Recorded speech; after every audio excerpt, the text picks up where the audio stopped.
Hey everyone, I sincerely appreciate your support. If you enjoy my audiobooks, I would be truly grateful if you could subscribe to the channel.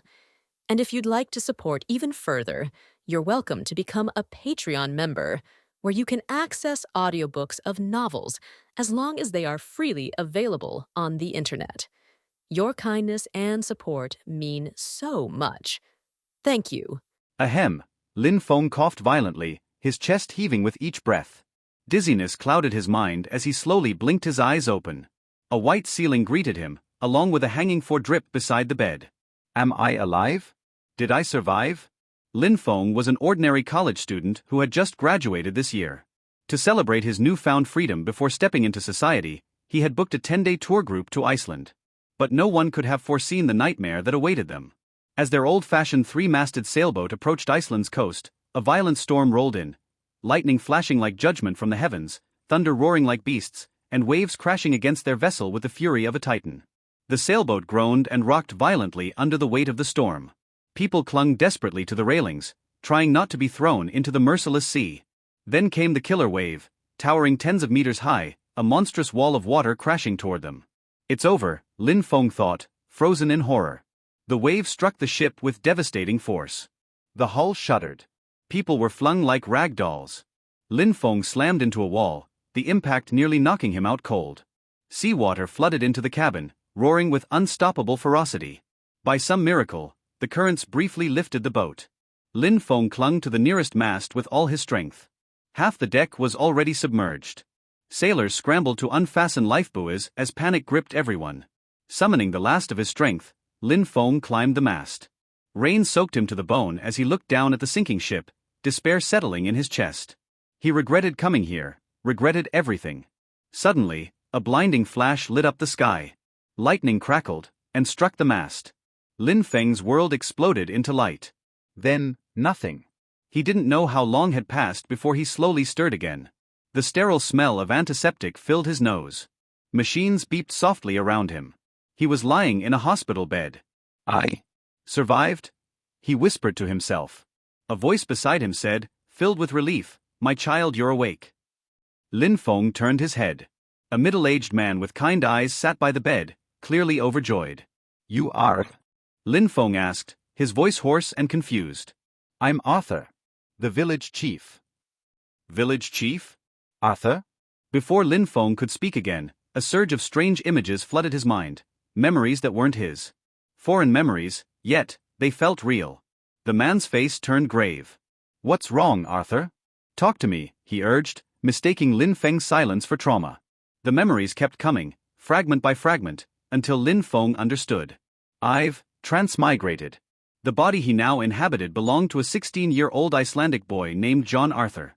Arthur had lived in a quiet fishing village with his adoptive father, who had found him as a baby on the shore. The two shared a close bond and made a living from the sea.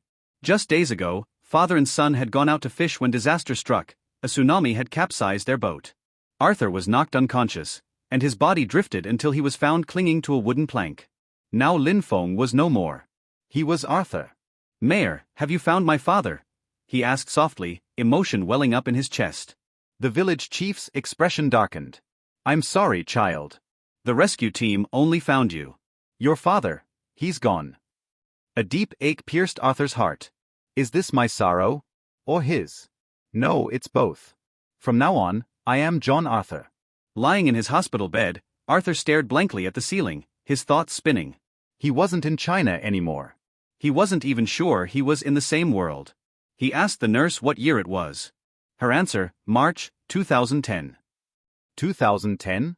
He had gone back in time.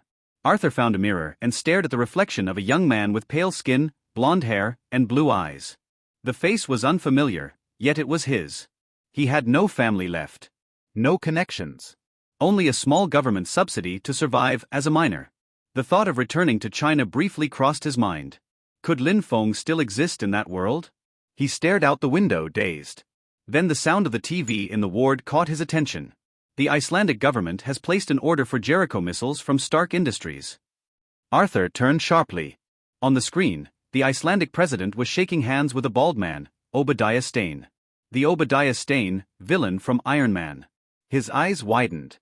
led by Tony Stark, a genius scientist and the head of Stark Industries. There he was, Robert Downey Jr., unmistakably Tony Stark. This is the Marvel Universe? More news followed. Gamma radiation researcher Bruce Banner has disappeared after a lab incident. That confirmed it. Arthur's hands trembled. Excitement and dread surged in equal measure. He returned home days later. The old wooden cabin stood as it always had, worn, weathered, filled with memories. But his father was gone. Arthur sat quietly, taking it all in. His chest ached, but he refused to be swallowed by grief. Now that he knew he was in this world, he couldn't afford weakness. Yes, this was the world of superheroes. Of gods and monsters. Of war and invasion. And he was just a powerless teenager. But he would change that. Starting today. I train. I may not be able to save the world yet, but when the day comes, I'll at least be able to run fast enough to survive. He clenched his fists. I may not have superpowers. But I have a second chance. And I won't waste it. At 5 a.m., a lone figure cut through the freezing Icelandic wind. Arthur, drenched in sweat, muscles burning, yet determined.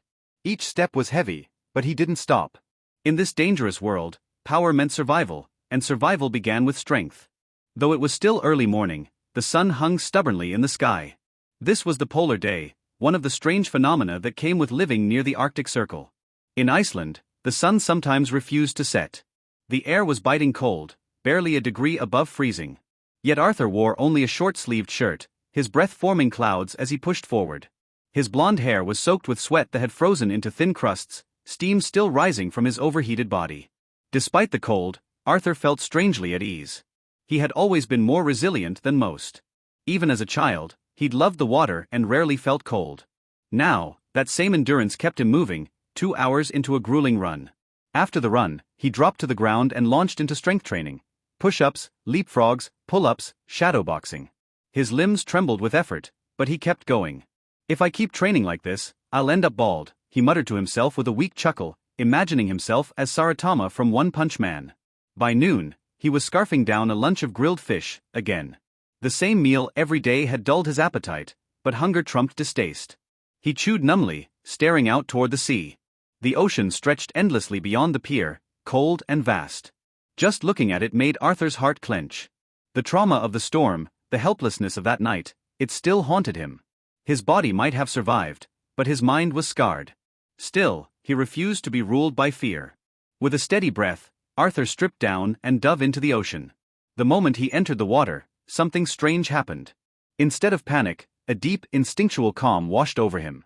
The fear evaporated. It felt like returning home. As if something ancient and primal in his blood had awakened. He opened his eyes underwater. And what he saw left him breathless. The sea around him was alive, vibrant coral reefs glowing with life, schools of fish weaving together like silk, giant turtles drifting by, and luminous jellyfish pulsing gently in the blue. It was like a dream, more beautiful than anything he had ever seen on a screen. It was the first time Lin Feng had ever truly dived. Though Arthur's memories were filled with underwater experience, he, the soul within, had never done this before. Yet he felt no discomfort. No tightness in his lungs. In fact, he was breathing. Underwater. Wait, what? Arthur froze in realization. He wasn't holding his breath. He wasn't choking. He didn't need air. What the hell, he whispered, and the words echoed through the water. He could talk. In water. I can talk in water. His mind reeled with one crazy thought, am I Aquaman? But this was Marvel's world, wasn't it? To test it, Arthur kicked hard beneath the waves, and shot forward like a torpedo. He whooped with joy, bubbles trailing behind him. Speeding through the water, he experimented with movement, cupping his hands like Iron Man's repulsors, twisting his body to turn mid-dash. It wasn't long before he could steer himself with ease, darting through the sea like a dolphin. He chased fish, swam with turtles, launched himself out of the water in high arcs, and plunged back down laughing. It was exhilarating. He felt like a child discovering the world's coolest toy.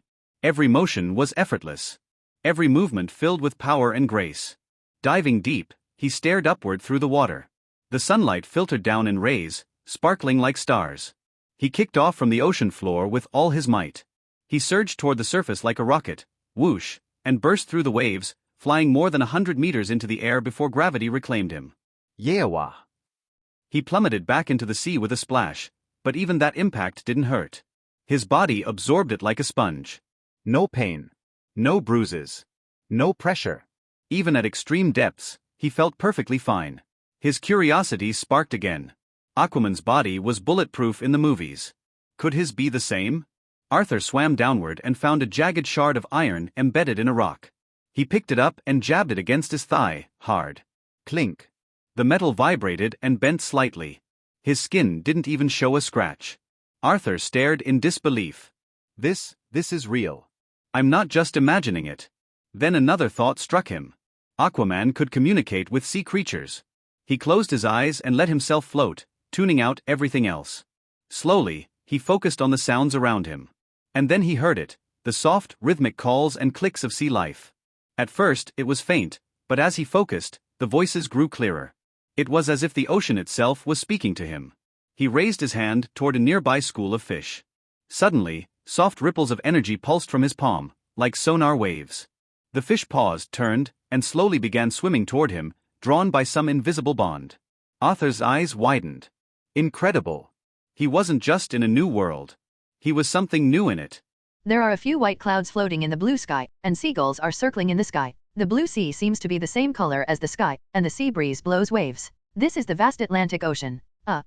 The cry of a whale came from the surface of the sea, and a huge whale protruded from the water, spraying a burst of water from its head, and its huge tail fin slapped the water surface, startling countless silvery sardines jumping on the water surface. The whale opened its mouth, and suddenly a figure jumped out of the mouth and stood on the whale's head. The man took a deep breath of fresh air. The movie really didn't lie to me. The mouth of this whale really smells bad. Standing on top of the whale's head, the man clenched his fists and opened his arms, shouting to the sky, "One Piece, I'm sure." Well, this second-year man is our protagonist Arthur. Arthur has given up his log cabin in Iceland. He thinks he is the man who wants to be the king of the sea, and his home should be the sea, so he learns from Wong Luffy, and the 16-year-old Arthur officially goes to sea. Arthur still doesn't know why he got the ability of Neptune. Is he a mutant? His name is also Arthur. Is there a DC superhero in this world, or is this the golden finger he got from being struck by lightning? In order to find out whether this world is the one in his memory, Arthur decided to leave the small fishing village with backward information and go to a bigger place. Arthur set off towards the west, which is the direction of the United States. Arthur has been sailing for 3 days, and he didn't know where he was without a permanent pointer. Arthur, who was tired from swimming, found a whale and fell asleep in the mouth of the whale. Arthur, who was lying on the head of the whale with his hands humming, was very comfortable. He pried a string of barnacles from the back of the whale, took out a lemon and a stick of mustard from his backpack, and tasted the taste of seafood. "Do you want to try it, Rab?" Poof. A jet of water spewed out from the top of the whale's head. This whale, named Rab by Arthur, was completely uninterested in the shells growing on his body. "TCH, Rab, you really don't know how to appreciate it. This is called a gooseneck barnacle, and it's also called a delicacy from hell. It tastes really good," Arthur said contemptuously to the whale. "Well, whale call, Rab means you have the ability to eat all the barnacles on my body. I thank you." Whale call, Arthur, who was asleep, was woken up by Rab in a daze, and rubbed his eyes. "You said there was an island over there." Arthur looked forward excitedly, and there was a small black dot on the sea in the distance, which seemed to be an island. "Quick, set off to that island," Arthur said to Rab. He had been sailing at sea for 3 days, and finally saw an island. How could he not be excited? As Rab approached, a green island covered with vegetation appeared in front of Arthur's eyes. Arthur jumped off Rab's head, and saw a figure in the water rushing towards the island. Arthur finally set foot on the beach of the island. Looking at the coconut trees, Arthur can finally eat something decent, although he will not be thirsty without drinking fresh water for a few days, but after all, he is not used to his current body. Since Arthur's blood ability awakened that day, his body has undergone tremendous changes. His strength has become stronger and stronger, and his ability to resist blows has become stronger and stronger. He feels that as long as he is in the sea, his ability has been slowly increasing. Now if my body continues to develop like this, will I become a Hulk? Arthur broke off a coconut tree, took 3 coconuts from it, picked up one and broke it hard, and the coconuts split in the middle.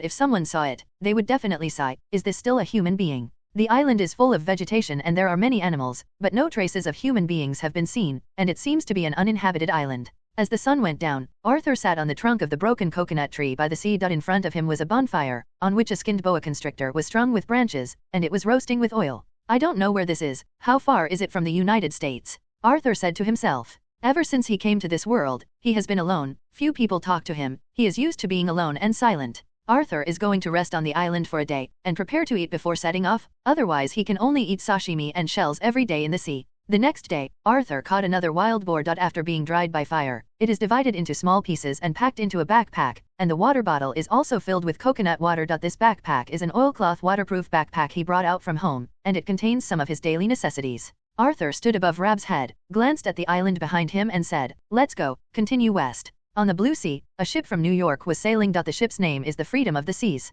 There are many tourists from all over the world on this cruise ship, as well as many rich people from the United States. Everyone is enjoying the luxury facilities on the cruise ship. There are casinos, swimming pools, food, and even a small park. A little boy and his mother were standing on the deck of a cruise ship. The boy was leaning on the railing, trying to stick his head out to look at the distant sea. "Mom, Mom, look at the whales." The boy excitedly shouted to his mother, "Yes baby, that's a big whale." The mother replied. Not far from the ship, a huge whale and the ship were advancing side by side, which attracted the attention of many people, but no one noticed that a figure quietly came to the ship.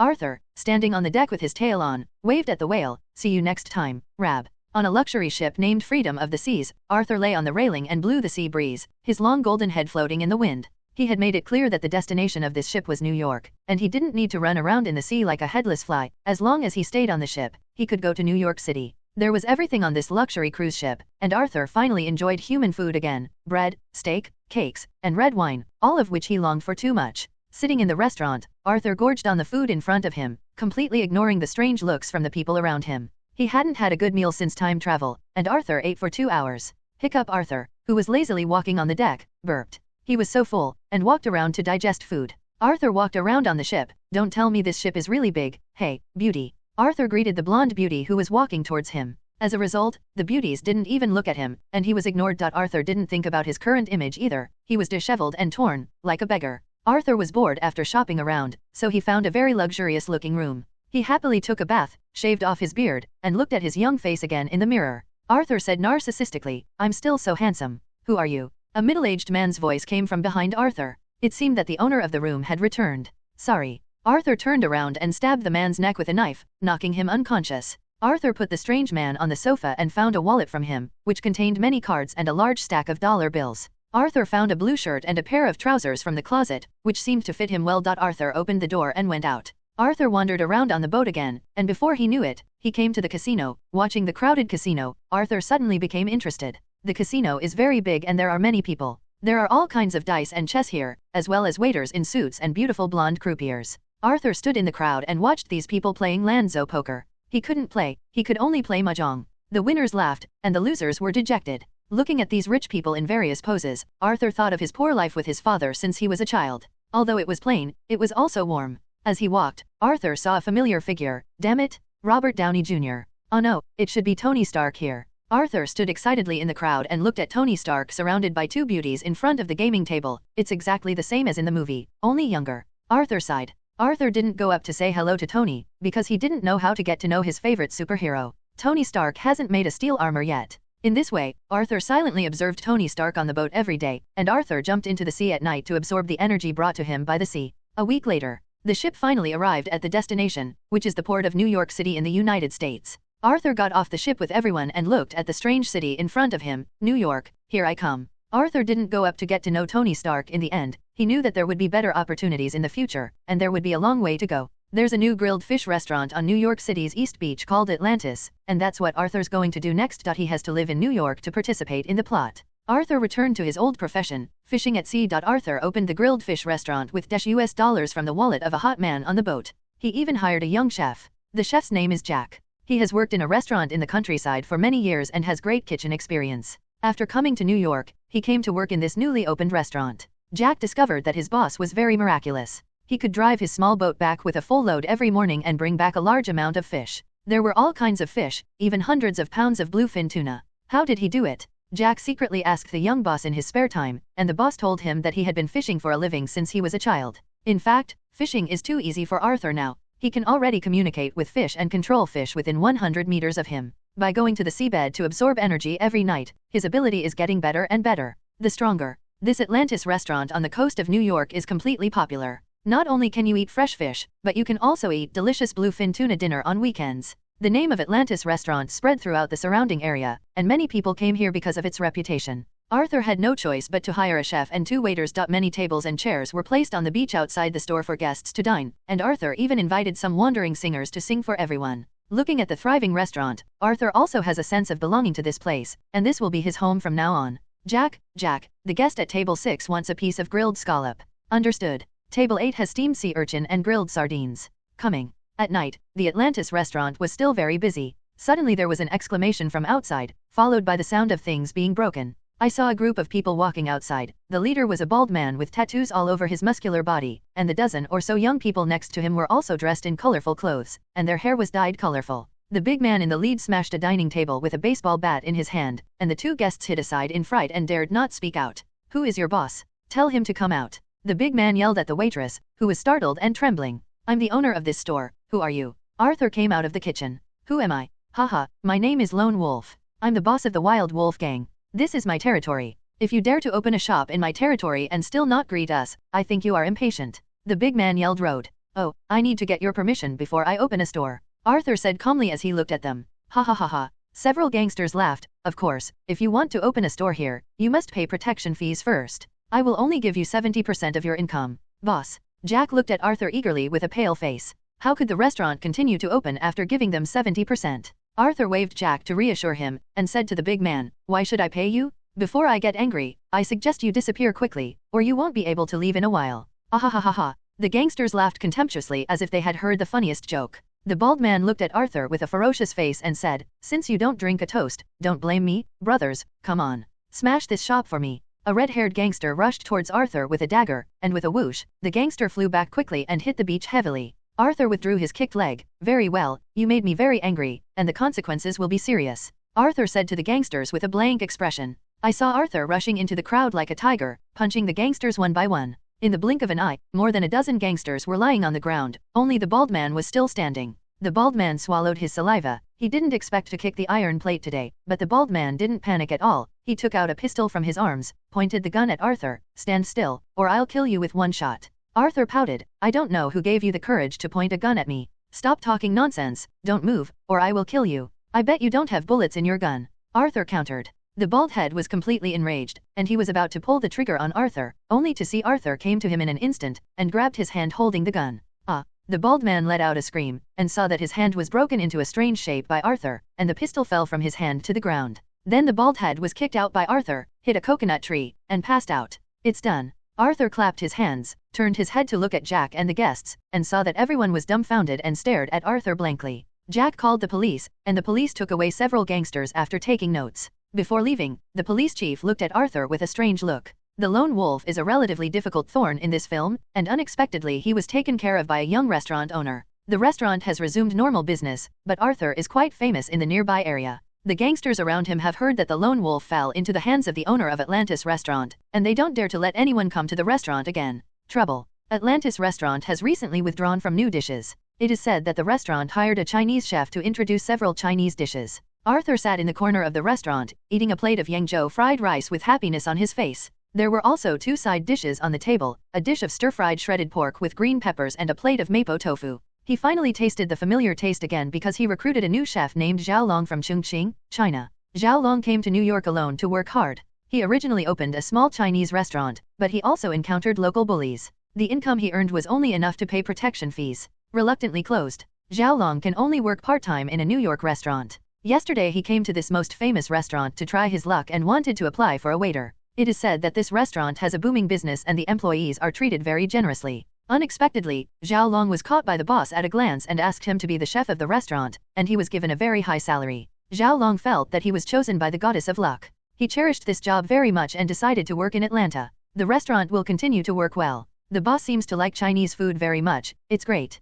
Arthur Zhao Long sighed while watching the feast. At the end of another busy day, the brightly lit Atlantis restaurant, Reassur, is in a meeting with a few of his employees. 3 chefs, Jack, Zhao Long, and Mike, and 3 waitresses, Lena, Isa, and Amelie. Arthur looked at his 6 employees and felt strong. After discussing the new dishes and the ingredients needed in the kitchen with everyone, Arthur let them go back to rest. See you tomorrow, boss. Goodbye, boss. The girls bid farewell to Arthur affectionately, hoping that their young and handsome boss would ask for a date with him. See you tomorrow. Arthur replied with a smile. They thought too much. There was nothing he could do about the incomprehensible boss girls. Arthur said goodbye to them, locked the restaurant door, and came to the beach alone. Arthur stood on the reef by the sea and looked at the rough sea. Waves of waves hit the reef and soaked Arthur's clothes, but Arthur didn't notice it. It feels like the beginning of the plot is getting closer. Arthur has been paying attention to the latest information on the internet recently. The Jurek missile newly developed by Stark Corporation has been frantically ordered by various countries. Genius scientist Bruce Banner mysteriously disappears after a failed experiment.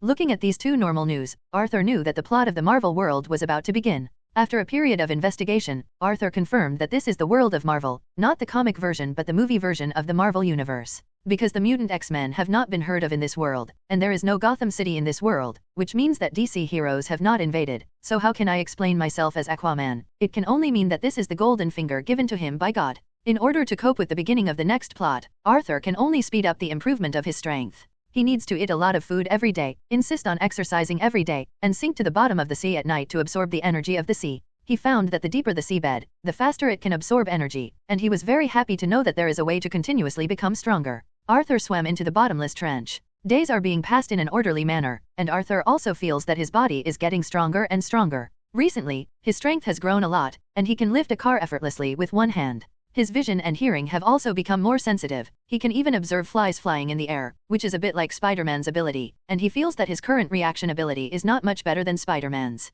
Arthur feels that he has an indescribable feeling for water now, and wherever there is water, he feels more and more intimate. Being in the sea is like coming home, as if drinking the sea and becoming one, and being able to feel the emotion of water. This feeling is very mysterious. He's been feeling this way more and more recently, until it finally reaches a breaking point. Arthur, who was lying on the seabed at a depth of meters, suddenly opened his eyes, and his eyes were dyed with a golden light. Arthur kept roaring, and the light in his eyes became brighter and brighter. Suddenly, the water around Arthur seemed to boil, and slowly formed a ball. The water in the ball was squeezed out, and it became a 5-meter square anhydrous zone. This is a meter deep seabed. The water pressure here is very strong. Arthur can still create a waterless space under such a large water pressure. Arthur understood. He awakened water magic, that is, the ability of Mera, the wife of Neptune in DC, which can control the form and density of water around the body, and even create huge water pressure. This is also an ability of the royal family of Atlantis. Arthur slowly awakened the blood of Atlantis in his body through practicing on the seabed, and also awakened this ability to control water.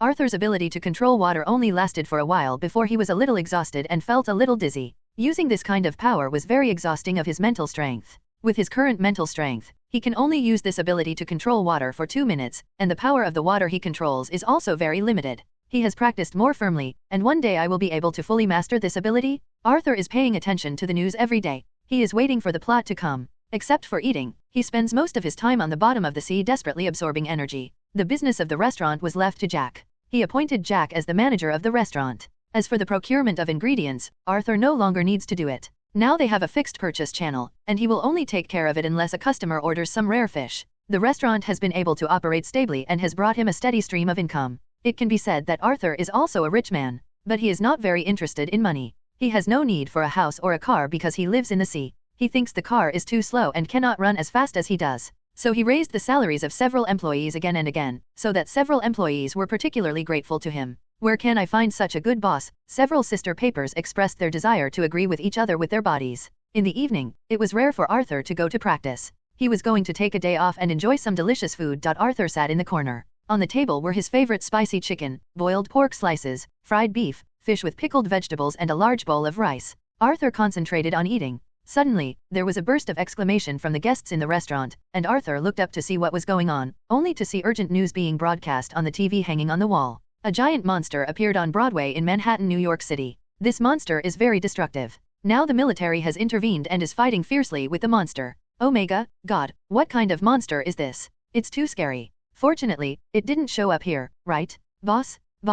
Jack sighed to the TV, and turned his head to find that his boss had long since disappeared. Only half a bowl of unfinished rice left on the table. The streets of Broadway in Manhattan were already in flames, and countless people ran away in panic. Military helicopters hovered in the sky, and in the center of the sea of flames, an ugly and huge monster was desperately destroying it. Soldiers from the military kept shooting at it, but it didn't seem to have any effect on the monster. Soldiers continue to sacrifice, but they can't stop the monster's advance. Broadway in Manhattan seems to have become a purgatory on Earth. At this time, no one noticed that huge waves rolled up on the sea not far from Manhattan, and the sea water kept churning, as if something was coming towards the direction of the Brooklyn Bridge. This monster is the Abomination. He is destroying crazily in this city. Although soldiers are constantly shooting at him, he said that it does not make him feel pain. There is no one who can fight. The Abomination shouted out the classic famous quote, "Who else?" At this time, Brooke Banner was on a military helicopter in the sky. In order to stop the monster, Banner decided to jump off the plane and become the Hulk. Banner's girlfriend Betty grabbed his hand tightly and cried to him, "You don't have to do this, you're crazy, please, don't." "Betty, I have to try, sorry." Banner kissed Betty and jumped off the helicopter. "No." Betty cried out in despair as she watched Banner fall into the ground. Her father, General Russell, hugged her tightly. "Look, what is that?" A soldier pointed to the front and shouted to the general. The general looked over immediately, only to see that the originally calm sea had already set off a huge wave hundreds of meters high, and its height had surpassed the Brooklyn Bridge. The huge waves kept churning, but they didn't submerge the coast of Manhattan, as if they were standing there, and people felt a strange feeling about the scene in front of them. I saw a change in the huge wave, and a huge water column rushed out of the huge wave, rushing towards the sea of fire in the center of the city a few kilometers away. The water column reached the sea of flames in an instant, and just hit Abomination.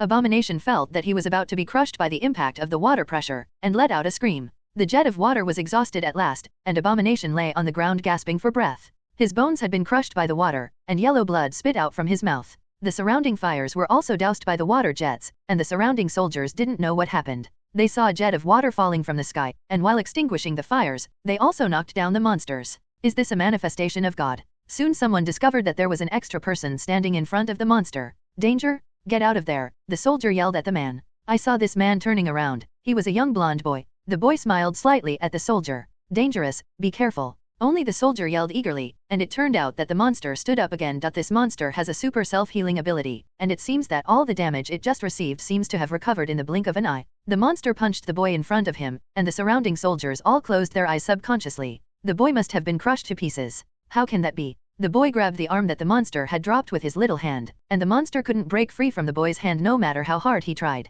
The boy flung the monster away more than 100 meters away with all his strength. The soldiers around were stunned at the scene in front of them, as if petrified. Arthur threw the hatred away, shook his hand, and sighed, "It's too weak." Hate, who was thrown away, got up from the ground and looked at the figure angrily. "Look at me tearing you apart." The hatred rushed towards Arthur quickly, and Arthur also ran up and rushed towards the hatred. I saw that the distance between the two was getting closer and faster, and the speed was getting faster and faster. Boom! With a bang, the fists of the two men met together. The two fists produced a huge shock wave, and the air wave overturned the surrounding cars. When the dust dissipated, I saw only a small figure standing in the middle of the road, while the huge monster was lying on the ground not far away, and the monster's right hand was bent and bent. The general on the plane looked at the situation below and was dumbfounded. What's the situation? Who is he? How could he have such great power? The soldiers around looked at Arthur as if they were looking at a monster. At this moment, a huge roar came from a distance. Roar. A huge green figure was coming towards them. Is it finally here? Dr. Banner. Arthur looked at the green figure and whispered.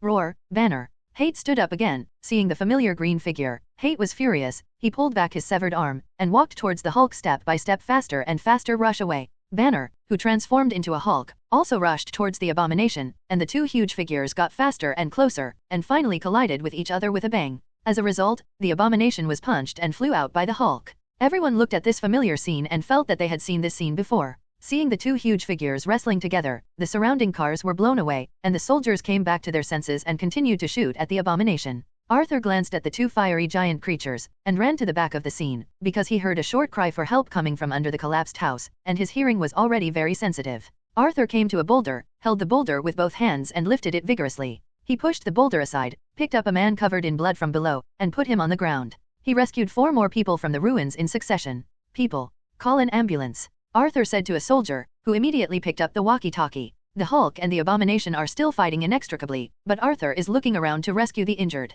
Arthur moved an overturned car and rescued a little boy from under the car. There were no more calls for help nearby, and everyone who could be found had been rescued. Arthur finally breathed a sigh of relief. The little boy looked at his big brother who had saved him, and asked him, "Big brother, what's your name?" Arthur hesitated for a moment and replied, "I am Neptune." The Hulk and the Abomination fought together crazily, and the two of them punched each other, and neither of them could do anything to the other. Although the Hulk has the upper hand, the recovery ability of the Abomination is also very strong, and it is still relatively difficult to completely kill the Abomination. At this moment, a figure rushed towards the Abomination, and Arthur punched the Abomination in the face, sending the Abomination flying. Arthur followed closely, punching the Abomination, and the Abomination couldn't fight back. At this time, the Hulk found a chain and threw it at the Abomination, which happened to be coiled around the neck of the Abomination. Arthur caught the other end of the chain. Arthur and the Hulk pulled the chain hard together. With a click, the neck of the Abomination was broken by the chain, and the head rolled down. The hatred was finally dead. The Hulk glanced at Arthur. Bang bang bang. He climbed to the top of the building and flew into the distance with the last jump. Arthur looked at the Hulks leaving back and chose to leave quietly. After a while, the soldiers came to this tragic battle scene. Looking at the disgusting corpses on the ground, the general was silent. The next day, yesterday's report came from the TV in the Atlantis restaurant. A huge yellow monster appeared in the center of Manhattan last night and had a fierce battle with our military. In the end, the military was killed. Some witnesses said that there was a huge green monster fighting with a huge yellow monster, and it seemed that a human was also involved. In this incident, 32 people were killed, 208 people were seriously injured, and 87 people were slightly injured. Among them, 41 people said that a hero named Neptune saved them. The follow-up incident is still under investigation. Here is the front reporter reporting for you. The monster was killed? Great boss, Jack said to Arthur, and Arthur ignored Jack and immersed himself in enjoying the yangchan noodles in the bowl. In this battle, Arthur confirmed his current strength. Although it was just a small test of his skills, he also had a certain ability to protect himself. Arthur was quite satisfied. Day by day, Manhattan has regained its calm, and people are busy with their lives normally, as if this incident never happened. The business of the Atlantis restaurant by the sea is still brisk as usual. Even at night there is a constant stream of people coming and going. Boss, there is a gentleman looking for you, Sister Issa said to Arthur, and pointed to the two men outside the room. Arthur glanced at them. Finally, Issa, pour me 3 cups of black tea. I want to receive guests. Arthur ordered Issa and then walked toward the 2 people outside the door. Hello, I'm the boss here. What advice can I give? Arthur said to the bald man in leather in front of him. Hello, Mr. Arthur, we have something to talk to you about. The bald head reached out and shook Arthur. Okay, please sit here. Arthur led the 2 to a corner seat on the beach at the door. After the 3 sat down, Sister Yisha brought 3 cups of black tea. Gentlemen, please use. Thanks, thanks. Arthur was not surprised by the arrival of the 2 people in front of him, because he knew them. They were the famous S.H.I.E.L.D. director Nick Fury and Agent Phil Coulson. When Arthur took action, he thought that he would be exposed to S.H.I.E.L.D's sight. As an Earthling, Arthur was not disgusted with S.H.I.E.L.D. and was planning to join the Avengers in the future, but he didn't expect them to come back so soon. Let me introduce myself. My name is John Arthur. May I ask what you 2 want from me? Arthur said. We work for the Homeland Strategic Defense and Attack Logistics Support Agency. This is my ID.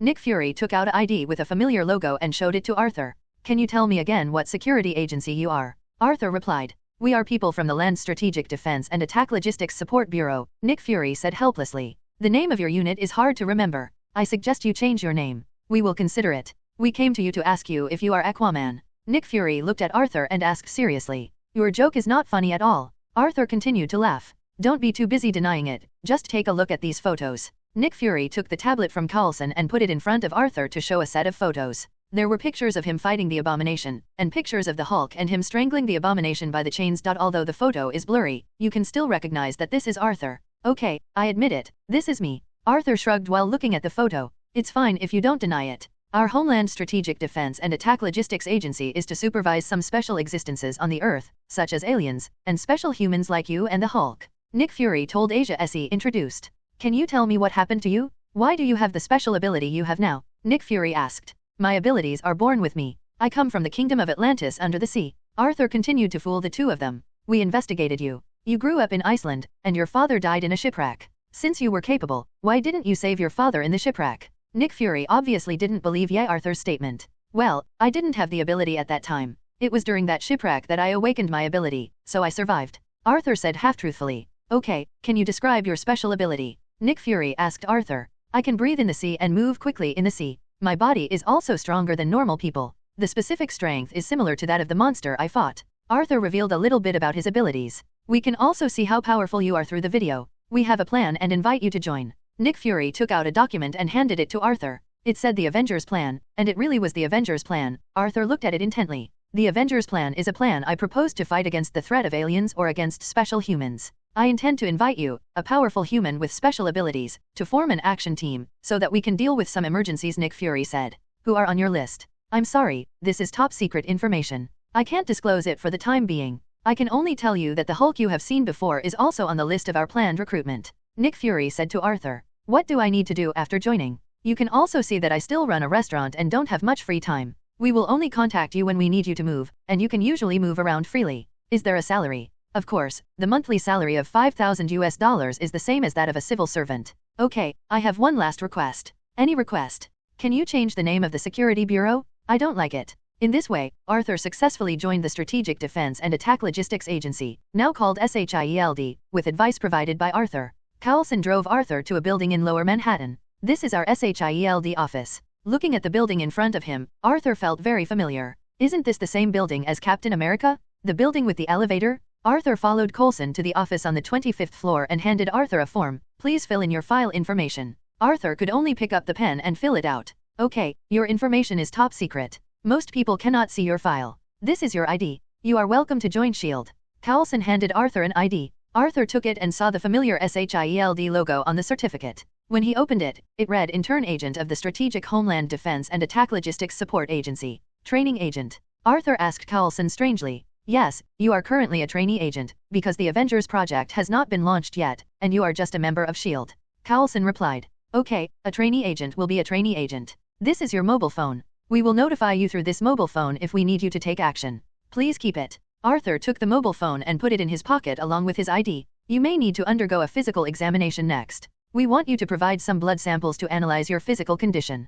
Coulson said tentatively. I refuse. Arthur didn't want S.H.I.E.L.D. to know too many of his secrets. Because I can't draw blood at all. Arthur took out a knife and stabbed it hard into his arm. When the tip of the knife hit Arthur's skin, it broke instantly, but Arthur's arm was unscathed. Okay. Coulson could only nodded helplessly. Okay, all the formalities are completed, let me take you back. Coulson drove Arthur back to the restaurant. Arthur lay on the sofa and played with the certificate in his hand. I didn't expect that I would join S.H.I.E.L.D. The next step is to wait for the development of the plot. Arthur and Coulson asked for a set of fighting skills materials to improve their skills. Although they were very powerful, their fighting skills were too poor. With such a small body, they could not only use brute force like the Hulk.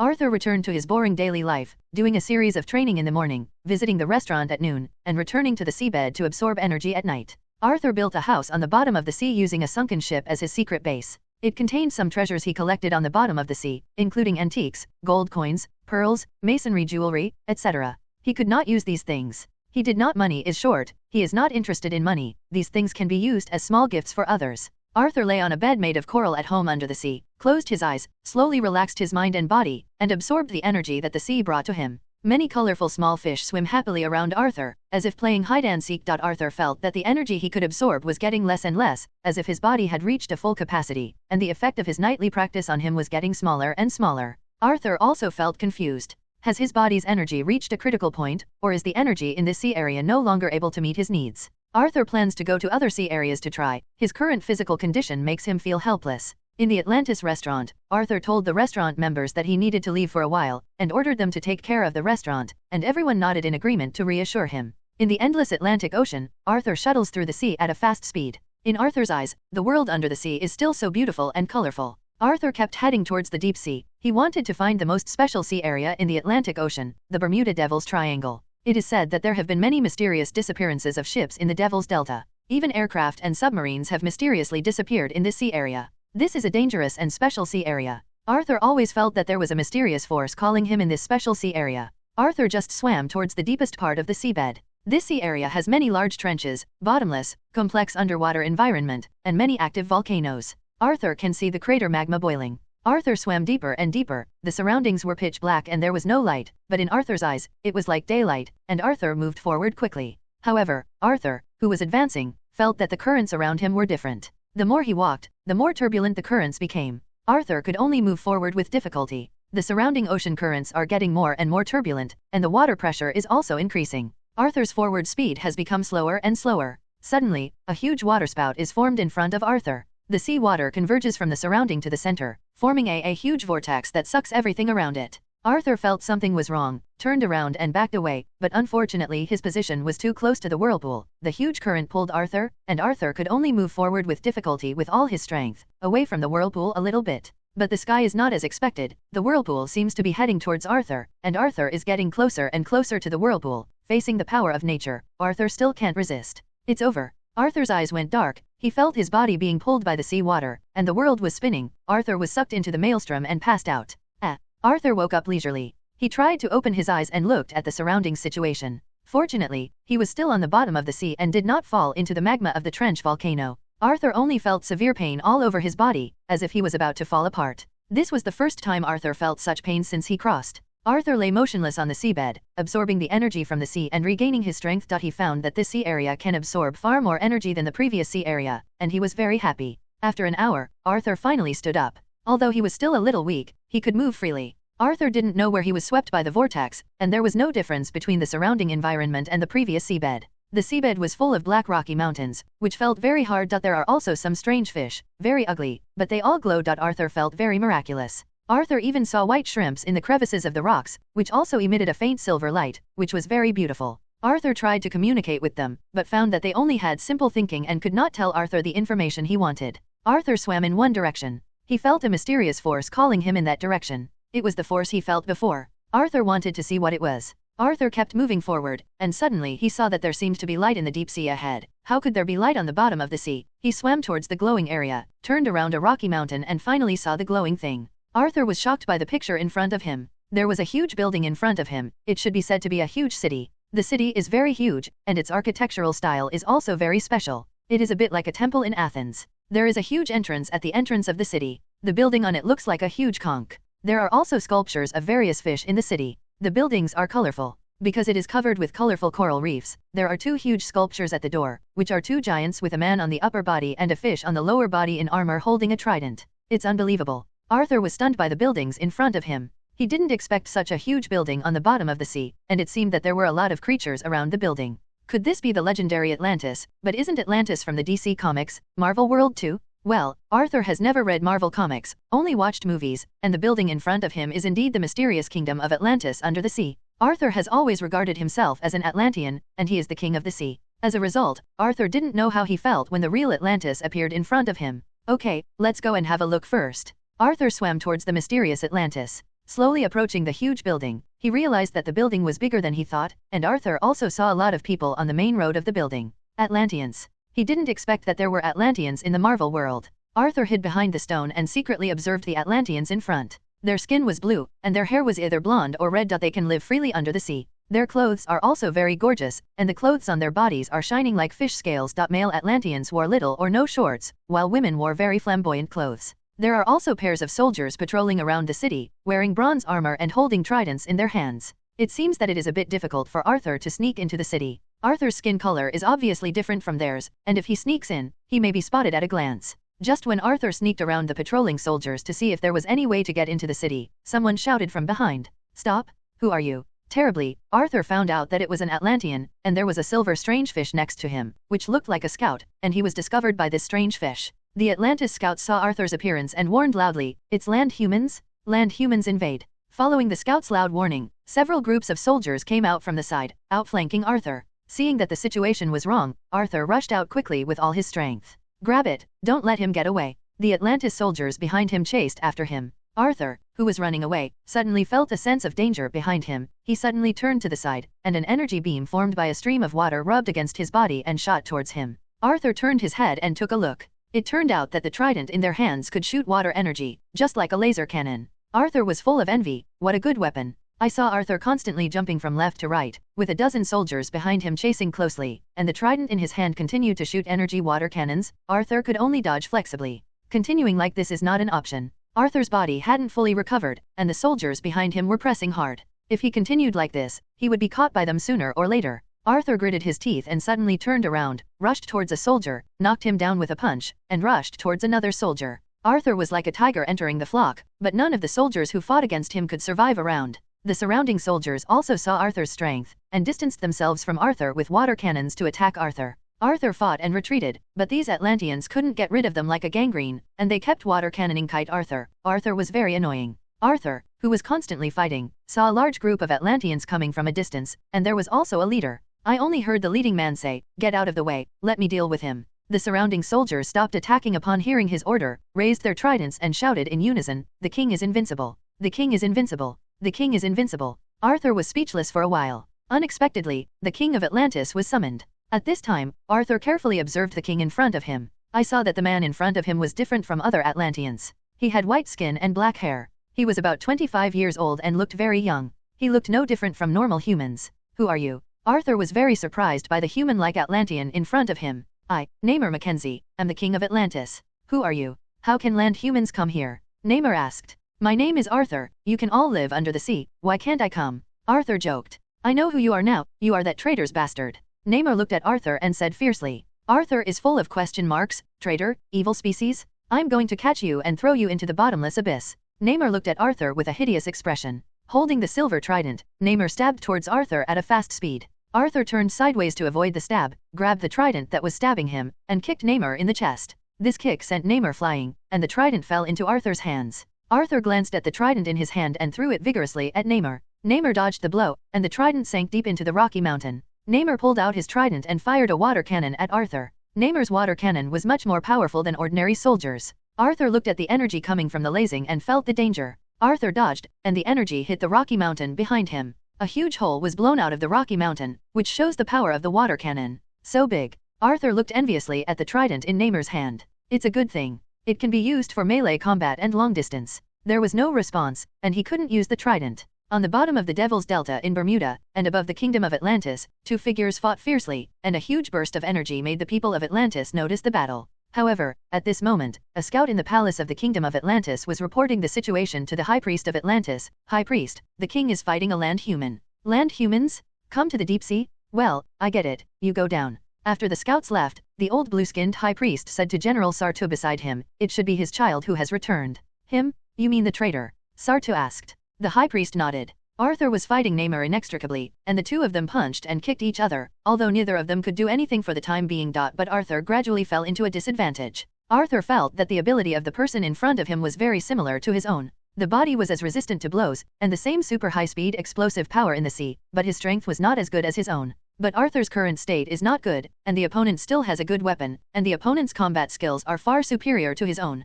This is still the opponent's territory, and there are more and more soldiers around. Ser felt that the situation was getting worse, so he had to find a way to escape first. Arthur sold an opening and was sent flying out by Namor. Arthur turned his head with this force and fled as fast as he could. Seeing Arthur running away, Namor immediately chased after him.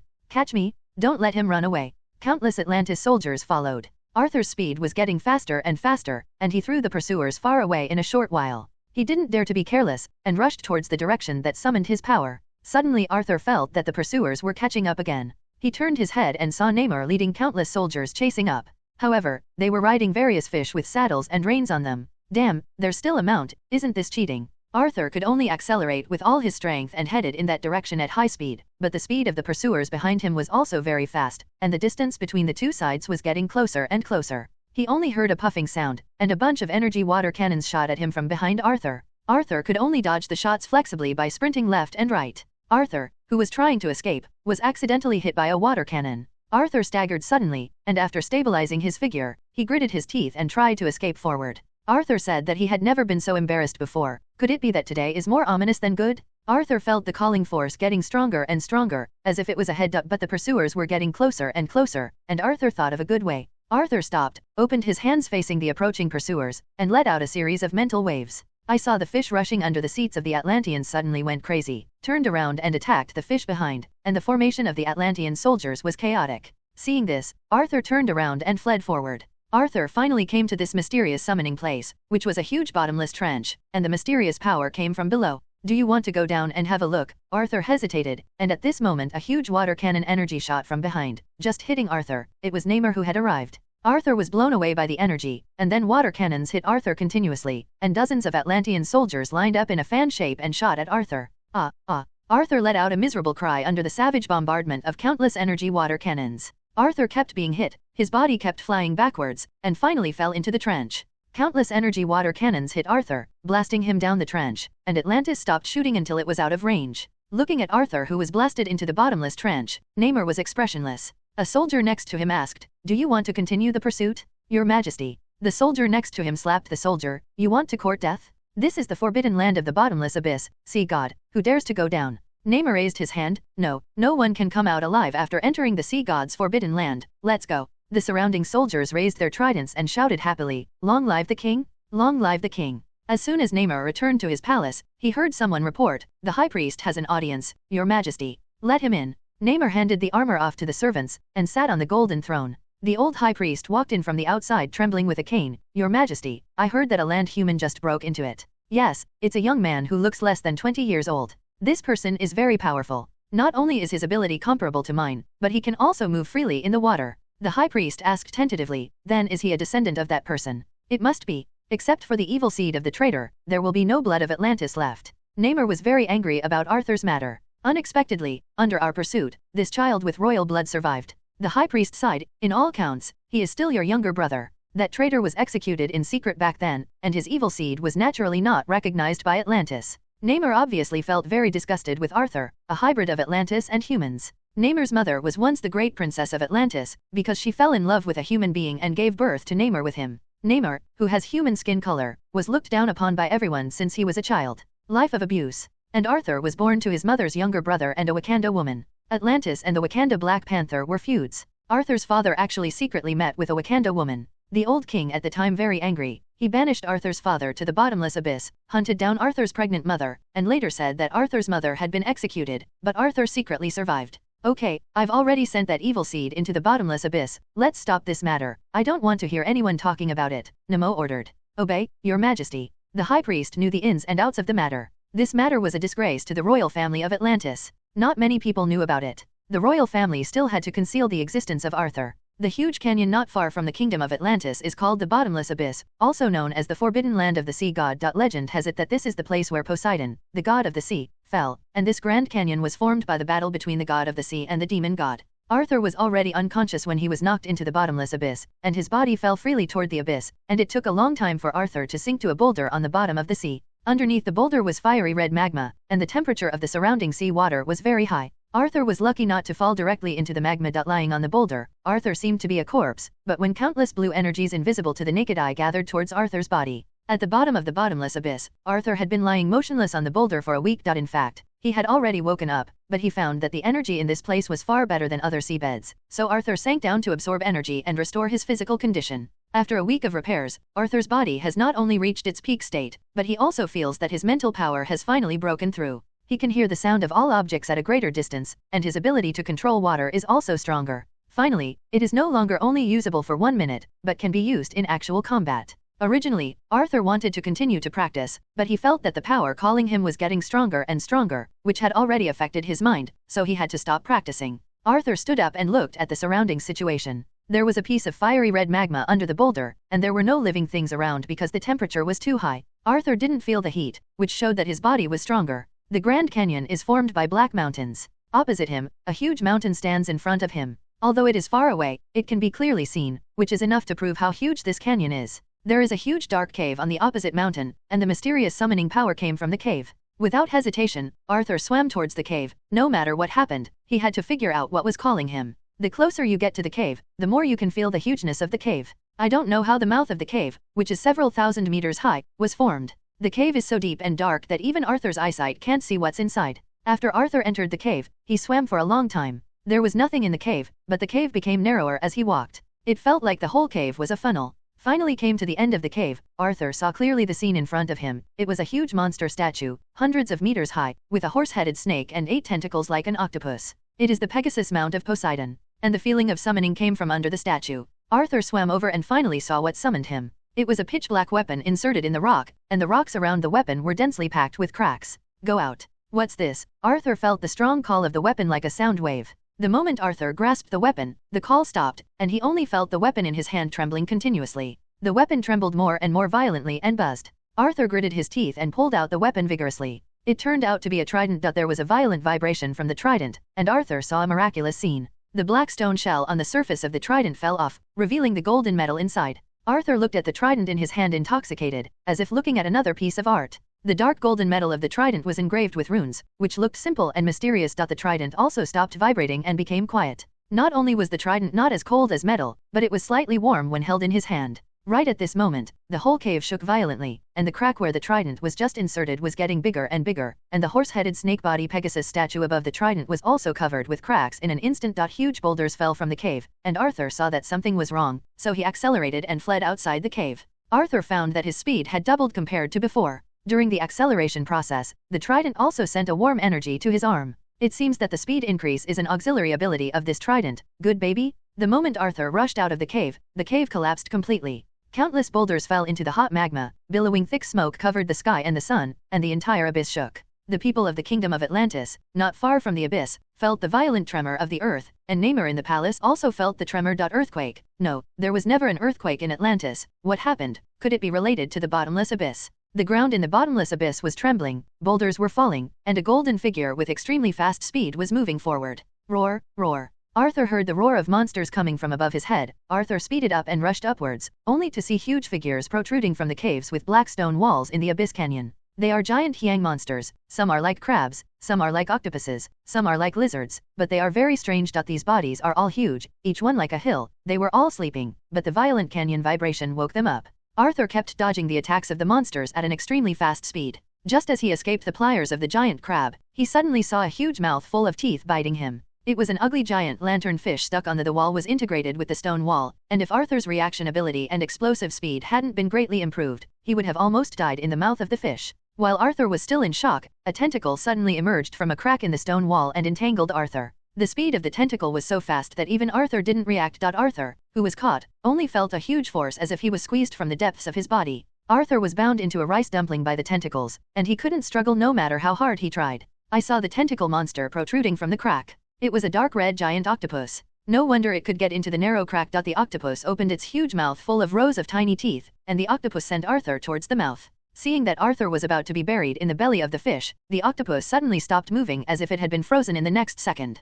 The tentacles of the octopus slowly let go of Arthur, and Arthur jumped onto the head of the octopus in one step, and the giant octopus humped Arthur and continued to move forward. It turned out that Arthur used his mental power to control the giant octopus. Arthur's mental power is now much stronger than before. After obtaining the golden trident, Arthur felt that the trident could amplify his mental fluctuations, just like he was on the earth. It's the same as the trident in the Aquaman movie I've seen. I saw Arthur holding the trident tightly in both hands, and circles of mental fluctuations radiated out to the surroundings like radar. All the giant creatures that approached Arthur were controlled by Arthur. I saw a giant octopus and a small human being swimming up, but a group of giant creatures followed behind, and more creatures around joined them. Come in line. As the team grows, Arthur's ability to control has reached its limit. His current ability is not enough to control thousands of creatures like the Neptune in the movie. He already feels very strenuous with 100 or so. Finally, the giant octopus carried Arthur away from the abyss completely, and Arthur became the first person in a century to leave the abyss alive. Arthur stood on the head of the giant octopus, followed by a group of giant creatures, looking at the Atlantis castle in the distance with a blank expression.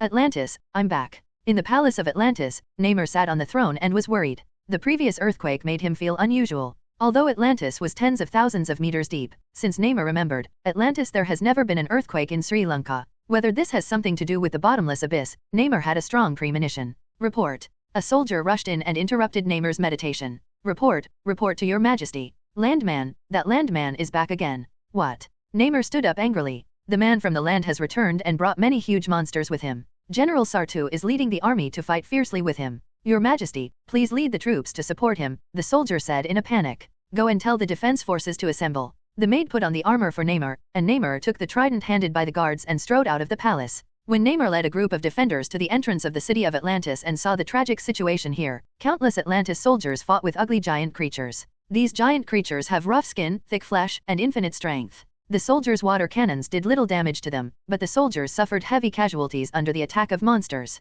In the center of the scene, the dark-skinned, blonde-haired human was standing on a giant octopus, holding a golden trident in his hand, constantly shooting huge energy at the Atlantean soldiers. The tentacles attacked the surrounding soldiers. Seeing this scene, Nemo would burst into tears, beat the drum. Boom, boom, boom, boom. The loud sound of drums spread across the battlefield. Arthur turned his head and looked in the direction of the drum. Rows of Atlantis soldiers riding sharks lined up neatly. In the center of the formation, Namor, wearing armor and holding a silver trident, stood on the head of a whale shark. Oh, it's finally here? Arthur looked at Namor standing on the head of the whale shark, and Namor looked at Arthur standing on the head of the giant octopus. Namor raised his trident, pointed at Arthur, and shouted attack. Namor took the lead, and the whale shark quickly swam towards Arthur, followed by countless defenders riding sharks. Arthur controlled the giant octopus to rush towards Namor quickly, followed by dozens of giant monsters. The distance between the two sides was getting closer and closer, and I saw Arthur and Namor's trident fighting hard. The giant octopus and the whale shark also collided fiercely. The giant monster led by Arthur rushed to the crowd of the defenders to fight.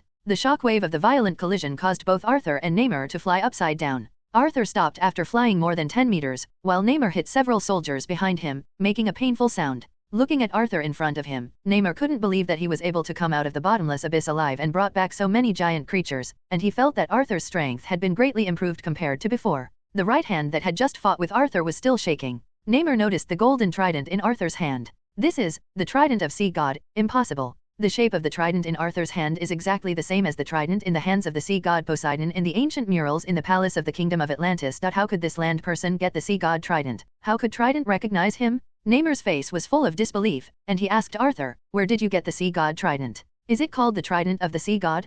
Thanks to you, I found it in the abyss. It suits my needs very well." Arthur played with the trident of the sea god in satisfaction. How is it possible? How is it possible? Neymar couldn't accept the fact that Arthur was thrown into the bottomless abyss, and not only he was fine, but he also picked up the artifact. Arthur said that falling off the cliff to pick up the artifact, this is just a basic operation. All sit down, don't six. Who made me the protagonist of the novel? Seeing Arthur Nemo's anger rising, "You traitorous bastard, I will execute you here today. It's up to you." Arthur curled his lips, dismissing Neymar's clamor. "Go to hell." Neymar shot a huge increment at Arthur with the trident in his hand. Knowing that you would use this move, Arthur also raised the trident and also shot a huge energy. The two streams of energy collided together, and a violent explosion occurred with a bang, and several Atlantean soldiers nearby were sent flying by the blast. Arthur rushed towards Neymar with the trident in his hand, and with one move he slashed at Huashan towards Neymar. Neymar raised the trident to resist the attack, and Neymar knelt down on one knee with a huge force. Neymar deflected Arthur's trident with all his strength, and then struck Arthur's lower body with a sweep.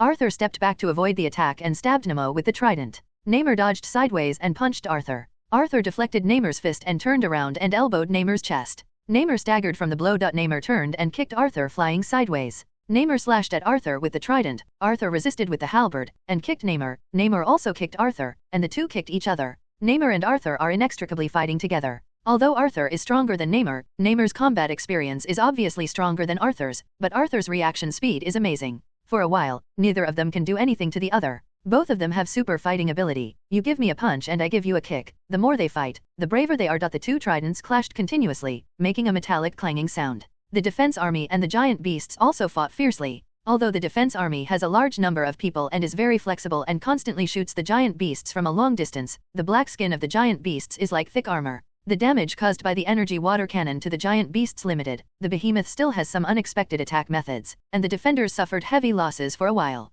S.H.I.E.L.D is the general of Atlantis. He is in charge of the overall command on the battlefield. Just under his command, the Second Corps finally solved the giant lizard. But he, who has been paying attention to the situation on the battlefield, is worried. These giant beasts are far more difficult to deal with than imagined. In particular, there are a few giant beasts, which not only have extremely strong defense, but also have some long-range attacks, which make people hard to guard against. The giant horned frog dealt with by the S.H.I.E.L.D Corps stretched out a tongue hundreds of meters away, which could catch a soldier and swallow it instantly. Although the giant crab dealt with by the S.H.I.E.L.D Corps moved slowly, its thick armor contained energy water. The cannon can't do any harm at all, and the bubbles it spits out will explode when it touches people. It's worthy of being a monster in the bottomless abyss. It's terrible. Seeing more and more Atlantis soldiers killed and injured, S.H.I.E.L.D's heart sank. If this continues, Atlantis will be over. Now he can only hope that His Majesty the King can defeat that human, so that the crisis will be over. Can be lifted immediately. Above the battlefield, Arthur's giant octopus tightly entangled Neymar's whale shark. The 8 thick tentacles tightened tighter, and the huge mouth full of teeth tightly bit the body of the whale shark. The whale shark made a miserable cry. On the battlefield, both Arthur and Neymar looked at the reputation. "Well done, Zioba." Arthur praised, and Neymar saw that his mount died immediately. His face completely darkened, and his body kept shaking. Neymar was completely overwhelmed by anger, and desperately attacked Arthur. Arthur was beaten by Neymar for a while. Arthur discovered that one of Neymar's weaknesses was that he was easily provoked, and even a little mentally disturbed. While dealing with Neymar's crazy attack, Arthur quietly released his mental power to Neymar to try to disturb Neymar's thinking. Sure enough, it had an effect. I saw Neymar's eyes getting redder, his expression more ferocious, and his attacks more and more ferocious. Arthur was overjoyed. He finally knew how to deal with you. Arthur began to only defend and not attack, maintaining his physical and mental strength to constantly stimulate Neymar's brain. Constantly consume Neymar's physical strength. Wait for Neymar to be exhausted before dealing with him. The soldiers on the battlefield were also paying attention to the situation here. They only saw His Majesty the King suppressing the human attack, and the human being was unable to fight back. The soldiers suddenly became energetic and raised their weapons and shouted, "Long live the King! Long live the King! Long live the King!"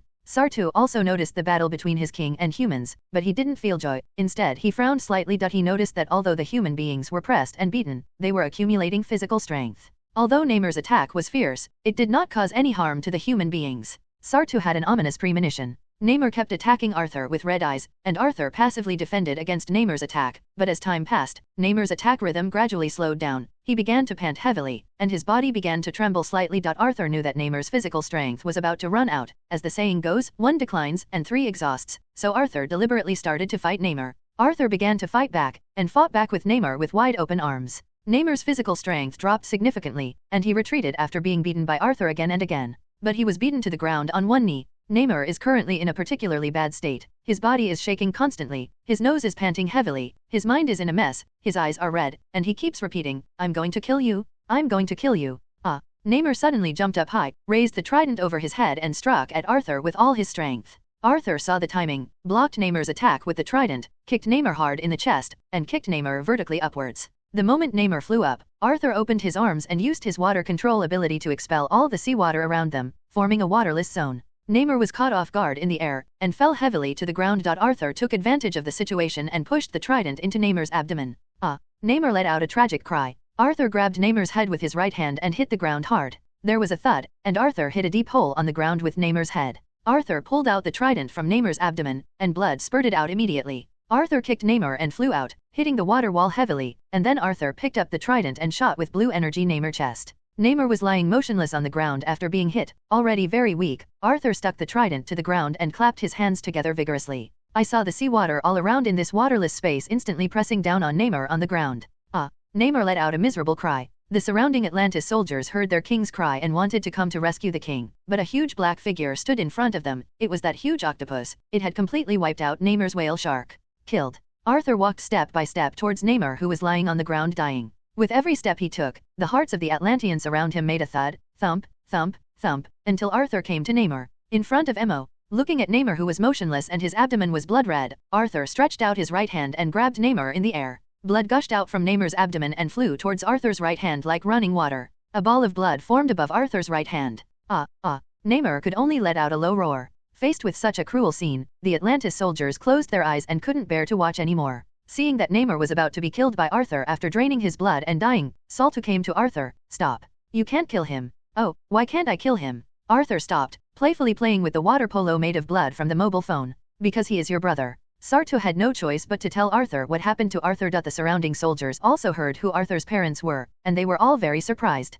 They didn't expect this kind of thing to happen to the Atlantis royal family. "You mean my father is his mother's younger brother, and you executed my parents?" Arthur asked, pointing to Namor on the ground. "Yes, so I beg you not to kill him," S.H.I.E.L.D said with a little embarrassment. "Hehe, you killed my parents and put me to death. Now you want me to spare my life? Dreaming." Arthur sneered, picked up the trident and slashed at Namor's neck. Namor's head fell off his body and rolled to the side. There was a sudden silence around, and the soldiers of Atlantis were stunned. Their king is dead. The king of Atlantis has fallen. Everyone couldn't accept this reality, and after a moment of stupefaction, someone finally realized and shouted, "The king is dead. Kill him to avenge the king." The others also came to their senses, staring at Arthur with hatred. "Kill him? Avenge the king?" Arthur snorted, courting death. "They are preparing to control the giant beasts to slaughter these Atlantean soldiers. Everyone stop." S.H.I.E.L.D yelled loudly, stopped the soldiers who were about to charge forward, and said to Arthur, "You have already killed our Namor, and he took revenge for bringing you down to the bottomless abyss. You also have the blood of Atlantis flowing on your body.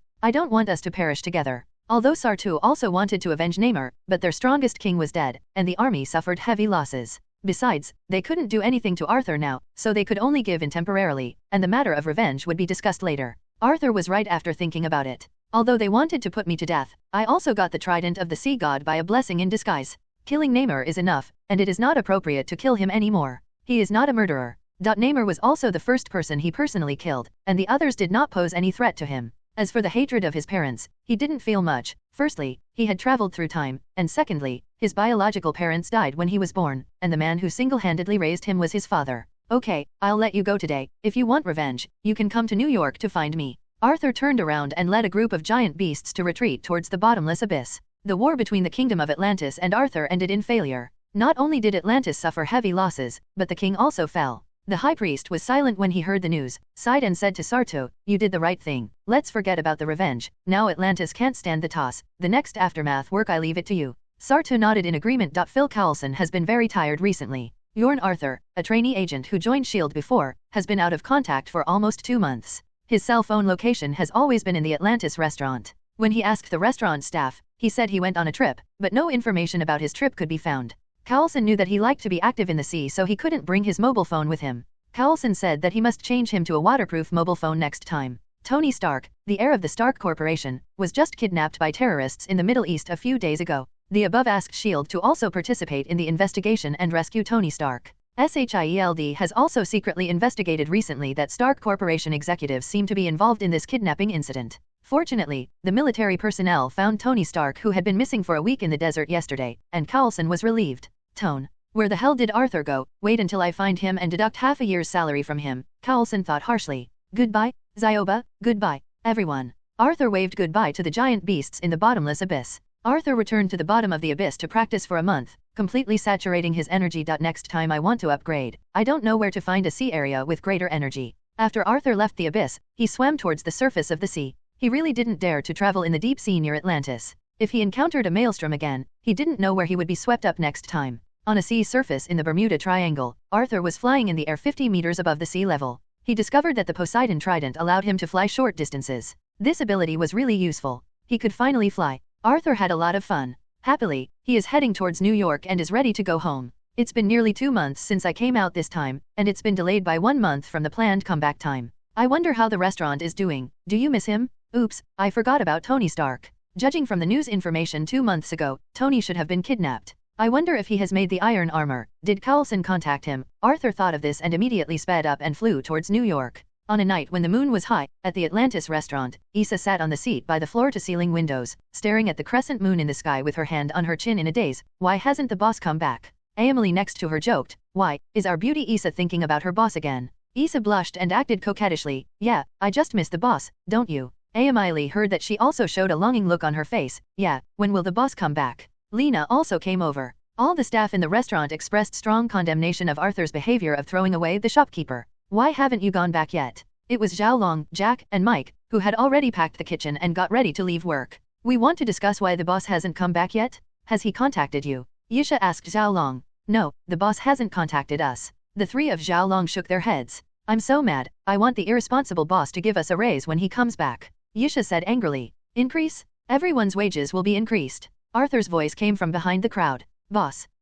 Boss, you are finally back. All 6 said excitedly. Yes, I'm back. Don't go back, everyone. How about we drink and barbecue? Arthur looked at the excited 6 people and suggested. Yeah, barbecue. Barbecue. Lena clapped her hands happily. You just know how to eat. Omili patted her on the head, and Lena made a grimace. On the beach under the starry sky, 7 people sat together, and the table was filled with all kinds of barbecue, fruit, side dishes, and wine. All 7 listened to Arthur's tales of his adventures. In this way, I killed the evil king of Atlantis with just 1 punch, and finally the people of Atlantis made me the new king, the Sea King, to thank me. Arthur boasted. Come, no one can hold back. Wow, the boss is amazing. Issa looked at Arthur with starry eyes, while the other 4 curled their lips, showing disgust. You also believe this? Boss, are you drunk? How many dishes? Xiaolong ruthlessly attacked. Boss, why didn't you say that you went to Namek and defeated Frisia, and finally became the One Piece? Jack looked like an old 2-dimensional. To be honest, you still don't believe it, Arthur said speechlessly. Among the 7, only Lena had been burying her head in destroying delicious food, and couldn't hear what they were discussing clearly.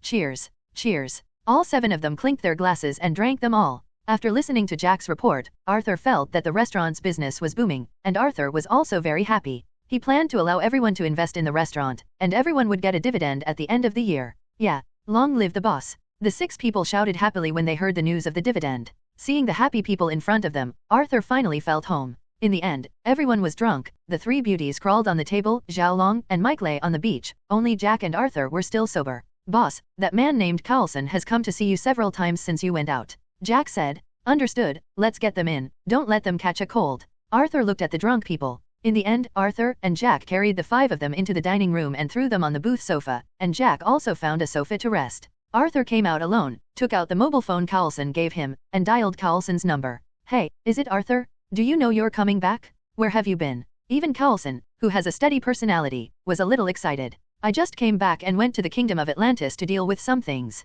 Arthur replied. Atlantis?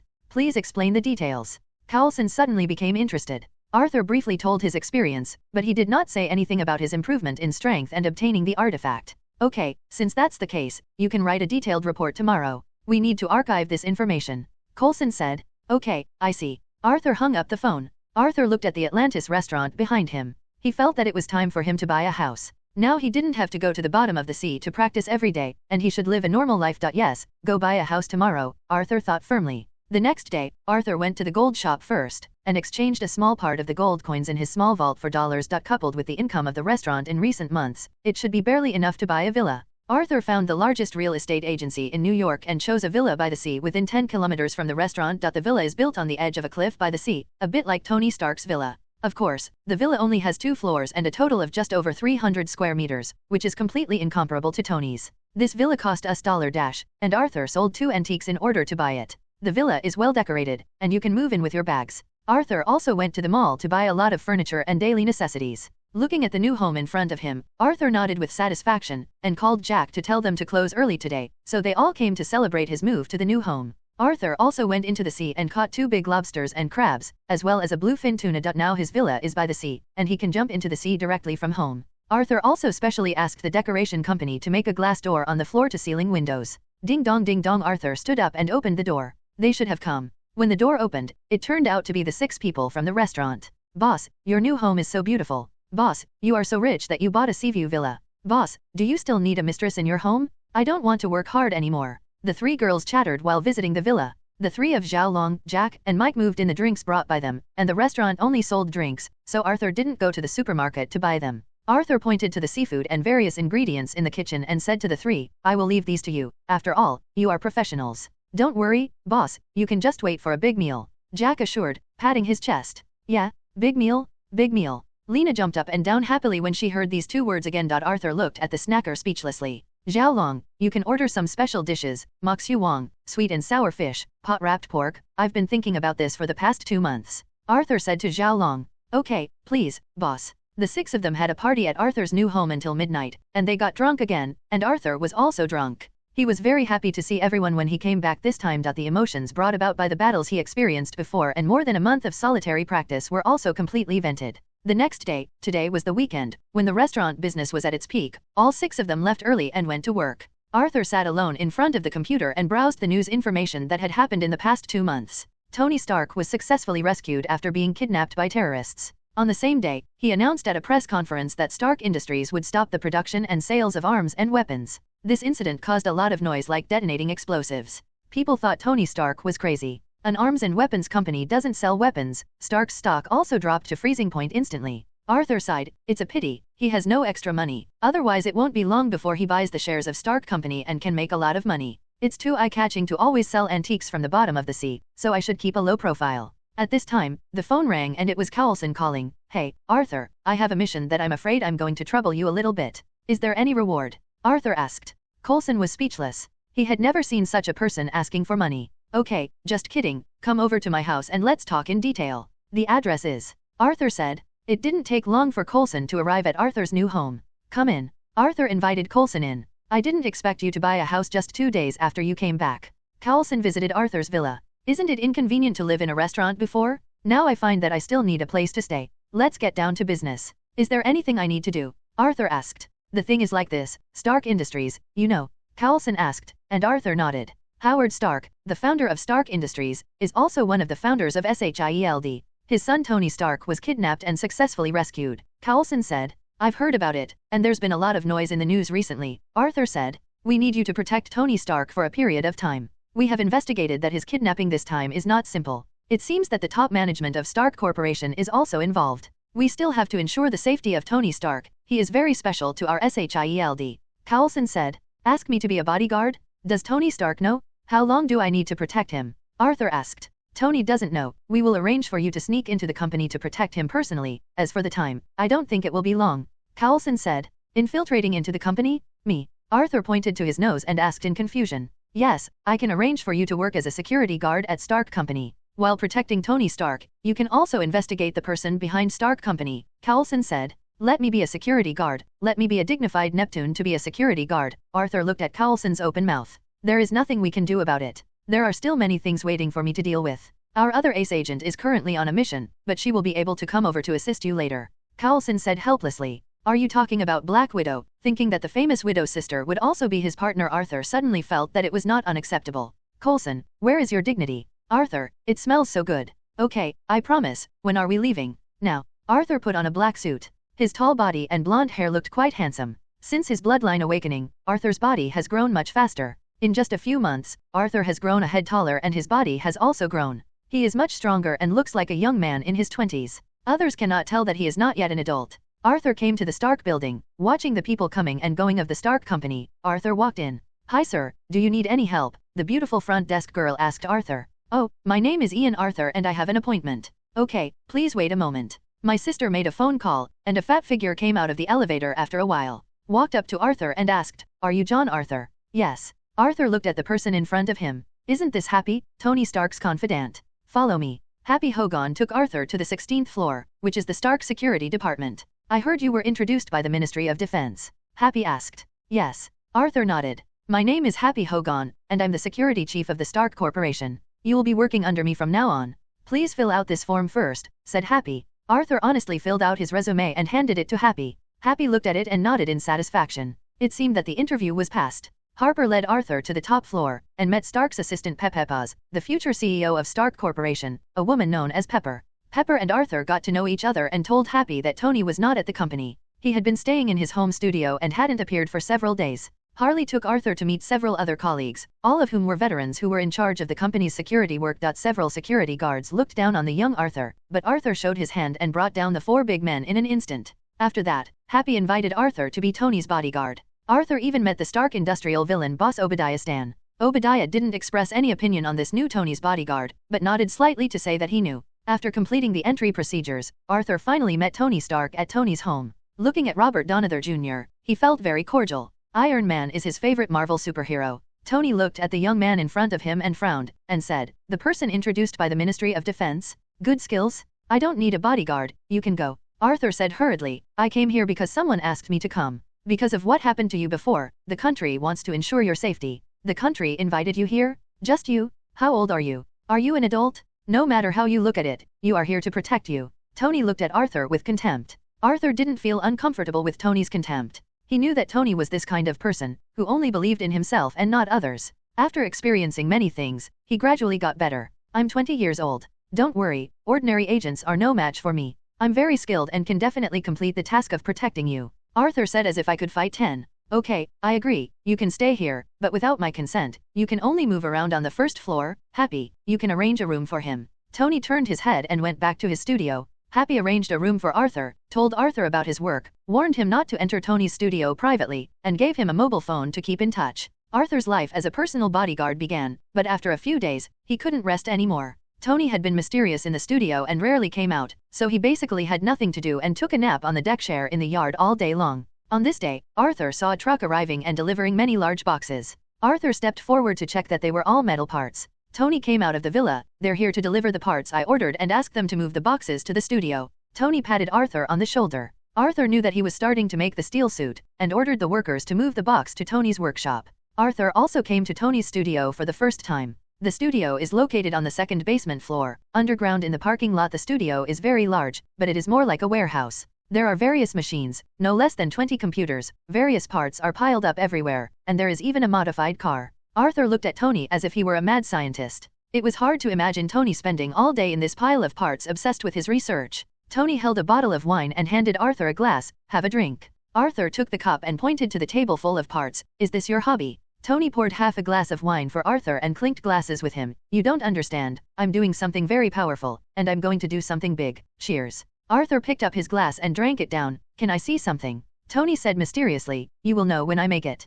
I told you because I liked it, but you have to keep it secret for me." "Okay." Arthur pouted. "I guessed what you were doing." One evening, when Arthur was sitting in the yard enjoying the shade, a Mercedes drove in and stopped in front of Arthur. It turned out that Obadiah had arrived with Pepper, who was carrying a box of pizza and a small square box. "Where's Tony?" "Mr. Obadiah wants to see him."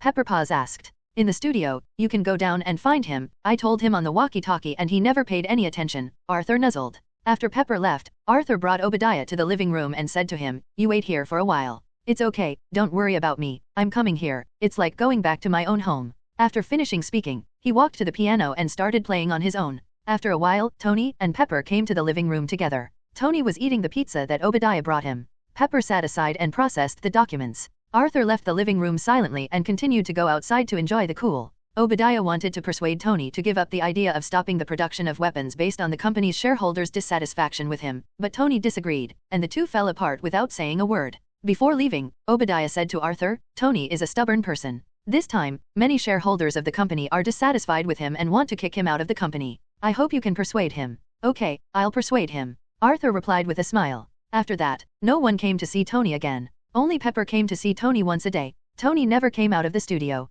Arthur lamented that Tony was such a workaholic. In the evening, Arthur made some late-night snacks for himself, and a special person from Tony's house would deliver meals and some ingredients every day. Tony often forgot to eat because of work. Arthur was sitting on the recliner in the yard, dozing off in the cool breeze, when suddenly there was a bang on the roof which scared Arthur to his wits. The villa was hit by a meteorite. Arthur immediately ran into the villa, looking at the large hole in the ceiling, the wreckage of the piano scattered on the ground and the large hole in the floor. Arthur felt very speechless. When I came to the parking lot on the basement level, I saw Tony lying on a blue sports car wearing a silver battle armor in a mess. Arthur walked over and said, "Are you alright? This is what you call powerful stuff. This is a mistake, come and help me." Tony held out his hand. Arthur grabbed Tony's hand and pulled him up from the crushed car. "You're so strong," Tony exclaimed. "What are you going to do with these?" Arthur pointed to the holes and the crushed sports car. "Ask someone to fix it tomorrow. It seems that this car can't be repaired anymore. Throw it away," Tony said nonchalantly. Arthur gave a thumbs up, as expected of the munitions boss. "Rich? If you don't want a luxury car, you don't want it. I can't even afford a broken car. Don't call me arms chief. Which one do you like? I'll give it to you," Tony asked, pointing to a row of sports cars. "Just kidding, your mech is quite handsome. Can you transform?" Arthur joked, and also learned the transformation sound of Transformers. "This is not a transformer, come and help me take it off." "I can't get it off," Tony said. "How to do?" Under Tony's guidance, Arthur helped him disassemble the armor into parts and finally took it off. "Your battle armor is too troublesome, and it takes too much time to put it on and take it off," Arthur complained. "This is the second version of the design, I will improve it in the future. Hey, my head hurts, please bring me some ice cubes." "Thank you," Tony said, holding his head in his hands. Arthur took ice cubes to apply to Tony's head, and Tony looked at Arthur and said, "Are we friends?" "It's up to you," Arthur said. Tony said again, "Since I'm a friend, you have to keep it a secret. Only you know about this armor. I hope you don't tell anyone, especially the Ministry of Defense." "Do you know?" Tony looked at Arthur seriously. Arthur also promised, "Don't worry, I will help you keep the secret. I also have a secret. In fact, I am not familiar with the people in the Ministry of Defense." "Well, I believe in you. Don't worry, just ask what you need in the future, and I will promise you," Tony replied. "I want a raise." Tony looked at Arthur speechlessly. "That's all you can do?" Arthur sat on the deck chair, holding a newspaper in his hand, watching the sunset with dull eyes. "Hey, being a bodyguard is so boring. I would have rejected this task if I knew it earlier. Wouldn't it be nice to drink with the 3 girls? Go out with me." Arthur turned his head to see Tony beckoning to him. "Where are you going?" Arthur asked listlessly. "At a high-class party." "Then what are you waiting for? Let's go." Arthur immediately revived with full blood. Tony drove Arthur to the Disney Music Auditorium. Why Tony drove? Because Arthur didn't know how to do it. Tony glanced at Arthur and said, "You are not a professional bodyguard at all, and you can't even drive. How did I recruit you?" Arthur smiled awkwardly. "What can I do? I was also driven to the shelves, and it was very difficult for me. Here, get out of the car." Arthur and Tony got out of the car and walked towards the entrance of the auditorium. At the entrance of the auditorium, a lot of upper-class figures in dresses, as well as many celebrities, politicians, and reporters have gathered.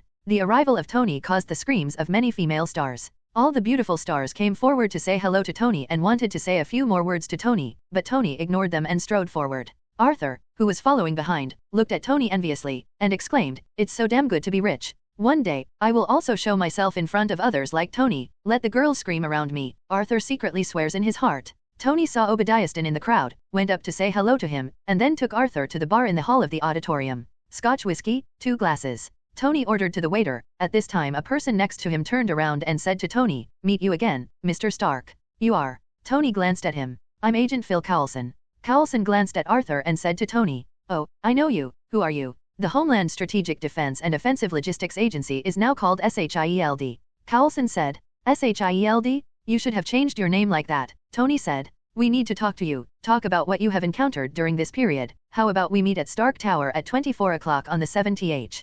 Coulson asked. Tony didn't hear what he said clearly. Tony looked at Pepper in the crowd and said perfunctorily, "Okay, that's it." "Sorry, excuse me." Tony walked towards Pepper in the crowd. "I bet he didn't hear what you were saying," Arthur and Coulson said. "I think so too. Have you made any progress recently? Is there any problem with Stark's senior management?" Coulson asked. The relationship between Tony and the company's top management is very stiff now, but now Stark Corporation is in the hands of Obadiahston, and this person has a big problem. Arthur said. "Very good, you continue the investigation, be sure to protect Tony Stark's safety, and inform me at any time if there is any situation." "Okay, by the way, when will my partner come?" Arthur asked. "Her own task has been completed, and she is already on her way back. It won't be long before you can see her." Coulson replied. That's great, I can't wait. Arthur said excitedly. Coulson gave Arthur a strange look. Do you know who I'm talking about? Okay, I'll leave it to you, Tony, I have to leave first. Coulson left. Arthur walked towards Tony and Pepper, who were standing in the corridor talking, only to see Tony reach out and hug Pepper, and kiss her tentatively. Pepper was obviously not ready yet, and pushed Tony away. There was an awkward atmosphere between the two of them. Sorry, I didn't see anything, you go ahead. Arthur stepped forward with a wink to break the awkward atmosphere between them. No, we were talking, you misunderstood. The red Pepper said. Yes, we were talking. Tony winked at Arthur. This is a gift from Tony for you. Arthur handed Pepper a gift box. Pepper took it in surprise, and happily asked Tony, when did you prepare this? Didn't you give me a heart last time? This is a gift in return. As expected of an old driver, Tony reacted instantly. Pepper opened the gift box. It was a necklace with a delicate blue gemstone pendant. It's so beautiful, thank you, Tony. Pepper liked the necklace very much. As long as you like it, let me wear it for you. Tony took the necklace, walked behind little Pepper, and put the necklace on for her. You're so beautiful. Tony looked at Pepper affectionately. Pepper wearing a blue dress couldn't be more suitable to wear this necklace. Thank you, I want to drink something. Little Pepper was a little embarrassed by Tony. Arthur immediately said, I'll get it. What would you like to drink? I'll go with you, Tony said. I want a vodka martini, not sweet, with olives, Pepper said. Okay. Tony walked towards the bar in the lobby with his arms around Arthur's shoulders. I owe you a favor, Tony said to Arthur. Small, don't mind the little gift I prepared for you in advance. Arthur waved his hand and said disapprovingly. Of course Tony could see the value of that little gift. A sapphire of this size was definitely worth a fortune. Arthur being able to give this kind of gift meant that he should also be very rich. It seemed that he didn't know enough about his bodyguards. Although there are still many such small gifts for Arthur, there are not many suitable for giving sister papers. This time, it is not a loss to win Tony's favor by giving Pepper one. Tony asked the waiter for Chili's wine, when a blonde beauty came over to say hello to Tony. It was Christine, who had a one-night stand with Tony, and she handed Tony a few photos, which were photos of armed groups occupying Gemilla. Gemilla is the hometown of Tony's savior Ethan, and the photos had weapons from Stark Industries. Tony's face darkened immediately. When was this filmed? Yesterday. Christine replied. I didn't approve. Your company approves. My company doesn't represent me. After Tony finished speaking, he strode towards the entrance of the hall with a gloomy expression. What's wrong? Little Pepper came over and asked at this time. It's okay. Arthur comforted, and handed the wine to Pepper. Tony found Obadiah, took out the photo and asked him why he did this, but Obadiah told Tony, I am protecting you. On the way back, Tony was solemn and silent, and Arthur felt a depressing atmosphere. What's going on, Tony? Arthur asked Tony. Tony glanced at Arthur. The company is still selling weapons to militants. Tony gritted his teeth and said, Did Obadiah do it? Tony nodded. Obadiah has a problem. He is definitely related to the militants. Last time you were kidnapped, I guess it has something to do with him. Arthur said. Tony's face became even uglier. What do you want to do? Do you want me to help? Arthur asked. No, I have my own plan. Tony's eyes became more determined. The basement of Tony's villa. You really want to go alone? Arthur looked at the red armor he remembered on the mechanical arm for Tony. I can handle it by myself, don't worry. Tony, who put on his battle armor, glanced at Arthur, started the engine and flew away in an instant. Okay. Arthur looked helplessly at the direction Tony was flying away. Although he could fly with a trident, his speed was not as fast as Tony's. And Tony shouldn't be in danger this time. Forget it, leave him alone. The next day, Arthur was sitting on the sofa drinking coffee. The news was on the TV, and Tony's friend, Colonel James Roddy, was broadcasting the press conference live. An F-22 Raptor crashed during yesterday's military exercise. Fortunately, there were no casualties. At this time, a red figure fell from the sky. Finished? Arthur asked without looking back. Perfect solution. Tony said stinky. Arthur pointed to Roddy's speech on TV and asked, Is this what you call a perfect solution? Tony, don't pay attention to these details. Tony stood on the mechanical table, and the 6 mechanical arms frantically helped him remove the armor, but the coordination was not very good, and he couldn't take it off. Arthur stood aside and watched this famous scene with arms folded. I promise I designed it to be removable, that's it for the first time. Hey, be gentle. Tony was still defending. Jarvis, please don't move. Can you stop watching the joke and come over to help? Tony looked angrily at Arthur, who was gloating at the side. Arthur took the electric drill and the mechanical arms together to help Tony remove the screws on the armor one by one. What's going on? Chili's voice came from behind. Okay, you've seen worse scenes than this. Tony said helplessly. Pepper looked at Tony's armor in surprise and asked, Are these bullet holes? Tony looked at the sudden appearance of Pepper and didn't know how to explain it to him. Arthur said to Tony, Tell her, she is the person you trust the most, isn't she? I think she will support you. Tony confessed to Pepper about his kidnapping experience, his newly designed armor and what he just did in Gemilla. Inside Tony's lab. Can you let me do something? Tony asked Arthur. Say, go to my office and hack into the computer mainframe to get back all the recent data. Tony said. Well, I don't have hacking skills, but I know how to play games on computers, Arthur said helplessly. Aren't you an agent of the Ministry of Defense? Isn't hacking a basic skill for an agent? Tony looked at Arthur in confusion. I'm just a combat type, not a technical type, Arthur explained sheepishly. Okay, use this. I installed a small program in it, just plug it into the host. Tony handed Arthur a USB flash drive. Why do you want these materials? Little Pepper asked. I'm going to find all their weapons transactions and destroy them one by one, Tony said. You still want to mess around? Little Pepper suddenly became anxious. I'm not doing this to show off, not for money, but to save those who are threatened by my weapons, and that's what I want to do. Tony sincerely explained to Pepper. You will die for this, Tony. You can't take any more risks.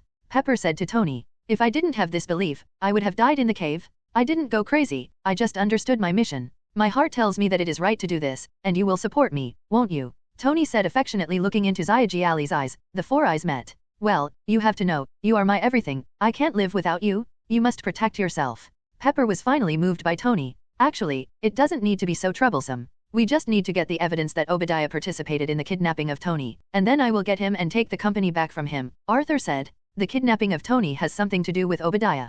Pepper asked in disbelief. It definitely has something to do with him. He has always had deals with militants. Arthur nodded affirmatively. Okay, let's find out the information about his transactions with the militants first. The things should be in my office computer. This task is entrusted to you, Tony said. Why not just kill him? Arthur asked. I need to find evidence, so that I can give the shareholders an explanation, so that I can get the company back in a justifiable way, Tony replied. It wouldn't be such a trouble, I could kill him with a snap of my fingers, Arthur thought, but didn't say it. I'm going to, it's more convenient for me to follow, Little Pepper said. Tony thought for a moment and nodded in agreement. Pepper and Arthur came to Tony's office on the top floor of Stark Corporation. Hurry up and find the information, I'll take care, Arthur and Pepper said.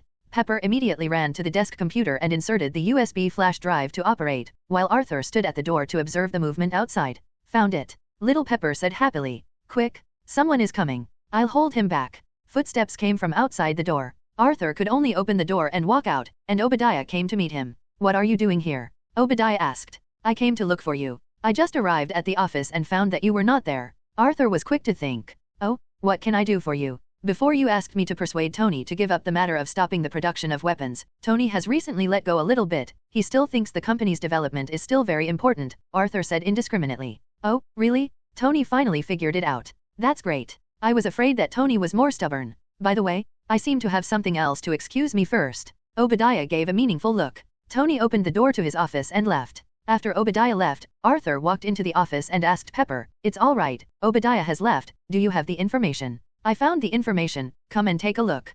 Pepper played a video file, which was a video taken by militants after Tony was kidnapped, as well as some design files of the iron armor. Sure enough, it was Obadiah who did it. Well, now that we have evidence, we can call the police and arrest him, Little Pepper said. No need to call the police. I recognize him as an agent of S.H.I.E.L.D. Just arrest him. Leave it to me, Arthur assured, patting his chest. I'll make a call first. Arthur gestured to Pepper to excuse him. Arthur called Coulson's phone number and told Coulson about the current situation. Arthur asked if he wanted him to kill Obadiah directly. Coulson said it was best to capture him alive and hand him over to a military court for trial. Arthur hung up the phone. What a nuisance, if I just kill him, there will be no problems. But Arthur thought of Obadiah's meaningful expression before leaving. No, Tony is in danger. Go back, Arthur said anxiously to Pepper. The two drove towards Tony's villa at the fastest speed. Obadiah already knew that Tony Stark made the steel armor. He got the blueprint of Tony's mark through the militants, and then asked the company's weapons department to make an enhanced version of Iron King. It's just that the scientists of the Arc Energy Reactor Company, the core energy source of the armor, can't research it. Obadiah thought of the one on Tony's chest, but Tony's bodyguard Arthur stayed with Tony all day and he couldn't find a chance to do it. Today, I suddenly met Arthur in the office on the top floor of the company. No matter what purpose he came to the company, Obadiah knew that the opportunity had come. Obadiah drove to Tony's villa at the fastest speed, went in and quietly approached Tony who was working, subdued Tony with a pulse device, and removed the energy reactor on Tony's chest. Haha, finally got it, the idiot Tony Stark is dead without the energy reactor. After I go to the weapons factory and put on the armor, I will get rid of Tony's bodyguard and that female assistant, Obadiah, who was driving to the Stark factory, thought hard. Obadiah didn't expect that Tony still had a replaced old energy reactor. When Arthur and Pepper arrived at the villa, they found Tony lying on the ground.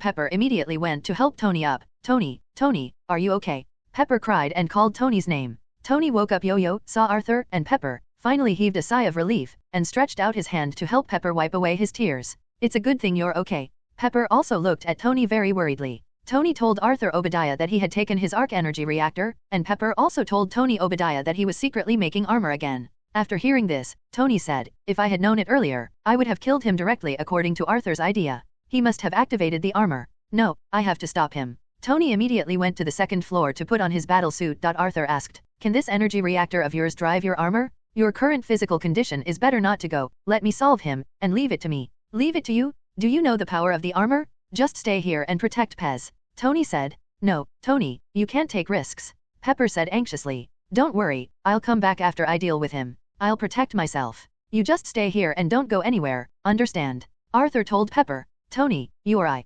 Before Arthur could finish speaking, Tony flew away in a hurry. Arthur looked at Tony, who was going away, feeling speechless. "Tony, you know nothing about power. You stay here, I'm going to help Tony. Don't worry, I will bring Tony back intact." Arthur said to Pepper. "Please, come back safely with Tony." Pepper looked at Arthur pleadingly. Arthur took a taxi and drove towards the Stark Industrial Park. Arthur was really aggrieved this time. He didn't bring out the trident, so he couldn't fly or drive, so he could only take a taxi. Up. "Master, please drive faster, I will give you double the price." "Okay, fasten your seatbelt." The driver happily returned. Arthur said that when this time is over, he will go to test for a driver's license, as well as an aircraft driver's license. Isn't S.H.I.E.L.D able to learn to fly a fighter plane? When the time comes, let S.H.I.E.L.D provide a fighter plane. Arthur thought hard. Nick Fury, you're thinking farts. Before reaching the Stark Industrial Park, he saw that the road ahead was blocked, and a huge grey humanoid machine was fighting fiercely with the red Iron Man in the distance. "Omega? What is that?" The driver looked at the scene in front of him, his mouth opened wide.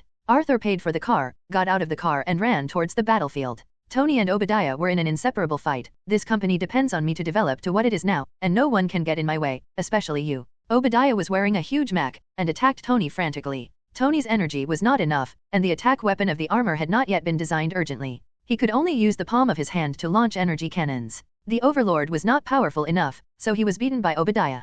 Obadiah grabs Tony and throws him hard into a bus, then the shoulder of the mech opens and a missile is fired at Tony. It's too late to say it. Just when the missile was about to hit the bus, a figure rushed up and blocked the missile with his body. Boom. There was a huge explosion and flames shot into the sky. People in the distance could see the flames caused by the explosion. However, a figure emerged from the flames. "Need help, Tony?" It was Arthur who came. Tony climbed out of the bus, looked at Arthur's tall and straight body and asked, "Arthur, why are you here? I can't see you being beaten so badly if I don't come. It's a pity that I bought a new suit." Arthur was still in the mood to joke at this time. He took off the burning coat and threw it aside, took a breath and blew extinguish the flame on the pants. "John Arthur, you came just in time. I'll finish you two together here." Obadiah was very surprised that Arthur could block his missiles, but he didn't care too much. "I've wanted to get rid of you for a long time." Arthur looked at Obadiah with cold eyes. Suddenly Arthur kicked the ground hard, rushed towards Obadiah at a rapid speed, and punched Obadiah's chest in the armor. Only a bang was heard, and the huge mechanical armor was sent flying tens of meters by Arthur, and hit the ground heavily.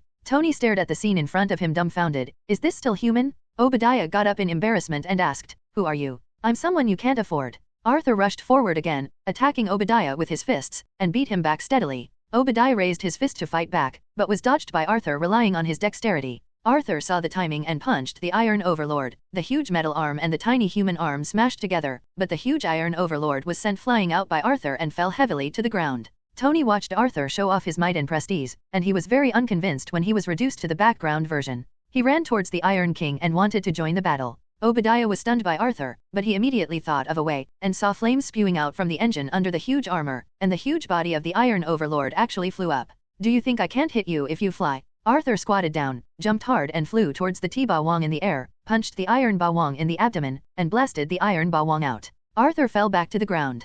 Obadiah finally stabilized his battle armor after being smashed and flew a long way, and he continued to fly high in the sky. He knew that there was a limit to how high Arthur could jump, and he was going to fly to a height where Arthur couldn't hit him. Arthur took off again and jumped towards Obadiah, but the height of the Iron Overlord had exceeded 50 meters, and Arthur could no longer reach Obadiah, so he had no choice but to fall to the ground. Obadiah laughed, raised his right hand and stretched out a muzzle. The muzzle sprayed out fire snakes, and the bullets shot towards Arthur on the ground continuously. The bullets kept hitting Arthur. Although it couldn't do much harm to Arthur, it still made Arthur very irritable. Obadiah raised his left hand again, stretched out a bigger gun barrel, and shot a missile towards Arthur. With a bang, the missile hit Arthur's position and produced a huge explosion. After the flames of the explosion disappeared, Arthur's figure stood on the spot. He didn't seem to have been hurt in any way, but the clothes on his body were already tattered. Arthur saw that there were no high-rise buildings around, and he couldn't do it if he wanted to use his strength to jump up. If he had known that he would have used all his strength to kill him just now, he regretted not bringing out the trident. Obadiah laughed wildly at high altitude. Tony came to Arthur and asked with concern, "Are you all right?" "It's okay, do you still have energy? Take me up, and I'll beat him down," Arthur said. "It is good." Tony picked up Arthur and flew towards Obadiah in the air. Obadiah realized that something was wrong and opened the distance from Tony to the sky. "I saw the Iron King flying in front, and the Iron Man holding Arthur was chasing after him, and kept getting closer." Tony looked at the remaining -% of the battery, and used up all the remaining energy to speed up with all his heart, shortening the distance in one fell swoop.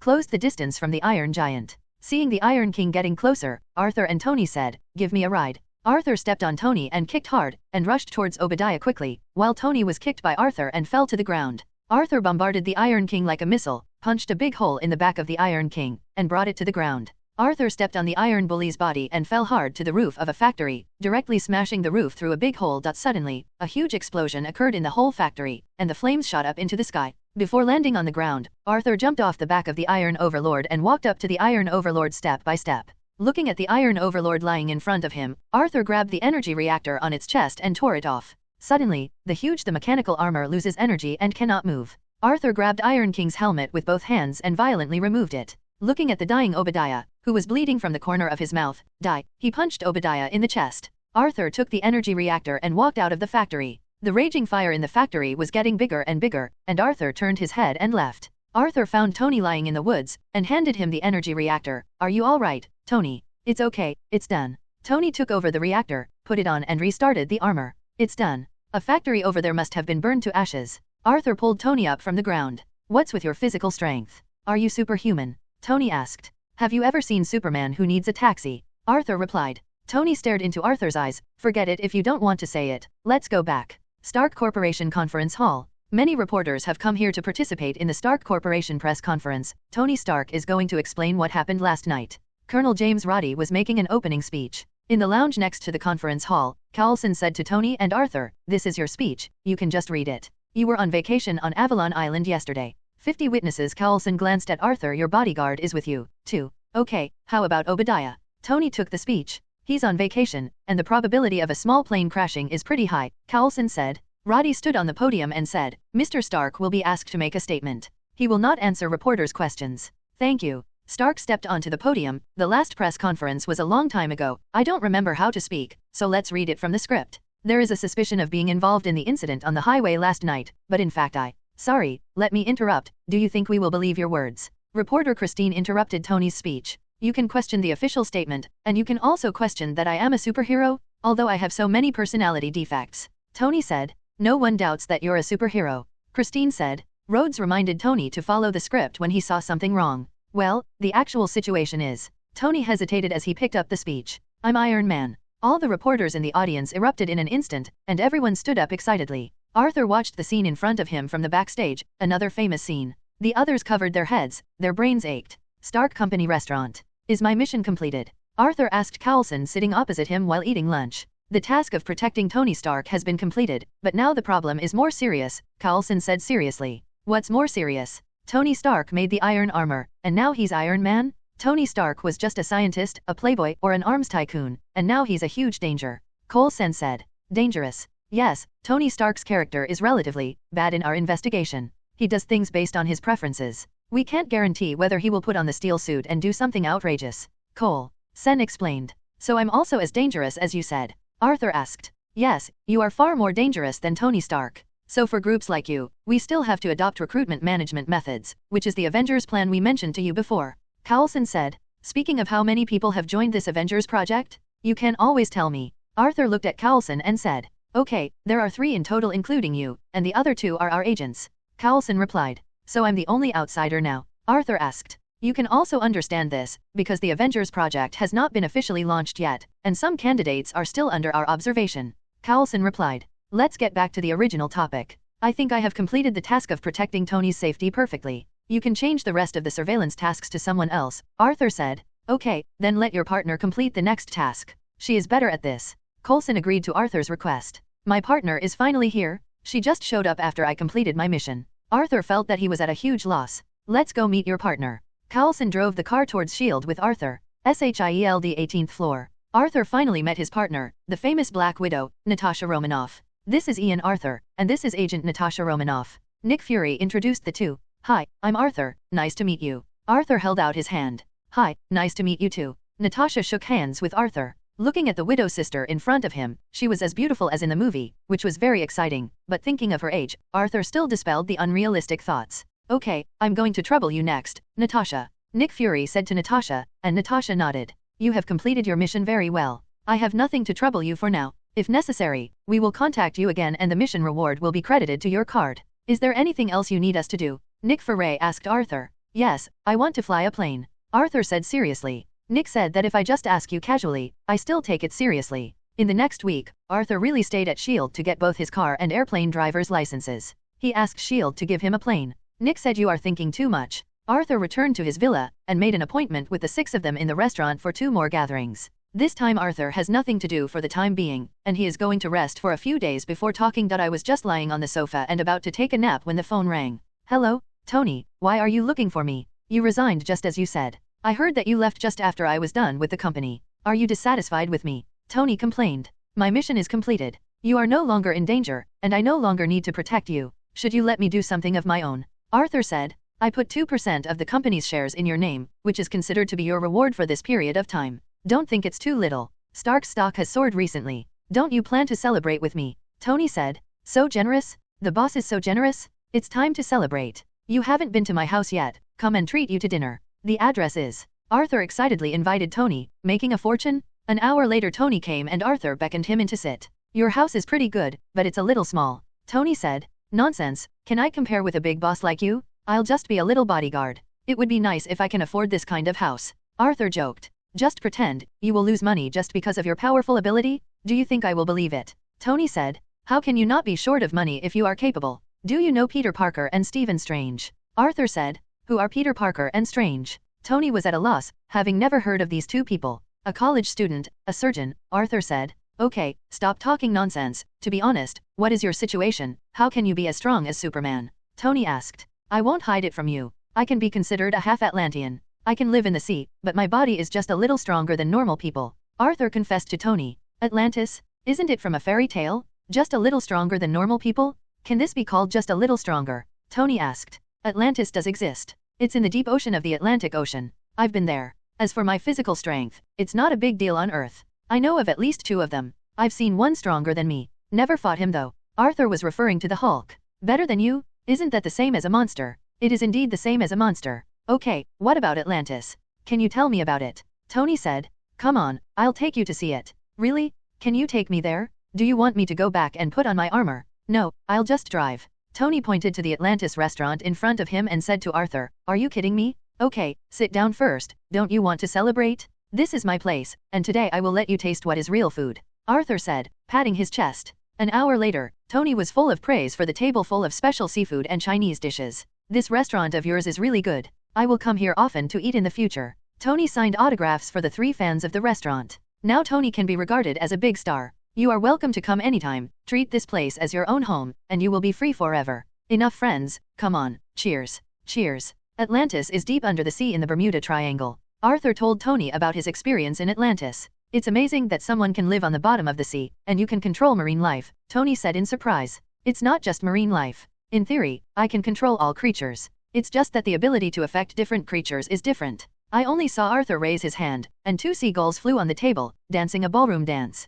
It's unbelievable. Why do you still work as an agent in the Ministry of Defense when you are so good? Tony asked. Actually, I joined the Avengers project. S.H.I.E.L.D. asked me to protect you. The Department of Defense is just a cover. Arthur was a little embarrassed. Why did S.H.I.E.L.D. ask you to protect me? Tony wondered. Actually, your father is one of the founders of S.H.I.E.L.D., and Stark Industries has an important relationship with S.H.I.E.L.D., so S.H.I.E.L.D. still pays special attention to you, Arthur replied. My father is the founder of S.H.I.E.L.D.? Why didn't I know? Tony tried hard to recall his father. It seemed that besides his love for inventions, his father also had a close relationship with the government. Okay, so what are you going to do next? Tony asked. Arthur hesitated a little and said, actually, I have just turned 17, and I may go to school next. Tony looked at Arthur confused. Are you underage? Yes, no matter how powerful Arthur is, he is only 17 years old. Nick Fury still suggested that Arthur go to school and learn some knowledge. Arthur has never read a book since he was a child. If Arthur hadn't learned English in his previous life, he probably wouldn't even be able to read newspapers. Arthur thought about it and felt that what Nick Fury said was right, and he should learn from it. Anyway, I have nothing to do recently. I might as well go to school. I just want to go back and experience college life. Arthur plans to go to New York University, which is the school where Spider-Man is. Since he is going to study, he has to be in the same class as Peter Parker. Okay, since you're going to study, I won't tie you by my side. Let Happy be the bodyguard, Tony said helplessly. You want me to be your thug? No way. But Stark Industries is not in the arms business. What are you going to do? Arthur asked. I plan to develop new energy sources, like this one, Tony said, pointing to the energy reactor on his chest. Arthur looked at the energy reactor and wanted to tell Tony that you would have a headache for it soon, but Arthur still didn't say much. Let Tony solve it by himself. Since you want to develop new energy sources, I have a proposal. Arthur said. Tell me the story. We can make a new energy vehicle. As long as the energy core is simplified, it can provide the power of the car for 20 years, and the name is Stark New Energy Vehicle. Arthur said. Well, that's a good idea. Let's try it, Tony thought. Not only cars, but also airplanes and submarines can be made. In the future, we will even make a spaceship to imitate it, and produce a Starkin-style spaceship for us to travel in space. Where to get a spaceship? Tony asked. I'll deliver it myself in the future, Arthur said mysteriously with a smile. Tony could feel Arthur talking, but he didn't mind. Cheers. Cheers. Arthur has several plans for improving his own strength. The first is to go to Asgard with Thor, where Arthur's ability may be greatly improved. Trident upgrade again. The second is the 5 limited gems. Several of the 5 limited gems are more suitable for him, but among the next gems that can be accessed, Arthur wants to get the soul gem in Loki's scepter the most. The Mind Stone has the ability to control others, and Arthur also has the energy to control others. The Mind Stone is like a tailor-made for Arthur, and Arthur is determined to get it. So Vision, sorry, probably without you. The next thing Arthur has to do before these plans start, go to school. Coulson has already completed the admission procedures for Arthur, and Arthur will be able to report to New York University as a transfer student soon. New York University is a particularly well-known university in the Marvel world. Arthur was carrying a school bag, with short blonde hair, a gray sweater on his upper body, jeans, and skate shoes on his lower body, looking like a rebellious young man. This outfit is more suitable for his low-key personality. Arthur came to the principal's office and handed over the letter of recommendation from Coulson to the principal, and then successfully enrolled. The school had already started, and Arthur was transferred to Class 02 of the Department of Biological Studies as a transfer student, which was Peter Parker's class. Arthur had investigated beforehand. His personal identification details show that he is 19 years old and previously studied at the University of London. In the Biology Class 2 classroom, the students were already sitting neatly and getting ready for class. Peter Parker took out his books and climbed on the table. His stomach hurt badly. Laish had a conflict, was beaten up, and his camera was broken. Now he is in a very bad mood. At this time, the head teacher came in. Hey, be quiet. A new classmate has been transferred to our class today. Let us welcome him together. The students all applauded. Arthur came in, walked to the podium, looked at the students sitting below, and the familiar feeling of studying life came back. My name is John Arthur. I transferred here from the University of London. Please take good care of me in the future. Arthur briefly introduced himself. There was sparse applause from the audience, and there was no scene in the novel that caused all the female students in the class to scream after transferring to another school. Arthur felt rather embarrassed. Okay, welcome to Arthur. Arthur, go find a seat, said the class teacher. Arthur walked to the empty seat in the last row and sat down, taking out his textbook. Okay, let's start the class. The head teacher began to give a lecture. Arthur fell asleep listening to the teacher's voice and couldn't understand it at all. He observed his classmates, especially Peter Parker, who was lying on the table not far from him. The afternoon passed quickly, and when it was time to leave school, all the students packed up their things and left. Only Parker was still lying on the table. Arthur went up. Hey, classmate, after school, why don't you go?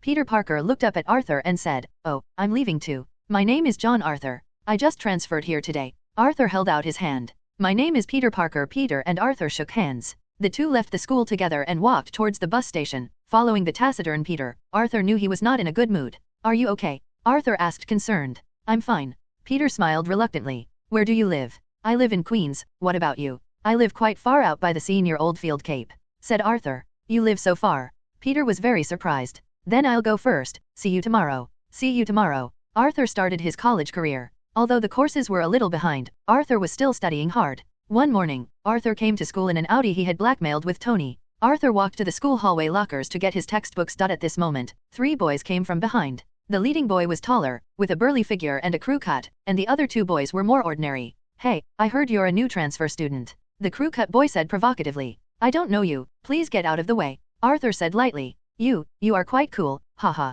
The 3 of them laughed. Flash, what are you doing? He's my friend.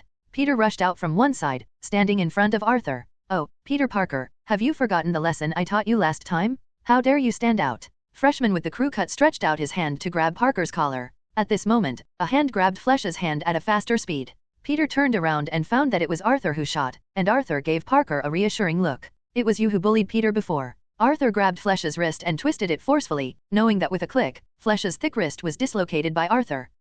Fresh screamed suddenly, and the students around him all looked over when they heard the scream. "Today is just a lesson for you. Think about the consequences before doing anything in the future." Arthur kicked Fresh in the abdomen and kicked him 5 meters away. The students around were all stunned. It was always Flesh who bullied others, but today someone actually taught Flesh a lesson. The 2 followers next to him didn't dare to step forward when they saw Arthur's strength. "You 2 take him to the infirmary, and let Peter go to class." Arthur beckoned Peter to the classroom. The 2 attendants immediately went to help Flesh go to the infirmary. Peter said worriedly, "You hit Flesh, I guess he will find a chance to retaliate against you." Arthur shrugged, and said nonchalantly, "Whoever he is, I'll break his leg if he comes." Peter thought Arthur was joking. In the next few days, Arthur went to and from school normally. He hadn't seen Flesh, so Arthur forgot about it until Friday afternoon after school. Arthur and Peter came out of the classroom together and walked out of the school. After walking out of the school gate, a group of people surrounded him and blocked his way. The leader is a bald and muscular man, standing next to him is Flesh from last time, and the others are some young people from society. There are more than 10 people.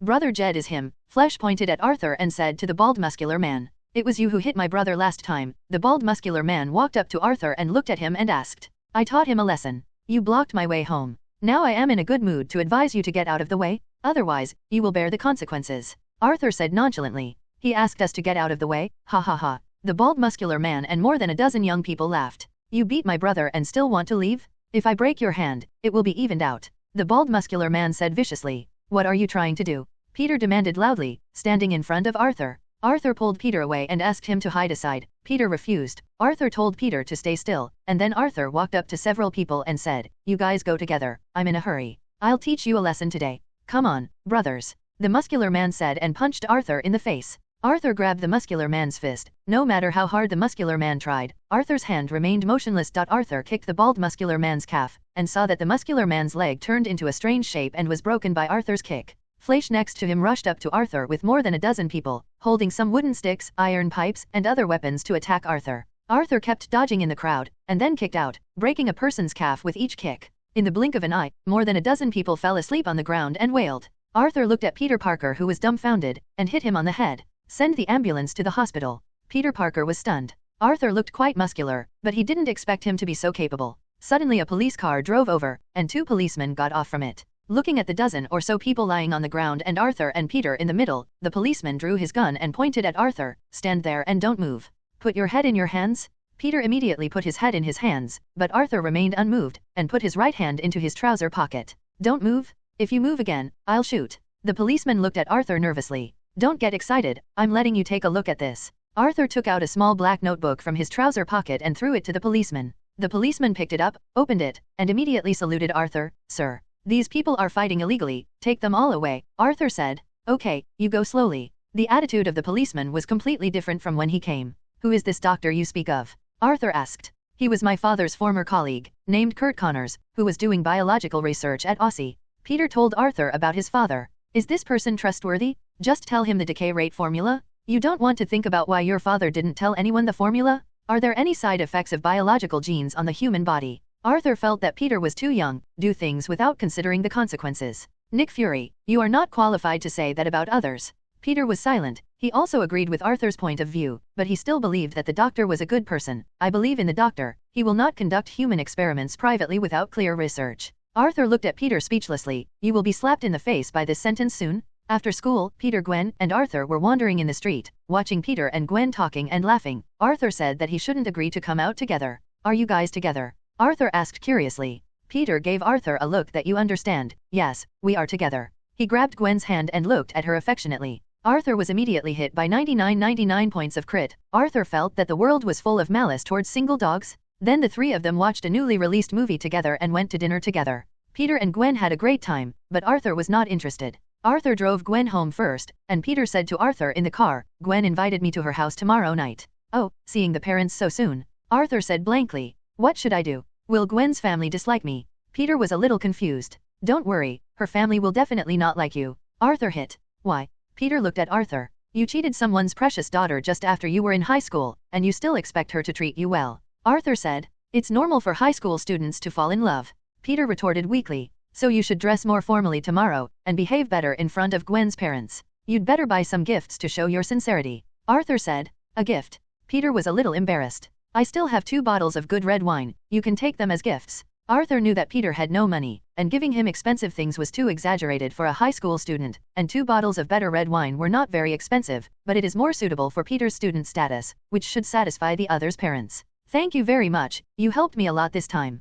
Peter said gratefully. Arthur looked into Peter's eyes and asked seriously, do you know Spider-Man?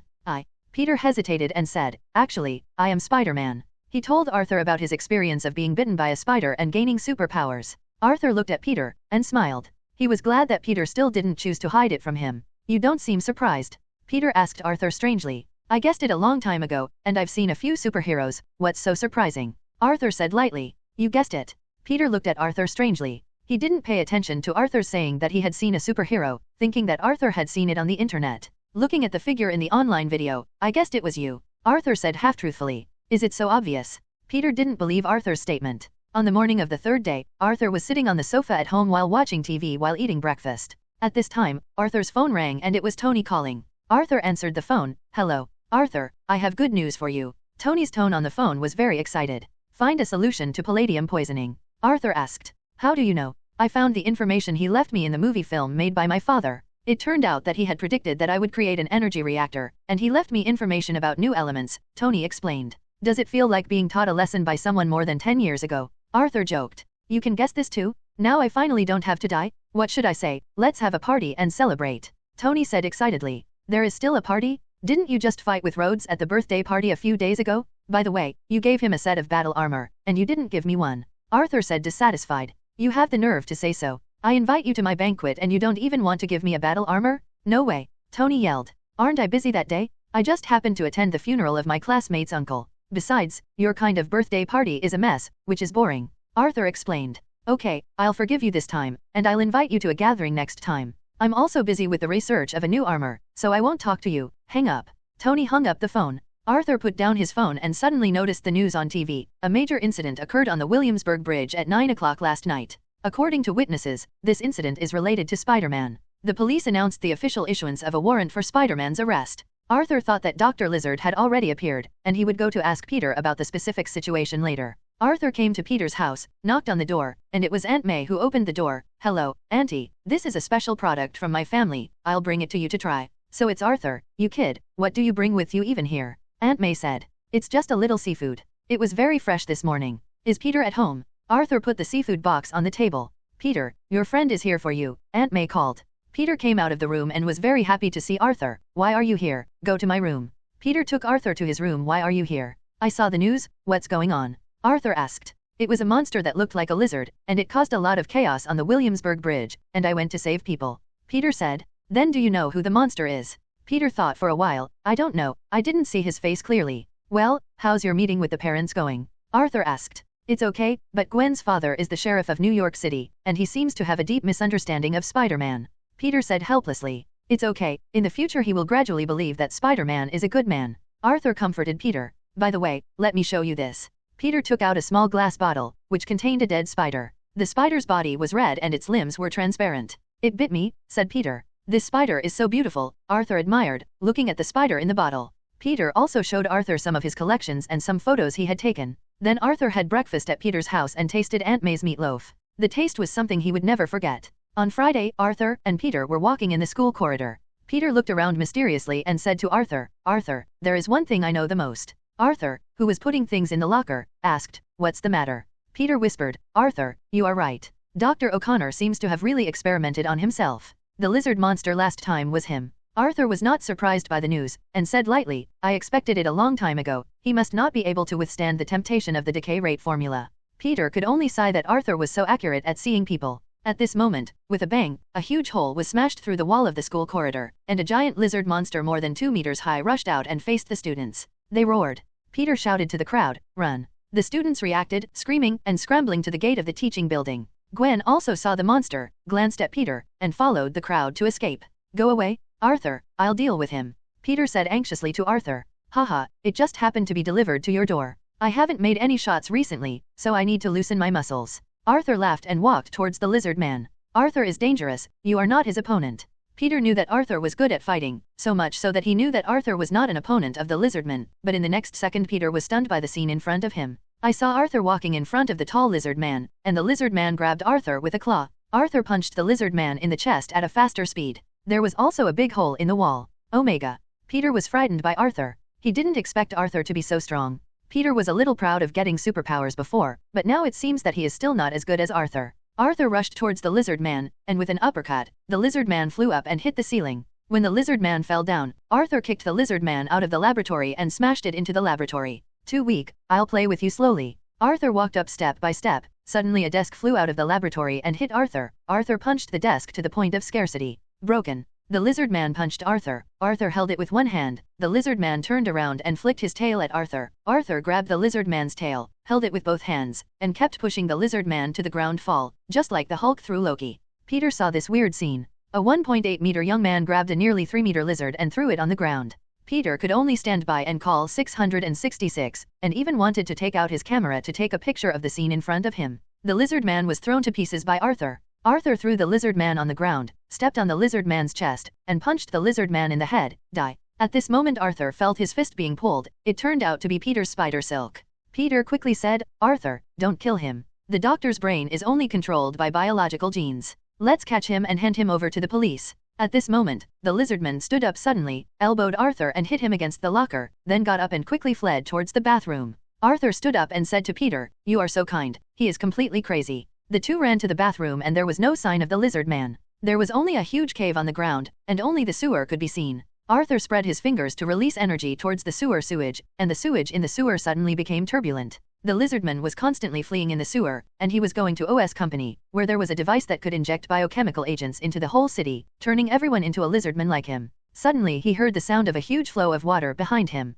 Could it be that a huge flow of water in the sewer pipe rushed towards him, and he turned and fled forward? But this huge flow of water was too fast, and it hit the lizardman in one go. Lead him to keep rushing forward. The lizardman lost his balance under the impact of the water pressure in the water flow, and kept bumping into the wall of the sewer pipe. In the end, the lizardman spotted an exit and jumped out. On a manhole cover in the streets of New York, he heard the sound of the manhole cover suddenly flying out. A green humanoid creature was rushed to a height of more than 30 meters in the air by the huge water flow. The lizard talent hit the ground heavily. In the school bathroom, Arthur retracted his hand and said, Let it escape. There is too little water in the sewer. Peter stood aside and asked strangely, What did you do? It was you who made the lizardman escape, and he is going to drop biochemical weapons on the whole city, turning everyone into lizards. Arthur said to Peter, hating Iron for being weak.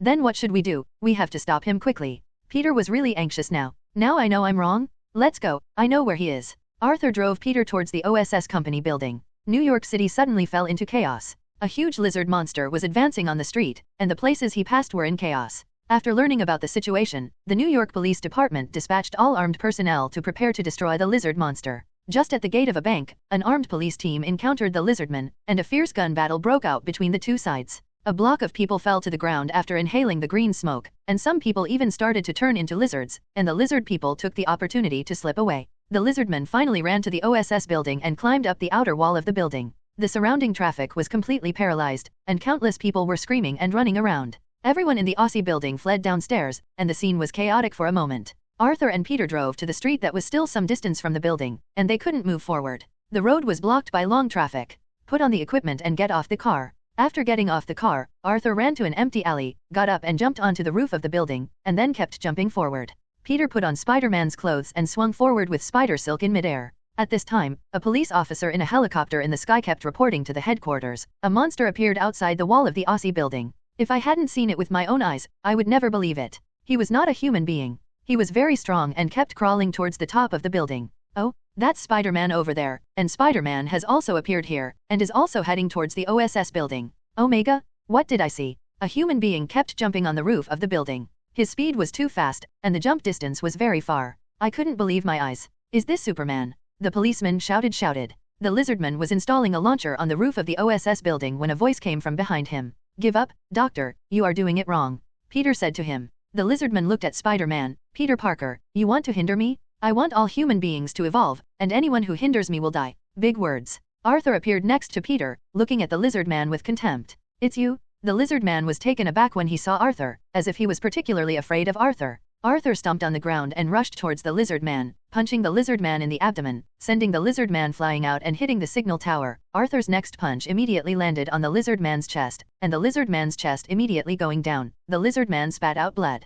Arthur flew up and kicked the lizard man again, and the huge force knocked down the lizard man and the steel signal tower behind him. The 20-meter-high signal tower crashed down towards the pool downstairs, and the lizard man fell to the ground, dying, only to see the lizard man shrinking and turning back into a human being. Peter looked at Dr. O'Connor lying on the ground, and said to Arthur, "Let's hand him over to the police." Arthur is not interested in killing an ordinary person. "Okay, then let's go." Peter and Arthur left quietly, leaving only Dr. O'Connor trapped in the cobwebs on the roof. Arthur made a phone call to Tony. In this incident, the senior executives of the OSS company were also killed by the lizardman, and asked him to buy the OSS company. Although Tony was not interested in biopharmaceuticals, he agreed to Arthur's request to acquire Aussie Bio. Arthur and Peter drove home in the car. This incident was easily resolved, and Gwen's father was not dead. Everyone was happy. Peter watched Arthur hesitate to speak several times. Arthur said first, "I know what you want to ask. I have the same superpowers as you, but I have never been bitten by a spider, and I own Atlantis' lineage." Arthur briefly told Peter about Atlantis and his life experience.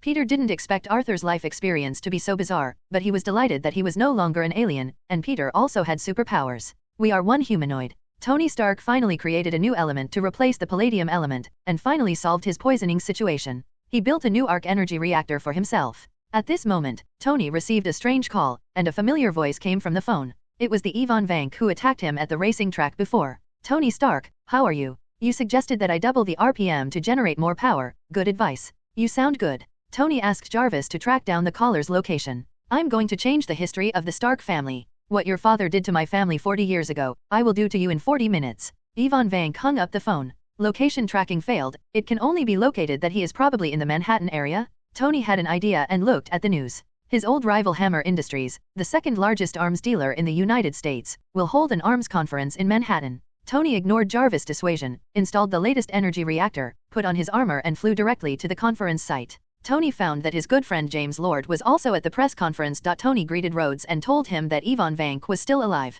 At this moment, all the robots and Rhodes' armor moved at the press conference, and all the robots aimed their weapons at Tony. Rhodes reminded Tony that his armor had also been hacked. In order not to hurt anyone at the press conference, Tony had to take the initiative to escape. All I saw was Tony in the red armor flying in front, while Rhodes in the silver armor kept firing his machine guns at Tony, and Rhodes was followed by more than 20 robots also attacking Tony. Dozens of non-flying robots on land also raised their gun barrels and fired shells at Tony. For a while, the flames near the exhibition hall of the press conference were so intense that the fight was very intense. And Arthur's partners Natasha and Happy Hogan came directly to the building of Hammer Industries. Under the attack of the Widow's sister, all the bodyguards in the Hammer building were easily subdued by him. Natasha found the mainframe operated by Ivan Vank, successfully restarted Rhodes' armor, and Rhodes regained control of the armor. With the cooperation of Tony and Rhodes, the robot that came after the drama was quickly solved. Just when Tony and Rhodes breathed a sigh of relief, Natasha reminded them that a more powerful enemy was coming. Sure enough, a man wearing armor flew from the sky. It was Ivan Vank. Ivan Vank spread out his hands and threw out 2 charged whips, constantly attacking Tony and Rhodes, and finally died under the explosion of the energy of Tony and Rhodes. The plot of Iron Man 2 is too watery, so I won't describe it too much, just briefly take it over. Tony took the document Nick Fury handed him, inviting him to officially join the Avengers program. But Nick Fury handed Tony another report that was Natasha's evaluation of him. Tony became angry when he saw it, and reported that he had an impulsive and unstable personality, suicidal tendencies, and was a narcissist. The most important thing is that Tony is not recommended to join the Avengers. Tony thinks of me as Iron Man, billionaire, science geniuses, countless women don't have the lover of their dreams, quilt, push, recommend. Tony was immediately angry. Even my little bodyguard joined the Avengers, but I wasn't recommended. Am I not as good as Arthur, that kid who is still studying? Nick Fury told Tony that he could only serve as an advisor to the Avengers. Tony looked at Nick Fury and said, "You can't afford me." He turned and left. But halfway through, he turned around and said, "You can want me to be a consultant, unless you have someone award me and Rhodes medals in Washington tomorrow." An awards ceremony was held in Washington the next day, and Congressman Stern gritted his teeth and presented Tony and Rhodes with the Medal of Excellence. The Atlantis restaurant is closed again today on the weekend evening. Why is the Atlantis restaurant closed when the weekend business is the best? Because Arthur brought Peter and Gwen to the restaurant. He was supposed to have an open-air barbecue with several people in the restaurant. Peter and Gwen sat on Arthur's left, Isa, Omili, and Lena sat on Arthur's right. As for the other three, Jack grilled fish, Zhao Long cooked Chinese food, and Mike was a standard tool man for kebabs. Several people were eating and laughing. Peter and Gwen made an exception and drank some wine. The scene was very warm. Arthur smiled and looked at the scene in front of him. It would be great if he could live a simple life like this, but in this what the world lacks most is fighting. Especially the earth has always been troubled by disasters. In order to keep the beauty around him, he still needs to continue to work hard to become stronger, and Arthur found the motivation to move forward again. Everyone ate very happily, and some sisters even taught Peter and Gwen to play a small wine table game. At this moment, Arthur's phone rang. Arthur took a look and said sorry to several people, and walked aside to answer the phone. Hello, what's the matter?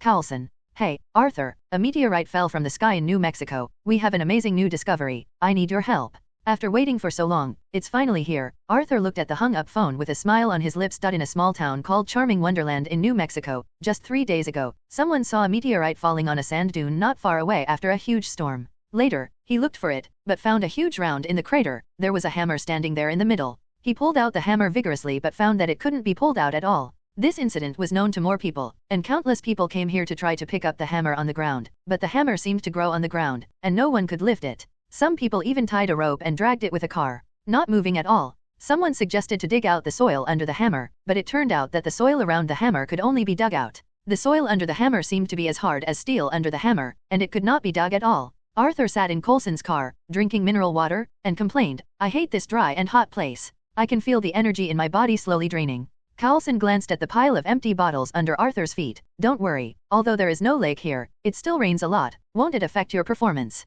It's not that exaggerated, it's just that I'm not used to it. Who made me live by the sea since I was a child?" Arthur replied. "That's good." Coulson concentrated on driving. The two finally arrived at the place where the hammer was, which had been isolated by S.H.I.E.L.D. personnel, and everyone who entered and exited wore protective clothing. Coulson worried that the hammer would radiate energy. When the two came to the quarantine area, Arthur saw the legendary Meow Meow hammer, a silver square with a brown leather-wrapped handle and a simple pattern on the hammer. A staff member reported to Coulson that the current energy of the hammer is stable, and there is no sign of radiation. "Okay, got it," Coulson said. Arthur walked towards the hammer, grabbed the handle of the hammer with both hands, and pulled it up with all his strength.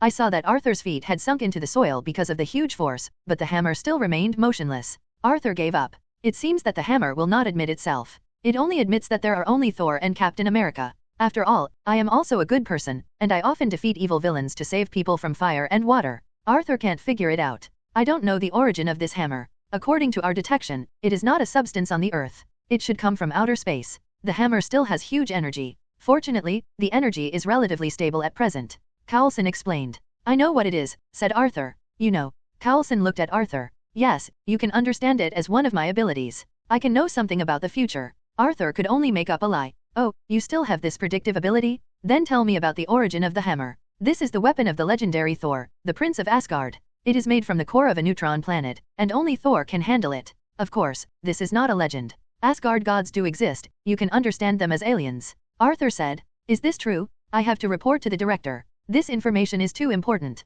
Coulson went to the side and called Fury. Standing on the top of the hill, Arthur glanced at the town called Charming Wonderland in the distance, and curled his lips.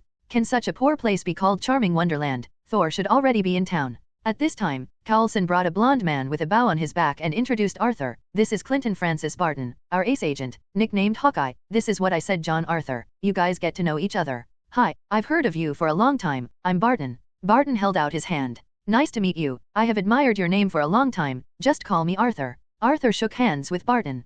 Coulson and Barton talked about the fact that Arthur could know the future, and the situation in Asgard. "You can really predict the future? Then look at my future." Hawkeye didn't believe Arthur's statement. "You have a wife who loves you, a daughter and 2 sons, and you live in a place where no one can find you," Arthur said. Hawkeye glanced at Coulson. "I only have 1 little daughter and 1 son. How do you know that?" "Congratulations then, you will have a son soon," Arthur said. "That's your good word." Barton believed that Arthur could predict the future. Coulson looked at Arthur and asked, "Then what else do you know about Asgard?" "I only know that Thor, the god of thunder, angered the god King Odin and was deprived of all his divine power by Odin. He was exiled to the earth in that small town." Arthur pointed to the small town called Charming Wonderland in front of him. Town. Thor regretted it very much. In order to show his ability, he took his friends to the frost giant country Jordanheim without telling his father, and fought a battle with the frost giants. This incident was known by his father, god King Odin, who took him back to Asgard and reprimanded him. Thor refuted his father as soon as he got hot, and scolded his father for being a fool.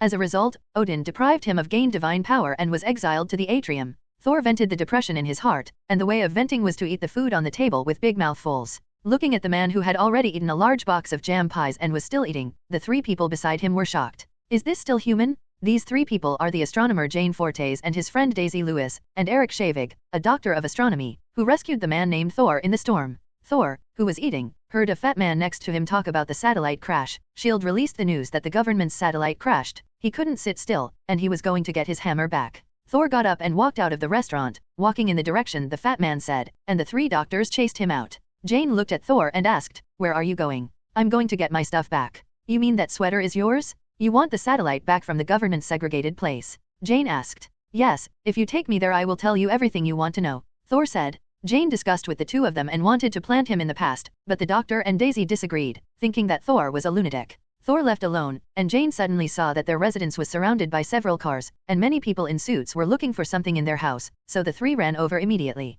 Looking at the agents who were constantly moving their work materials and equipment to the car, "What are you doing?" Jane asked loudly. "I'm Agent Coulson of S.H.I.E.L.D. We need your research data," Coulson explained. "You guys are stealing, this is my lifelong research. These devices are very important to me, and I want to sue you for violating my right of protection," Jane said loudly. "I'll explain to him." Arthur came out from the side and stopped Coulson. "I'm John Arthur, we need to use your research materials, of course we're just borrowing them, and we'll pay for it," Arthur said. "You can't take my things away." "I don't agree," Jane insisted, and the doctor pulled her aside. The doctor didn't want to confront the government agency. "You are Dr. Eric. I have known you for a long time. Not only do we want to confiscate your information, but we also need the help of the three of you. Are you even taking us away?" Jane screamed. "I didn't take you away, but I need your help. Do you know a man named Thor? I want to see him. Your things will be returned to you later, and this is your reward, please take it." Arthur gave Coulson a look. Coulson had no choice but to take out a check, and Arthur handed the check to the doctor. The three discussed it, and the doctor said, "Okay, we'll take you to find him."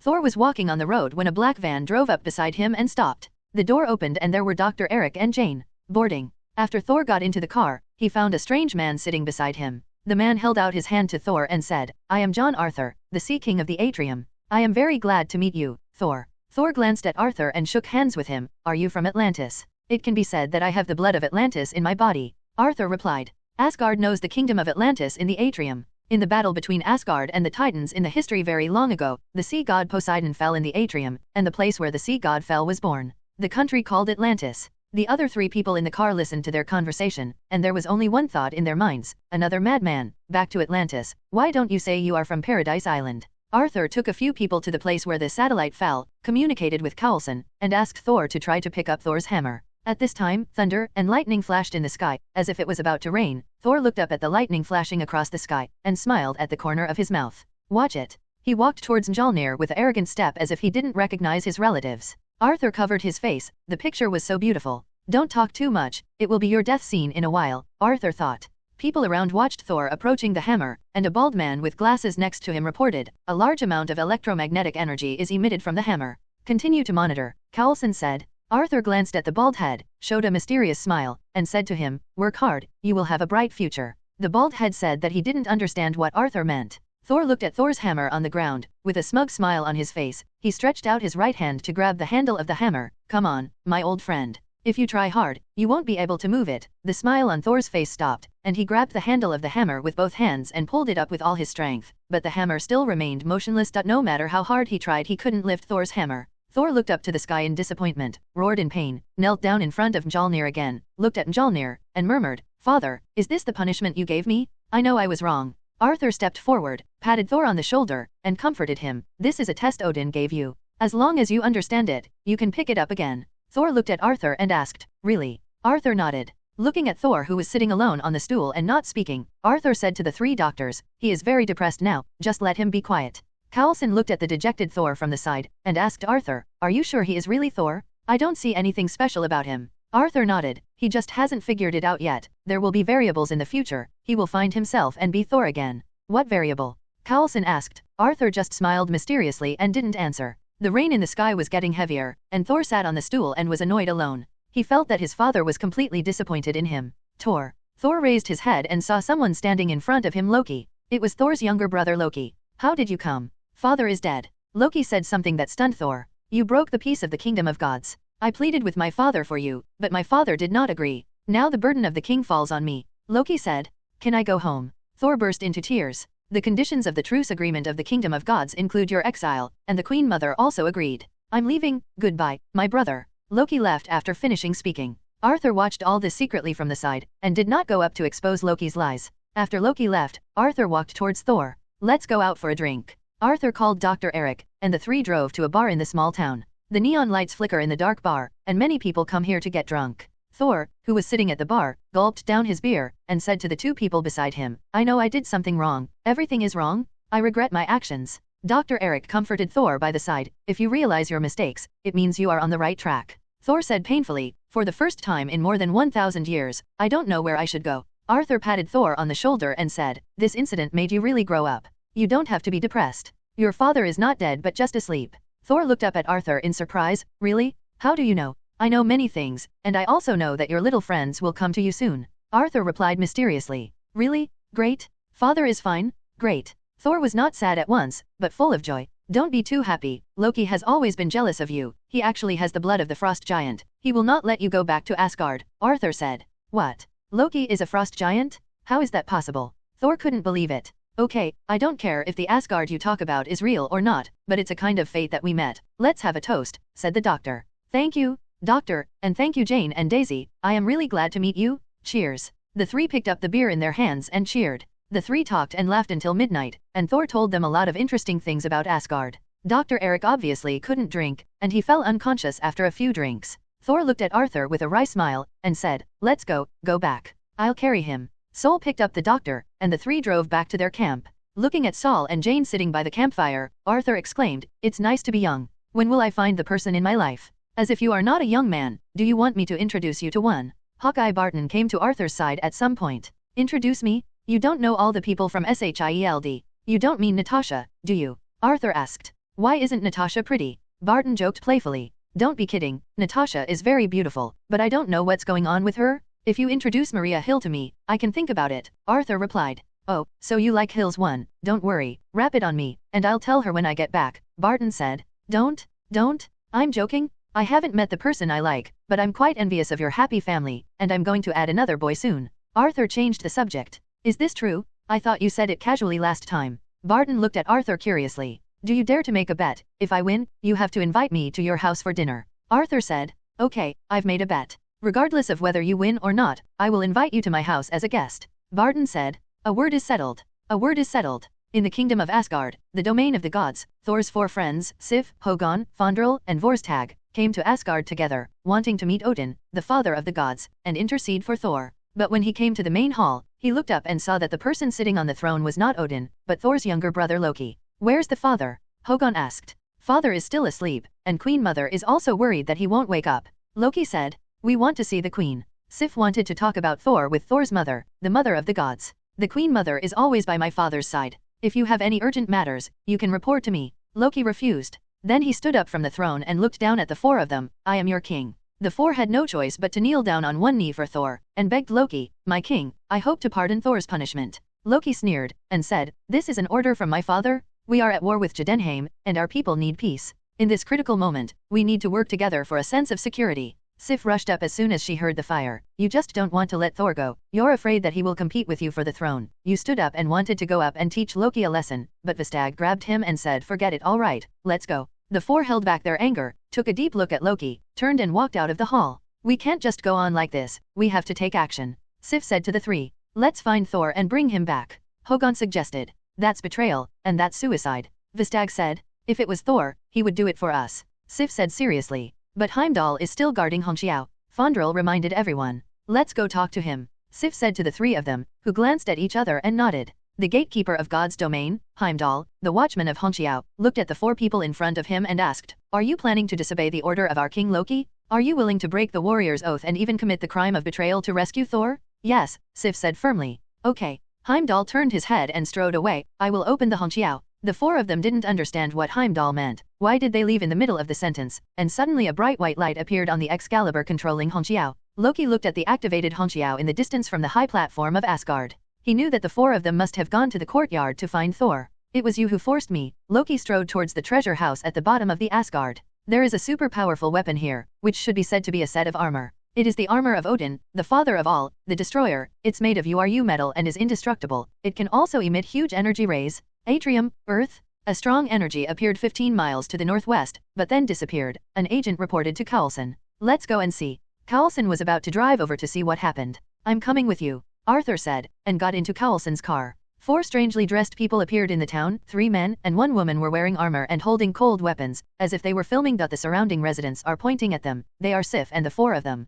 They found Thor, who was having lunch. Seeing that several friends were very happy, Thor strode up to hug them, and introduced Jane and Dr. Daisy to these 4 friends who had played with him since childhood. Friend. The 3 of Jane and Dr. Daisy looked at the 4 people in strange clothes and were speechless in shock. Carlson led everyone from S.H.I.E.L.D to the place where the energy was generated, but saw that the place was peaceful, except for a huge and strange symbol on the ground, and a faint burning smell, as if it had just been branded on the ground. Find an archaeologist to take a look, Carlson said. Arthur was drinking tons of mineral water in his arms, and suddenly he raised his head and looked into the sky. Here we come. At this moment, everyone suddenly found that the sky above their heads was covered with dark clouds, forming a huge vortex, and the vortex was getting lower and lower. The wind was strong, and the vortex suddenly descended to the ground. There was only a bang, as if something had hit the ground, generating a shock wave. After the wind and sand dispersed, everyone could see the figure in the wind. It was a silver metal figure over 5 meters high. It was a robot like Tony's battle armor. It was the destroyer. The destroyer walked slowly towards the crowd.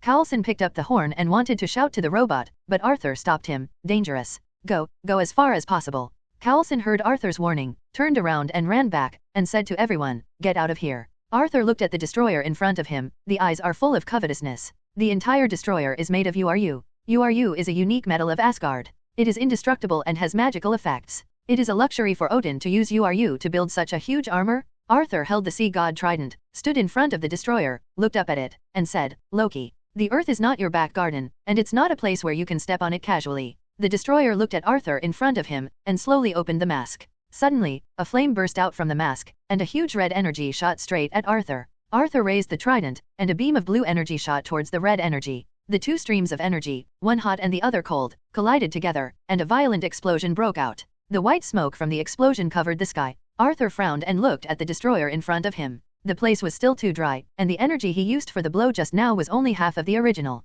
Arthur raised the sea god Trident to the sky, only to see that the originally clear sky was suddenly covered with dark clouds. The wind was strong, lightning flashed across the sky, and it suddenly rained. In the distance, everyone in S.H.I.E.L.D looked at Arthur holding the trident as if possessed by a god. Unexpectedly, he could call the wind and rain. There were dark clouds and lightning above Arthur's head, thunderstorms, and the rain was getting heavier and heavier. In the eyes of everyone, Arthur's body seemed to grow taller. Arthur looked helpless at feeling the raindrops falling on his body. In the sea, he could easily summon a storm. On the beach next to the desert, he could only produce so few raindrops. Arthur opened his left hand, and the raindrops in the sky stopped instantly, as if the space had suddenly frozen. The scene was very strange. The destroyer's hollow head glowed red again, and the second burst of energy was about to shoot towards Arthur. At this moment, Arthur pushed forward with his left hand, and countless raindrops instantly turned into transparent bullets, all of which shot towards the destroyer in an instant. As soon as a small metal collision sound of ding ding ding ding was heard, the raindrops seemed to have a lot of energy. Countless raindrops kept hitting the destroyer, pushing the destroyer back continuously.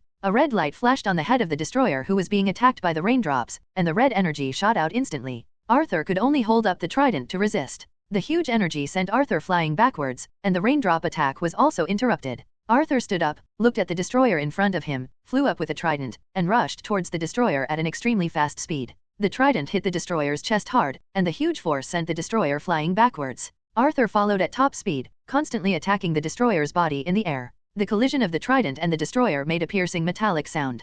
At this moment, Arthur hit the destroyer dozens of times in a row, but there was no trace on the destroyer's body, as if he had not received any damage, and the destroyer's body was too strong. The body of the destroyer is too strong, and it is difficult for Arthur to break through its defenses, and its energy is endless. It is an unbreakable turtle shell, which is really troublesome. The destroyer kept bombarding Arthur with energy, and Arthur kept shooting energy at him with the trident, and there were huge explosions here for a while. At this time, the doctor drove the car and brought Jane and Thor to the battlefield 2 kilometers away. Looking at Arthur, who was constantly battling energy with the destroyer, Felda asked, "Is this the man in the atrium? Isn't the atrium the weakest place?" Thor replied, "He is my friend, an Atlantean." Jane and the doctor couldn't believe their eyes when they saw the scene in front of them, especially the doctor, who Arthur said before that he was an Atlantean. Dr. Eric thought they were joking, but now he can't laugh. "Let's go help him," Sif said. This is my father's weapon? Destroyer? You are no match. Thor stopped the four who were about to go up. Then what? Volstagg asked. Stand back, I'll go talk to Loki.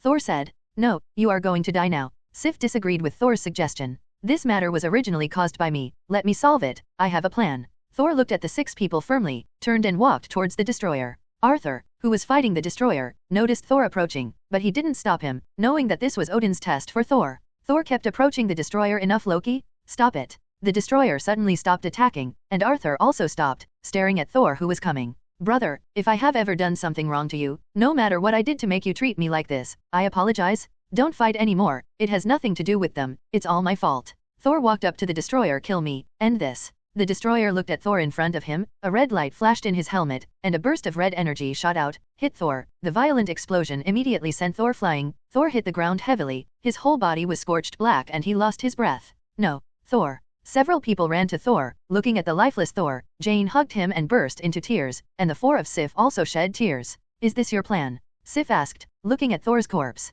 At this moment, thunder broke out in the originally dark cloud-covered sky, and countless lightning flashed in the sky. I only saw a small black spot flying out of nowhere in the distance, flying towards this side like a missile, making a huge sound of breaking through the air. Seeing that something was wrong, the doctor immediately went up and pulled Jane away, who was running with Thor and crying. I only saw a hammer flying towards Thor in the air at a very high speed. Thor stretched out his right hand to catch the hammer accurately. At this moment, a huge lightning struck Thor in the middle of the sky. A set of silver armor was formed on Thor's body during the thunder and lightning, and Thor's injury was healed in an instant. Everyone only saw the blonde hair, silver armor, and red cloak, and Thor standing in front of them radiantly holding Thor's hammer. Omega. Jane and the doctor looked at Tudor in front of them in disbelief. Arthur also smiled and watched this another famous scene. The destroyer also discovered Thor's situation, and the red light in the helmet flashed to emit energy. At this moment, Thor's hammer flew towards the destroyer and knocked him to the ground. Thor flew into the air, and Arthur also flew up. Thor turned Thor's hammer, and suddenly there was a strong wind, creating a tornado vortex. Arthur raised his trident and pointed it into the air, and there was lightning and thunder in an instant, and the wind increased sharply when the tornado hit. And the destroyer at the center of the whirlwind was also swept up by the whirlwind and flew into the air. The destroyer continuously emitted red energy rays towards Thor, but was interrupted by Arthur's blue energy, and Thor swooped towards the destroyer. Thor swooped down towards the destroyer, and the destroyer shot energy at Thor. Thor carried the energy flames with Thor's hammer and kept approaching the destroyer. Finally, with a bang, the destroyer fell from the sky and was blasted by his own energy. Up. Strong, Thor. Arthur looked at Thor. As expected, he is the heir of Asgard who has lived for more than 500 years. He is much stronger than a person like himself who has just practiced for half a year. It seems that he has to continue to become stronger. We have to go to the Rainbow Bridge and go back to Asgard to stop Loki. Thor said. Can you let me go too? I can help too. Arthur said quickly. Thor glanced at Arthur and nodded. Arthur walked over to pick up the destroyer who had lost energy on the ground, and said to Coulson, I have something to go to God's domain, you go back. Coulson asked, when are you coming back? I'm not sure, maybe 10 days and a half a month, please help me ask for a vacation from school. Arthur said. Coulson nodded and looked at the destroyer carried by Arthur. Arthur understood Coulson's eyes, this is useful to me, so I'll take it with me. Loki knew that Thor was coming back, so he froze Heimdall with the Frost Giant's artifact in advance, opened the Rainbow Bridge, and let the leader of the Frost Giant, King Laufey, come to Asgard with his hands. When Thor called Heimdall, there was no response. Heimdall? Did you hear that? We need you. Heimdall broke free from the ice, killed the 2 ice giant guards beside him, opened the Rainbow Bridge and fell weakly to the ground. Thor looked at the Rainbow Bridge formed in the sky and said to Jane, I have to go back to Asgard, but I promise I will come back for you. A word is settled. Thor and the others walked into the Rainbow Bridge, and Arthur also walked into the Rainbow Bridge. The moment Arthur walked into the Rainbow Bridge, the scenery in front of him changed and he came to Asgard. It was like moving in an instant, without any feeling. Thor ordered Sif and the others to send Heimdall to the treatment room. I'm going to find my brother. I'll go with you. Arthur said. Arthur threw the destroyer into the water under the Rainbow Bridge and followed Thor in flight. Thor and Arthur flew to Asgard, and Arthur looked at the resplendent Asgard and sighed that Asgard is really rich. Thor and Arthur walked towards the palace, but saw the Asgardian guards around them fell to the ground, and the gate was open. Not good. Thor rushed into the hall, and Arthur followed. Suddenly, several tall ice giants with blue skin appeared and attacked them. Thor didn't like to fight, and walked quickly to his father's bedroom, while Arthur stayed to deal with these ice giants. Thor came to the bedroom where his father was sleeping, and saw his father Odin lying on the bed and his queen mother beside him, Loki holding Odin's scepter, and the Ice King Laufey who was lying on the ground lifeless. Thor, I knew you would come back. Thor's mother hugged Thor excitedly. Loki, why didn't you explain that you sent the destroyer to kill me and my friends? Thor looked at his brother and asked. What? Queen Frigg didn't believe her youngest son would do such a thing. I just took over my father's command. Loki said. You are a seasoned liar. Thor said contemptuously. You are welcome to come back. I have something else to do. I want to destroy Jotunheim first. Loki picked up the Odin scepter with a grim face, and shot a powerful energy to knock Thor out of the palace. Loki ran towards the outside of the palace, but was suddenly stopped by a figure. You seem to have forgotten that I'm still here. It was Arthur. Arthur hit Loki with the trident, but the trident passed through Loki's phantom, and Arthur froze for a moment. How could I forget your existence? Loki appeared behind Arthur, holding Odin's scepter, and the energy shot out again. Arthur was also shot by Loki's energy, smashed through the palace wall, and headed towards the outside of the palace. Fall into the sea. For the first time, Arthur was played by others in the applause. Loki rode to the teleportation palace at the end of the Rainbow Bridge. He inserted the Odin scepter into the teleportation array of the Rainbow Bridge, and the teleportation array was activated instantly. Huge energy is shot from Asgard along the Rainbow Bridge teleportation array, and shoots towards the icy planet Jotunheim. The planet of Jotunheim is instantly shattered by the huge energy. It only takes a few minutes for a planet to be destroyed by the Rainbow Bridge. The energy is completely destroyed. The huge energy on the teleportation array forms a network crystal, and the energy is still increasing. At this time Thor came here. Why did you do this? Asked Loki. I just want to prove my ability to my father. When he wakes up, he will know that I saved him. I quelled the war in Jotunheim. I am qualified to wear the crown. Loki said. But you can't wipe out an entire race. Thor exclaimed. Why not? When did you sympathize with the race of ice-dwelling giants? Didn't you also want to exterminate them before? Loki said sarcastically. I realize my mistake. Thor replied firmly. Let's do it. Let's duel. Loki knocked Thor to the ground with his scepter. I just want to sit on an equal footing with you. I won't fight you, brother. Thor said stubbornly. I'm not your brother. Never. Loki said fiercely to Thor with tears in his eyes. Loki and Thor scuffled together. Thor kept giving way to Loki, but Loki hit Thor hard. The two hit the Rainbow Bridge from the teleportation palace. At this moment, the river under the Rainbow Bridge suddenly boiled, and a huge water column rushed towards Loki. Loki escaped in a narrow way, and Arthur stood on the water column and looked down at Loki. Another huge water column swooped down on Loki. Loki raised the Odin scepter and sent energy to break the water column. At this moment, Thor's hammer knocked Loki down from the side, and Thor stood up, looked at the Rainbow Bridge that was constantly emitting energy, and tried to get closer. Loki on the ground said to Thor mockingly, Great Thor, the great god of thunder, so what if you have powerful divine power? You can only do nothing now. Watch the destruction of Jotunheim. Noisy. Arthur on the side sent out a burst of energy and knocked Loki away. Thor looked at the Rainbow Bridge in front of him. His eyes became more and more determined. He raised Thor's hammer high and smashed it heavily on the colorful Rainbow Bridge under his feet, and a huge crack suddenly appeared on the Rainbow Bridge. Thor kept hitting the bridge with Thor's hammer. What are you doing? You destroyed the Rainbow Bridge and you will never see her again. Loki stabbed at Thor with his scepter. At this moment, the Rainbow Bridge broke, and the huge energy exploded instantly, and the three of them were thrown into the air by the energy impact. Arthur fell towards the lake under the bridge, while Thor and Loki fell towards the border of Asgard and the galaxy. At this critical moment, God King Odin appeared. He grabbed Thor's foot, while Thor grabbed the scepter, and Loki grabbed the other end of the scepter. I will succeed, father. I will succeed. For you. Loki shouted, looking at Odin. No, Loki, you are wrong. Odin said. Loki looked at Odin disappointedly with tears in his eyes, and let go of his grip on the scepter. No, Loki. Thor shouted while watching Loki falling into the starry sky. Asgard, Asgard. There is a grand banquet here. Everyone is eating and drinking happily, and Fandral is bragging about how he defeated the metal monster. Arthur sat next to Thor and slowly tasted the delicacies of Asgard. Thor was not in high spirits, so he got up and patted Arthur on the shoulder. Excuse me? He walked out. Arthur looked at him, and continued to taste the food without paying attention. Thor came outside the banquet hall and saw God King Odin. He walked over. One day I will be a king that makes you proud. You have made me proud now. Odin looked at him kindly. Thank you. You are also the best father. Thor said sincerely. You brought that young man back from the atrium. Odin asked lightly. Yes, he is from Atlantis. He helped me a lot. Thor replied. Oh, he also has the blood of God? No wonder I feel a mysterious energy in his body. Odin said. Since he helped Asgard this time, you should treat him well. Odin ordered. Okay, father. Standing by the broken Rainbow Bridge, Arthur, Thor, and Heimdall. Arthur was very surprised to see the water in God's domain continuously flow to the galaxy below. Where is down here? Arthur asked, pointing down.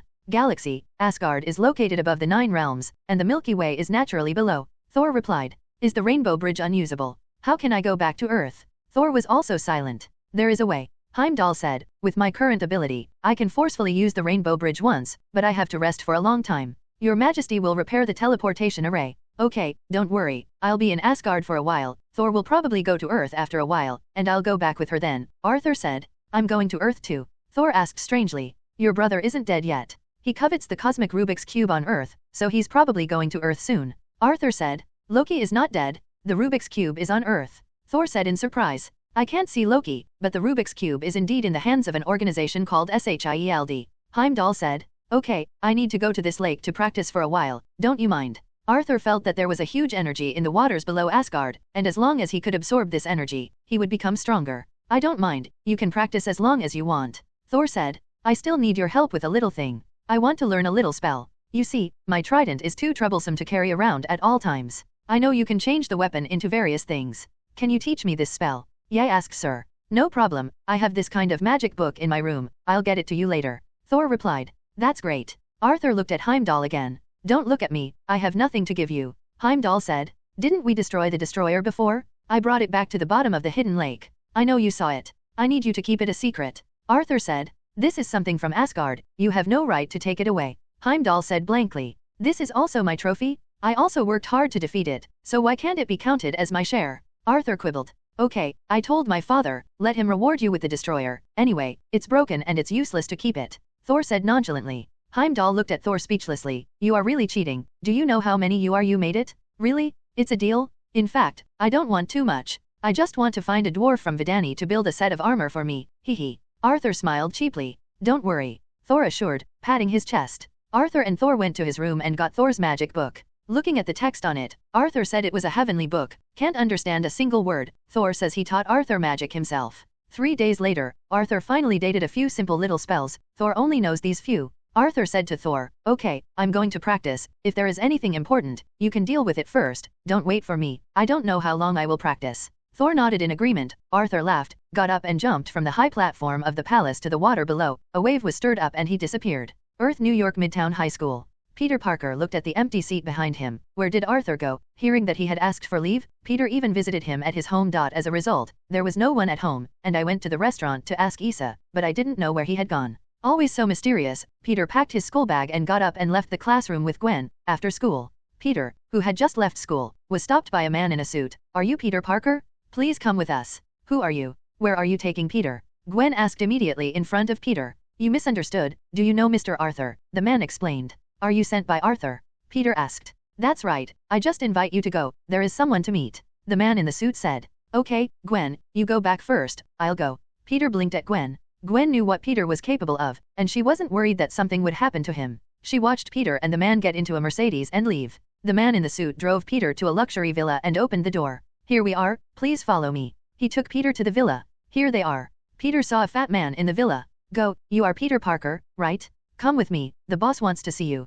Peter followed the fat man to the second basement floor, opened the glass door and came to a studio. There was a person sitting in the studio. Boss, someone brought it. Peter looked at the boss in front of him both strangely and familiarly. Strangeness means that I have never met him before, and familiarity means that I seem to have seen this face somewhere. Hello, Peter Parker, I'm Tony Stark. I have a nickname you should have heard, called Iron Man. Tell me about Peter. Omega? You are Iron Man. Tony Stark. Peter said excitedly, remembering who the person in front of him was. Okay, don't get excited, I'm Arthur's good friend. Hasn't he mentioned me to you? Tony asked. Peter shook his head blankly, and suddenly thought of something. Are you that wealthy friend who gave Arthur the car? Tony. Arthur told me about your situation. If you encounter any difficulties in the future, you can contact me. My phone number is. You can have dinner with me here tonight. Tony looked at the children. I like it very much. Okay, thank you. Peter thanked politely. Asgard, realm of the gods. Arthur lay on the bottom of the water under the Asgard with his eyes closed, constantly absorbing the energy around him. As expected of Asgard, it is much richer in energy than the seabed on Earth.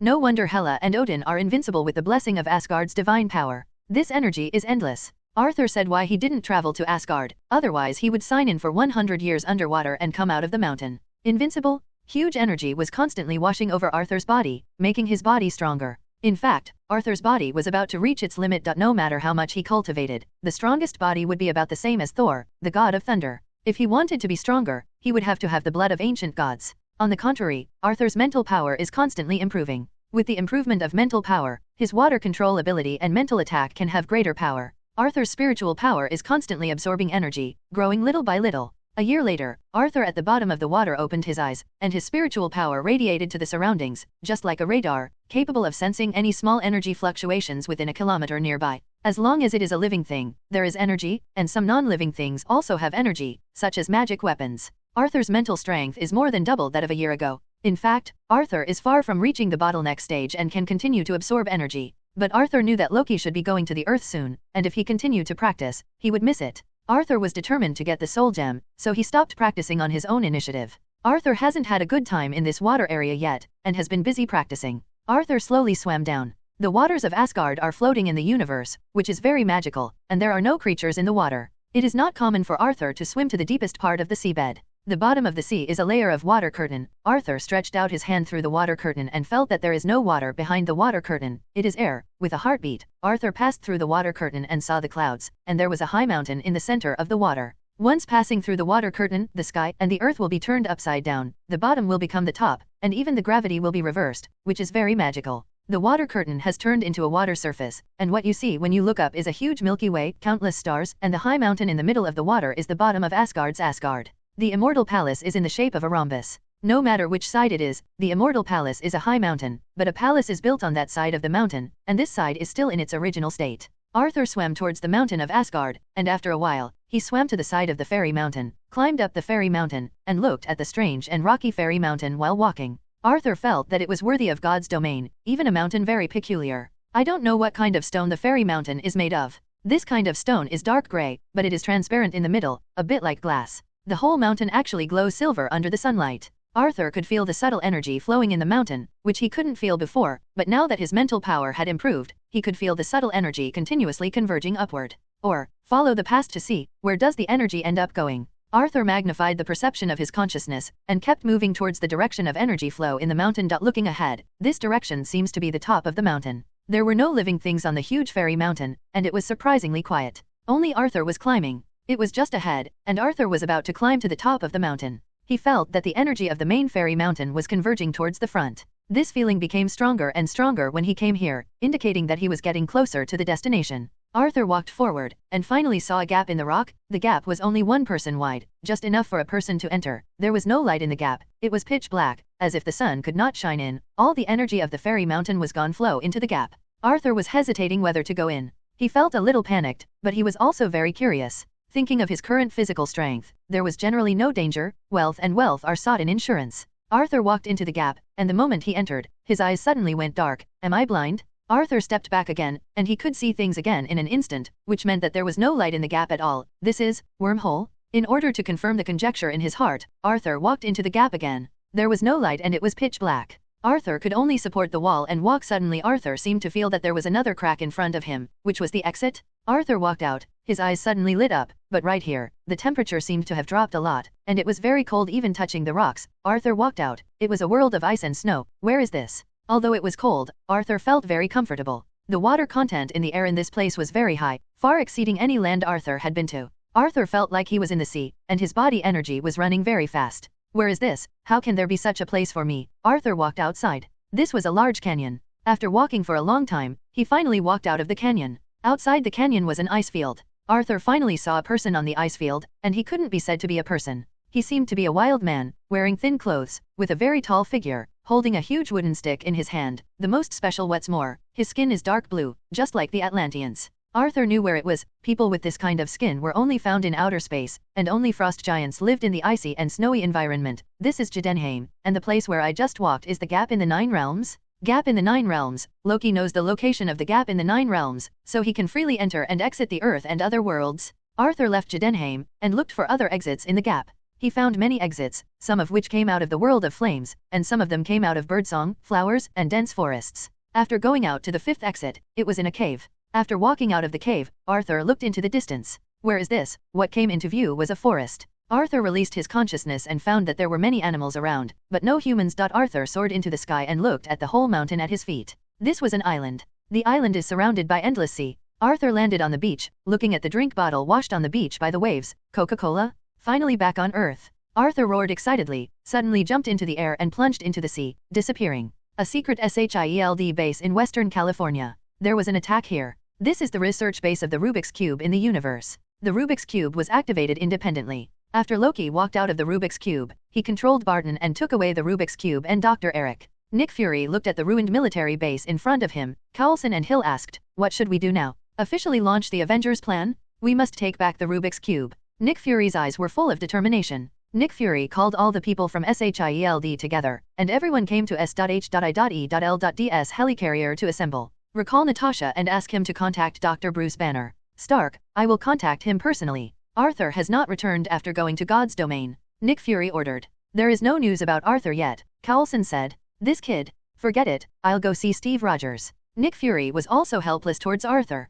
Nick Fury held a meeting with the top leaders of S.H.I.E.L.D. He said that he proposed to officially launch the revenge plan to fight Loki, but the top of S.H.I.E.L.D. is still not optimistic about this Avengers plan. They think these people with superpowers people are not so easy to control. But Nick Fury explained the serious relationship and told them that Rocky will bring crisis to the Earth from time to time. In the end, the senior leaders were persuaded to agree to the launch of the Avengers Plan. Nick Fury came to Steve Rogers' residence, which is also a military base of S.H.I.E.L.D. Stephen Fures, also known as Captain America, has just woken up from a frozen state and is still adjusting to the world 70 years later. Bump, bump, bump, bump. Captain America was pounding the beanbag for 2 hours as part of his daily exercise program. He beat faster, and finally the sandbag was blown and flew out, and the sand was scattered all over the ground. He picked up another sandbag and hung it up. He prepared 8 sandbags. Can't sleep. Nick's voice came from the door. I've been sleeping for 70 years, sir. I think I've slept long enough. Steve Rogers said with a glance at Nick Fury. Then you should go out for a walk and see the world.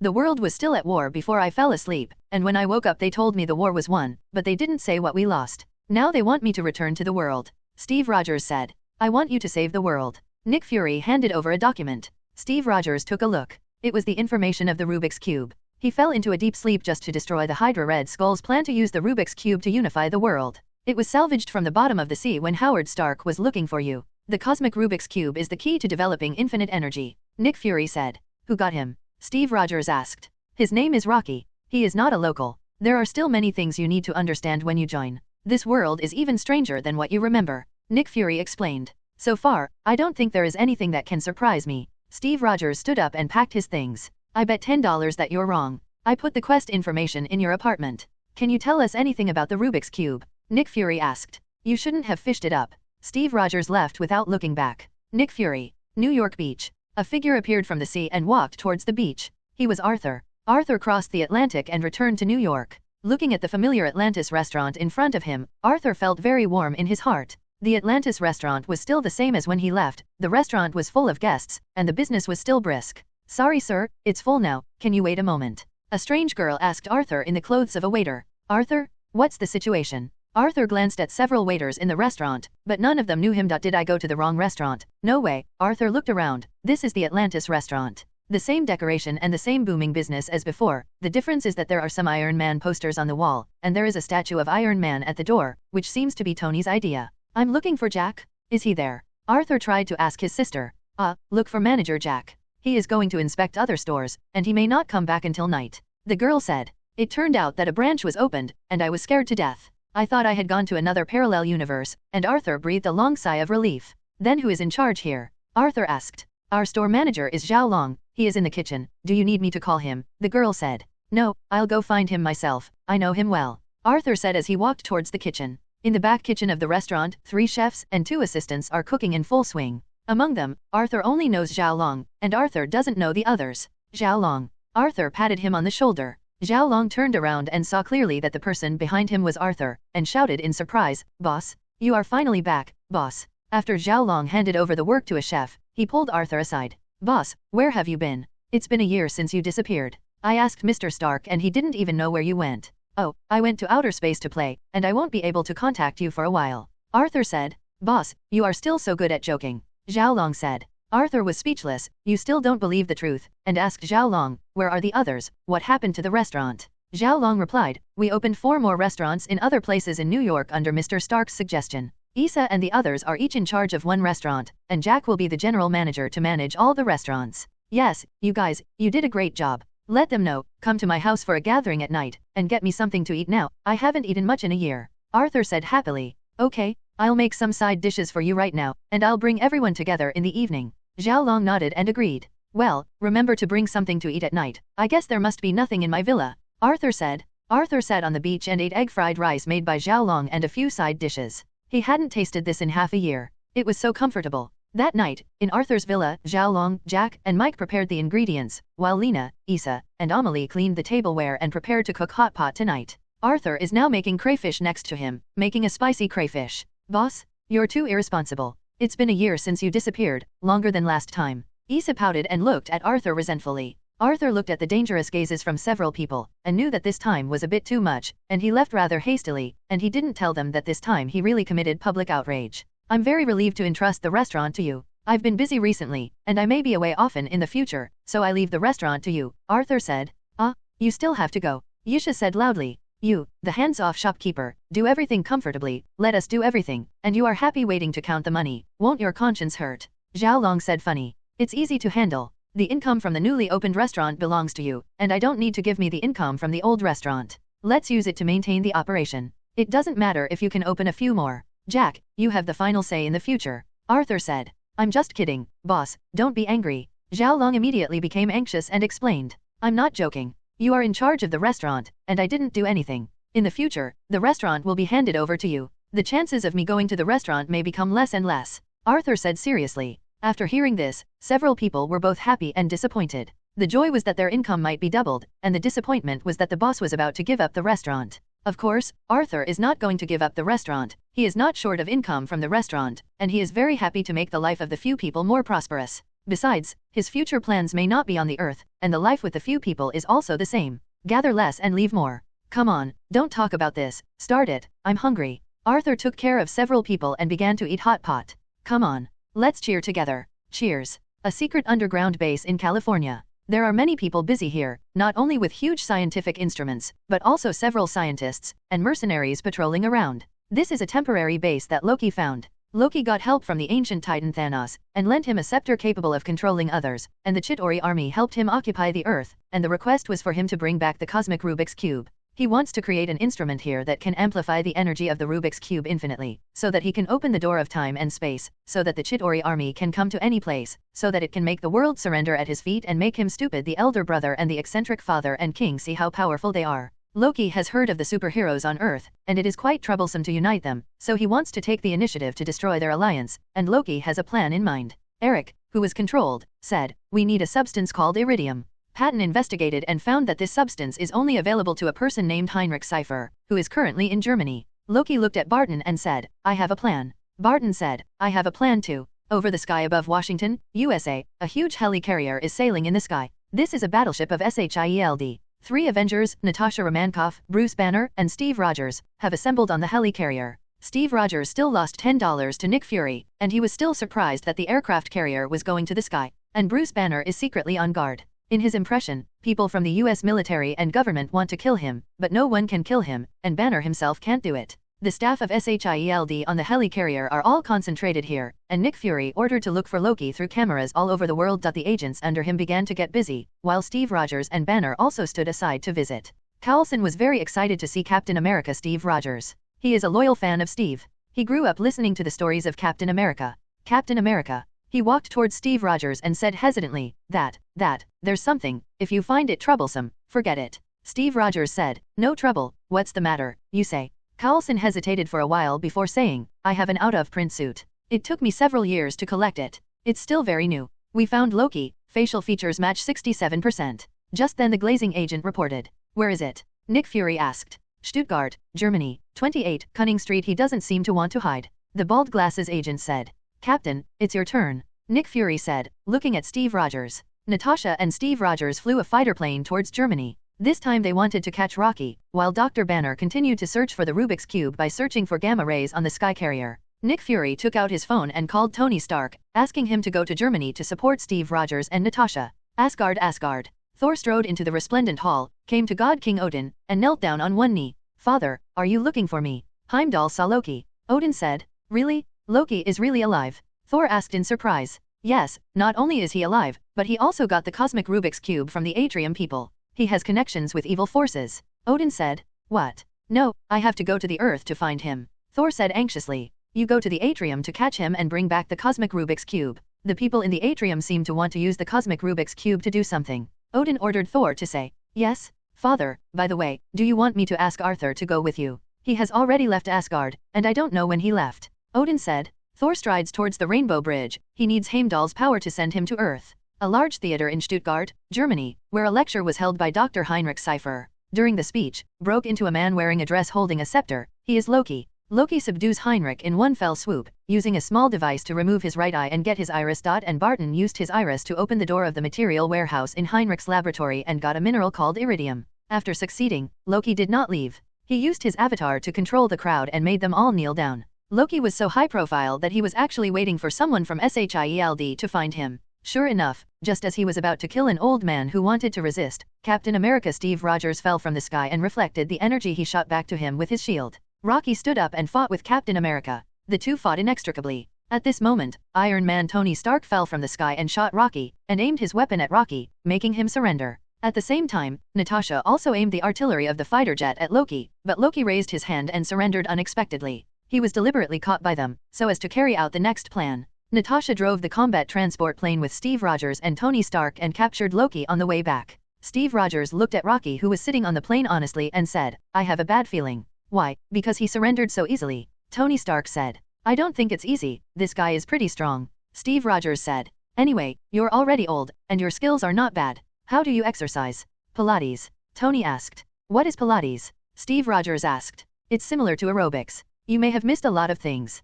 After all, you have been doing the American popsicles for so long," Tony said provocatively. At this time, bright lightning bolts flashed across the sky, followed by thunder. "Where's the lightning?" Natasha didn't feel right. Rocky also had an unexpected look on his face when he saw lightning. Steve Rogers saw it and said to him, "Why are you even afraid of lightning?" "I just don't like guys who follow lightning," Loki said. At this moment, there was only a bang, as if something had landed on the top of the plane. Steve Rogers and Tony Stark glanced at each other. Tony Stark put on his helmet, opened the plane door, and Steve Rogers saw loudly asking him what he was going to do. As a result, as soon as the hatch door was opened, a person came in from the outside. It was Thor, the god of thunder. Thor knocked down Tony with a hammer, grabbed Loki by the neck, and pulled him to fly down. "Another trouble," Tony said speechlessly. "Is he an Asgardian?" Natasha asked. "You know him? Is he a friend?" Steve Rogers also asked. "It doesn't matter, whether he wants to kill Loki or let him go, the Rubik's Cube will never be found," Tony said. "We need a plan." Steve Rogers said. "My plan is, to attack." After saying that, Tony flew down below in the direction where Thor left. Steve Rogers was very helpless, so he could only put on a parachute and pick up a shield. "I advise you not to go, they are legendary characters, they are gods," Natasha said. "There is only one god and that is Jesus, ma'am. And God wouldn't wear such fancy clothes." Steve Rogers also jumped off the plane after speaking. Thor brought Loki to the ground, looked at him and asked loudly, "Where is the Rubik's Cube?" "You have to thank me, the Rainbow Bridge is gone, you can still come to your beloved Earth." Loki said, "I thought you were dead. Did you mourn for me?" "I mourn for you, and our father." "It's your father? He didn't tell you about me? I've been living in your shadow. I only remember you pushing me into the abyss. I should be the king." Loki said more and more excitedly. "So you think I despise you? Also to get revenge on me and destroy my beloved world? I will protect the Earth." Thor said. "Ha ha ha ha. You are so good at protecting, but you stand idly by when humans kill each other. What's wrong with me wanting to rule them?" Loki said. "You think you are superior to others? You have misunderstood the true meaning of ruling. Brother,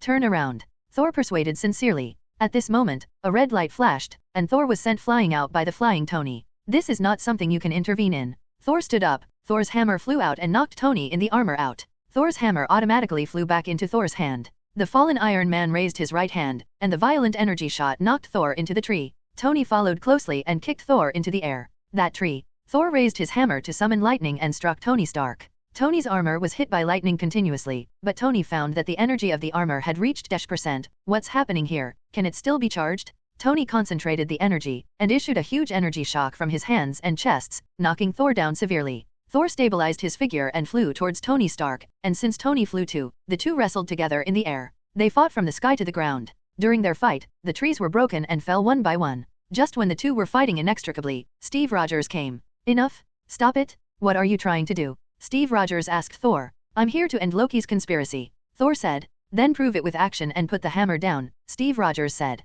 "You told me to put down the hammer." Thor was obviously irritated by this sentence, and Tony wanted to remind Steve Rogers not to mention the hammer, but it was too late. Thor jumped up, raised Mjolnir and struck it down at Steve Rogers. Steve Rogers raised his shield, and Thor's hammer hit the shield hard. The violent impact rebounded and knocked Thor away, and all the trees within a radius of 10 meters were instantly broken by the shock wave generated by the impact. The three stood up again. "Enough fuss," Steve Rogers asked. Thor finally agreed to cooperate with them to find the Rubik's Cube together, and the three returned to where Loki was, but Loki was still waiting for them where he was, and did not take the opportunity to escape. The three brought Loki back to the helicarrier and locked him in a cylindrical bulletproof glass cell. This cell is very strong and built for Bruce Banner. Nick Fury turned on the switch, and a circular door opened under the cell. Nick Fury warned Loki that as long as he lightly touches the glass wall of the cell, the entire glass cell will fall from a height of -meters. It's a nice cell, but I guess it wasn't built for me, Loki said. It's built for beasts scarier than you, Nick Fury replied. This conversation was also overheard by Dr. Bruce Banner and others watching the monitor.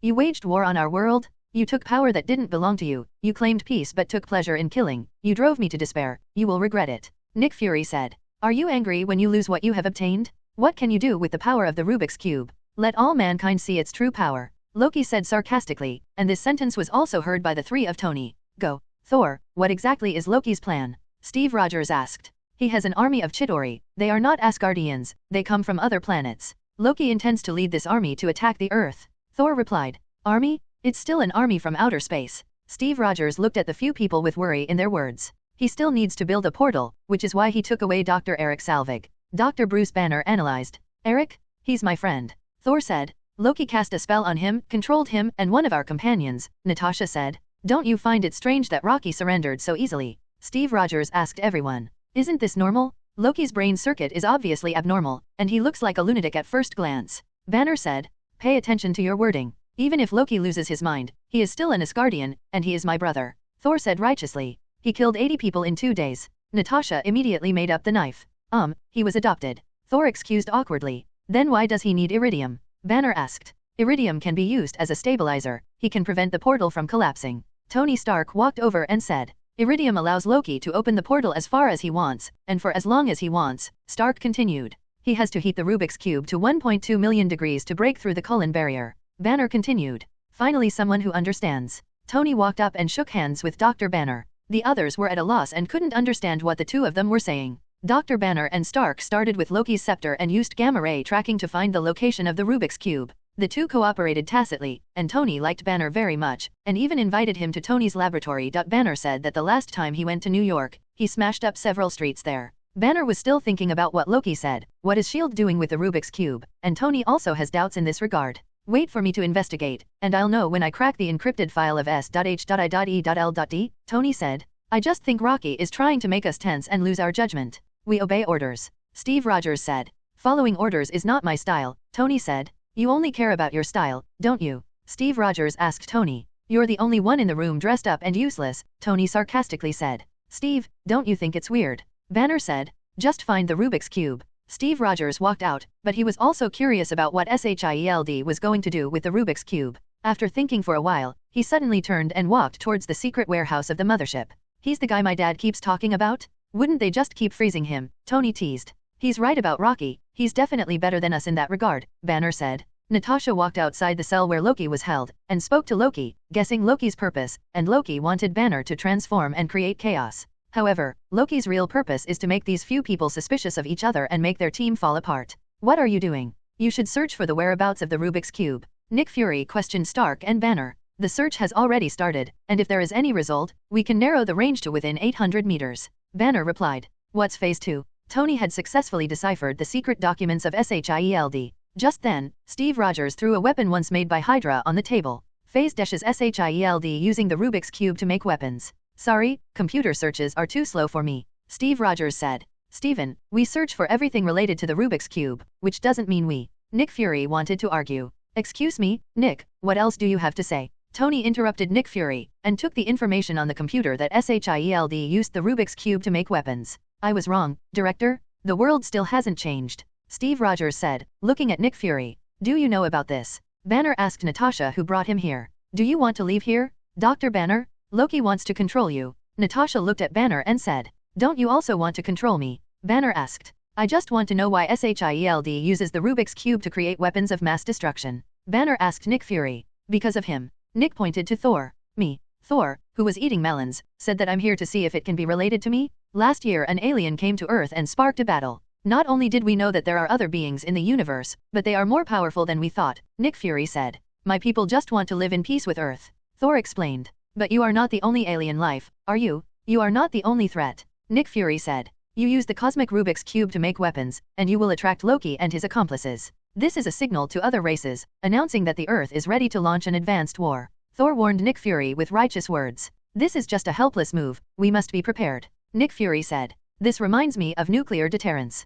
Stark said. Stark, don't forget what your family does. Nick Fury. I'm sure Stark Industries is still making arms, and he must be involved. Steve Rogers also came up to join in the fun. Several people became louder and louder, but they didn't notice the faint light of Loki's scepter. At this moment, a combat transport plane arrived above the sky aircraft carrier. In the transport plane was the controlled Patton, and more than a dozen mercenaries. Patton stood on the transport plane, opened the hatch, picked up a bow and arrow and pointed it at a giant turbine engine of the sky aircraft carrier. The Avengers continued to quarrel. At this time, the system suddenly sounded an alarm, and the location of the Rubik's Cube had been tracked. At this moment, a huge explosion sounded, and the flames rushed into the laboratory and blasted several people away. There was a sudden chaos on the sky carrier, the alarm sounded, and the agents came to the weapon room to get the equipment. Nick Fury got up from the ground, and Agent Hill reported, "We are under attack, and the number 3 engine is damaged. Lose one more engine and the aircraft carrier will crash. We need to send someone to repair it." Stark, did you hear that? Nick Fury asked. I'm going.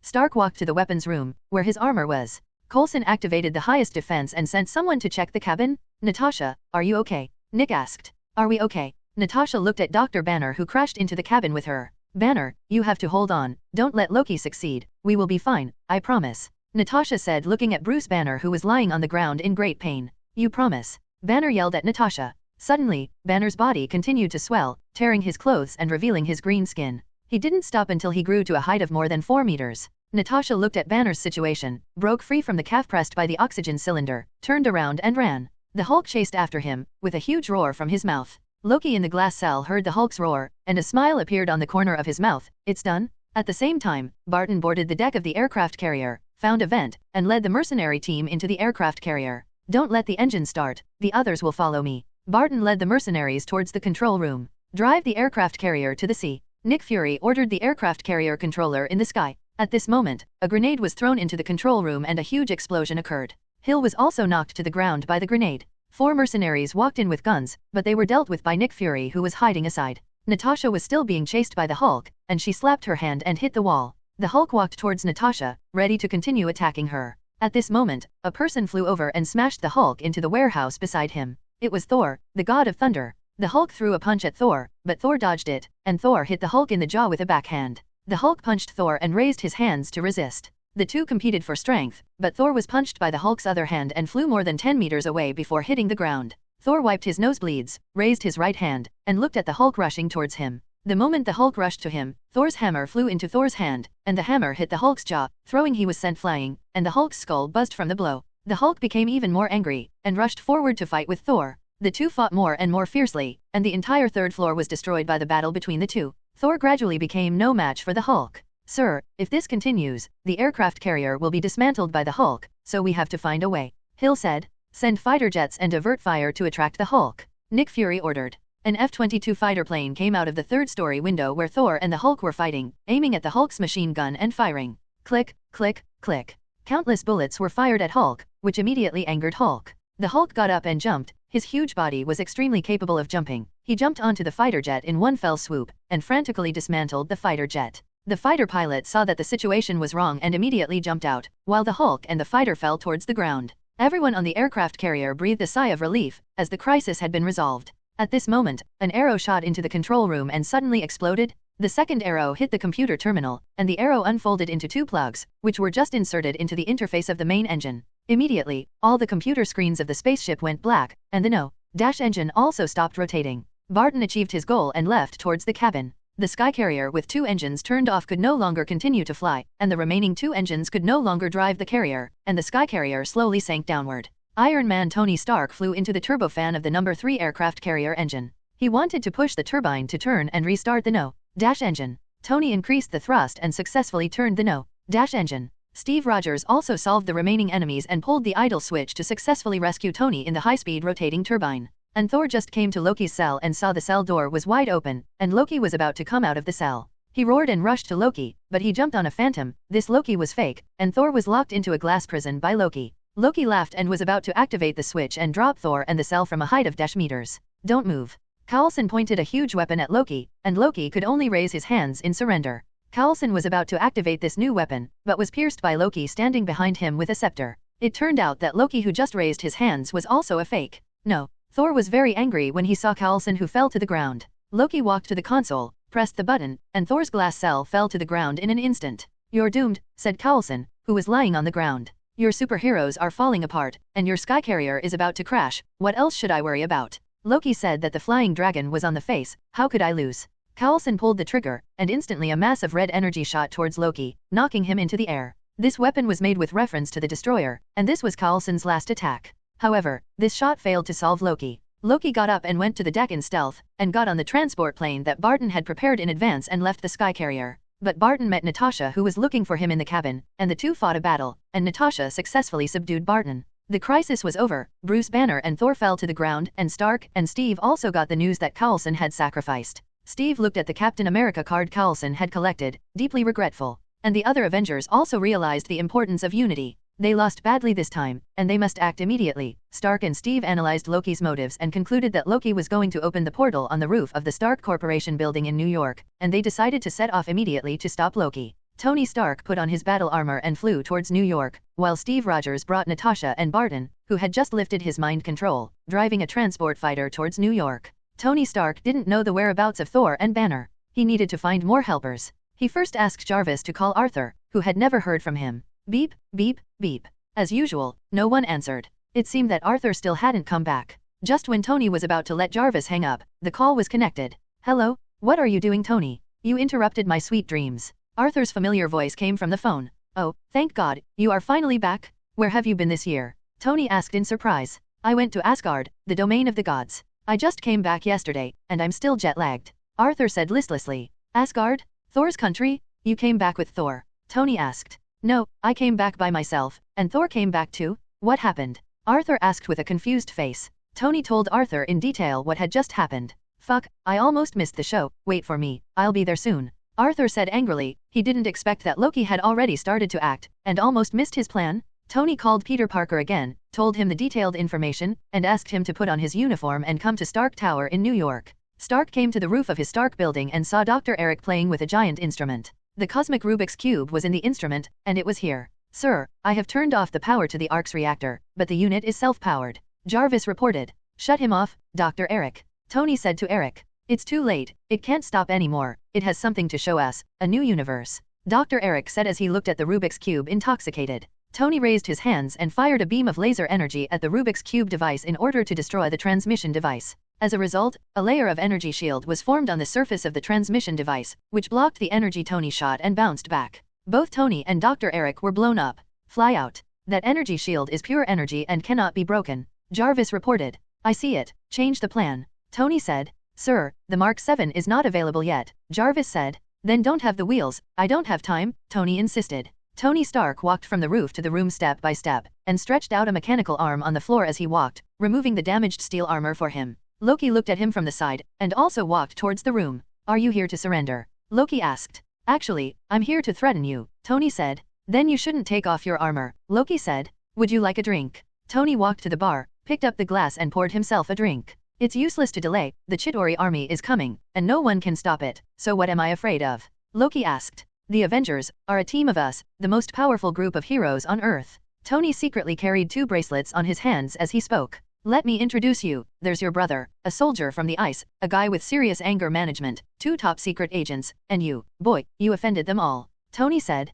"This is my plan," Loki said proudly. "It's not very wise, you'll pay the price when they come. I have an army. We have Hulk. Didn't you lose that beast? We still have Aquaman. Sea King? You mean that guy Arthur is here?" Loki was still impressed by Arthur. "It seems that you used to get along pretty well," Tony said jokingly. Rocky got annoyed, grabbed Tony and threw him to the ground. "Jarvis, it's okay, start it." Tony got up from the ground. Loki stepped forward and grabbed Tony by the neck. "You will all be defeated by me." He lifted Tony and threw him out of the window. At this moment, a hidden door in the room opened, and something flew out suddenly, chasing Tony. It was Tony's new battle armor Mark 7. Tony put on the Mark 7 armor in the air and successfully flew back before falling to the ground. "You also offended someone, and his name is Phil Coulson." Tony raised his hand, and a beam of energy shot out and knocked Loki to the ground. The cosmic Rubik's Cube sent out a burst of energy soaring into the sky through the instrument, and opened a huge space gate in the sky. Countless Chitauri rushed out of the space gate in spaceships. Tony noticed this situation, rushed towards the Chitauri in the air, and kept shooting energy, and the Chitauri also took up weapons and shot at Tony. However, there were too many Chitauri. Tony's shoulder device was opened, and countless small homing missiles flew towards the Chidori. For a while, the sky was full of flames and the sound of explosions continued. People on the ground noticed this situation and fled to the distance one after another, but some Chidori had already arrived on the ground in spaceships, attacking people and cars on the ground frantically. For a time, the center of New York City became a hell, countless people died under the gunfire of aliens, and countless buildings and vehicles were destroyed. And Loki was standing on the Stark Tower watching all this triumphantly. The world will surrender under my feet. Loki, turn off the Rubik's Cube, or I will destroy it. Thor, the god of thunder, has come here. You can't destroy it, now there is only war. Loki picked up the scepter and fought with Thor. At this moment, huge waves suddenly surged on the coast of New York, and the sky was full of dark clouds and lightning flickered, as if a storm was coming. People at the beach were frightened by this scene. The blue sky and white clouds above the city, but the lightning and thunder above the sea, a strange phenomenon? A huge wave came towards the seaside, and there was only a man standing at the head of the wave, holding a golden trident.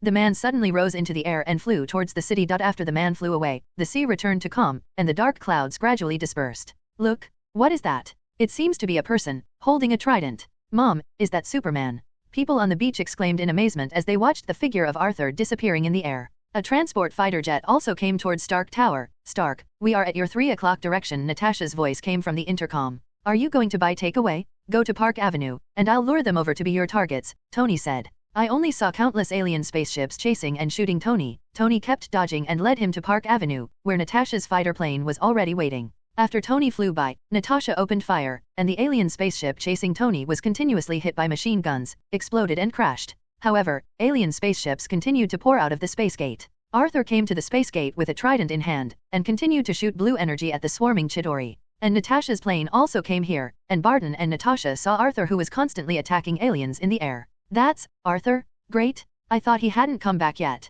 Barton said happily. I saw Loki. Natasha aimed at Loki, who was fighting Thor, and fired. Loki raised his scepter suddenly, and a burst of energy shot hit the engine of their fighter plane, and the fighter plane immediately fell to the ground. A huge whale-like monster rushed out of the sky gate. It can fly in the air and has a thick shield on its body. This is Chidori's Leviathan. Arthur's energy had no effect on it. Arthur's heart turned and he rushed directly to Leviathan. There were countless Zeta Swiss soldiers on Leviathan who shot wildly at Arthur, and Arthur dodged deftly in the air. Arthur rushed in front of Leviathan, slammed into Leviathan's head directly, and the trident pierced into the thick armor of Leviathan's head. Leviathan was instantly killed by this blow, fell towards the ground, and hit the ground heavily. And the Chidori on Leviathan jumped out one after another before Leviathan landed and fell to the ground. Steve Rogers found many people running for their lives under the overpass while the Chidori were shooting them. I have to save them? This is for you, Steve Rogers said to Barton and Natasha. Captain, I'm so happy. Barton had long wanted to have a good fight. Steve jumped off the bridge and ran towards the crowd, while Natasha and Barton dealt with the Chidori on the bridge.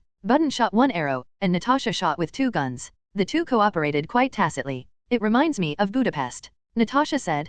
Our memories of Budapest are so different, Barton replied. Need help? Arthur fell from the sky, and the trident pinned a Chidori to the ground. Arthur asked, pulling out his trident. Just in time for you, said Natasha. Arthur also joins the fight, and the trident shoots out blue energy to destroy the Chidori. Your weapon is really good, Barton praised. Doesn't it feel good to be controlled? Arthur teased Barton. I wanted to introduce you to Maria Hill, but now I'm out of mood. Barton shot back. Forget it, I still think Natasha is more beautiful. Arthur gave Natasha a rainbow fart. If you want to invite me to dinner, wait until the fight is over. Natasha is also an old sea king, and she continues to attack the enemy without being affected. Steve Rogers came to a pair of New York policemen and asked them to go inside the building to rescue people, and take all the people outside to the basement or under the subway station. By the way, the sheriff was a little disobedient at first, but after Steve Rogers easily beat the 3 aliens, he obediently arranged for the operation. There were more and more enemies on the ground, and the 4 of them continued to fight here. Thor, the god of thunder, also fell from the sky and came to Arthur. How's it going up there? Steve Rogers asked. The energy shield of the Rubik's Cube cannot be broken. Thor said. Thor is right, let's deal with these monsters first. Tony's voice came from a pair of headphones. How to deal with it? Natasha asked. Work together? I still have to settle with Loki. Thor said. Really? Let's make a number. Barton also wants to seek revenge from Loki for controlling himself. Give me Loki, his scepter can close the portal. We need to get the scepter. Arthur said. Really? Then you go after Loki? Stark is responsible for the enemies in the sky. Before Steve could finish speaking, he heard the sound of a motorcycle behind him. It turned out that Dr. Banner got a motorcycle from somewhere and came here. I'm not late, it looks scary here, Banner said. I've seen scarier ones. Natasha said. Sorry. Banner said. Suddenly a red figure fell from the sky again and jumped onto the roof of a nearby bus. Here I come, Arthur. It's Peter Parker wearing the new Spider-Man suit that Tony Stark helped him design and build. Why are you here? Arthur asked. Mr. Stark asked me to help, Peter replied. This is Spider-Man Peter Parker, my classmate. Arthur introduced to everyone. John Arthur, we met Dr. Banner before. Arthur held out his hand to Dr. Banner. I remembered, you were the kid who fought the Abomination with me last time. Banner and Arthur shook hands. Banner, you came just in time, and there is a good show waiting for you. Tony Stark flew from a distance, followed by a huge Leviathan. I don't think it's a good show, Natasha said. Leave it to me. Arthur picked up the trident and was about to fly towards Leviathan, but was stopped by Banner. I happened to be angry and didn't vent my anger. I came at the right time. Banner walked towards Leviathan, his body continued to swell and turned green, and he punched Leviathan in the head who happened to come. Leviathan couldn't move forward for a while, the huge body hit several people. Arthur jumped up and kicked Leviathan's body sideways. Tony also fired 2 missiles into Leviathan's body. Leviathan was kicked aside by Arthur's huge kick, and Tony's missiles also exploded instantly and exploded in Leviathan's body. Leviathan let out a miserable wail and fell to the side and lost its life. The Chitauri from all directions roared at the 8 people. Iron Man, Captain America, Black Widow, Hawkeye, Thor, Hulk, Aquaman, and Spider-Man stood together.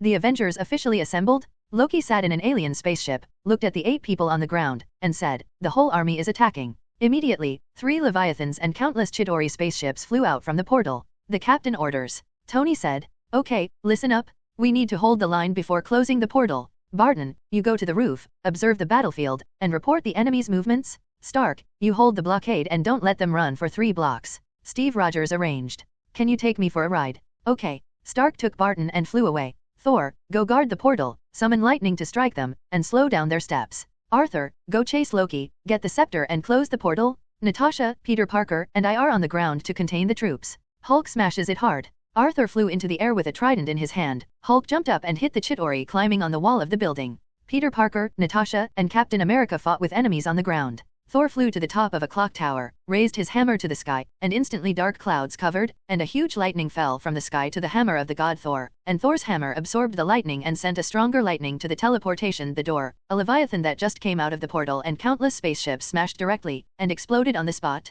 I saw Loki. Barton said standing on the roof. Come on. Arthur flew into the air, and with his super perception, he also found Loki sitting on the spaceship. Arthur instantly accelerated and flew towards Loki, and Loki also found Arthur who was following him. Looking at Arthur who was getting closer, Loki showed a wicked smile on the corner of his mouth. Loki turned around and flew towards the Stark Tower. Arthur followed closely and fired energy cannons at Loki with the trident, but Loki was able to avoid Arthur's attack dexterously every time like having eyes in the back of his head. The Zeta Swiss soldiers from the teleportation array kept coming towards Arthur, and countless lasers shot at Arthur. Arthur could only dodge left and right, dodging the attack in a panic, and then fired energy cannons to shoot down the enemy. But after being stopped by these Zeta Swiss soldiers, the distance between him and Loki was getting farther and farther, and Loki was about to rush towards the portal. Not good. Loki wants to run. Without the scepter, he can't close the portal, so he can't escape.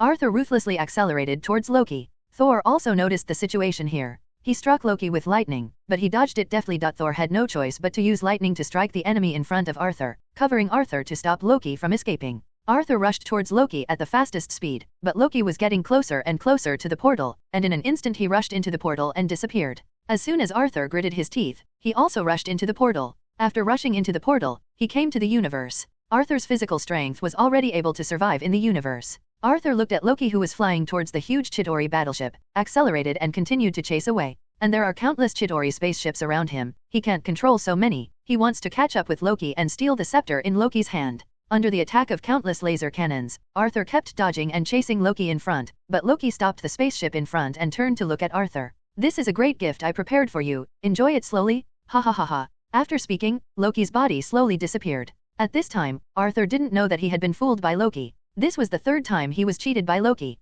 Just now he felt that something was wrong, but he didn't think too much about it. What he faced now was the huge Chitauri battleship, countless Chitauri spaceships and 5 Leviathan monsters. Loki, who was sitting on the flying spaceship near the Stark Tower, had a proud expression on his face. So what about Aquaman? And he fell into his hands 5 times and 3 times. At this moment, Barton not far away shot an arrow at Loki. Loki grabbed the arrow and looked at him contemptuously. Suddenly, the arrow exploded. Loki was instantly blasted and fell, hitting the roof of Stark Tower. At the same time, Natasha also successfully reached the roof of Stark Tower in an alien spaceship. Loki just stood up from the ground and was hit by a green figure. It was Hulk. Hulk angrily walked towards Loki. Loki stood up and shouted, "That's enough? Who do you think you are? I am a god. You mortals can't even think of humiliating me. The high-powered people ahead. Hulk grabbed one of Loki's legs and slammed it on the ground continuously, as if Loki was smashed by Hulk in his hand like an object, screaming out of his mouth. Loki, who was finally thrown on the ground by Hulk, was dying. Hulk walked out, saying weak god. Natasha got Loki's scepter, and Dr. Eric said to her, Loki's scepter can break through the energy shield, and I installed a safety device that can cut off the energy. The Avengers are fighting hard, and Peter Parker can only rely on spider silk to deal with the enemy. Thor came to the ground to help Steve Rogers. Iron Man Tony faced the most enemies and had to deal with a huge Leviathan. Dr. Eric picked up the computer and asked Natasha to aim the scepter at the energy shield and stab it in. I can turn off the teleportation array, do you hear me? I can turn off the teleportation array, Natasha said to the others through the headset. Shut it down, Steve Rogers said. Wait, a nuclear bomb is coming here, and it will explode in a minute. I know where to send it, Tony said. Regardless of Nick Fury's stop, the S.H.I.E.L.D. nukes are coming here. What about Arthur? Peter Parker asked. The others were silent. Arthur may not come back. If the portal is not closed, more enemies will come. The civilians in New York are also dying. They can't wait. Tony flew under the nuclear bomb, hugged the nuclear bomb, and rushed towards the teleportation array with it. At the end, he called Pepper but failed. Tony rushed into the teleportation array with a nuclear bomb. Tony saw Arthur who was still struggling with the Chitauri. The nuclear bomb flew towards the Chitauri battleship and detonated the huge Chitauri battleship. All the Chitauri lost their breath and fell to the ground in an instant. The spaceships also fell, and the Leviathan lost control and fell from the air. Arthur saw the nuclear bomb flying towards the Chitauri battleship, and there was only one thought in his mind, MMP. He was stunned by the flames and air waves of the nuclear bomb explosion. After Tony rushed into space, his armor energy had been exhausted. The last scene he saw was the battleship exploding, and Arthur was swallowed by the flames of the explosion. Arthur, hurry up! Stark, Arthur. Natasha was waiting for the two of them to appear, but she didn't see anyone appearing in the teleportation array. Shut it down, Steve Rogers ordered. Natasha touched the safety device designed by Dr. Eric with the top of the scepter. The energy of the Rubik's Cube stopped instantly, and the portal gradually became smaller. Just before the portal disappeared, Tony, who had fainted, fell from the portal. The Avengers found that he had not slowed down and were ready to rescue him. Tony was finally caught in Hulk's arms and fell to the ground smoothly, and Hulk threw him to the ground. Tony, who fainted, woke up in shock from Hulk's roar. I'm going, what's the matter? No one kissed me just now, asked Thor, Peter Parker, Hulk, and Steve Tony, looking at Thor, Peter Parker, Hulk, and Steve Tony standing in front of him. It's over, we won, Steve Rogers said. I saw Arthur in space. He didn't escape the explosion of the nuclear bomb, Tony said sadly. Several people were silent and didn't speak. Peter walked aside and wiped his tears silently. Hulk roared into the sky. It's not over yet. Thor looked at several people and said. Loki finally got up from the ground with difficulty, saw the 7 people standing in front of him looking at him angrily and said, if you don't mind, I want to drink that glass of wine.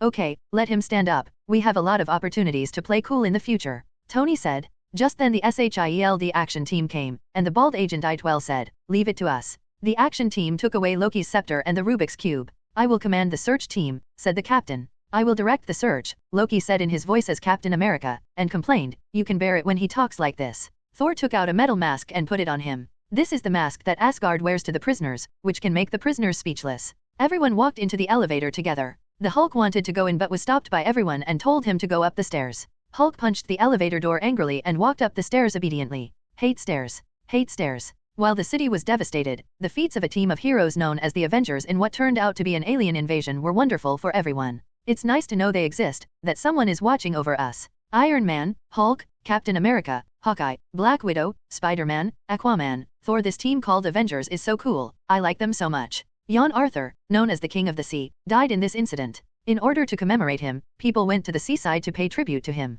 The presence of these guys makes me feel unsafe and I feel like I'm being kept in the dark. These so-called superheroes must be held responsible for the destruction of the city. All of the television coverage of this event is being reported, and people's perceptions of this event are different. Atlantis restaurant. It's not true, it's not true, huh. Issa and Lena hugged each other and wept, while Omarai wiped away her tears, and Jack, Xiaolong, and Mike were silent on the sidelines. Boss, I didn't expect that you really didn't lie to me, Xiaolong muttered to himself. Nick Fury handed the Rubik's Cube to Thor and asked him to bring it back to God's realm, and Loki's crimes will also be handed over to God's realm for trial. Thor took Loki, activated the cosmic Rubik's Cube and brought them back to Asgard. And the Avengers all returned to their lives one after another. Manhattan Beach, New York. Tony Stark built a 5-meter-high bronze statue of Arthur holding a trident here for Sea King John Arthur. Below the bronze statue is a stone tablet with John Arthur's life story written on it. Many people have gathered here, and everyone offered their blessings and memory to the hero who died in the New York incident, lighting a candle or sending a white flower. All the employees of the Atlantis restaurant came here and watched the bronze statue to mourn silently. There are also people who Arthur saved before, and some of his classmates and friends came to send their wishes.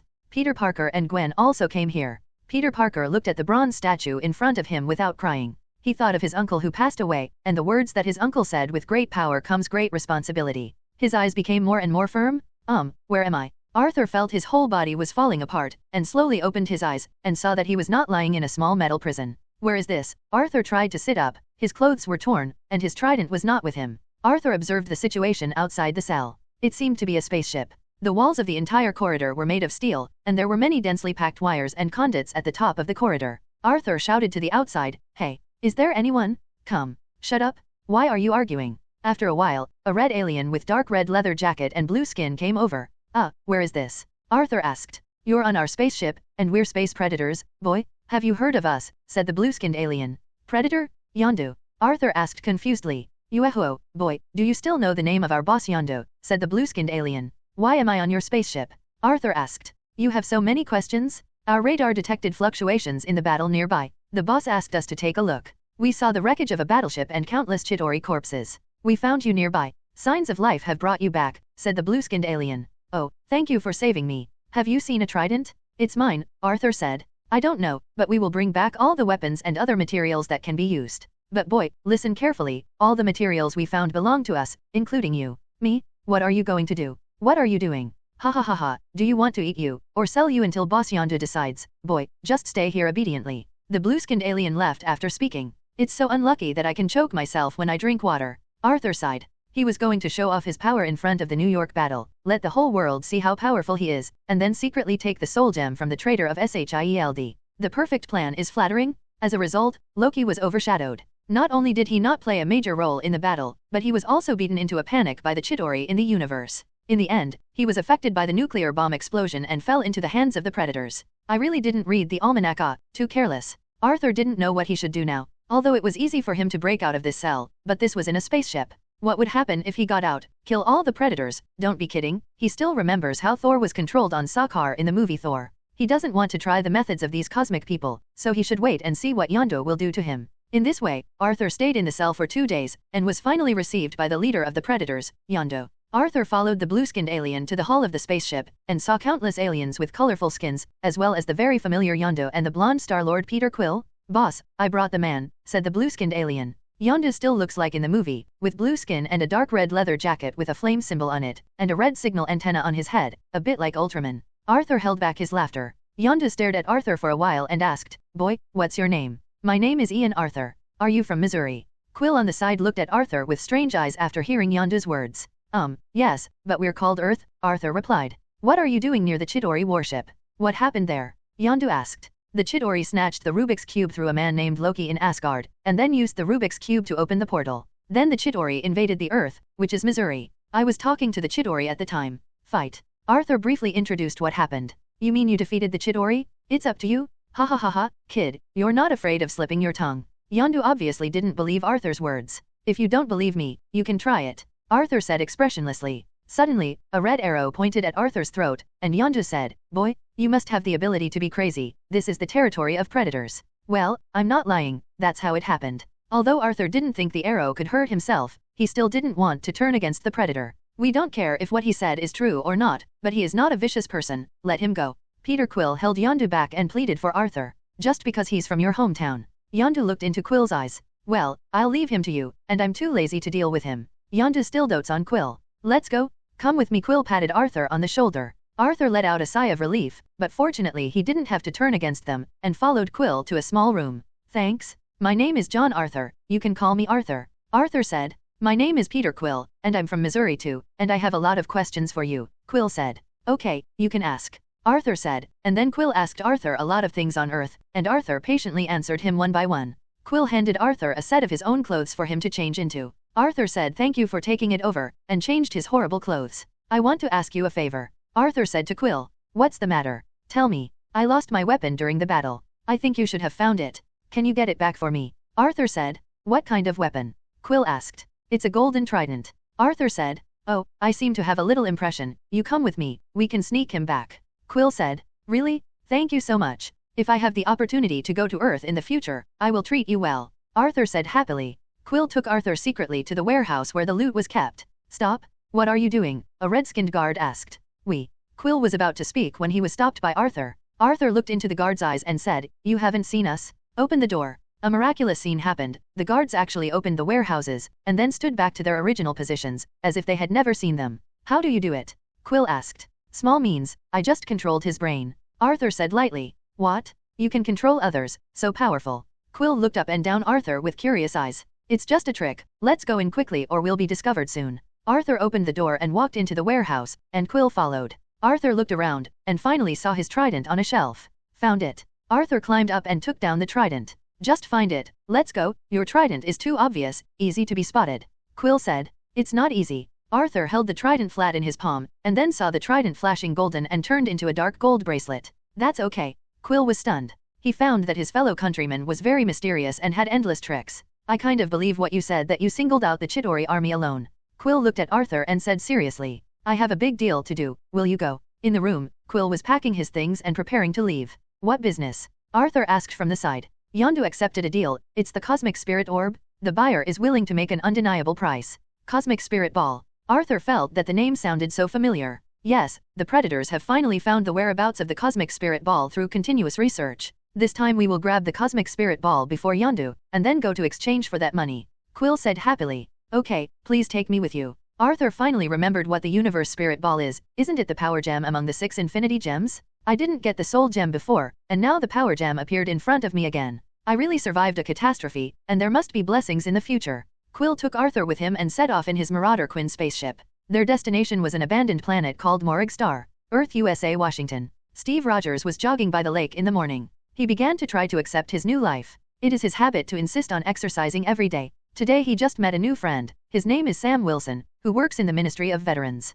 He and Sam had a good conversation. Sam also likes running, but he runs a little too slowly. Sam, MMP. Steve Rogers is constantly adapting to the new things around him. He has learned to surf the internet. When he hears some movies, music, or food recommended to him by others, he writes them down in a notebook, and goes back to slowly understand them. Steve Rogers received a text message from Natasha telling him that he had a mission to leave immediately. Steve Rogers said goodbye to Sam and got into Natasha's car to head to S.H.I.E.L.D. Tony Stark has been a little uncomfortable recently. He always has nightmares, dreaming that aliens invaded the Earth, and dreaming that the unrecognizable Arthur who was bumped pulled himself and asked himself why he didn't save him. Tony has insomnia all night. He can only choose to work crazily. He is constantly designing new armor. He wants to design all the ideas in his mind. Pepper is very worried about Tony's current physical condition and tells him to take a good rest, but Pepper now has too many things to deal with as the CEO of Stark Corporation, and the number of times he meets Tony has gradually decreased. Come on Happy, let him watch Tony. And Peter Parker's life is still the same as before, going to school during the day, dating Gwen after school, and wearing a spider coat at night to fight criminals in New York.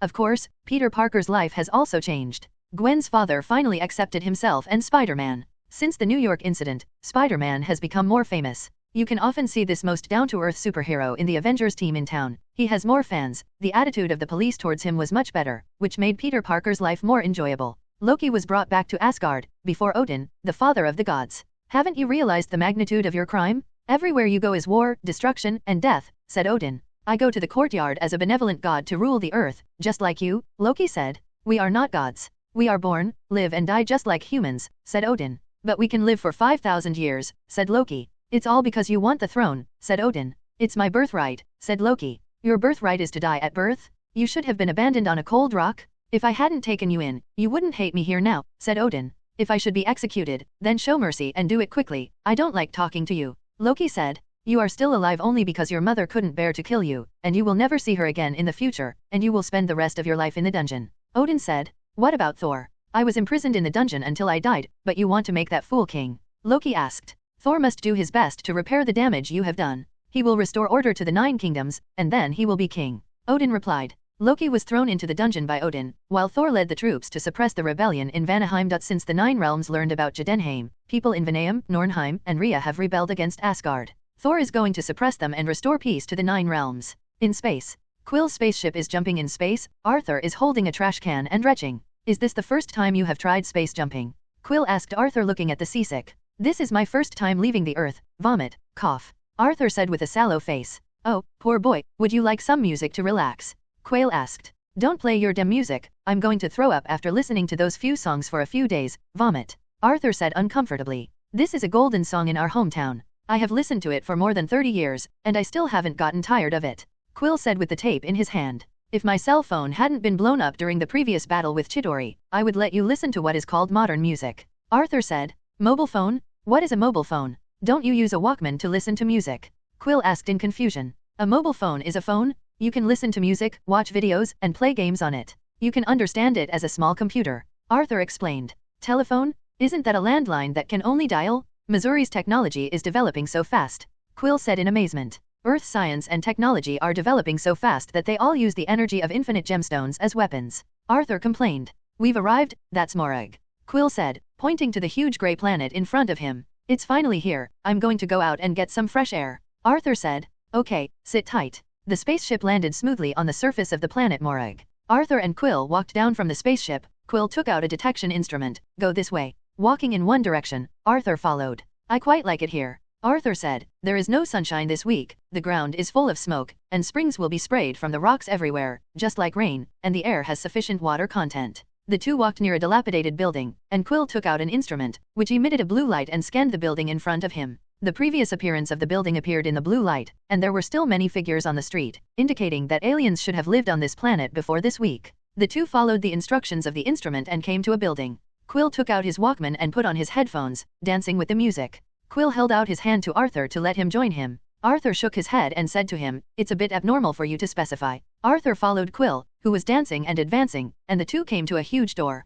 Quill took out a small tool and successfully opened the historic-looking stone door. The two walked into the hall, and Quill took out a glowing ball to illuminate the surroundings. There is a broken metal pillar in the middle of the main hall, and purple energy is emitted from the middle of the pillar to form a cage, and their target cosmic spirit ball floats quietly in the center of the pillar. Quill glanced at Arthur, took out a triangular magnetic decoration and placed it on the ground. The cosmic spirit ball was magnetically sucked out of the energy cage and flew to the magnetic device. Expert? If you were on Earth, you would be a master of tomb robbers. Arthur praised Quill. I'm fully prepared.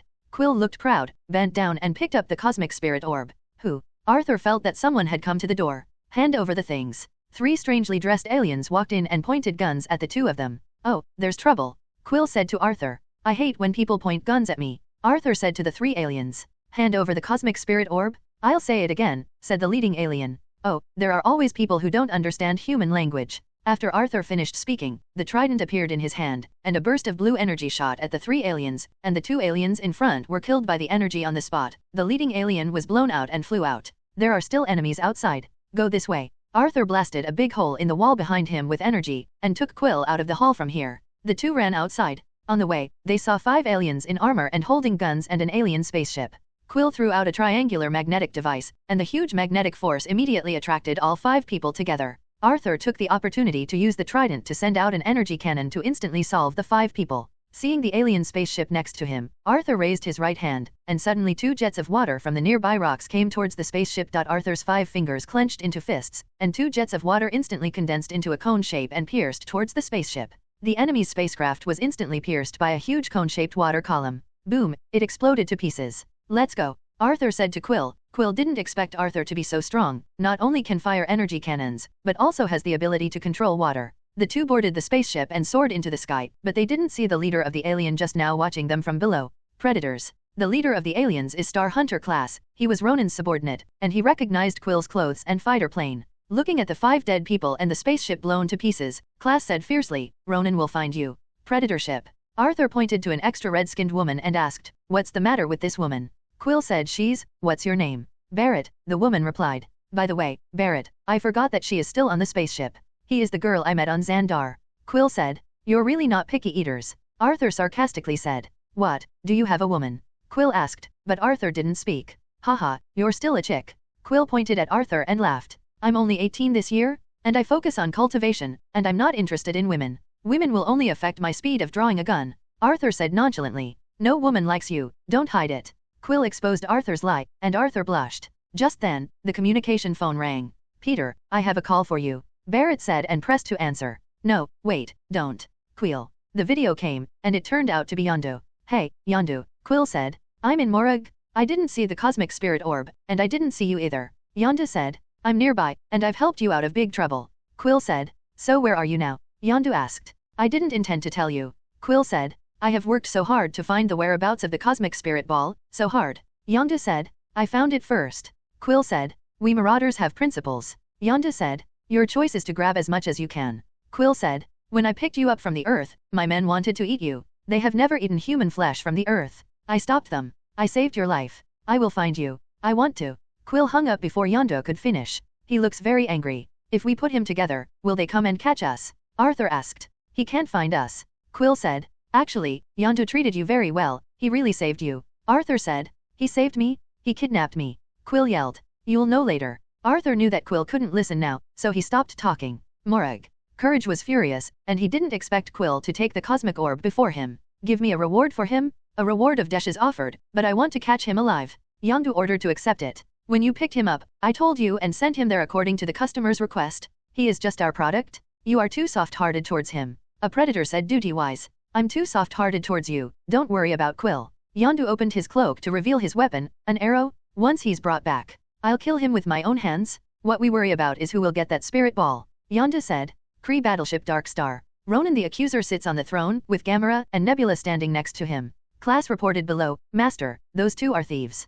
One of them is a predator named Star-Lord, but we found out that he made an agreement with a middleman called a broker to get the Cosmic Spirit Orb. Ronan said, I promised Thanos that I would get back the Cosmic Spirit Orb for him, only then will he help me destroy Xandar. Xingyun, go to Xandar and help me get back the Cosmic Spirit Orb. Ronan ordered. It will be my honor. Nebula said. This will be your end. Gamera interrupted Nebula's words. If you fail again, Father will not reward you. Gamera said to Ronan. I know Xandar better. You can't fail. Ronan said. Have I ever failed? Kerala asked, and then turned around and set off for Xandar. Predator ship. Are we going to Xandar? Arthur asked. How do you know? A seller I know is Broker, who opened a department store on Xandar. He is the middleman who helps us sell the Cosmic Spirit Orb, Quill said. Do you know what's inside the Universe Spirit Ball? Arthur asked. I don't know, you know. Quill asked back. I really know, and I also know that your middleman called a broker will definitely not dare to accept this thing. Arthur said mysteriously. Then tell me what it is, Quill said. It's a power gem. There is only one of the 6 wireless gems in the universe.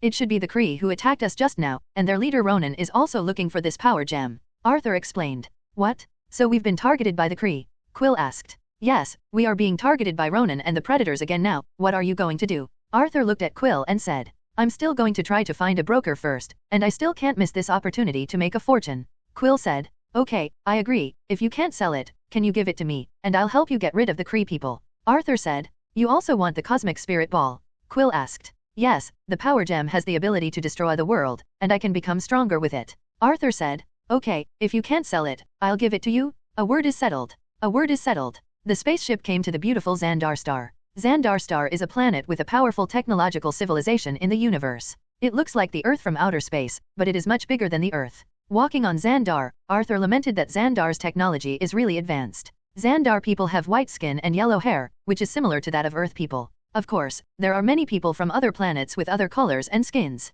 Xandar people also love it. Peaceful, loving life. On a flyover in Xandar Square. I'm leaving Quill, Betray said. I will come to you in the future, goodbye. Quill said. Goodbye. Betray left. Let's go, let's meet the broker. Quill patted Arthur on the shoulder and said. Quill took Arthur to an inconspicuous shop in Xandar Commercial Plaza. It's here? This is it. Hi, broker, here I come. Quill led Arthur into the mysterious shop.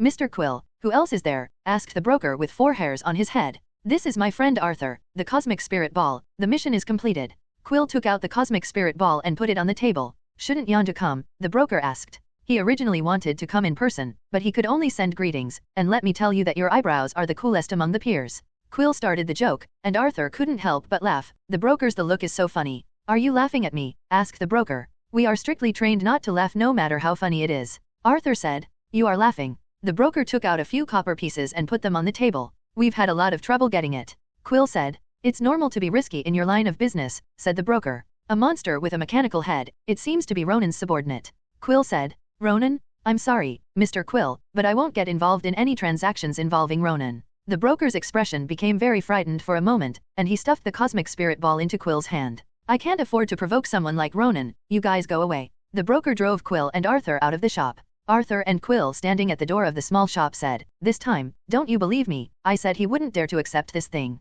Fack. I'm wasting my time for nothing.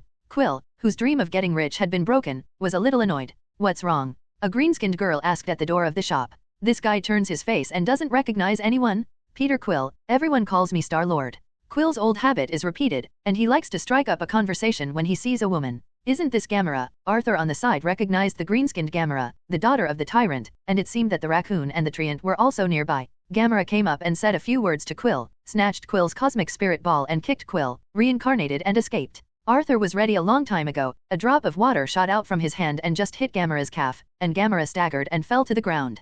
Quill rushed up to wrestle with her, while Arthur picked up the cosmic spirit ball on the ground, put it in his pocket, and quietly retreated into the crowd, pretending to be a melon eater. He didn't want to go to Xandar prison trip. When Gamera and Quill were fighting inextricably, a small figure rushed towards Gamera. The tree man Groot next to him is holding a cloth bag. Gamera is tied up with branches and will be put into the cloth bag. Gamera broke free from the branch and threw the raccoon hard. She took out a sword and slashed at the tree man, but was blocked by the tree man's arm, and she slashed at Quill, who was aside. Quill had been prepared, and the stun gun in his hand knocked down Gamera. At this moment, the Treant's pocket covered Quill, and Quill was still put into the pocket despite struggling. Done? Make a fortune today, Rocket Raccoon said. I'm Groot. The tree man Groot was also very happy. At this moment, 6 Xandar spaceships appeared in the sky, shooting golden energy to control Rocket, Groot, and Quill in his pocket. Experiment 89P13, put down your weapon. A soldier of the Xandar Legion came from the spaceship. Damn it. Rocket helplessly dropped the gun in his hand. In the name of the new Legion, you have been arrested.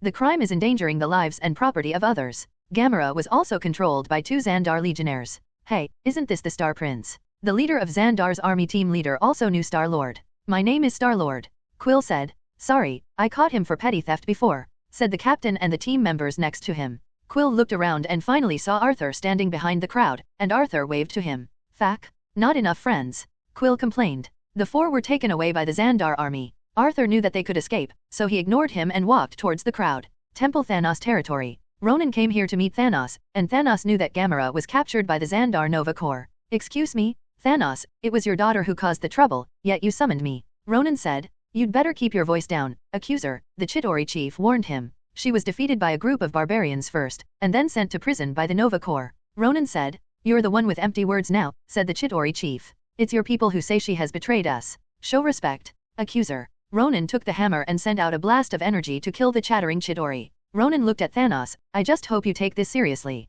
Boy, you're the only one I don't take seriously. Your politics are so boring, you act like a child with a temper. And you forced away my favorite daughter, Gamera. Thanos said. I will fulfill my promise to the Kree, but you have to bring me the Cosmic Spirit Orb. If you meet me next time with nothing, I will use your blood to stain the entire galaxy red. Thanos said while looking at Ronan. Let's go to Kellen. Nebula took Ronan away. What did you see? Thanos asked. A man in black stepped out from the side. Ronan will fail in the end, it is an Earthling who can use the power gem, said the man in black. Humans on Earth can actually use the strongest power gem among the infinite gems. It's interesting. Send Ebony Maw and General Deathblade to follow Ronan, and find a chance to bring the Cosmic Spirit Ball back. Thanos didn't take this person seriously, but he prepared for the praying mantis to catch the cicada and the oriole to follow. Obey, my master. The man in black retreated. The Rocket Treant and Gamera are imprisoned in Xandal Krym prison. The 3 of them wore yellow prison uniforms issued by the prison, and the tree man did not wear them. Half of the fart prisoners in the prison had a grudge against Ronan, and they all hated Gamera very much.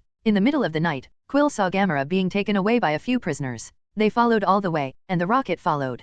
Just when the prisoners were about to deal with Gamera, they were stopped by a strong bald head. His name was Drax, nicknamed the Destroyer. Ronan killed his wife and children, and he was going to kill Gamera himself. Ronan killed my relatives, and I will kill his relatives too, said the Destroyer. Seeing that the situation was not right, Gamera suddenly launched an attack, snatched the knives from the hands of several people, and said to the Destroyer, I am definitely not a relative of Ronan or Thanos. The Destroyer grabbed her by the neck. Woman, your words are worthless to me. Don't.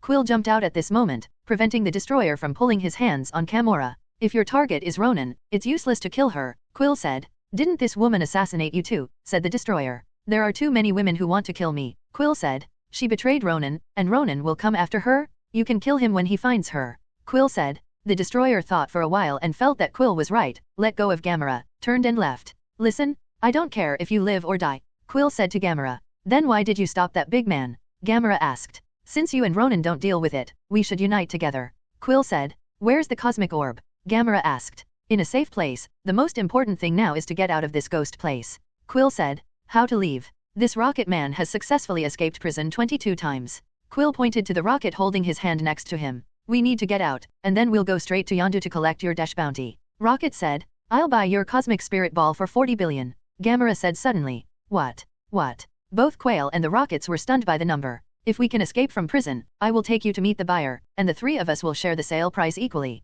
Gamera said, I'm Groot. At this moment, the tree man's voice came from the side. It's divided equally between the four. If something goes wrong, you'll fall asleep. As soon as you hear about the money, you'll wake up, and you won't change your nature, said the Rocket hitting the tree man. But I have already promised to give the cosmic spirit ball to my friend.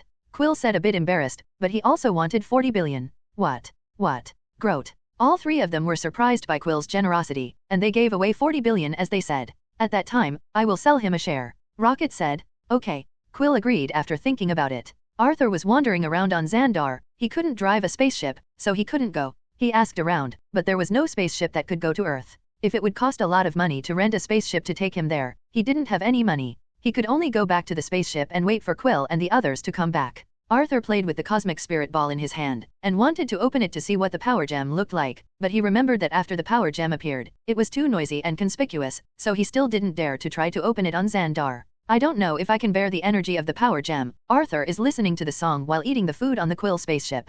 Kreen Prison. The tree man took down the Koenig battery in the prison control box, and the prison alarm immediately rang. Countless drones flew towards the prison and surrounded the tree figure Groot. Prisoner, put down the equipment and return to the cell, or we will open fire. The guard at the console said. I'm Groot, the treants yelled at the drones. Fire. Immediately, all the machine guns of the drones shot at the tree man. The tree man Groot raised his hand to block the bullet, his arm stretched out into a thick vine, and knocked down a drone with one blow. The treeman continued to blow up the drones that kept attacking him one by one, and the rocket climbed onto the treeman. At this time, a few guards were about to shoot the tree man with their guns. When they were seen by the destroyer rushed up and knocked down one at a time. After a few rounds, the guards were dealt with, and a gun was thrown to the tree. Rocket. The rocket that got the weapon exploded, killing more than a dozen drones in an instant. Gamera also fought with the guards who arrived, and Quill went to get the broken leg that the Rockets needed. There was a fight in Klin Prison, and 5 people came to the control room, where Rocket operated the instruments on the console. At this time, a large number of guards with rocket launchers and more than a dozen drones came and surrounded the control room of the observation tower. Listen to my order. First shot, fire. The guards with rocket launchers fired rockets one after another, hitting the control room, and the bulletproof glass of the control room cracked instantly. Mouse, what's your plan? Gamera asked Rocket anxiously. What's the hurry? Rocket quickly operated the console. Second round, launch. Another round of rockets hit the control, and the control room was shaken immediately. Third shot, prepare. At this moment, the rocket cut off the gravity device of the prison, and the guards and prisoners in the prison were all floating and lost their balance. It turned out that the rocket shut down the gravity system in the prison. The control room also floated up. 9 drones flew under the control room and joined together with the control room to form a power engine. The control room suddenly became a spaceship. I said I have a plan. The rocket drove the control room and flew out towards the exit. The rocket opened the gate of the prison passage, and after the spaceship in the control room flew out, he closed the prison gate. Several people came to the prison exit warehouse to retrieve their own things, but Quill found that his voice could not be heard. Quill asked a few people to go to the spaceship first, and he would come in a while. Arthur on the spaceship was sleeping, and suddenly the spaceship automatically started to wake him up. He saw that the spaceship started the automatic flight program and flew into space. He came to a huge steel building and stopped, and after the hatch opened, 4 people came up from the spaceship, and Arthur met their eyes. Who are you? Rocket asked. He's Quill's companion. I've seen him, Gamera said. Where's Quill? Arthur asked. He said that we need to get on the spaceship first, said the destroyer. The universe spirit ball is in your hand. Rocket looked at Arthur. What if it's in my hands? Arthur asked. We sold him, and the 5 of us split the money equally, so we don't have to wait for that idiot Quill. Rocket said. First, we have to wait for Quill. Second, the cosmic spirit orb is mine, and I don't agree to sell it. Arthur said. Let's withdraw first. If we don't leave now, we will be blasted to pieces. Rocket said. No, we have to wait for Quill to come back. Arthur insisted, and there was nothing they could do about him. Look, said the destroyer. Several people looked out the window. It was Quill who came back, and he flew towards the spaceship with his metal mask. After Quill came in, Destroyer asked him what he was taking. Quill handed the Walkman to Destroyer, and they were speechless for a while. The spaceship is moving forward in space. What cosmic spirit ball is a power gem? Gamera asked. Yes. Arthur nodded. What is the power stone? Rocket asked. The power stone is one of the 6 infinity stones. The Big Bang gave birth to 6 infinity stones, each of which has the power to destroy the world. Gamera explained. Thanos is collecting gems, so he is determined to get this cosmic spirit ball. If you want to sell him, it is equivalent to giving it to Thanos. Arthur said. Then let's hand it over to the Nova Corps for safekeeping, Gamera suggested. Hehe, do you think the Nova Corps can stop your father? Arthur asked. So what do we do now? Quill asked. This is obviously a hot potato, I think it's better to sell him to Ronan. Rocket said. And let him destroy the galaxy. Quill asked. Okay, stop arguing, this gem is useful to me, and Ronan's words have already come. Arthur pointed to the Kree battleship coming in the distance outside the window. Fack, go. Quill yelled. No, I want to take revenge on Ronan, said the destroyer. Even if you want to fight, don't fight in space. We will be finished if we are hit. Let's go to Xandar and let them deal with Ronan. Quill said. The few people thought it right, and this place is near the Xandar star. The rocket started the spacecraft and fled towards the Xandar star. Kree battleship Dark Star. Found them, they fled towards Xandar. Class reported to Ronan. Go to Xandar, catch up with me, activate the cloaking device and don't let the Nova Corps discover us in advance. Ronan ordered. The rocket drove the spaceship to Xandar, but was immediately discovered by the Nova Corps. The Nova Corps had already learned of their escape and sent a large number of warships to intercept their spaceship. What should we do? We have been discovered. Quill asked, looking at the dozens of spaceships of the Nova Corps following him. Tell them Ronan is coming, said Arthur. Rocket sent the news of Ronan's invasion of Xandar, but the opponent still pursued him and fired at him. Rocket could only drive the spaceship to dodge the incoming artillery fire. Shit, what's going on here? Didn't Ronan follow? Quill asked. He should be invisible, the Nova Corps hasn't found him yet, Gamera said. Nova Corps command room. Report, Star-Lord and the others sent a message saying that the Kree warships have invaded Xandar. A small soldier came in and reported. What? What's going on here? The Nova Corps commander looked at the radar, but found no trace of the Kree warship. Whether it's true or not, first evacuate the crowd and send a reconnaissance plane to check, the commander said. Yes. Quill and their Predator spacecraft scurried from left to right, and the Nova Corps spacecraft behind them kept shooting at them. These people are really annoying, do you want to kill them? Rocket asked. Forget it, we still expect them to defeat Ronan. They will find the Kree warship after a while, so hold on. Quill said. At this moment, the Nova Corps behind stopped shooting, turned around and flew into the air. Follow up and take a look. Arthur said. The rocket turned the spaceship and chased towards the Nova Corps spaceship. It turned out that the reconnaissance plane of the Nova Corps finally discovered the huge Kree warship, but the Kree warship had already entered the atmosphere of Xandar. The Nova Corps sent all the spaceships to intercept it, and the carry battleship opened the hatch, and countless small Kree spaceships flew out of the battleship, and mingled with the Nova Corps spaceships. The 6 people came here with a spaceship and were also shocked by this scene. The spaceships all over the sky were fighting, and the huge Kree warships were coming towards the ground. The anti-aircraft missiles and armored mechanical combat vehicles on the ground also fired into the air. For a moment, it seemed like a world war had begun, and Xandar was plagued by war. Did we do something wrong? Looking at the civilian Quill who had suffered countless casualties, he felt a little regretful, and led Ronan to Xandar. You did nothing wrong. Even if Ronan doesn't come now, he will still attack Xandar as soon as he gets the Cosmic Spirit Ball. Gamera said. I can do it. Arthur said. What can you do? All 5 looked at Arthur. I'll use the energy of the power gem to knock it down, and then we'll deal with Ronan on the ground. Arthur said. You want to use the power gem? Are you dying? Gamera asked. I think I can withstand the energy of the power gem. Arthur said confidently. I'll go down first. After I knock down the Kree battleship, you will open fire on the people who come out of the battleship. Arthur said. Well, you have to be careful. Quill said. The hatch of the spaceship opened, Arthur's body flew out of nowhere, and flew towards the Kree battleship, while the others were fighting with the Kree spaceship. Arthur flew under the Kree battleship, and countless spaceships huddled around him, and no one paid attention to this human floating in the air. Arthur took out the Cosmic Spirit Ball, held it with both hands and twisted it away, and a purple gemstone shone dazzlingly in the Spirit Ball. Cosmic Spirit Ball. Ronan and Nebula, who were standing in the control room of the carry battleship, both noticed Arthur. Who is that? What is he going to do? Ronan murmured looking at Arthur below. Rocket and the others also noticed Arthur's situation. Almost everyone on the battlefield saw this man floating in the air holding a dazzling purple gemstone in his hand. Arthur squeezed the power gem, and instantly he felt a huge energy rushing into his body. A black mist suddenly appeared around Arthur. Small purple energy light clusters in the black mist continuously surrounded Arthur. Arthur's body was split open by the purple energy expansion, and Arthur's eyes glowed purple. Under the tremendous energy, Arthur felt that his body was about to explode, but he still gritted his teeth and persisted. After a while, the black mist disappeared, the purple cracks on Arthur's body healed, and the energy of the power gem finally stabilized in Arthur's body. But Arthur knew that he couldn't last long in this state, and he had to deal with Ronan quickly. A golden trident appeared in Arthur's right hand, and he pointed at the Kree battleship, and a huge purple energy shot out of the Kree battleship. The Kree battleship exploded instantly after being hit by this huge energy, fell towards the land, and hit the ground heavily. Seeing this scene, countless Xandars on the ground cheered, and the soldiers of the Nova Corps also breathed a sigh of relief. They only need to deal with those small Kree spaceships. The rocket drove the spaceship towards the Kree battleship, and kept firing at the Kree people who had escaped from the crashed Kree battleship. Arthur fell from the sky, his eyes still glowing with purple light, and he walked towards the Kree battleship step by step, raised his trident and shot a burst of purple energy at the central command room of the battleship, and the command room exploded immediately. Ronan fell to his knees on the ground, next to Nebula and Klaus. Only Ronan was still awake, although he was affected by Arthur's energy, he hadn't fallen yet.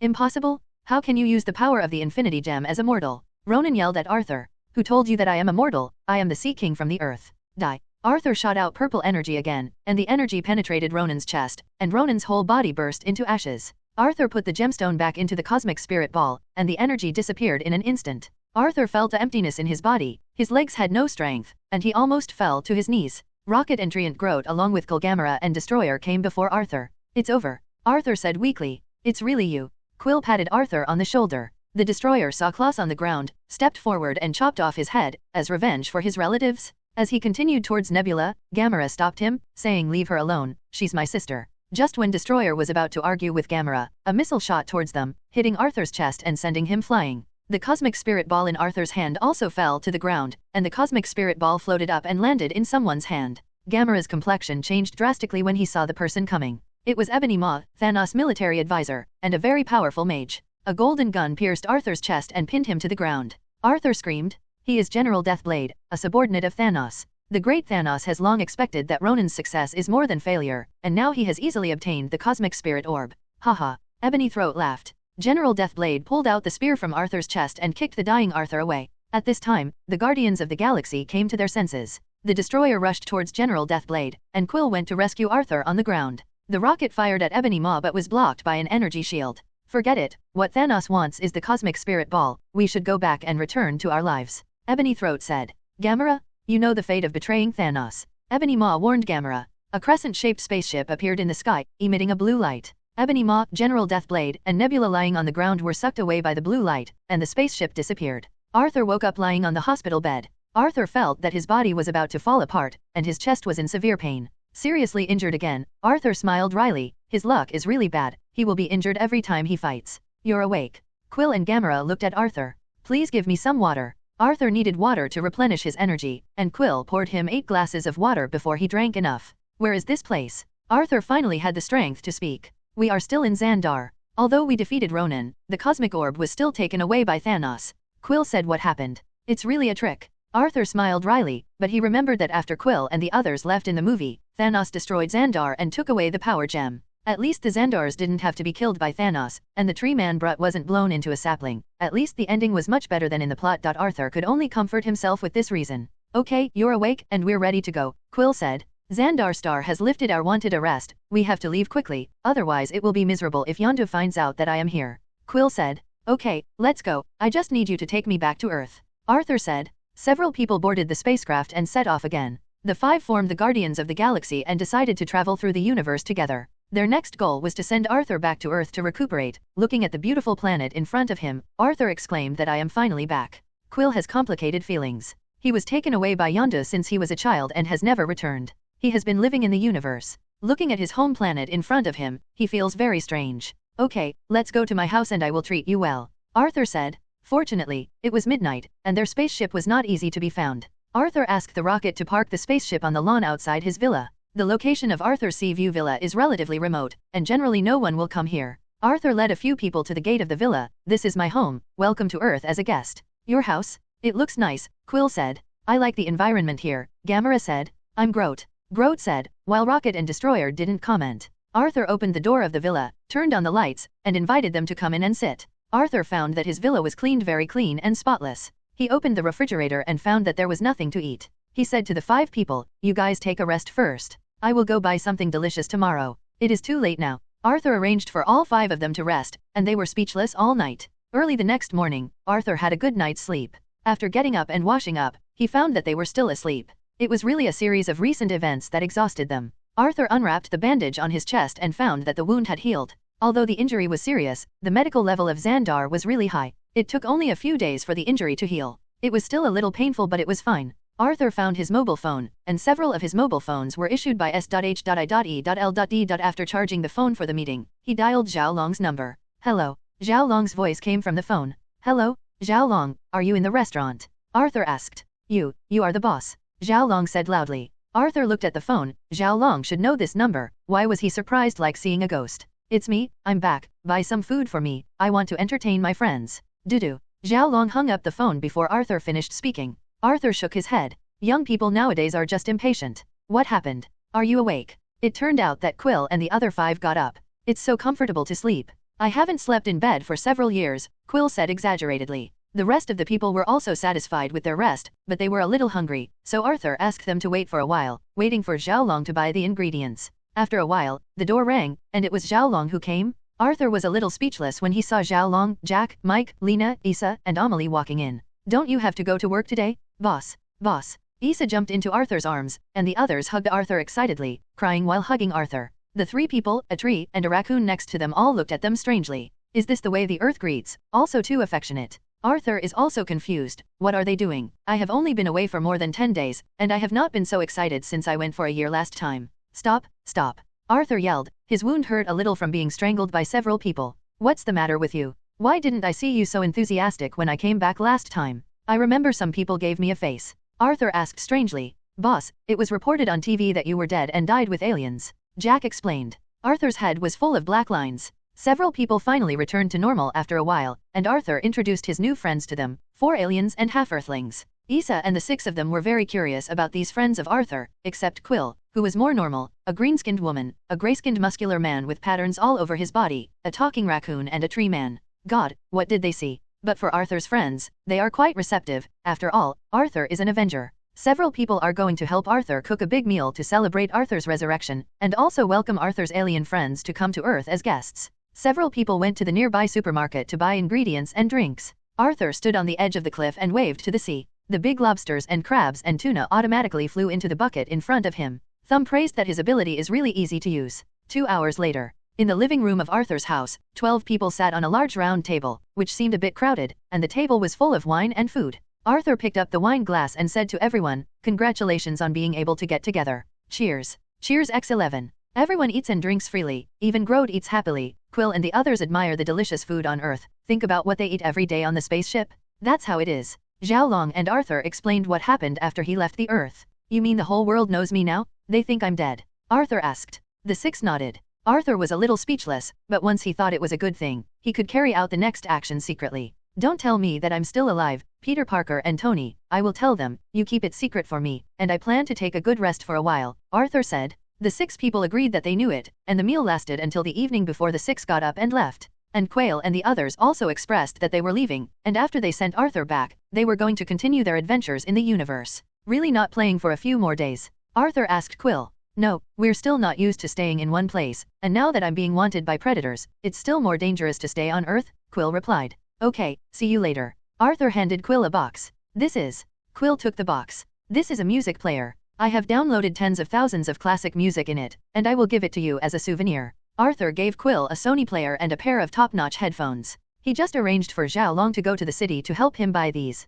Thank you. Quill said. You must be careful about Thanos. You can run away when you meet him. Now that he has the power gem, it is very dangerous. Arthur instructed. All 5 of them said they knew it, and they boarded Quill's Wanderer spaceship and left the Earth. Arthur looked at the spaceship going away and felt a little sad about parting, but Arthur believed that they would see each other again soon. Arthur sat on the sofa and thought about it. His current goal is the Mind Stone. He failed to get Loki's Mind Scepter in the last battle in New York. He can't remember the plot after the right to mind was obtained by S.H.I.E.L.D. He only remembers that it seemed to be used by Hydra for experiments. Now he has to find a way to find out the whereabouts of the scepter, and then get the scepter back. After the Hydra of S.H.I.E.L.D. got the spiritual scepter, most people should be controlled by the Hydra. How would he get information? He decided to sneak into S.H.I.E.L.D. to catch someone to ask. Rest very much like a clerical worker, and he came to the gate of the S.H.I.E.L.D. headquarters. Arthur looked around the S.H.I.E.L.D. headquarters. The guards were very tight. There were 4 sentry towers at the gate, and there were guards checking in and out of the staff. There was a straight road through the gate, with lakes on both sides, a bit like China.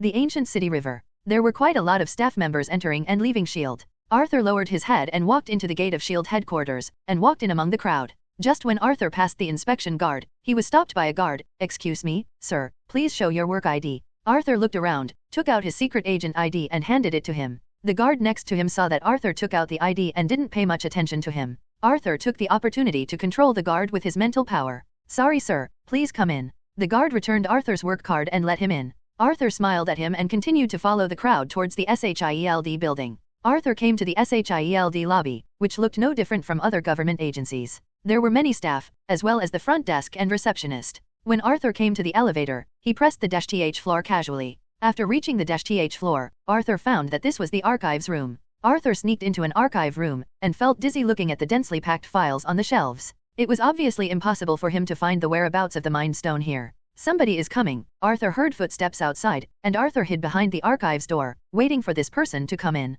It was a civil servant with a file in his hand. When he came in, he saw Arthur standing behind the door. "You are." Arthur didn't wait for him to finish before he put his hand on his neck to prevent him from screaming. "Look into my eyes." Arthur looked into his eyes. Mental power invaded his brain. Arthur found that this person was also a Hydra man. He was S.H.I.E.L.'s subordinate, that is, the bald man with glasses in S.H.I.E.L.D. Arthur saw from his memory that S.H.I.E.L.D. had wanted Captain America Steve Rogers, accused of being involved in Nick Fury's death. This person knew too little, just a small role. Arthur knew from his brain that S.H.I.E.L.'s office was on the 22nd floor, and Arthur twisted his neck hard. Arthur took the elevator to the 22nd floor and found that this was the office of the S.H.I.E.L.D. operations team. Arthur found Siskel's office, pushed the door in but found no one, and he was not here. Arthur arrested 2 more people but failed to find out the whereabouts of the Soul Stone. It seems that only the top leaders of S.H.I.E.L.D., Nick Fury and Alexander Pierce, knew about it. Arthur came to Pierce's director's office on the top floor, and the beautiful secretary at the door asked Arthur, "What can I do for you?" "Oh, is the director here?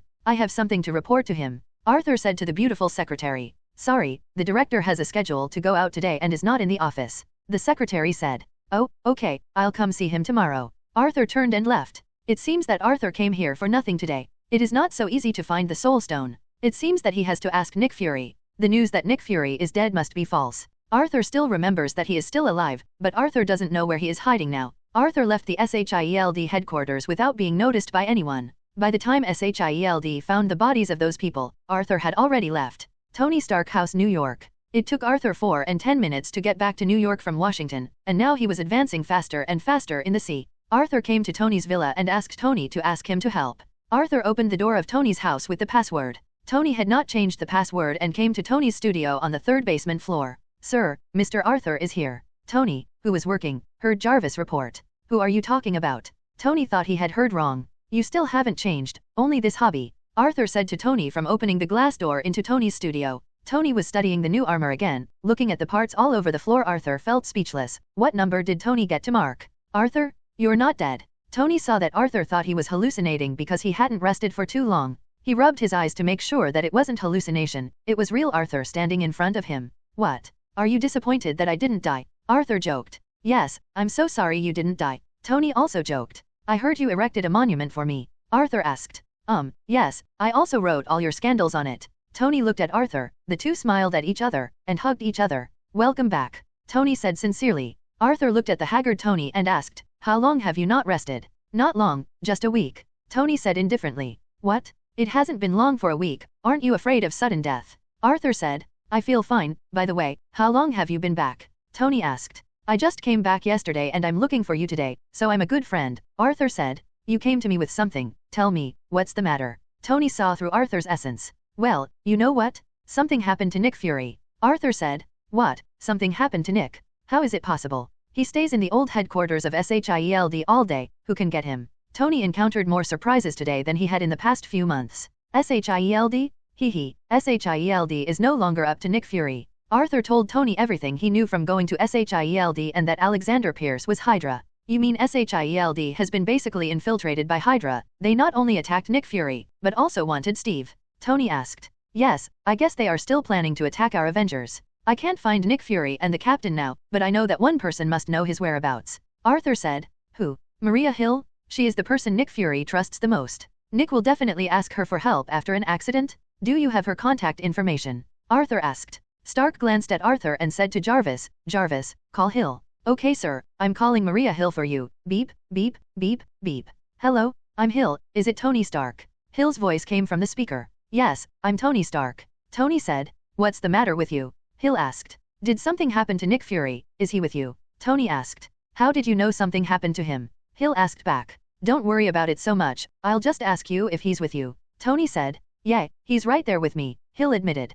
"Let him answer the phone, I have something to ask him." Tony said. "Tony, it's me." Nick Fury's voice sounded weak from the stereo. "Where are you?" I have something to ask you. Tony asked. What's the matter? Nick Fury asked. I can't make it clear on the phone, I'll talk to you. Tony said. Nick hesitated, but told Tony where he was. Okay, leave the next thing to me, you need to rest and forget about it. Arthur said. I feel good, let me go with you? Tony looked at Arthur and said seriously. You're sleepy, Tony, I'll call you when I need you. Tony closed his eyes and fell back, being caught by Arthur. Arthur hypnotized him. Tony was too haggard and should have a good sleep. Arthur picked Tony up and put him on the bed. His hypnosis allowed Tony to sleep for 3 days. Jarvis, Tony will probably sleep for about 3 days. Don't let anyone disturb him. Prepare something to eat in 3 days. Tony will probably be very hungry when he wakes up. Arthur ordered. Yes, Mr. Arthur. Jarvis replied. California, USA. Arthur came to an abandoned reservoir, where Nick Fury was hiding. Come out. I found you, Arthur said to the woods beside him. A man with a gun came out from the woods. It was Maria Hill. I thought it was Tony Stark, Hill said. Tony is asleep. I'll see if Nick Fury is dead for him. Why, aren't you happy to see me? Arthur joked. I didn't expect you to come back alive. I am very happy to see you. Hill replied. Come with me. Hill led Arthur into the reservoir, where there were 2 staff members and a doctor. The inside of the reservoir was very dim, with only a few lights for lighting, and Nick Fury was lying on a hospital bed, still breathing oxygen. It's so miserable to look at you, Arthur sarcastically said to Nick on the hospital bed. Injured spine, broken sternum, shattered collarbone, perforated liver, head hurt like hell, Nick Fury replied. Don't forget that there is a ruptured lung, added the doctor on the side. I can't forget this, except for these things are pretty good, but seeing that you are still alive, I feel better instantly, Nick Fury said. Do you want me to avenge you? Arthur asked. If possible, I want to kill Pierce's plant with my own hands, Nick Fury said fiercely. I came to you to ask you where Loki's scepter went? I need it. Arthur didn't hide it, and asked Nick Fury directly. He was handed over by Pierce to a man named Skok for research. I don't know the details. Nick Fury replied. Your shield is really good. Except for you, Hill and Coulson, they are all Hydra people. Arthur said sarcastically. There are still some agents who don't know, but now it's just me and Hill. I didn't expect Hydra to be buried so deep. Nick Fury also felt scared. After Hydra got Loki's psychic scepter, it will definitely be used as a weapon of mass destruction, and it will also be used for human experiments. I must get the scepter back. Arthur said. It is estimated that only Pierce knows the whereabouts of the scepter. If you want to find the scepter, you must first get Pierce. Nick Fury analyzed. Then leave it to me. You can take good care of your wounds. There is no need for S.H.I.E.L.D. to exist. I'll kill one after another. Arthur said murderously. I suggest you join forces with Steve Rogers and Natasha. They are avoiding Hydra. Nick said. I'll find them. Arthur said and left. He was going to Washington to catch Pierce. Steve Rogers and Natasha drove to Camp Caspian, New Jersey, where they were looking for information on Hydra. This is an old military-industrial camp, and this is where Steve Rogers once joined the army for training. I used to participate in training here. Looking at the old house, Steve Rogers recalled when he was still very thin, and his training results were the last in their class. He seemed to see himself once. Has there been a big change here? Natasha asked. It hasn't changed much, it's still the way I remember it. Steve Rogers replied. Not found? No thermal imaging, no signal, not even radio waves. Natasha was looking around with an instrument. Steve took her to an old underground base. Military regulations stipulate that it is forbidden to store military weapons within 500 yards of the barracks. This building is in the wrong place. The two entered the dark underground base, turned on the lights and found the S.H.I.E.L.D. logo painted on the wall.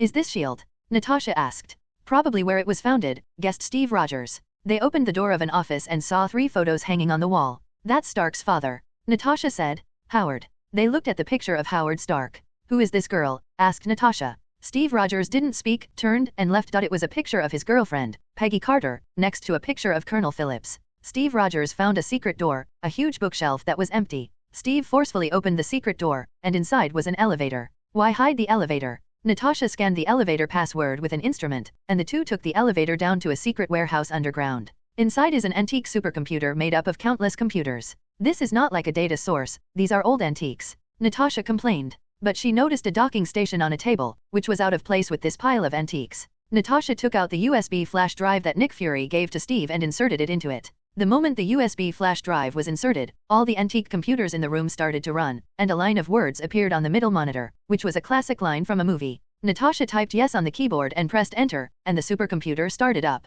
A human face appeared on a small monitor next to it, and stretched out a camera to look at the two, and there was a voice from the speaker. Steve Rogers, born in 1918. Natasha Aloyzna Romanov, born in 1984. What is this? A video? Natasha asked. I'm not a video, miss. I'm not the same person who was taken into prison by the captain in 1945, but I'm still me, said the computer, and a nearby monitor screen played a photo. Animo Sola was a German scientist who worked for the Red Skull, and he has been dead for many years, Steve said. Correction, I'm Swiss. Look around you, I'm healthier than ever. In 1972 I was terminally ill and science couldn't save my body. But my mind is worth saving. They are stored in a 20-foot-long database. You are standing in my brain now, the computer said, and the two suddenly felt creepy. How did you get here? Steve Rogers asked. Invited. Animo replied. In Operation Paperclip after World War II, S.H.I.E.L.D. recruited many German scientists, Natasha said. They thought I could help their careers, and I helped mine. Animo said. Hydra and Red Skull are dead together, said Steve Rogers. Chop off one head, and two new ones will grow. Animo told Steve and Natasha the history of Hydra and what they did. Their goal is to see the plan, and Animo wrote an algorithm. What algorithm? Natasha asked. I can't tell the two dead people the answer. Just after Animo finished speaking, two metal doors appeared at the elevator door and closed tightly. S.H.I.E.L.D. fired a short-range missile at them. Natasha unplugged the USB flash drive. Steve opened a sewer cover and the two jumped down. Boom! The missile hit the underground base and exploded immediately. The entire base collapsed. Steve Rogers hugged Natasha tightly and used his shield to block the falling rocks above his head. After shaking for a while, Steve pushed the huge stone above his head hard, and the outside was full of flames and smoke, and the place became a ruin, and Natasha had passed out. Steve picked up Natasha and walked out of the ruins. He suddenly saw 3 S.H.I.E.L.D. fighter jets flying in the distance. Seeing that something was wrong, Steve immediately took Natasha and ran away. S.H.I.E.L.D.'s action team was searching here. The leader of the action team, Brock Rumlow, found Steve Rogers' footprints and said into the intercom, "Let them run away."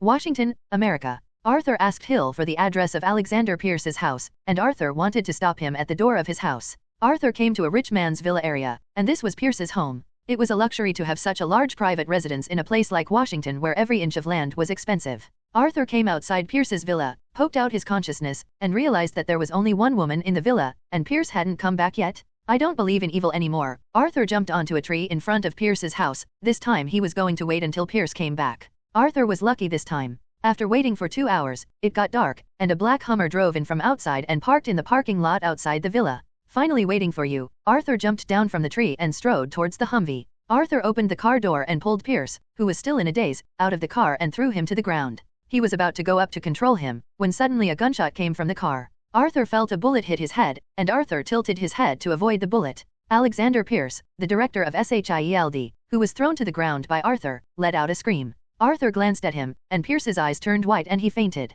Suddenly, the car door flew down and hit Arthur. Arthur punched the door of the car, and then someone in the car kept firing at Arthur with a machine gun. Arthur jumped forward to avoid the attack of the bullets, and a small number of bullets hit Arthur without causing any damage. Arthur held his right hand, and the golden bracelet instantly turned into a trident in Arthur's hand. Arthur shot a blue energy shot at the car and hit the Hummer. Boom! The car exploded instantly, and the flames shot into the sky. A man jumped out of the car and rolled twice on the ground before Arthur could see who he was. He has long hair, wears a black mask, a black combat uniform and a right arm made of silver vibranium. He looks quite handsome. It's Bucky the Winter Soldier, Captain America's best friend Steve Rogers. So it was you, Bucky? Arthur said to him. Who is Bucky? Bucky was a little familiar with the name, but couldn't remember it. For Steve's sake, I won't kill you, but you don't want to leave either. Arthur said to him. Big words. Bucky took out an electric baton and hit Arthur. Arthur blocked the electric baton with the trident, and the electric arc went along the trident to Arthur's right hand. Arthur didn't respond, and kicked Bucky away, and Bucky jumped up again, attacking Arthur continuously.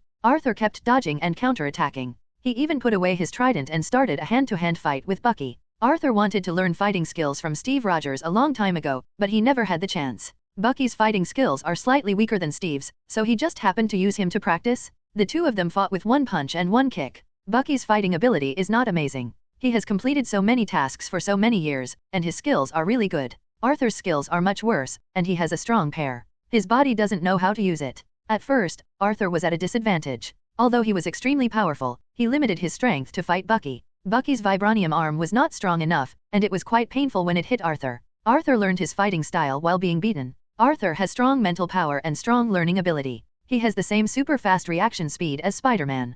Gradually, Arthur was able to fight back and forth with Bucky. Arthur kicked Bucky in the chest and kicked him out. Enough, I'll practice with you later, I still have important things to deal with. Arthur looked at Pierce who was asleep on the ground, and said to Bucky. Bucky stood up and continued to attack Arthur. Arthur looked into Bucky's eyes, and mental power instantly invaded his brain and controlled him. The biggest shortcoming of Winter Soldier Bucky is that he is constantly brainwashed by Hydra, so it is too simple for Arthur to control Bucky. Take him, let's go. Arthur walked outside. Behind Bucky picked up Pierce and followed Arthur. Arthur let Bucky steal the car and took Pierce to a secret safe house, which is also a secret stronghold of Hydra, which Arthur saw from Bucky's memory. Bucky has Pierce trapped on a bench, and Arthur is watching. The scene is a bit like a role-playing game, hee. Bucky took a bottle of water and poured it on Pierce's face. Pierce woke up instantly and saw Bucky and Arthur clearly. "It's you? You're not dead?" Pierce asked. "Why, do you want me to die? I'm sorry to disappoint you," Arthur said playfully. "What are you doing? Let me go? I'm the director of S.H.I.E.L.D.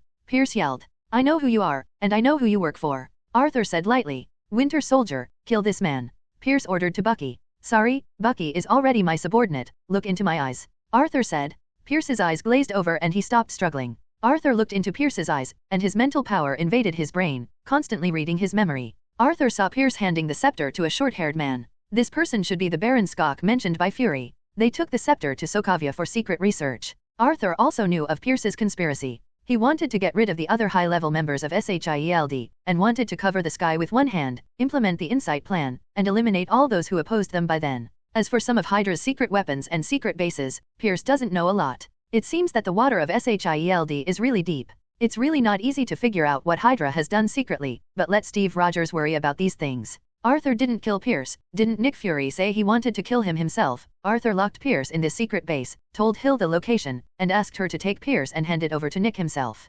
Arthur originally planned to go directly to find the Mind Stone, but now that he knew about Hydra's conspiracy, he still wanted to help Steve Rogers and Natasha. Arthur took Bucky to find a place to live first, waiting for Steve Rogers to show up. Steve Rogers took Natasha back to Washington. He had nowhere to go, because he met a soldier named Sam and got along well with him. Steve was going to go to Sam's house for a rest. Sam had just returned from a run when he heard someone knocking on the door. Normally no one would come to him at this time. Who could it be? Sam opened the door and saw disgraced Steve Rogers and Natasha. "Sorry for coming over suddenly, we need a place to hide," Steve Rogers said. "Everyone we know wants to kill us," Natasha said. "Not everyone, come in." Sam asked Steve and Natasha to take a shower and rest after they came in. The three sat together and reasoned about what to do next, and Steve concluded that the biggest enemy was Pierce, and they were going to kidnap Heatwell's bald agent to press Sola's algorithm. Sam was also ready to help, and he took out a document to show Steve, which was his mission in the army, the Falcon Project. Both Steve and Natasha are delighted to have Sam on board. The three of Steve Rogers successfully kidnapped Sitwell secretly on the street in front of the Ministry of Defense, and learned from him that the target of the Sola algorithm and the Insight Plan is anyone who would threaten Hydra. The Insight Plan will start to be implemented in 16 hours. Steve and the others drove Heatwell to the S.H.I.E.L.D. headquarters, where the Skycarrier of the Insight Plan was parked. When their car drove to the overpass halfway, suddenly two black vans appeared behind them with a heavy machine gun on the roof. The machine guns of two vans fired at their car at the same time. Sam held the steering wheel tightly and swung the car left and right to make a serpentine move to avoid the machine gun attack from behind. Heatwell was already sieved by the machine gun in the back seat, and Natasha climbed down in time without being hurt. Seeing that the two vans were getting closer and the machine gun fire was getting stronger and stronger, Sam gritted his teeth and slammed on the brakes. Their car stopped suddenly, and a van behind just hit their rear. The other drove forward. The three got out of the car quickly, and Natasha took out a pistol and quickly eliminated the four enemies on the black van in front of them. But another van turned around and came back, and the machine guns kept firing at them, and the three could only hide behind two vehicles. At this moment, another gray off-road vehicle came from behind and ran towards the three of them. Seeing that the situation was wrong, Natasha shot the window of the off-road vehicle with a pistol, only to find that the off-road vehicle was a bulletproof vehicle. Just when the off-road vehicle was about to hit them, the three of them rolled to the side at the same time to avoid the impact of the off-road vehicle, while Steve Rogers hid behind a shield to resist machine gun fire. After the door of the off-road vehicle was opened, the 6 people who came out were armed with submachine guns and kept shooting at the three of them. The three of them could only find cover to avoid, and Natasha had a pistol to turn around and shoot.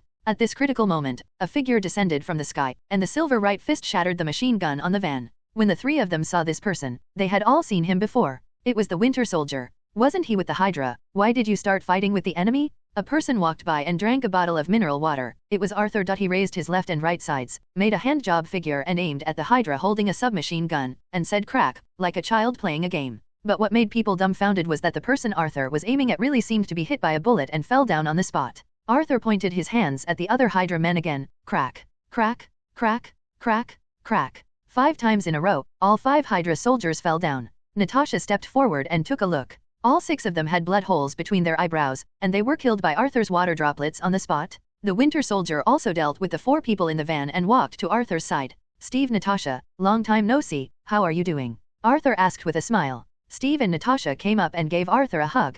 Glad you're back alive, Steve Rogers said. I was still sad for a few days after my partner died. Natasha also joked. This is Sam Wilson, my friend. This is Ian Arthur, my friend. Steve Rogers introduced the two. Hello, Sam Wilson, I've heard about your deeds. Sam said. Hello, John Arthur. Arthur and Sam shook hands as they knew each other. What's his situation? Natasha asked, pointing to the Winter Soldier standing next to Arthur. She had a deep impression of the Winter Soldier, and she was attacked by the Winter Soldier once. Let's talk about this later, let's get out of here first, Arthur said, and the five of them got into the bulletproof off-road vehicle and set off for the S.H.I.E.L.D. headquarters. Nick Fury is not dead, I went to see him. Arthur, who was sitting in the back row, said. What? Nick is still alive. Neither Steve Rogers nor Natasha could believe it. They watched Nick being disemboweled with their own eyes. He used medicine to feign death. He is now with S.H.I.E.L.D, recuperating in a reservoir base. Arthur said. Great. Both Steve and Natasha were very happy. I got Pierce. Arthur said again. You caught Pierce? Steve asked again in surprise.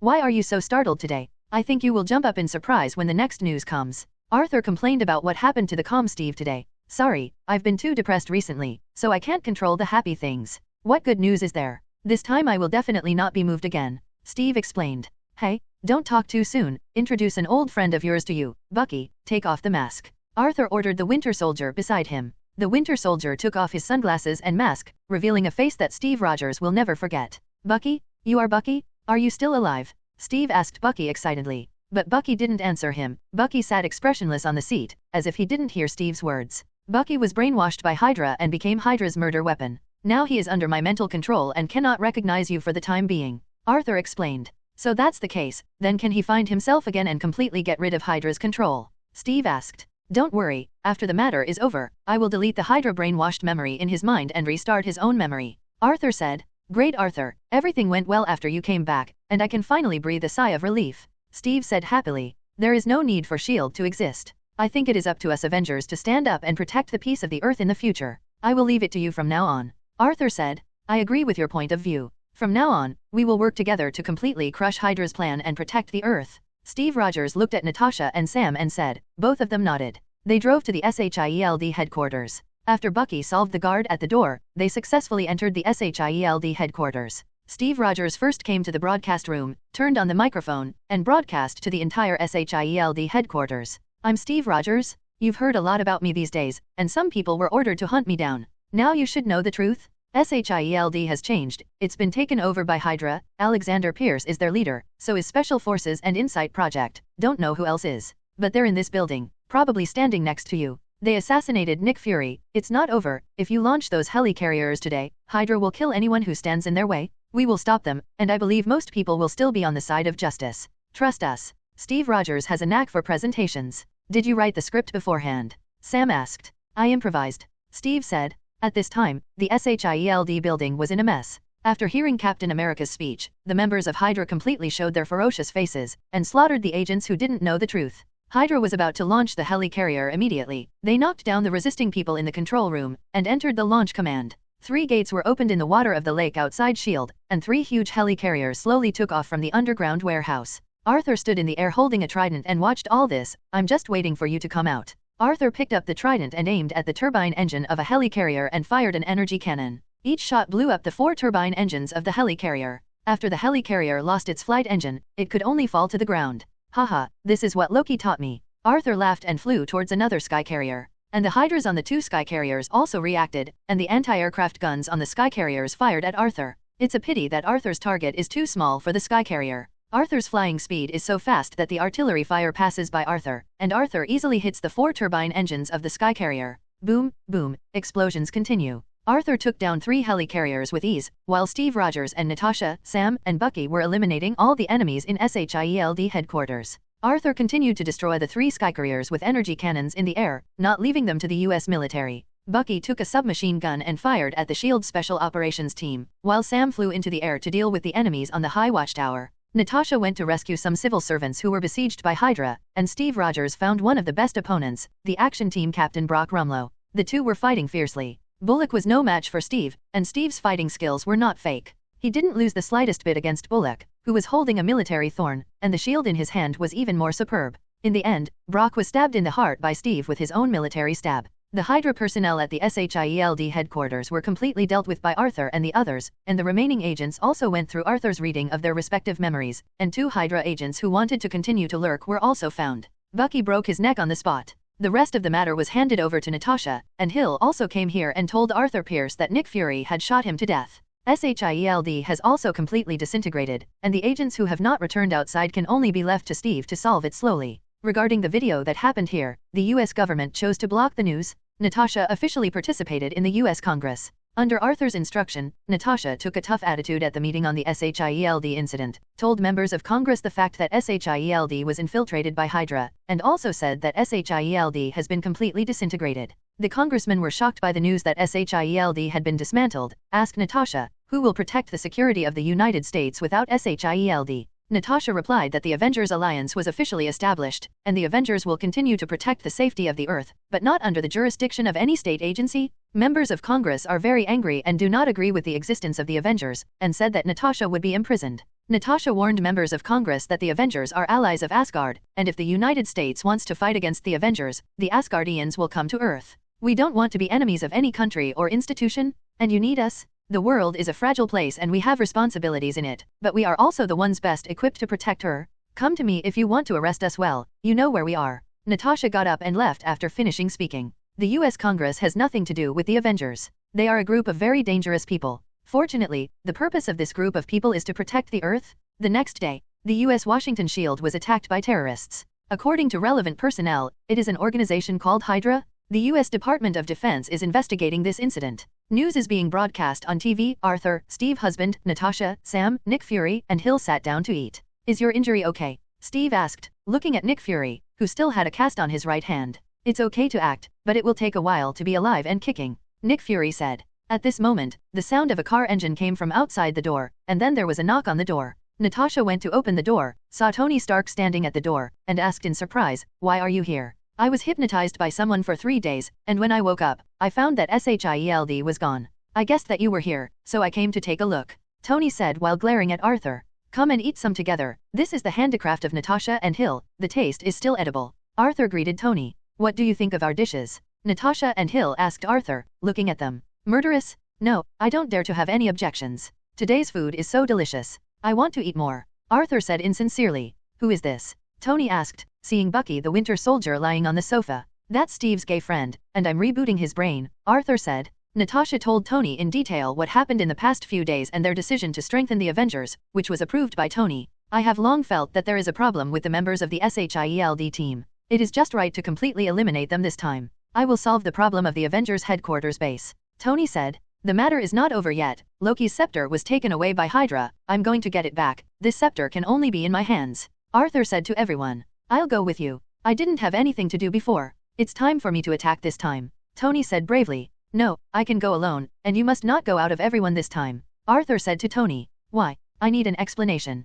Tony said. "Because Hydra's base is in Sokovia, which is a relatively small country. You may not understand that people in this country hate you very much, Iron Man," Arthur said. "Hate me? Why?" Tony felt inexplicable. He had never heard of this place. Why did the people here hate him? "Because there was a war in Sokovia. The invaders may be Hydra, but the weapons they used were all weapons made by your Stark Industries, and Hydra later publicized that you were the one who fought for Sokovia. Yeah, brought war, so they hate you very much," Arthur explained. Tony said that others came from the sky with a pot at home. What does it matter to him? "So you should be concerned about where the Avengers' new base will be built. Aren't you the General Counsel?" "I'll leave it to you," Arthur said. "You really want to go alone?" Steve Rogers asked. "Don't worry, it's enough for me to go alone. As for those Hydra agents, I will not let them go. I will also deal with all the weapons they research. As for the Hydra dens in other places, I will leave them to you." "It is," Arthur said. "Okay, be careful. If you can't fight, contact us. I will help you," Steve Rogers said, and several others nodded to Arthur. The Winter Soldier Bucky also woke up completely, and Arthur deleted his instructions to brainwash Hydra, awakening his dust-laden memory with Steve Rogers for a long time. The two hugged each other tightly, and Arthur looked at the passionate two and said to Nick Fury, "What's your plan next?" "Leave the matter of the Avengers to the captain. S.H.I.E.L.D. will help you. I have to rest for a while," Nick Fury said, lifting his arm with plaster. "Okay, then you can rest assured. I believe they can do well," Arthur said while looking at the few people who were talking and laughing. The matter of S.H.I.E.L.D. came to an end, and Arthur also set off for Sokovia in Eastern Europe. This time he must get the Soul Stone. Arthur, who always misses the Infinity Stones, made up his mind that he must succeed this time. Arthur came to Eastern European countries and traveled all the way. He was not in a hurry. He enjoyed the customs and food of Italy. As expected of Eastern Europe, the scenery is really good. The pasta, pizza, ham, and sausage are all delicious, which made Arthur, who is used to eating seafood, brighten his eyes. Arthur was dressed as a tourist, with sunglasses, a shirt, and slacks, and he was carrying a waterproof school bag customized by Stark, and a card camera was hanging around his neck. Arthur is already 1.9 meters tall, with wheat-colored skin and short blonde hair. He is slender and looks like a standard handsome guy. Walking on the street still attracts the attention of beautiful women.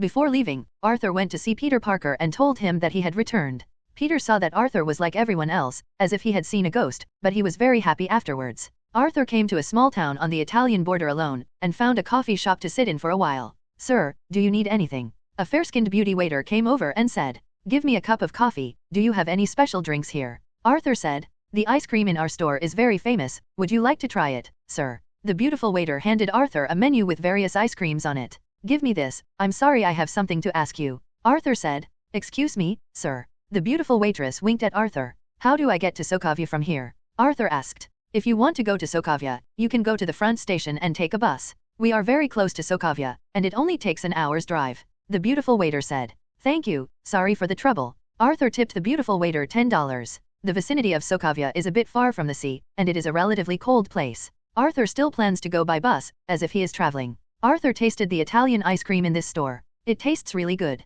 Let Jack try it in our store when he goes back." After enjoying the ice cream, Arthur came to the station to take the bus. There were not many people in the bus, they were all plainly dressed people. It seemed that the living conditions of the people here were not very good. After an hour, the car finally came to Sokovia. Arthur got off at the station in the city. Looking at this small country with only one city, Arthur felt that life here was not easy. Walking on the streets of the city, I saw traces of the war in many places of the houses and buildings. Stark was written everywhere on the wall, and then a cross was drawn, and there was a picture of the Red Iron Man. It seems that the people here are indeed more hostile to the Stark family. It's a pity that they were all blinded by Hydra, and it was Hydra, not Tony Stark, who brought the war here. Arthur saw a castle on a hill in the distance. Arthur remembered that it was the base of Hydra in the movie, and it was very obvious that it could be seen in the city. Arthur walked in the direction of the castle, left the city and went to the woods, which was the only way to the castle. Arthur walked forward cautiously. He released his consciousness to detect the wind and grass within a kilometer. Sure enough, there were people patrolling. Arthur felt that they were 4 people. Arthur quietly approached in their direction. Hydra soldiers were patrolling the surroundings with submachine guns. Just as they passed by a tree, a figure suddenly flashed out. After the neck of the last member of the patrol was attacked, he lost consciousness instantly. Who? As soon as the other 3 realized something was wrong and turned around, 2 of them were knocked together by Arthur pinching their heads and passed out. The remaining one was controlled by Arthur's mental power just as he was about to shoot. Arthur twisted the necks of the 2, and his mental power kept reading his memory in the mind of the remaining person. After reading his memory, Arthur's face was completely gloomy. The leader of the Hydra here is indeed the Baron Skok. He is not only using the scepter for experiments, but also captured many poor people in Sokovia for human experiments. What made Arthur angry most was that they also captured 2 Atlanteans conduct human experiments? Where did they catch the Atlantis people? This person does not remember, but the arrest of the Atlantis people shows that Hydra has attacked the kingdom of Atlantis under the sea. Although Arthur didn't have a good impression of Atlantis, it was also his biological father's hometown, and only he could invade Atlantis, others can't. And Arthur still regarded himself as an Atlantean outside. Isn't this a slap in the face? The more Arthur thought about it, the more angry he was. He broke the man's neck and quickly moved towards the castle. Arthur came to the outskirts of the castle. Just now Arthur had already dealt with 2 patrol teams. Walking into the castle can't be done without anyone noticing. Arthur cautiously moved towards the gate of the castle. There were 2 soldiers standing guard at the gate of the castle. After Arthur rushed up and knocked down one, the other shot Arthur when he realized something was wrong. Enemy attack. Everyone in the castle heard the gunshots, took up their weapons and rushed towards the door. Arthur was hurt very much by the soldier's gun. This is not an ordinary weapon, but an energy weapon made of a scepter.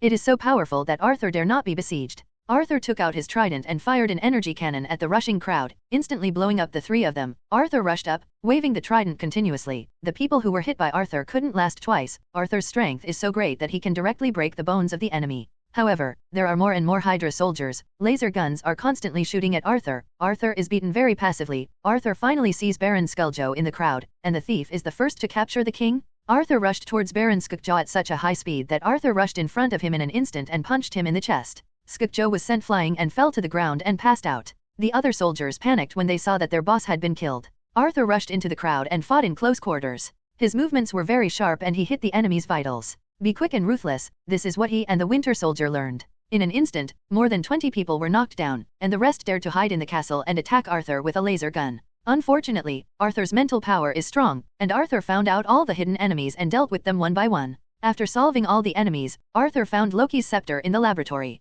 Arthur looked at the scepter with greedy eyes. Finally, I got the mind gem. Arthur picked out the gemstone and pinched him in his hand. Sure enough, the soul gemstone was not as full of violent energy as the power gemstone. Arthur used spiritual power to feel the gemstone. Arthur found that he could amplify his spiritual power through the gemstone. You can even use psychic attacks. The rest of the abilities can be studied when we go back. Arthur has to go to see Baron Skeleton first so that he doesn't let him die. Arthur came to Baron Skekjaw and woke him up with 2 slaps. Skekjaw screamed when he woke up, because his ribs were all shattered by Arthur. The spiritual power of Arthur, who possesses the mind gem, easily invaded S.H.I.E.L.D's mind and saw his memory. Since S.H.I.E.L.D got the scepter, he has started to manufacture energy weapons and conduct human experiments. Human experimentation was very difficult. They captured hundreds of poor people in Sokovia for experiments, and only 2 of them could withstand the energy of the scepter. They were a pair of brother and sister. S.H.I.E.L.D was very dissatisfied with this result, so he turned his mind on the Atlanteans. Skekjaw had noticed Arthur before, and Skekjaw knew the existence of Atlantis through Arthur's secret file of S.H.I.E.L.D.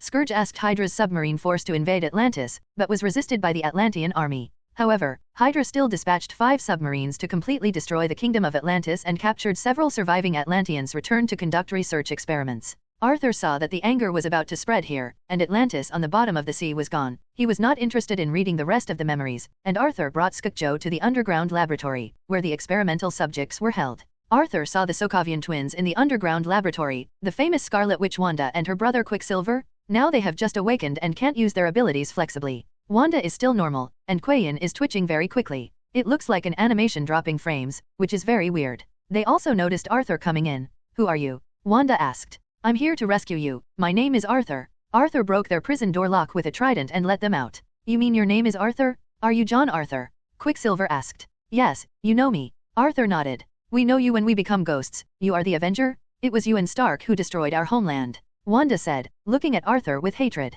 You misunderstood. This has nothing to do with the Avengers. It was the Hydra that brought the war to Sokovia. You were deceived by the Hydra. Arthur explained. Rhetoric? Our home was destroyed by Stark Industries weapons. Quicksilver said. The weapon is from Stark Industries, but do you know who is using the weapon? Arthur asked back. S.H.I.E.L.D did it. Quicksilver yelled at Arthur, and then suddenly disappeared. Arthur dodged Quicksilver's punch with his head deflected. Although he was fast, he didn't control very well now, and Arthur could still easily dodge his attack. At this moment, a mental attack came to Arthur's brain. Humph. Arthur bounced back the attack, and Wanda immediately squatted down with her head in pain. It's brave to attack you mentally against me, Arthur said lightly. Quicksilver quickly appeared in front of Wanda, held her in his arms and asked with concern, Wanda, what's wrong with you? She's fine, it's just a mental backlash. I have no ill intentions towards you. I'll just come and help him treat her. Arthur walked towards Wanda. Quicksilver stood in front of Wanda, and after thinking for a while, he got out of the way. He still chose to believe Arthur, because Arthur was too strong and it would be easy to kill them. Arthur put his hand on Wanda's head, and he nourished Wanda's spiritual power with his spiritual power. Wanda only felt a warm feeling on his head, and the headache disappeared after a while. Thank you, but do you have any evidence that you said these were made by Hydra? Wanda asked Arthur with complicated eyes. You know this person, you can read his memory and you will know everything. Arthur said, pointing at the dying S.H.I.E.L.D who was thrown to the ground by him. This is Baron Scrooge. Quayin saw the man on the ground clearly. His eyes were very complicated. He was the one who brought the siblings here and gave them their abilities. But Wanda and Quicksilver also knew that Scourge was not a good person. All the people recruited with them died, leaving only their brother and sister. Quicksilver nodded to Wanda, and Wanda walked up to Scrooge and grabbed Scrooge's head with her hands. The mental power invaded Scrooge's brain and saw his memory. Wanda burst into tears seeing S.H.I.E.L.D's memory. It was this person who led people to massacre their hometown, and bring them here for human experiments? Wanda told Quicksilver what was in Scourge's memory. After hearing this, Quicksilver's eyes turned red and he stared at Scourge. I'll leave him to you. I'm going to see if there are any other survivors. Arthur walked towards other cells after speaking. After several cells were empty, Arthur finally saw a blue person lying on the ground in a cell. Arthur stepped forward. This man Arthur knew. He was the General S.H.I.E.L.D of Atlantis. Arthur immediately broke the door lock and walked in. He saw a very miserable S.H.I.E.L.D. He must have undergone a brutal operation. His whole body was horribly covered with stitched wounds, and he seemed to be dying. Arthur used his spiritual power to awaken S.H.I.E.L.D, and S.H.I.E.L.D opened his eyes and saw Arthur. You are finally here. Arthur took out the mineral water and gave him a sip, and S.H.I.E.L.D finally recovered. We don't hate you for killing Namor. This is a grudge between the royal family of Atlantis. No one can tell who is right and who is wrong, ahem. S.H.I.E.L.D said weakly. Stop talking, I'll take you out for treatment, don't worry, you'll be fine. Arthur still felt very sorry for this miserable Atlantean. I'm hopeless. Atlantis has been attacked by land people. The kingdom of Atlantis has been destroyed by land people's artillery fire. The people are dead. Only I lead a few escorts to fight them fiercely. In the end, they were still caught. They wanted to know the secret of our ability to survive underwater, and they dissected and studied the comrades who were captured together. Only I survived, and I pray to the sea god to see you again every day. I want you to go to Atlantis to see if there are any survivors. If there are, save them. You also have Atlantean blood flowing. Whether the Atlantean race can continue depends on you. S.H.I.E.L.D begged. I promise you, I will definitely save the surviving Atlanteans and lead them to rebuild their homes. This is what I owe you, and I am sorry to you. Arthur Chen said earnestly. If Arthur hadn't told S.H.I.E.L.D about Atlantis, the kingdom of Atlantis wouldn't have suffered this catastrophe, so it's not an exaggeration to say that it was caused by Arthur alone. Atlantis. I'll leave it to you. After S.H.I.E.L.D finished speaking, he died. Arthur looked at S.H.I.E.L.D and felt panicked. Are you okay? Wanda came to Arthur, and she felt that Arthur's mental fluctuations were very unstable. He was one of my people, I killed them, Arthur said. I know it all. I have seen it from Scrooge's memory. You, like us, have lost your homeland and your people. I'm sorry. Wanda can understand Arthur's feelings very well. Let's go out. Arthur picked up S.H.I.E.L.D and said to Wanda. Wanda nodded obediently and followed Arthur to the outside. When they came out, they saw Quicksilver and a bloody corpse, which seemed to be that of Scratch Joe. Arthur didn't look at his fate, but just said to Quicksilver, let's go. Arthur came outside holding Sartu's body, found some firewood and cremated Sarda, and he wanted to bring Sartu's ashes back to Atlantis. What are your plans for the future? Arthur asked the siblings after packing up Sartu's ashes. We have no relatives or friends anymore. It was you who saved us and asked me to take revenge. If possible, we want to follow you and do things for you. Quicksilver said, and Wanda also looked at Arthur with expectant eyes. Okay, let's go with me, but you are not doing things for me, you are living for yourself? I invite you to join the Avengers. Arthur said. Both siblings smiled happily and followed Arthur out of the castle. It's done, come and pick me up. Arthur called Natasha and asked him to pick them up by transporting combat power. By the way, he sent someone to process the Hydra information in the castle. Arthur took the two of them. Possibly fly back to the US. Are they the two brothers and sisters you brought back from Sokovia? Steve Rogers asked, looking at the two who were showing their superpowers. Well, yes, they were experimented on humans by Hydra using Loki's scepter, which resulted in them possessing abilities. Arthur told the Captain America in detail about Wanda and Quicksilver's experience. It's really poor brothers and sisters, so let them follow you first. The Avengers headquarters has just started construction, and they trust you more. Steve said. I still have things to deal with, so I don't have time to take care of them. In this way, let them live in my house temporarily. Anyway, no one lives in my house. After the base is built, let them go to the base for training. Arthur said. It's up to you. By the way, what about Loki's scepter? Why didn't I see you bring it back? Steve asked. Arthur took out the orange Mind Stone and put it in his hand. This is the core of the scepter, the Mind Stone. Like the Cosmic Cube, it is one of the 6 Infinity Stones in the universe. It's so beautiful. What are you going to do with it? Steve knew that Arthur was so actively looking for the scepter for this gem.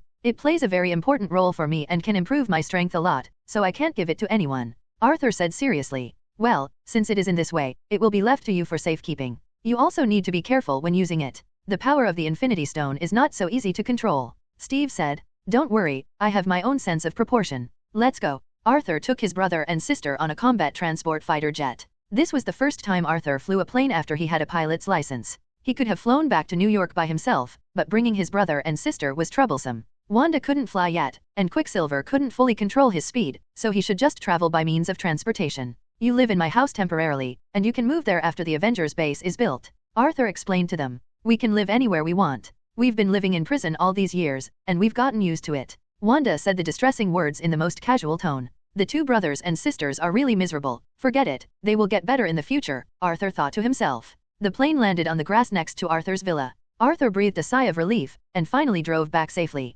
Arthur was still a little unconfident about his driving ability. This is my house, and it will be where you live in the future. Please don't mind the small house, Arthur said. It's beautiful here. Can we really live here? Wanda and Quicksilver were both attracted by the sea view villa in front of them. This will be their future home. It's so beautiful. Arthur opened the door to let the two in. Arthur took the two to visit the villa and prepared a room for the two. Wanda will live in this room. This room has better lighting. Quicksilver will live in this room. This room in the middle is my room. Are you satisfied with it? Arthur said. Very satisfied. I've never lived in such a nice room. Wanda said, and Quayin also expressed his satisfaction. Alas, poor children, Arthur asked them to rest at home first, and Arthur went to the big supermarket to buy some daily necessities for them. Arthur drove to the supermarket and bought all the daily necessities that the two of them might need, and then bought a lot of vegetables and beef, as well as mineral water, milk, bread, and eggs, to replenish the refrigerator at home. Arthur bought a whole cart of things and returned to the villa. Wanda and Quicksilver both ran out to help Arthur move the things into the house. After handing over the daily necessities to them, Arthur went to the kitchen to prepare a sumptuous dinner to welcome them. Arthur was busy in the kitchen alone. Wanda came to help him but was kicked out by Arthur. Arthur said that he could handle it by himself. The three of them were sitting in the restaurant. Wanda and Quayin were shocked when they saw the table full of seafood, meat, and vegetables. Wanda and Quayin asked, "Do you people in the city have such a luxurious dinner? These dishes have never been seen in their hometown, and they are a little afraid to start when they see the dishes on the table. Come on. Let's start, try my cooking skills." Arthur greeted the two to start, and put the steak in front of them. "It's so delicious." Quicksilver ate very fast, which was dizzying. He ate so fast and suddenly choked. Arthur handed him a glass of lemon juice. Wanda ate in small bites, chewing carefully, and Arthur even saw tears in her eyes. "What's the matter? The dishes I cook can make people cry, then am I not the little head of China?" "Wanda, why are you crying? Is the food I cook bad?" Arthur looked at Wanda and asked. Wanda wiped her tears with her hands, and said, "No, these are very delicious. I have never eaten such delicious food." "Then why are you crying?" Arthur asked, and Quicksilver also looked at Wanda with concern. "I just think you are too kind to us, which makes me feel unreal.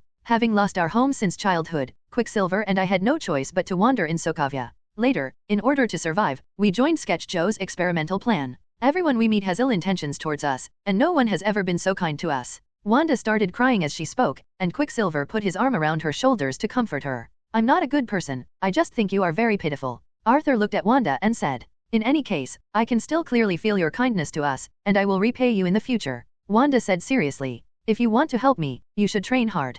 As long as you can fully control your own power, you will become very powerful. I will also help you practice. Let's work hard." Arthur encouraged the two of them. "We must train hard and master this power as soon as possible." Quicksilver promised Arthur, and Wanda nodded. "Okay, then let's have a toast to get to know each other. Cheers." Arthur raised the wine glass in his hand. "Cheers. Cheers." The meal was still very happy. After the meal, Wanda asked her to wash the dishes, and Arthur went to the living room sofa to watch TV for a while. The three people lying on the bed all had insomnia. Quayin felt a little uncomfortable because he had never slept on such a soft bed, while Wanda felt that this beautiful thing was a little unreal. Arthur recalled what S.H.I.E.L.D said to him. He felt very guilty for the destruction of the kingdom of Atlantis. The next day, when Arthur woke up, he found that his brother and sister had woken up 2 mornings. Arthur looked around but didn't find them. Arthur walked out of the villa and saw Wanda in the yard. She was training to control the rock to float in the air. When Wanda saw Arthur coming in front of her, she was a little flustered and lost control of the rock in the air. The rock fell and hit the lawn. "Morning, Wanda, why don't you sleep more?"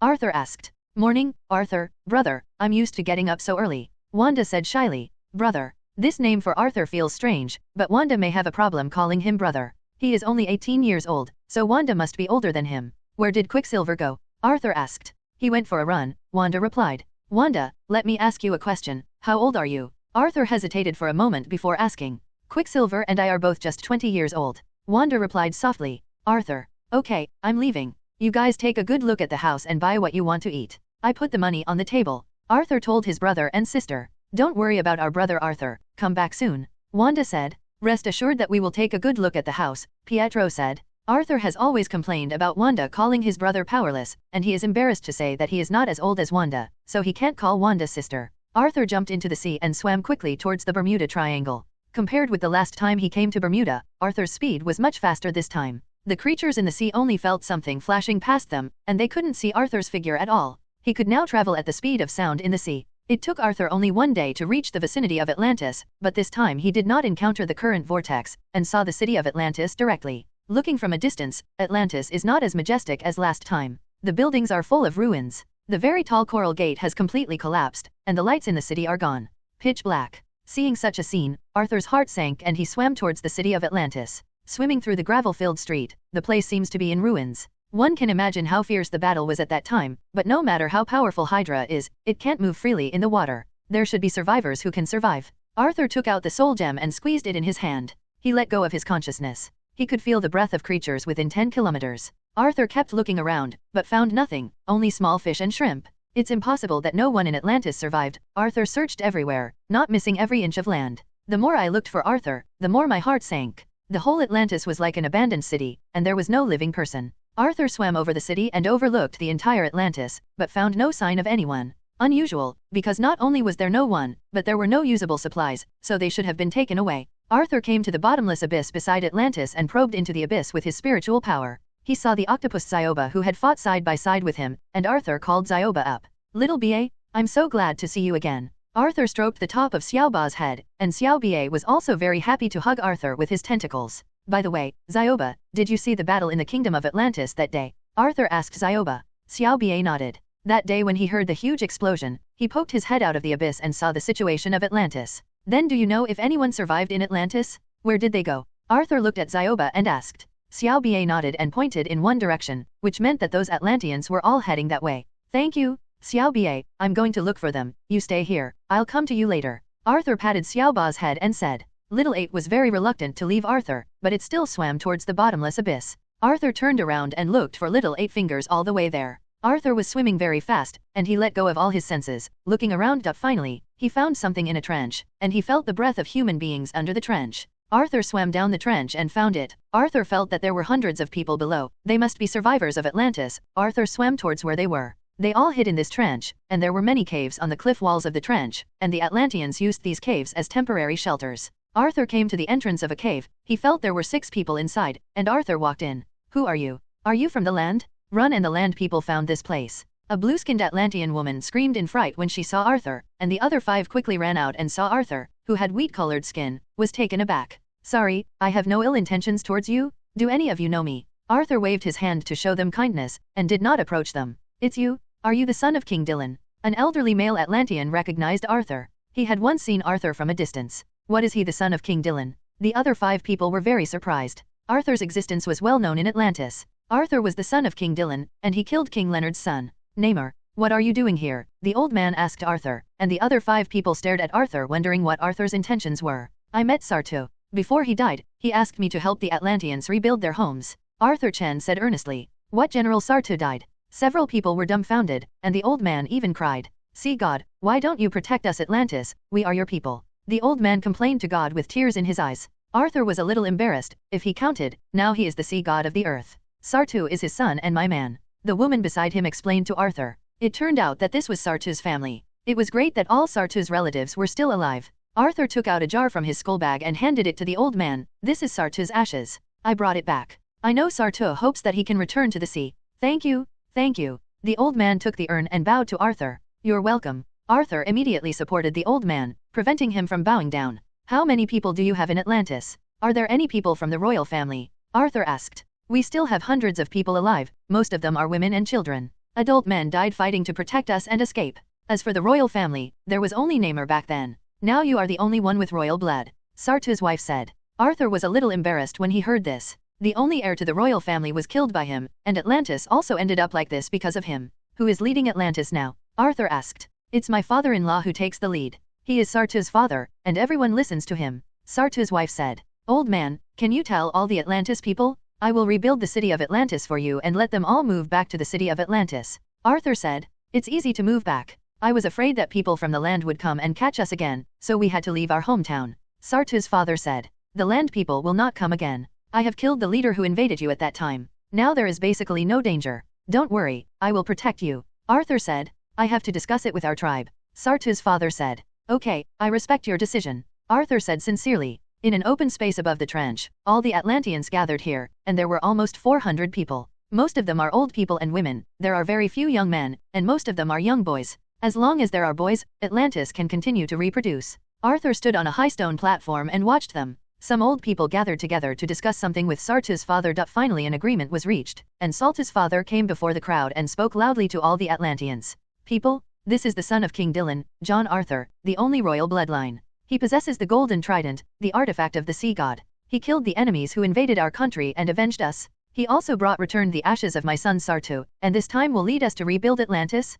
I just discussed with the elders, we are willing to support John Arthur as our new sea king. Lead us to Atlantis SI out of trouble. The people of Atlantis were all discussing in whispers, and finally a young man took the lead in shouting, Sea King, Sea King, Sea King. Everyone shouted at him, Sea King, Sea King, Sea King, Sea King. Arthur looked at the people looking down at him, and he felt mixed feelings in his heart, and suddenly felt that the burden on his shoulders was heavy. Arthur waved his hand to calm everyone down, and he said to everyone, thank you for your trust. You recommended me to be the king of the sea? Although I had grievances with Atlantis before, these are all in the past. My body, the blood of Atlantis, flows here, and I have the responsibility to lead you out of the predicament. Let the people of Atlantis live better and better. Then you go back and clean up, and we go back to rebuild Atlantis Kingdom. Your Majesty. All the Atlanteans knelt on one knee and saluted Arthur. Arthur and Sartu's father, old Sartu, said, "You will lead the people of Atlantis. I will go to Atlantis to clean up the city first. Come here when you are ready." "All right, Your Majesty." Old Sartu nodded in agreement. Arthur returned to the city of Atlantis.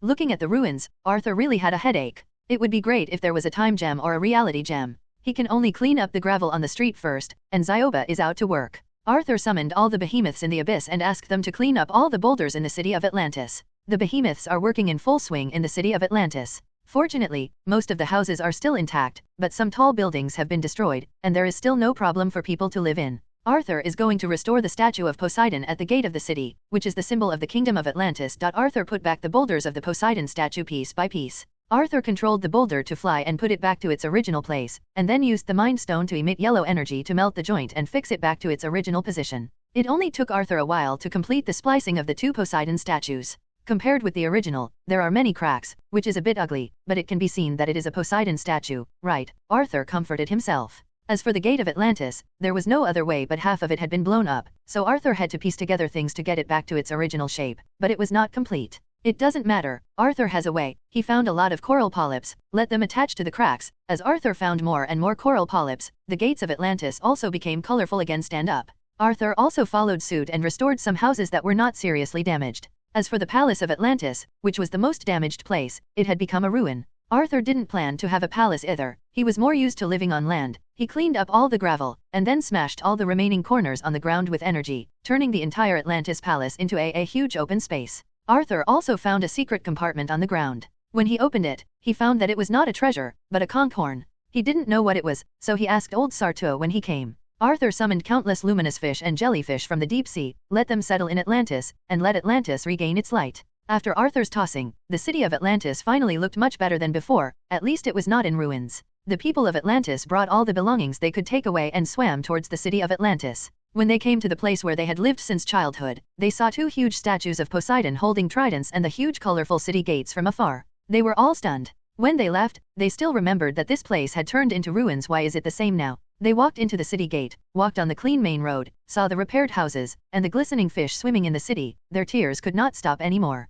Everyone continued to swim for a while and finally saw Arthur. He was instructing S.H.I.E.L.D to put the boulder in its original place, and then Arthur issued a yellow energy ray from his hand to fix the boulder. Other behemoths are also clearing the broken boulders of the city. Arthur noticed that the old Sartu brought everyone here, and Arthur walked over to Sartu and said, "I can only clean and repair it casually, and you will live in it, and you will take it easy later. This is already very good." Old Sartu said with tears in his eyes, "I'll continue to repair and clean up the urban area behind. You can arrange for everyone to find houses they like and settle down," Arthur ordered. "Yes, Your Majesty." Old Sartu went back and summoned the elders to discuss together, and asked them to lead their clansmen to find an area to live in, without worrying about the original residents. The elders all went to resettle the clansmen, and old Sartu returned to Arthur's side. "Your Majesty, I see that the palace is completely gone. Are you going to rebuild the palace?" Old Sartu asked. "No, I grew up on land, and I am more used to living on land. The people of Atlantis will have to be taken care of by you in the future. I have too many things to do, and I don't have much time to stay here," Essie explained. "You are not with us anymore? Then how are you going to protect us? If there are more people from the land, how can we resist without an army?" Old Sartu said hastily. "I will let these giant beasts of the abyss protect you. Don't worry, even your army is no match for them," Arthur said. Old Sartu finally breathed a sigh of relief. With the protection of the abyss giant beast, Atlantis doesn't have to worry about being invaded. By the way, what is this? Do you know it? I found it in a hidden compartment on the ground of the palace. Arthur took out the conch horn and asked old Sartu. This is the sea god's horn. It is said that blowing it can command the sea creatures," old Sartu said excitedly. "Command sea creatures? With the soul stone, Arthur can even control alien creatures, which is completely useless to him. Then leave it to you. From now on, you will be the great elder of Atlantis. With it, you can summon the giant beasts of the abyss. The people of Atlantis will leave it to you." Arthur began to want to be a hands-off shopkeeper again. How can this work? This thing can only be used by the king of Atlantis. Old Sartu shook his head and said, "I can control all the creatures on the bottom of the sea by myself. Besides, I already have the trident of the sea god. This is basically useless to me. Take it." Arthur stuffed the sea god's horn into the arms of old Sartu. "Thank you, Your Majesty. I will definitely manage Atlantis in an orderly manner," old Sartu promised. Arthur also believed that he could do it, because the rest of the tribe survived successfully under his leadership. After the people of Atlantis were settled, Arthur left here. There was not much he could do. The people of Atlantis had to rely on themselves if they wanted to live a happy life. Arthur told Old Sol to his address, and if he needed anything, he could come to his villa by the sea. Arthur spent a day back in New York. Wanda and Pietro were very happy to see Arthur back so soon. Wanda also started to learn how to cook by herself from online food videos, and Arthur bought them each an iPhone. In the evening, Arthur invited Peter Parker and Gwen to his house as guests and introduced Wanda and Pietro to them. Arthur, you are really busy. It is very difficult for me to see you even once. Peter complained. I don't want to either. The problem is that there are always accidents. Arthur said. Then are you going to go back to school? You have been out of school for a year and a half. If you don't come back, you will probably be expelled. Peter said, and Gwen nodded. Go to school? Brother Arthur, are you still studying? Wanda asked strangely. He and I are classmates. We study in Midtown High School. Gwen explained to Wanda. High school. Wanda looked at Arthur. He didn't look like a high school student. Arthur covered his face, his age revealed. I guess I won't be able to go back for the time being. I will continue to be your classmate after you are admitted to university, Arthur said. How can you go to university with us without taking the college entrance examination? Peter asked blankly. Don't you know that many problems in this world can be solved with money? Which school do you want to go to? Let Stark Industries provide it with a bursary fund and it will be settled. Simple children don't know the dangers of the capitalist society. Is that so? Peter looked at Gwen in confusion, and Gwen nodded at him. I have to get into college by myself, so I don't need to go through the back door. Peter said resolutely. Well, I support you. Do you know that the Avengers Base is already under construction, and you will go there to train after it is completed, and it may be where you work in the future? Arthur said. I don't know, Mr. Stark didn't tell me, but it's not bad to think that you don't have to look for a job in the future. Peter is still very happy. After he goes to university, he can apply to be an Avenger as an intern in the Alliance. You get paid. Now Peter and Aunt May still live on government subsidies. Are you an Avenger too? Pietro asked, looking at Peter. I forgot to introduce you. Peter Parker is Spider-Man, and he joined the Avengers team just like you. Arthur said. Then you're quite good, so should we compete? Pietro looked at Peter eager to try. He was somewhat unconvinced when he lost to Arthur. This is not good.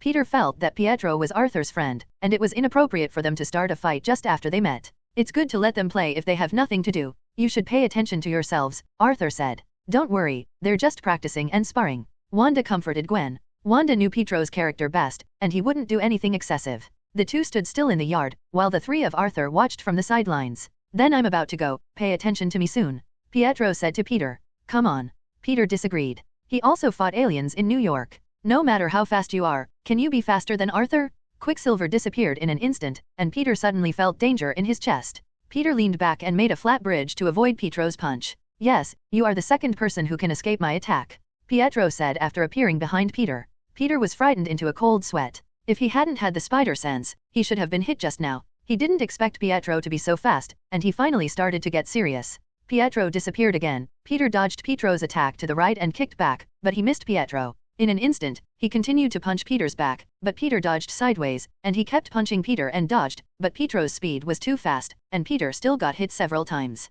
The three only saw Pietro's figure constantly spinning around Peter, and Peter kept dodging his attacks. In fact, Peter was at a disadvantage in this style of play. He was not suitable for this kind of close combat. Peter also thought of this. After the spider silk shot out, he flew towards the roof of the villa. Pietro also chased after him, and Peter kept shooting spider silk around the roof, while Pietro followed and took the opportunity to attack Peter. You two plan to tear down my house? Arthur asked when he saw the two fighting on the roof of the villa. Peter saw Pietro's trajectory clearly, predicted where he would appear, and shot the spider silk just to bind Pietro. Pietro didn't expect to be bound by the spider silk, and his body couldn't stop falling towards the house for a while. Peter shot the spider silk to catch the falling Pietro and put him gently on the ground. I lost. Pietro stood up and said dejectedly. No, your speed is really fast. I can only defend passively. If you want to go faster, I will have nothing to do with you. Peter said. Don't be discouraged. You haven't acquired the ability for a long time, and your speed is not fast enough. After you master the supersonic speed, no one will be able to avoid your attack.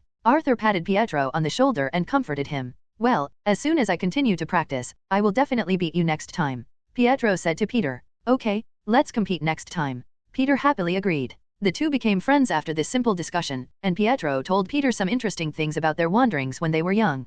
Peter and Gwen did not expect that Pietro and Wanda were not only orphans but also wandered when they were young, and were tricked by Hydra into human experiments when they grew up. Gwen hugged her tightly after hearing Wanda's experience. Peter and Gwen sympathized with their siblings very much. Gwen and Wanda also became good girlfriends and invited them to go shopping together. Several people cooked a sumptuous dinner in Arthur's villa, chatting happily while eating. Arthur, who was eating steak, received a call from Hill, so Arthur could only get up and go to the living room to answer the phone. "Hello, Miss Hill," Arthur said. "Didn't you say I'm not as good looking as Natasha?" Hill exposed Arthur's face. "Ahem. Well, what do you want from me?" Arthur asked awkwardly. "Do you know the Life Foundation?" Hill asked. "I don't know," Arthur replied. 6 months ago, NASA detected that a spacecraft had crashed in Texas. It was said to be an aviation rocket of the Life Foundation. The Life Foundation sent personnel to search and rescue, but the team they sent disappeared mysteriously. "Disappear? What do I need to do?" Arthur asked strangely. "We secretly investigated that the Life Foundation seems to be secretly studying alien creatures.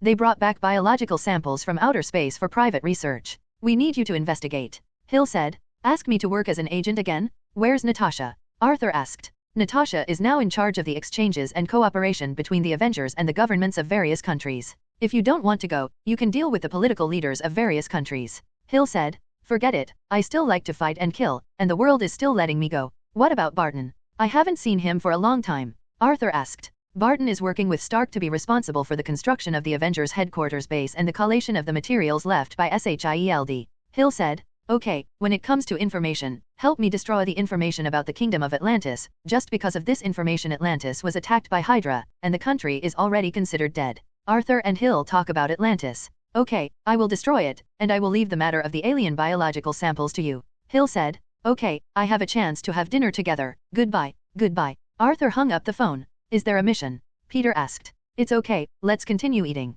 Arthur returned to his seat and continued to eat the steak on the plate with a fork. Early morning at Arthur's house, New York. Arthur now wakes up every day and Wanda will prepare breakfast for him. Arthur has no habit of sleeping in. Recently, Arthur, who always sees his brothers and sisters getting up early for training for 2 days and wants to lie down, has also started to exercise more. Arthur came to the yard after breakfast. Wanda had already practiced magic control here. Wanda's progress was quite fast. Arthur was going to start using the Mind Stone to help him strengthen his mental power. Arthur used his mental power to make a shield to protect his brain, and asked Wanda to try to break the shield and invade his brain, and practice Wanda's use of mental power. Of course, Wanda's strongest is chaos magic, but in the later stage, Thanos exists with her hands. Unfortunately, her current chaos magic is still too weak. Pietro is in charge of grocery shopping. He can already go to the supermarket in downtown New York and come back after shopping in only 3 to 10 minutes. Arthur asked him to try to go to a supermarket farther away, and the time was fixed at 10 minutes. Of course, it would take 15 minutes to go to the supermarket.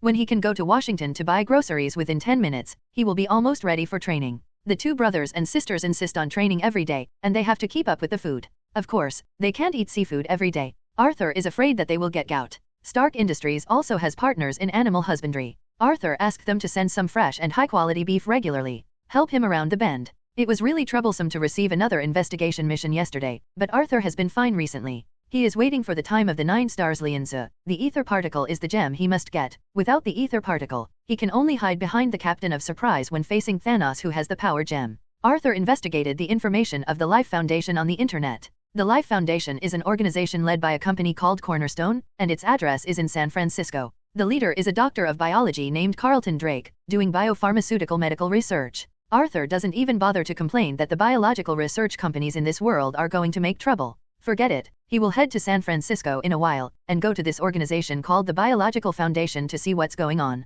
San Francisco, California. It was Arthur's first visit to San Francisco, and it was quite bustling. The streets looked no worse than those in New York. Most importantly, there were too many Chinese faces that Arthur was familiar with. There are many Chinese in San Francisco. Arthur saw many Chinese restaurants and supermarkets opened by Chinese, and suddenly felt particularly comfortable. Arthur came to a Chinese restaurant. The owner of the restaurant was from Guangzhou. Arthur ordered a piece of their shop's signature roasted goose hanging in the oven in standard Mandarin, as well as white-cut chicken, honey sauce, and fried rice noodles. "Did you grow up in China? I've rarely seen Americans speak Mandarin so well." The boss marveled at Arthur's standard Mandarin. "I have lived in China for a long time, so the dishes I order should be cooked in the authentic Chinese way," Arthur replied. In order to cater to American tastes, Chinese restaurants generally improve the taste of their dishes, but Arthur still hopes to eat authentic Cantonese cuisine. "Okay, wait a minute." The boss went to cook. Arthur was drinking tea and cracking melon seeds. He hadn't eaten melon seeds for 2 years. Looking at the Chinese decorations in the store, Arthur felt like coming home.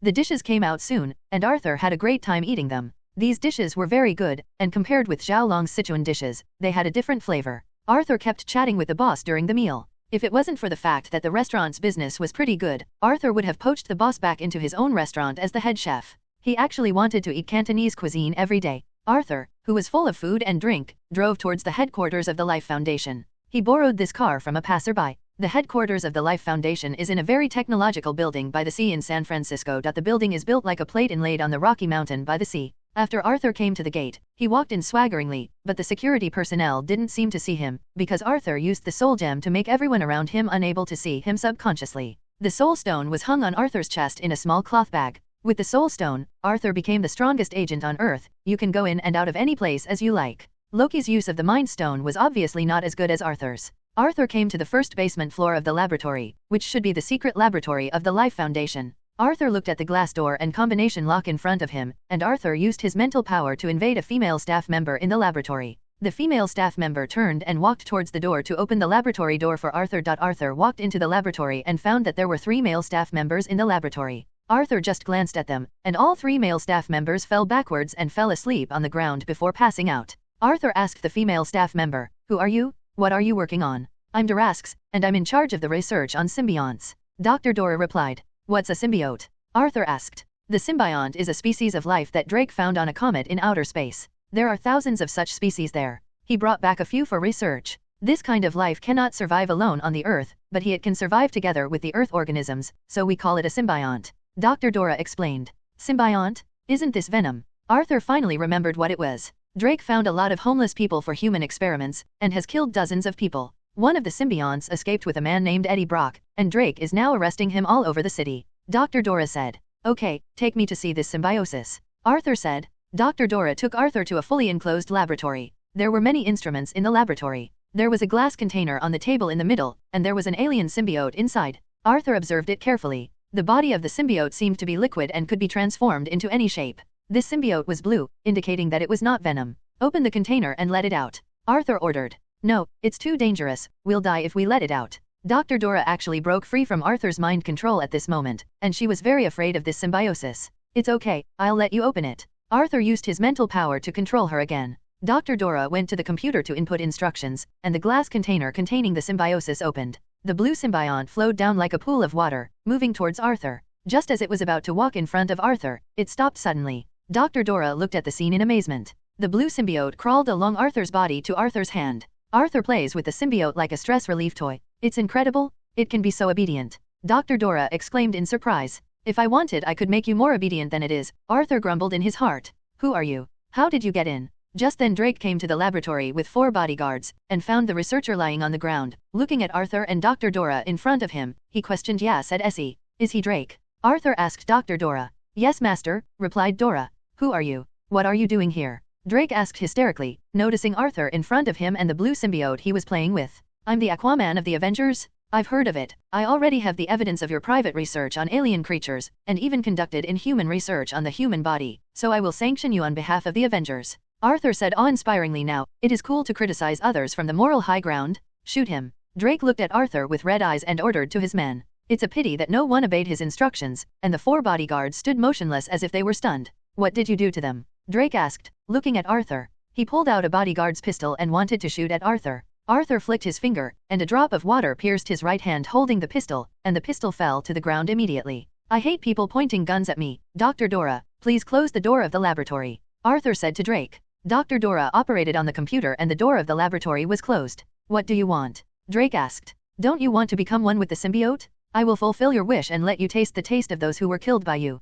Arthur said, controlling the blue symbiote in his hand to Germany Lake crawled. "No, let me out, let me out." Seeing the symbiote Drake getting closer and closer to him, he slammed on the tempered glass door of the laboratory. The blue symbiote climbed onto Drake's body and merged with him. Drake fell to the ground and twitched instantly. After a while, he lost his breath, and the blue symbiote also crawled out of him and collapsed on the ground to die. "Up. You can't live your own crime," Arthur said to Drake. At this moment, a little girl came into the laboratory, and this little girl gave Arthur a very strange feeling. The little girl looked at Drake and the dead blue symbiote on the ground and said in a creepy voice, "Trash. Stop.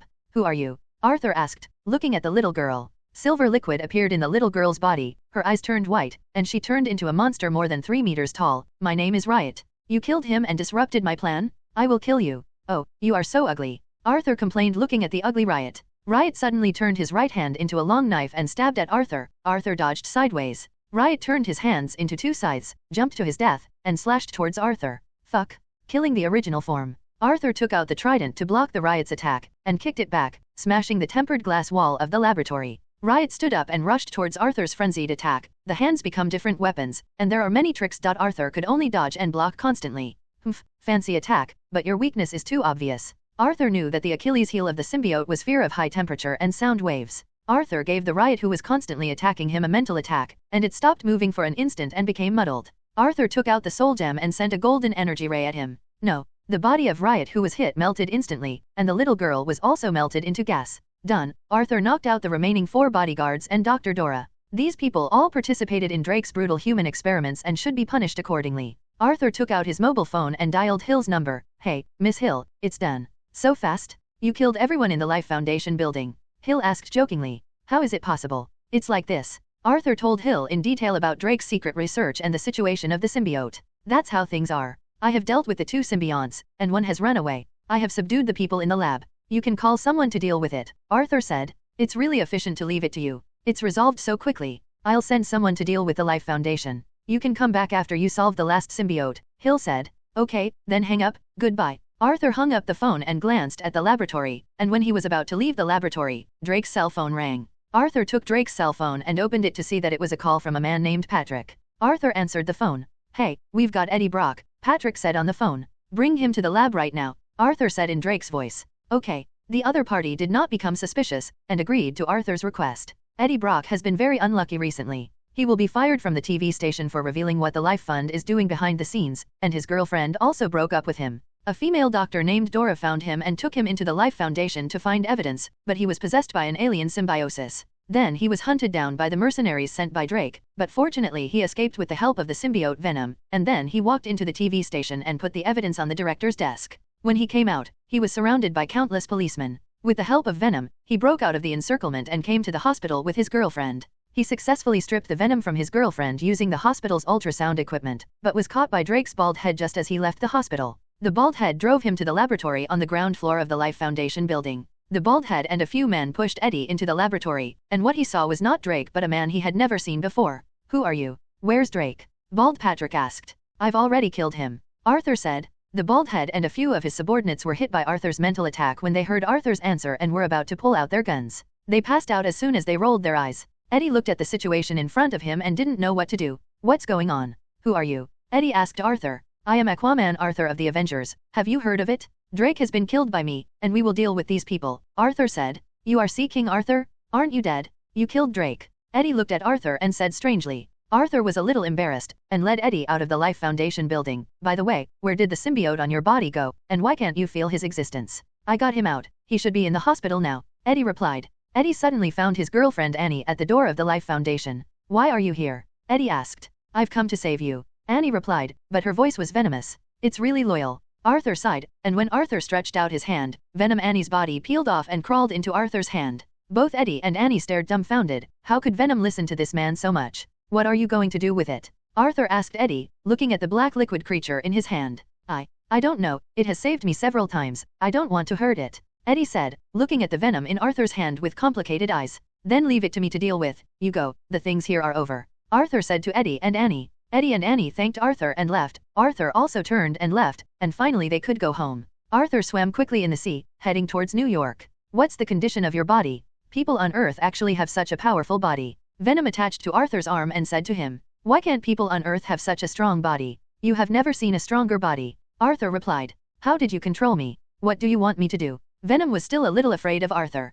It had never seen anyone who could control it. Do you know what this is? As for how to deal with you, I haven't figured it out yet. Arthur took out the soul gem and shook it in front of Venom. This is an infinite gem? Who are you? You can have an infinite gem, Venom exclaimed in surprise. My name is John Arthur, and my nickname is Neptune. As for the infinite stones, they are very common on Earth, Arthur said. There are only 6 infinity gems in the universe. How could they be common on Earth? You think I'm easy to deceive? Venom didn't believe what Arthur said. To be honest, if you still don't believe it, you will know later. Arthur felt that it was a pity to kill Venom, and he could also be a helper against Thanos in the future. I'm hungry, is there anything to eat? Venom asked. Arthur beckoned, and a group of sardines swam to Arthur's side. Eat it. Then I'll follow you from now on, said Venom, who who was full, with satisfaction. It would be more perfect if someone had a brain to eat. Arthur returned to the villa. Wanda and Pietro were very happy to see Arthur come back. Wanda learned a few Chinese dishes. She knew that Arthur liked to eat Chinese food and wanted to learn from Arthur. Sitting at the dining table, Arthur looked at the black fried eggplant and the burnt brown tomato and eggs. He refused in his heart, but when he saw Wanda's big watery eyes looking forward to him tasting, Arthur really refused. No. Arthur picked up a half-black egg with his chopsticks, which clearly had the word danger written on it, but seeing Wanda staring at him from the side, he could only bite down. The first feeling in the mouth is salty, and the second feeling is sweetness. It was the first time that Arthur ate salty and sweet to the extreme in one thing. How is it? Is it delicious? Wanda asked Arthur expectantly. Didn't you taste it yourself after you finished it? Arthur asked back. Pietro helped me taste it, and he said it was okay. Wanda said happily. Arthur looked at Pietro, and Pietro shook his head in pain. It seems that Wanda has been yelling at you these days, and I have wronged you? The taste is not bad. Next time you cook, you still have to taste it yourself to make delicious dishes, and I suggest you start with the simplest ones. Arthur said nonsense with his eyes open. As for the plate of eggplant, Arthur really didn't have the courage to try it. He was still young. I don't want to die so early. Arthur changed the subject and told the two about his experience of going to San Francisco this time, and he also told the 2 days and 2 nights of his battle with the riots. Venom hit on Arthur and said that if I didn't know the riots and your methods, otherwise I would believe your nonsense. You are a bad old man. Except for the little episode at the beginning of this dinner, the three of Arthur still had a very happy meal. The next morning, Arthur still ate the breakfast Wanda prepared for him as usual. Well, Wanda toasted bread is still good. As for the fried eggs, he still needs to practice. After eating, Arthur came to the yard to help Wanda train chaos magic and mind magic. Arthur in training unexpectedly received a call from Tony. Hello, Arthur, I heard from S.H.I.E.L.D. that you came back from San Francisco. Tony Stark asked. I just came back last night. What's the matter? Arthur said. The construction of the Avengers Base is just here to come and give some advice, Tony said. You are professional in building the base. What advice do you need from me? Arthur said. I've encountered some difficulties. Come here and let's figure out a solution together. Tony said. Okay then, send me the address, and I'll be there in a while. Arthur promised. Okay, see you later. Tony said. See you soon. Arthur said. Tony sends Arthur the location of the Avengers Base, on the west coast of Los Angeles. Seaside, I like it. You and Pietro will go out with me in a while. Let's go to the new base of the Avengers. I just want to introduce you to your future colleagues. Arthur said to Wanda. Good. Arthur drove a transport fighter and took Wanda and Pietro to the Avengers Base on the coast of Los Angeles. It's under construction here, so it's easy to find. Arthur parked the plane by the sea, and the three got off the plane and saw Tony Stark who was waiting for them. You are finally here? Let's go to the temporary office in front. Everyone is waiting for you, Tony and Arthur said with a hug. Tony took Arthur and his brother and sister to a small 2-story building. This is the temporary office of the Avengers, responsible for the temporary work command of the base construction. After Arthur went in, he saw Barton, Steve Rogers, and Natasha. What's going on today? What are these people doing? Let me introduce to you. This is Wanda and this is Pietro. I brought their brothers and sisters back from Sokovia. They have agreed to join our Avengers team. Arthur introduced the people around him. 2 siblings. We met last time. You are welcome to join the Avengers team. We will work together for the peace of the Earth in the future. Steve Rogers stood up and welcomed Wanda and Pietro. We will work hard. Wanda and Pietro nodded. Okay, everyone is here today to discuss the future development of our Avengers. Since the disbandment of S.H.I.E.L.D., we have lost the assistance of various countries. Now all Avengers are funded by the remaining funds of S.H.I.E.L.D. supporting Stark Industries. Since I decided that Stark Industries will no longer sell weapons, Stark's income will not be as good as before. Tony Stark said to everyone. You mean you have no money? Arthur asked Stark with disbelief. He could be regarded as the richest man in America. It's not that there is no money, it's that the income is not as good as before. Now Stark Industries has to bear the cost of building and purchasing various equipment for the Avengers base. Can't it all be supported by my Stark Industries? We have to find a way to let the Avengers can make money. Tony said. Then do you have any suggestions? Steve Rogers asked the people sitting. Everyone looked at me and I looked at you, but none of them had any good ideas. Then have you studied the new energy vehicle I asked you to build? Arthur asked Tony. It's still in research, because it's still very difficult to shrink the arc energy reactor unless we find a new energy alternative, Tony said.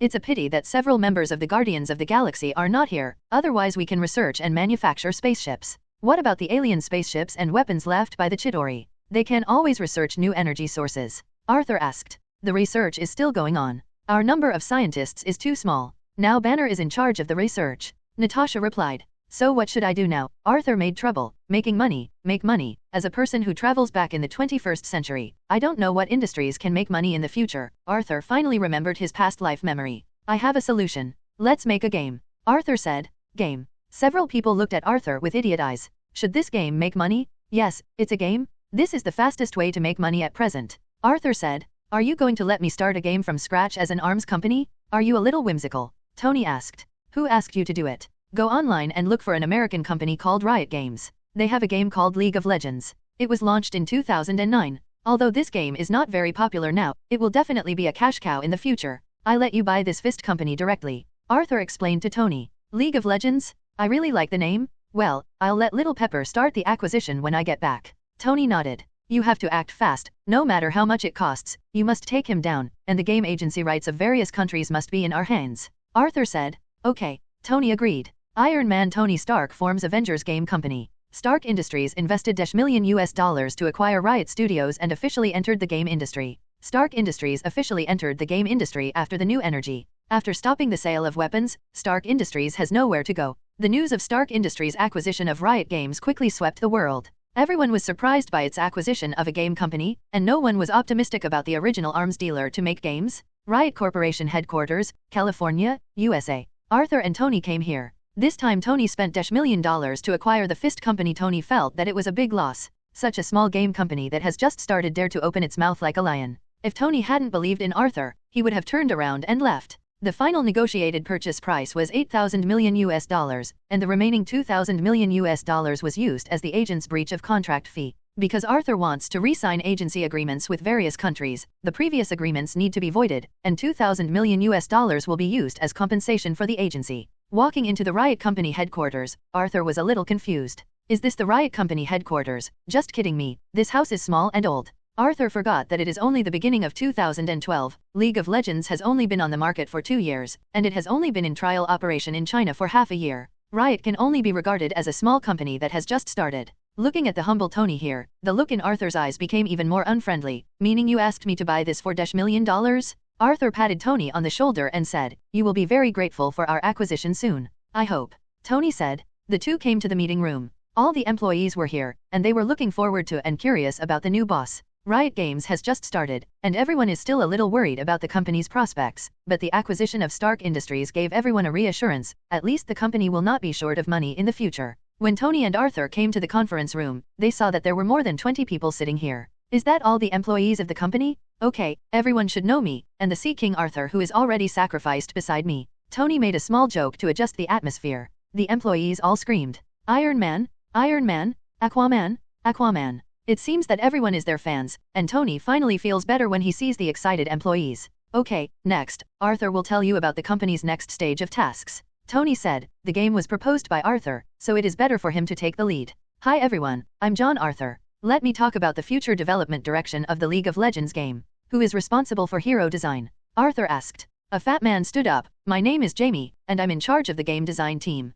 Our team has 3 hero designers and 1 illustrator. Very good Jamie, I have seen some heroes in the current game, and the design is very good, especially the 2 heroes Zed and Jess, who are very popular. Arthur praised the design team. League of Legends currently has nearly 900 million registered players around the world. This number is still too small. Next, we will expand the influence of the game and divide the world into 4 divisions to hold esports competitions. Although your S1 event is a bit simple but still very successful. We will spend huge sums of money to host the S2 Global Finals at the end of the year, with a prize money of up to $1,000 million.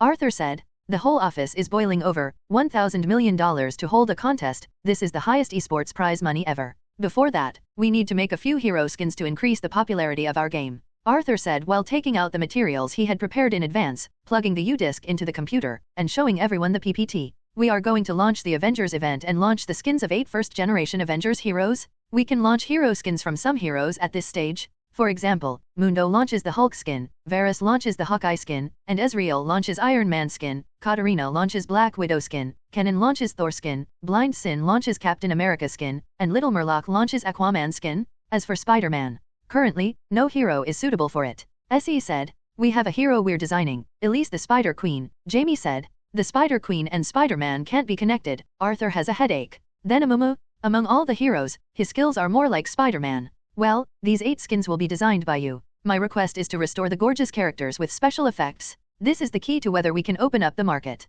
Next, finish it as quickly as possible. Arthur arranged. Okay, I promise to complete the task. Jamie patted his chest and promised. Everyone may work hard in the next period of time. We may continue to work overtime, because we will have a series of big moves next. So we will increase the wages of all employees? Let everyone become the highest paid group among all game companies, Arthur said. Everyone finally cheered happily when they heard this. The improvement in treatment was more real than anything else. Okay, let's study the next thing slowly. Everyone go to work, the personnel management personnel will stay, and the meeting will end, Tony ordered. All the staff left and only one female supervisor of the HR department stayed. Next, I need you to vigorously recruit people to supplement our team. You can spend high salaries to recruit people. Now we urgently need game talents, and the salary increase of all employees has also been handed over to your department to coordinate. Arthur arranged. Okay, boss. The head of the personnel department also went back to work. Unexpectedly, you are quite capable. I am very interested in this Avengers series of activities. I will download a League of Legends to play when I go back.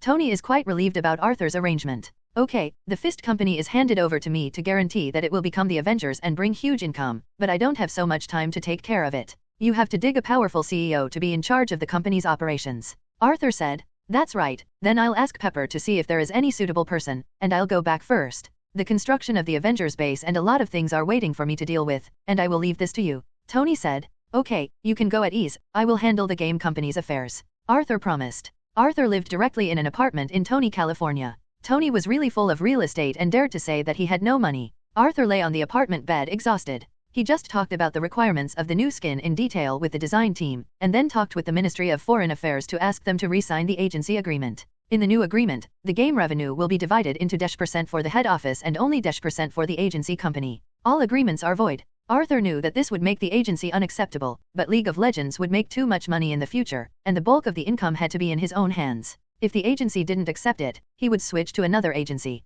Some companies wanted to represent this game. Sure enough, Arthur received a call from the Foreign Ministry the next day, saying that China's Tencent and South Korea's engulfed did not accept the new agency sharing model. Arthur told them that if they didn't accept it, they would give up cooperating with their agent and pay liquidated damages directly. Looking for a partner again, the agency share he made cannot be changed. Arthur drove to Riot's head office again to help the design department speed up the production of the new skin. China's Tencent and South Korea's engulfed finally relented and reluctantly accepted the new sharing agreement. Of course, Arthur also compensated each of them for liquidated damages of $500 million.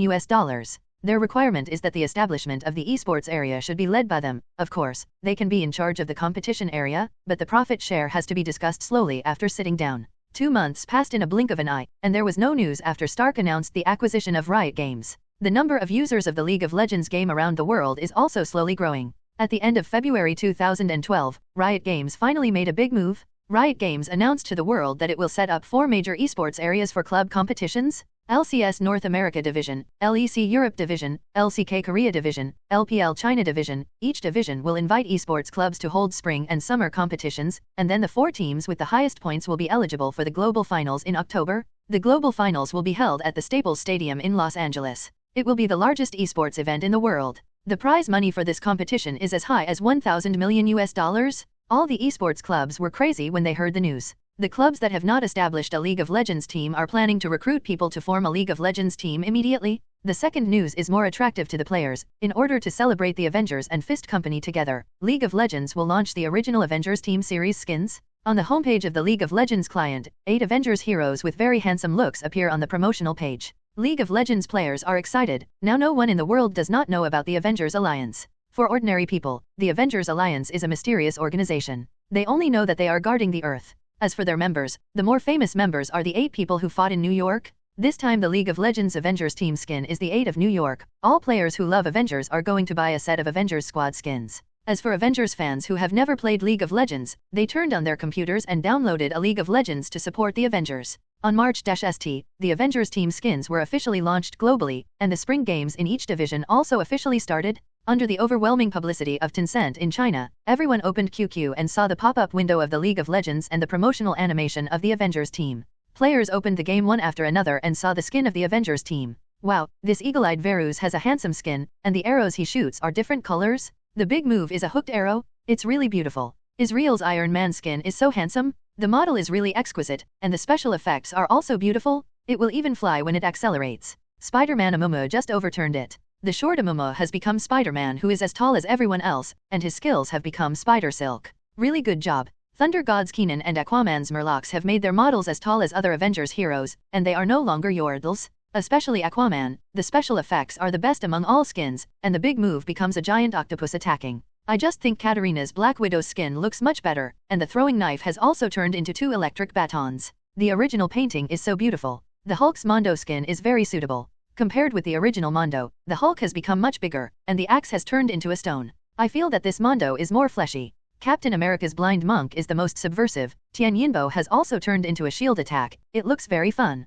Players have given very high praise to the skins of the Avengers team, because at present, the skins of all heroes are only changed in color or model, and this is the first time that this kind of skin with special effects. The price of the skin is not expensive. If you buy one for 30 yuan, you can get a set of Avengers team skins for 199 yuan, and you will also get a hero as a gift. Rounding off means no money, too cheap. Everyone's desire to buy has been aroused, and the start of the spring split has attracted the attention of many young people. China's LPL competition area was officially established, and the esports environment in China is relatively difficult, so only 6 teams were established in China's competition area, namely WE, IG, LGD, Royal Family, OMG and PE teams. But since the start of the game, it has attracted the attention of a large number of young people. Many people who have never played League of Legends have downloaded League of Legends to try to play after watching the game, but the results are out of control. Except for China, the influence of League of Legends in the world is growing, and the number of users is gradually increasing. It has exceeded 2,000 million players in 1 month. This time the Avengers team skins are also very popular, and the income is very considerable. Tony also fell in love with the game of League of Legends, and played several ranked games with Iron Man every day. Arthur even asked Tony to acquire 2 large-scale video sites and rename them Hero Videos. As the video publishing site for the official League of Legends events, he also set up a live broadcast area, allowing more people to come here for live broadcasts of League of Legends games. Tony admired Arthur's good business acumen, and it would be a pity not to start a company. Arthur asked the Avengers to register an official account on the Hero Video website, and they could shoot some videos and post them on it if they had nothing to do. Arthur planned to make the Avengers become internet celebrities. But few people are interested. Only Peter Parker prefers this way of shooting videos. He is young and easy to accept, and he is also a photography enthusiast. In order to start the video website, Arthur made up his mind that he must force these guys to make videos. Arthur bought 2 cameras and took them to Tony's laboratory, and took a video of him testing the new armor. This is not a secret. Arthur also asked Tony to put the camera on the armor and where it the battle armor flew around in the sky. As soon as this video was released, it exploded on the internet, and Tony instantly attracted countless fans. Everyone has only seen Tony's Iron Man armor in TV news and games, or in blurry videos taken by others. They have never seen such a clear version. The #1 scale video with Tony flying in the air is simply amazing. It only took 1 day for this video to have 5,000 million hits, numerous likes, and comments. After Arthur saw this result, he struck while the iron was hot, and went directly to Steve Rogers' home, asked him to shoot a fitness video, asked Steve Rogers to do a fitness teaching, and finally there was a shot of Arthur and Steve's close combat. After the video was posted on the Hero Video Network, it received likes from everyone, especially some people who like fitness watched this video repeatedly. They were envious of the muscles of the American team. Many people followed the captain's training and teaching to study. Everyone also knows that King Arthur did not die in the Battle of New York, returned to Earth, and started a video website. Relying on these 2 videos, Hero Video has become the 2nd largest video website in the United States in one fell swoop, second only to YouTube. Not to mention that Hero Video also has game live broadcasts and official League of Legends live broadcasts. Many people who like to shoot videos have come to the Hero Video website to post videos. Now if you can't watch the video on the Hero Video website, you are out of date.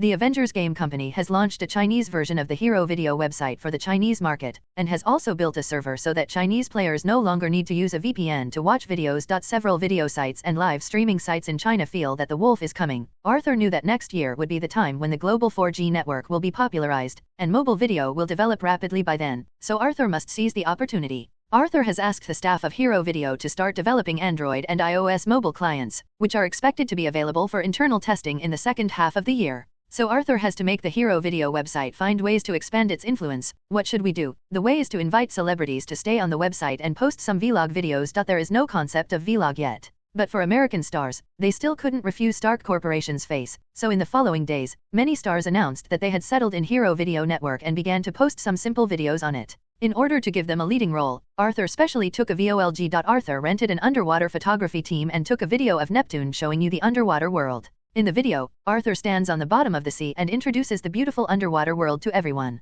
He also lets everyone see some deep-sea fish that have never been seen before. Arthur even brought in Zioba to show everyone tens of meters away. What does a large octopus look like? The video was produced by a professional team and it was very clear and bright. Arthur added a sound for the video to make his speech more clear. This video called Neptune showing you the underwater world was posted on the homepage of the website as a recommendation. Countless people clicked on this video, and Hero Video Network also added a barrage function. The full screen of barrages proved that people were very surprised by this video. Omega, Neptune can actually talk in the deep sea. He can move freely. The ocean is so beautiful, and there are beautiful little fishes. I'm so envious. These deep sea creatures are amazing and glow. Omega, there is such a big octopus in the world. It's too scary. I got goosebumps just looking at it. How can I get rid of my deep sea phobia? It looks a little scary. Isn't this the octopus from the League of Legends Aquaman's big move? So its name is Sioba. I thought it was fake in the game, but I didn't expect it to exist. In the video, Ryusur is introducing Sioba to everyone, and asks Sioba to say hello to everyone. This video is completely popular.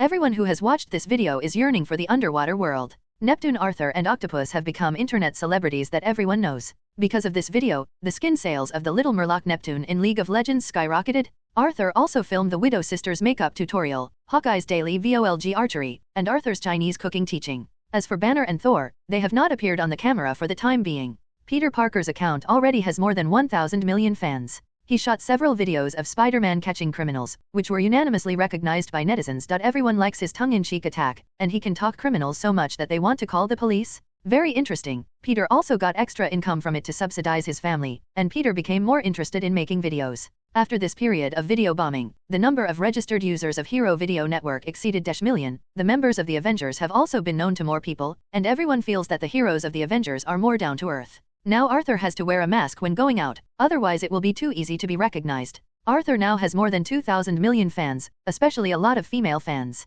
Arthur is already handsome, plus younger online, and more interesting to talk in the video. It attracted a large number of female fans. Wanda is also one of the female fans. She hasn't seen Arthur for a long time, but she watched Arthur's videos on the internet, and Wanda also registered an account for each of Arthur's videos. Seeing the comments of some female netizens at the bottom of the video, Wanda also joined in the discussion. She felt that these female hooligans were all greedy for Brother Arthur's body. Well, I have to watch Brother Arthur, in case he is cheated by these women. Wanda clenched her fists and swore from the bottom of her heart. Seeing that the video site was on the right track, Arthur finally breathed a sigh of relief. It was really embarrassing for him to be a layman to do this. But now it's all right. Tony has found a CEO for the Avengers game company. He is a very capable boss. I don't know where he dug him. He is a man in his 30s, and his name is Andrew Mason. Arthur talked with him, and felt that this person had a relatively long-term vision, and he was very sure of Arthur's strategy. He thinks that the video industry will get a huge development after the 4G era comes. Arthur also recognized his understanding and let him take charge of the next thing. I'm still suitable to be a shopkeeper, Arthur sighed. He finally had time to go back to his home in New York to rest for a few days. He was so tired recently. Of course, the current income of League of Legends and Hero Video Network has no effect on the Avengers, but they will know how profitable games and videos are in the future. Arthur returned to his villa. Wanda and Pietro did not come out to greet him as usual. Arthur came to the kitchen and found that Wanda was busy in the kitchen, but he didn't realize that Arthur was back. Arthur sneaked behind Wanda and found that she was cooking in a learning video. Recently, there are a lot of people making food tutorial videos. What are you doing? Arthur asked behind Wanda. Wanda was taken aback by Arthur, who spoke suddenly, turned around and saw that it was Arthur, and immediately became happy again. I'm learning how to make soup, and I'm going to cook it for you when you come back. Wanda is killing fish. In the video, the man knocks the fish unconscious and scrapes off the fish scales with a knife, and lays down to remove the internal organs. Wanda directly used magic to float the fish in the air, and the scales on the fish's body automatically flew off piece by piece under the dark red energy and put them into the trash can. Get off your body. This scene is a bit weird, and even has a bit of beauty. Arthur has goosebumps when he looks at it. If he uses this method to kill people, and it is accompanied by piano music, it will be a proper horror movie. Wanda's chaos magic has improved rapidly, and the energy control is relatively subtle. Arthur gave Wanda a thumbs up. The next step is to cook the fish. Put in ginger cooking wine to remove the fishy smell. After the water boils, remove the foam and turn to low heat to simmer. It's hard for Wanda. All I watched were Mandarin videos made by Chinese, but fortunately they had English subtitles. I don't know where she bought the ginger cooking wine with star anise. It seems that she really worked hard to learn how to cook Chinese food. Arthur stroked Wanda's blonde hair. He was quite moved. He knew that the reason why Wanda learned Chinese food was because he liked Chinese food. You've done a good job. Cooking is actually not difficult. As long as you control the amount of seasoning, the dishes you make will not be unpalatable. It seems that you really have a talent for cooking. Arthur praised Wanda, teach him the secret of cooking. Wanda was very happy with Arthur's compliment. It seems that this month's hard work was not in vain, and I have to keep working hard. Wanda made up her mind secretly. By the way, where did Pietro go? Why didn't I see him? Arthur asked. He's playing games upstairs. Recently, he's also become obsessed with the game League of Legends. Apart from training, he's ranking up every day. Wanda replied. Well, what about you? Do you play League of Legends? Arthur asked. I don't know how to play, but I still like the hero video website you made. There are so many interesting videos on it. I want to learn to shoot videos after watching it. Wanda replied. If you really want to take pictures, I'll help you take pictures then. Arthur said. Really? That's great. Let me think about what to shoot. Wanda was very happy. She could see that Arthur attached great importance to video websites, and she also wanted to help Arthur a little bit by learning how to shoot videos. Arthur's life is back to the leisurely life. Every day, he either practiced with Wanda or accompanied Pietro to score points. In order to play games, he also allocated a computer for both of them. Peter asked Arthur if he wanted to go back to study, but Arthur still refused. Although Arthur is very free now, he still has plans for the future. It is impossible to go back to school. Today, Arthur is preparing to shoot a video with Wanda. Arthur is going to make a food video, a Chinese home-cooked braised pork. Arthur is in charge of cooking, and Wanda is helping at the side. In the video, the two of them are honestly cooking by hand without using superpowers. Arthur washed the pork belly, cut it into cubes, and fried it in a pan until it was golden. Then he heated up the oil, added rock sugar, and fried the sugar until it was colored. After that, he added the pork belly and Wanda's sliced ginger and stir-fried. Arthur was drooling while watching Wanda, and Arthur even took pictures of Wanda's greedy expression. Finally, add water and rice wine, cover the lid and turn to low heat to simmer slowly. During the waiting process, Arthur also introduced the history of the braised pork dish and its status in the hearts of the Chinese people, and Wanda was on the sidelines cooperating as a fan. The braised pork was finished after the fire was done. Arthur showed the finished product to everyone. The thick oily red sauce was very tempting. Arthur asked Wanda to taste and comment, but Wanda asked Arthur to feed him. Arthur picked up a piece of braised pork with chopsticks and fed it to Wanda's mouth. Wanda said it was delicious, with a very cute expression on her face, and the effect of this scene was full. Sure enough, once the video was released, the number of views was very high. Most of the barrage comments praised Arthur's cooking skills, and the Chinese dishes are so good. Among them, Chinese netizens gave the highest evaluation. They could not have imagined that a foreigner, Neptune Arthur, could cook decent Chinese food. And American netizens are also very interested in this dish. Arthur took advantage of the opportunity and advertised, telling everyone that if you want to eat, you can go to the Atlantis restaurant to taste it. Of course, when Wanda left the country, many barrages praised the beautiful women and the like. As for the last two interactive barrages, there was a lot of wailing. It was a crit for single dogs, although Arthur is also single. Many female fans questioned the relationship between Wanda and Arthur. They turned into Conan and guessed that the video was shot by Arthur at home, and Wanda was wearing pajamas at home. So are Wanda and Arthur living together? Their hearts were broken at the thought of this. Wanda paid attention to the comments of these female fans, and was secretly happy. This is the effect she wanted. Let some women who have fantasies about Arthur give up this idea. If Arthur knew what Wanda was thinking, he would probably lament that she is a pig teammate. How can I get to know my sister paper if you do this? However, Arthur is usually just talkative. He still believes in a famous saying, women will only affect his speed of cutting. Time flies and it has come to the upcoming day of the League of Legends Global Finals in November. Although this is the second time that the League of Legends Global Finals has been held, it is the largest in history. The last S1 match was held in an internet cafe. Tapesfield hosts games a month. The arena is also very beautifully decorated, with strong esports elements. The audience at the beginning of the game is determined by issuing invitation letters. As long as you buy a skin, you can get a number. Then before each game, the official website will display the number of the invited audience, and a message will be sent in the game to remind you that you have been invited. It can be regarded as free to watch the game. Of course, only people in the US server can participate. Therefore, players from other divisions protested, and the official also gave a reply. Because the previous game was held in Los Angeles, players in the United States were only invited to watch it for free. If you want to watch the game, you can wait until the day of the finals. Tickets are sold in a transactional manner. Since the start of the League of Legends Global Finals, it has attracted the attention of all players around the world, and the number of live viewers of each game has exceeded 2 million. The total number of live viewers in the semi-finals and semi-finals worldwide is as high as -1 million people, which shows that the influence of this competition is still very large. Until the day before yesterday, the semi-finals had already been decided. The STKT1 team of the LCK played against the NJ Sword team, and the SKTT1 team won. LPL's WE team played against LEC's Fnatic team and the WE team won. Arthur was a bit surprised to see this result. This time, under his guidance, the LPL division was established ahead of schedule, and the WE team was not eliminated because of the disconnection of the internet. Moreover, because the prize money for the finals was the highest ever, the SKTT1 team also showed up early. Therefore, the result of this final was completely unpredictable for Arthur, and he paid more attention to this final. The tickets for the global finals were sold out within 5 minutes of going online. Arthur looked at the statistics, and Chinese players and Korean players still accounted for a large proportion. This time the finals were still well received by players from all over the world. Great attention. On November 2012, 11, the League of Legends S11 Global Finals officially began. Players all over the world sat in front of their computers and opened the Hero Video Network live broadcast to watch this grand game. People who didn't get tickets were very upset. This time, the League of Legends Global Finals was the largest, most gorgeous venue, and the best live broadcast of all esports games they had ever seen. The audience came to the gate of Staples Stadium ahead of time, and it was already full of people. There are a lot of League of Legends elements on the square, including billboards, role models of League of Legends, and many players come here to hold cos parties. There is a big screen outside the venue, and players who have not bought tickets can also watch it directly here. The game is live. Many beautiful girls put on the clothes of the female characters in the League of Legends and took pictures with other players. The boys also cos the male characters, and some people cos the heroes of the Avengers team. People from all over the world who came to watch the game felt that their trip was worthwhile.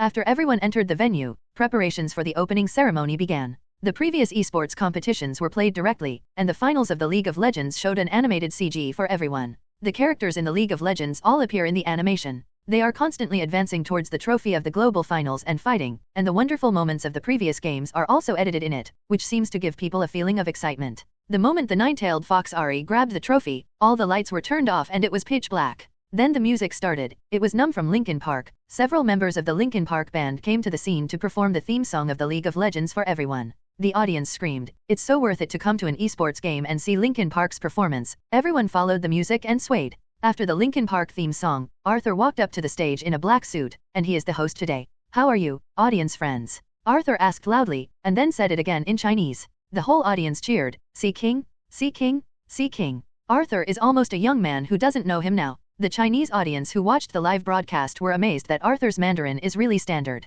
Chinese gamers rarely pay attention to esports competitions. After watching the global finals this time, they realized that esports competitions are so good. "I love it." Since the League of Legends S2 Global Finals was held, teams from all over the world have brought you wonderful games, but the games are cruel, and victory will always only belong to the strong. And here today, we will decide the heroes of this time. Which team will the world champion of the Alliance Global Finals belong to? Arthur said to all the audience with a magnetic voice. "Next, I invite STKT1 from the LCK division." At this time, a piece of exciting music sounded. This was the theme song of the League of Legends S2 Global Finals Slivers Vrapes. This song will be used as the last song of the Bo 5 game from now on. Fuck, what kind of music is this? It's too hot. This song makes my blood boil. This is what the finals should look like, and it makes people look forward to the game even more. The audience felt very fond of this battle song, which made the game even more ignited. The 5 members of the SKTT1 team and the head coach came out from the backstage, and Arthur stood in a row on the left. Top laner Impact, jungler Benji, mid laner Fakerade Pagret, assistant Pumandu, head coach KKOMA. Let us welcome them together. The audience burst into warm applause. "We have invited the WE team from the LPL." The 5 members of WE and the head coach came out from behind and stood on Arthur's right. Top laner Strawberry, jungler, mid laner Uo Feng AD, smiling assistant curly coach Abu. Let us welcome them together. The audience warmly applauded again. Okay, the exciting competition is about to officially start. Here we would like to thank the Avengers, Stark Industries, and the Atlantis restaurant chain for their sponsorship. Let's start the competition. After Arthur finished speaking, he walked backstage, and the players from both sides also walked into the competition seats. The League of Legends S2 Global Finals officially began. The League of Legends S2 Global Finals was very successful this time. In the end, the WE team from LPL fought fiercely in 5 rounds, and finally narrowly defeated the SKTT1 team to win the Global Finals championship. Just when the 5 Chinese boys lifted the championship trophy of the Global Finals, golden ribbons floated in the venue like it was raining, and this moment was also recorded by the camera. The number of viewers of this game has exceeded -million, and the barrage is full of WE bullshit. It can be seen how excited and proud the Chinese audience is.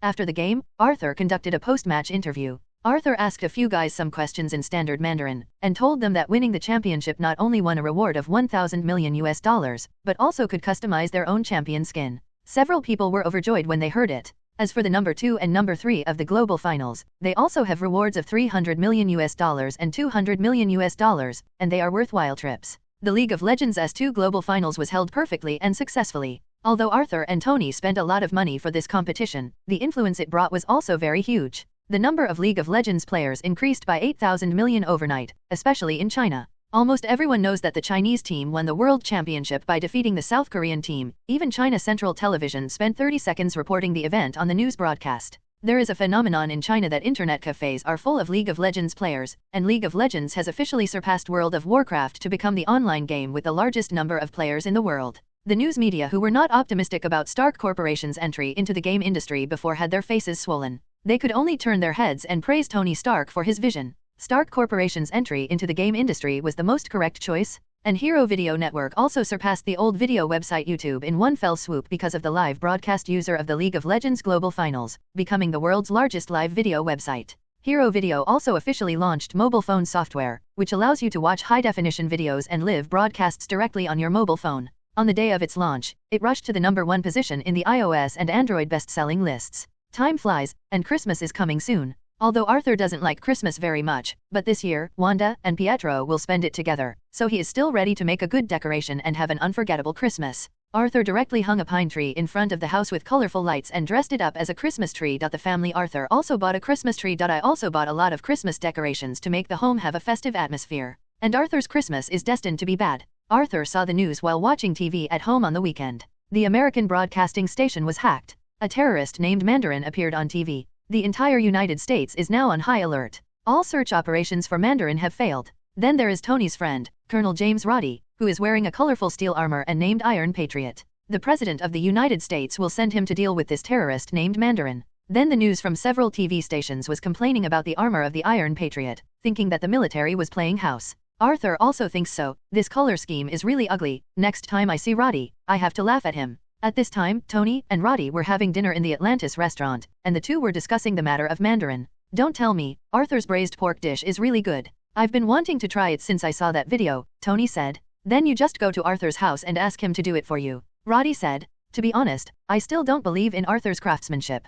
Don't look at the video where both of them say it's delicious. I guess it's the effect of the show, Tony complained black-bellied. Okay, let's get down to business. What's going on? This Mandarin? Tony asked. These are confidential matters. Well, there were 9 explosions, Rhodes said. 9 times. Tony asked. But there are only 3 known to the public, and the problem is that no one has found the equipment they used, and there are no fragments of the missiles, Lord said. I can help. I have a new app. I have autopilot armor. I can catch explosives in midair, Tony said. Aren't you going to be busy with the Avengers? Rhodes asked. The Avengers Base has been designed, and the construction team can build it according to the drawings, Tony explained. Suddenly, 2 children asked Tony to sign his name. One of the boys mentioned the New York alien incident. Tony's reaction was suddenly a little violent. He quickly ran outside to put on his armor and let Jarvis check his body. He felt a little difficult to breathe.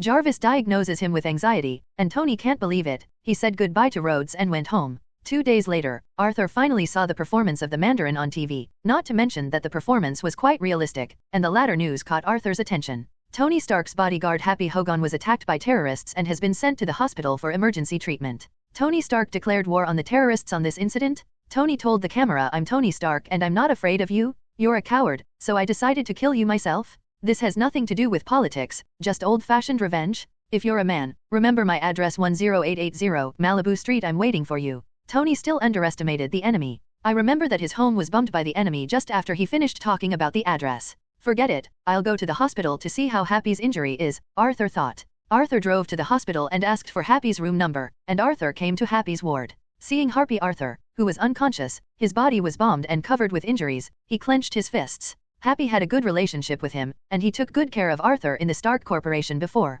Very good, I'm still in charge of this matter. On the evening of Christmas Eve, Arthur learned how to make turkey in the villa. This is the food that Americans eat at Christmas, and Arthur couldn't figure out how delicious this thing is. Arthur finished the turkey, stuffed it with his favorite spices and baked it in the oven for an hour. Wanda is frying the steak and Pietro is preparing the champagne. Arthur cooked a few more dishes and brought the roasted turkey to the table. The 3 began to enjoy their dinner. Pietro poured champagne for them. Arthur raised his glass and said, come on. Merry Christmas. Cheers. Cheers. Cheers. Arthur cut up the turkey and shared it with Wanda and Quicksilver, and then tasted it himself. It really tasted like the meat, and the taste was okay. He didn't like it very much. Just when they were eating happily, an urgent news came from the TV. Tony Stark's villa was attacked by terrorists this afternoon. The villa collapsed and Iron Man Tony Stark was missing. Snapped, Arthur slapped the table with his hand. These people were too arrogant and dared to attack Tony blatantly in the daytime. Fortunately, Arthur remembered that Tony was fine but was taken to another place by Jarvis. Arthur called Tony's phone, prompting to shut down. Arthur didn't know where Tony was, so he could only wait for new news from Tony.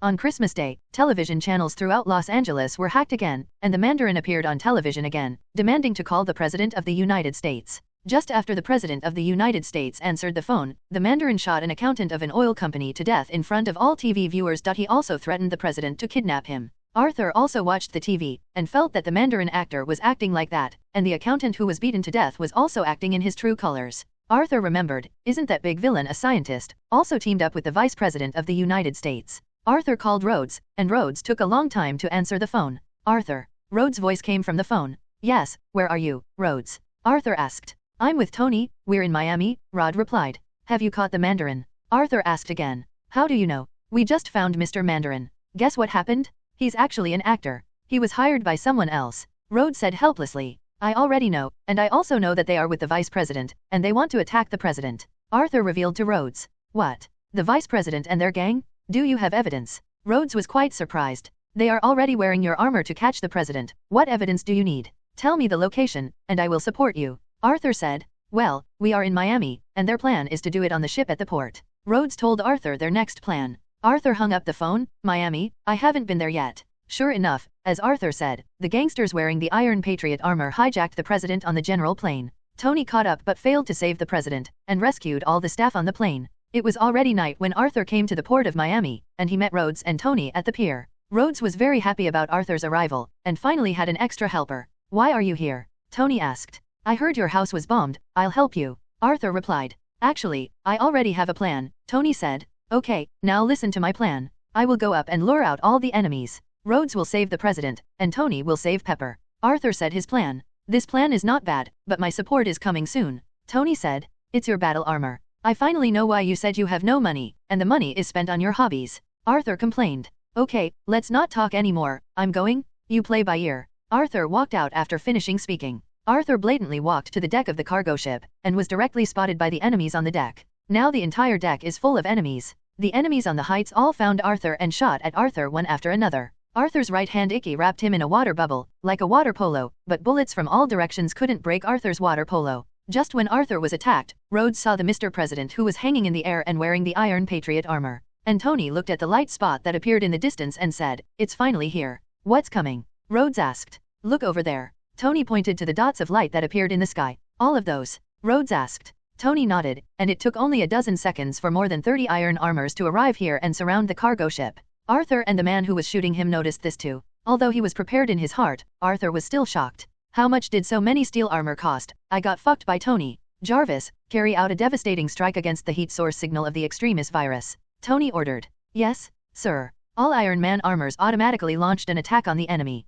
Arthur also immediately relaxed a lot. He wanted to show off his talent, but he was robbed of the limelight by Tony. However, these enemies are not easy to destroy, and the recovery energy is not to mention infinitely powerful, but Arthur is a natural restraint against them. As soon as Arthur waved his hand, the sea immediately churned. A huge wave appeared next to the ship but failed to hit it. The scene was a bit weird. Arthur continued to activate his ability, and huge waves of seawater rushed towards these enemies with red heat in their bodies. The enemy hit by the seawater was instantly blown away by the huge water pressure, and smoke was emitted from the body, just like a red-hot iron block was quenched in cold water. Haha, I'll cool you down. Arthur kept controlling the sea water to charge at the enemy. The enemy attacked by Arthur lost heat and died under the attack of Tony's steel armor. Rhodes also successfully rescued the President. He put on the Iron Patriot armor and took the President away. Tony has so many armors, each with different attack methods, and some are practical armors. Tony also put on a set of battle armor and went to the control room to save Pepper. And Arthur is constantly controlling the water column to attack the enemy, and the long-range mage is comfortable.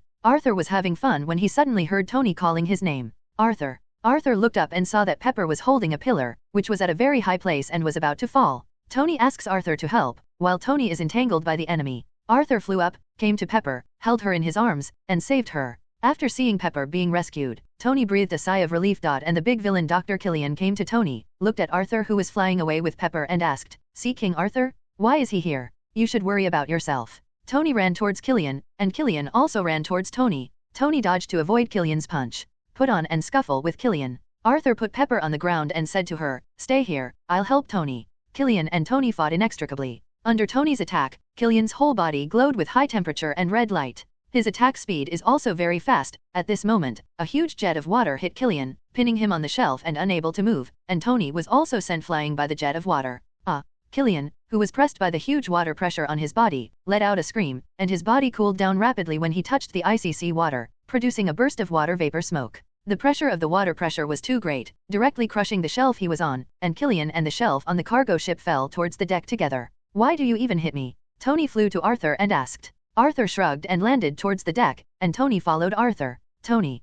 Pepper saw Arthur and Tony falling from the sky, and ran up to hug Tony. Tony took off his armor and hugged Pepper. "It's okay, Pez. It's okay." Tony hugged Pepper and comforted him. At this moment, a figure came out from the raging fire on the deck. It was Killian. His whole body was emitting red light, and the fall just now did not cause fatal damage to him. What a trouble! He didn't fall to his death at such a height, Arthur said impatiently. The trident appeared in his hand, and a burst of blue water energy shot at Killian, and Killian's body instantly exploded into water vapor. "Done," Arthur said. Tony hugged Pepper and said, "Jarvis, the Christmas cleaning begins." "Okay, sir," Jarvis replied, and the steel armor in the air exploded one by one like fireworks. Tony kissed Pepper, and Pepper was also moved by this scene, and kissed Tony. Arthur watched from the sidelines, and his heart was hit by 99 points of crit. "Grass, if I had known earlier, I wouldn't have come here. Isn't it delicious when I spend Christmas at home?" Ahem. Arthur interrupted the two of them by pretending to cough. "Although this firework is very chic and beautiful, isn't it too extravagant?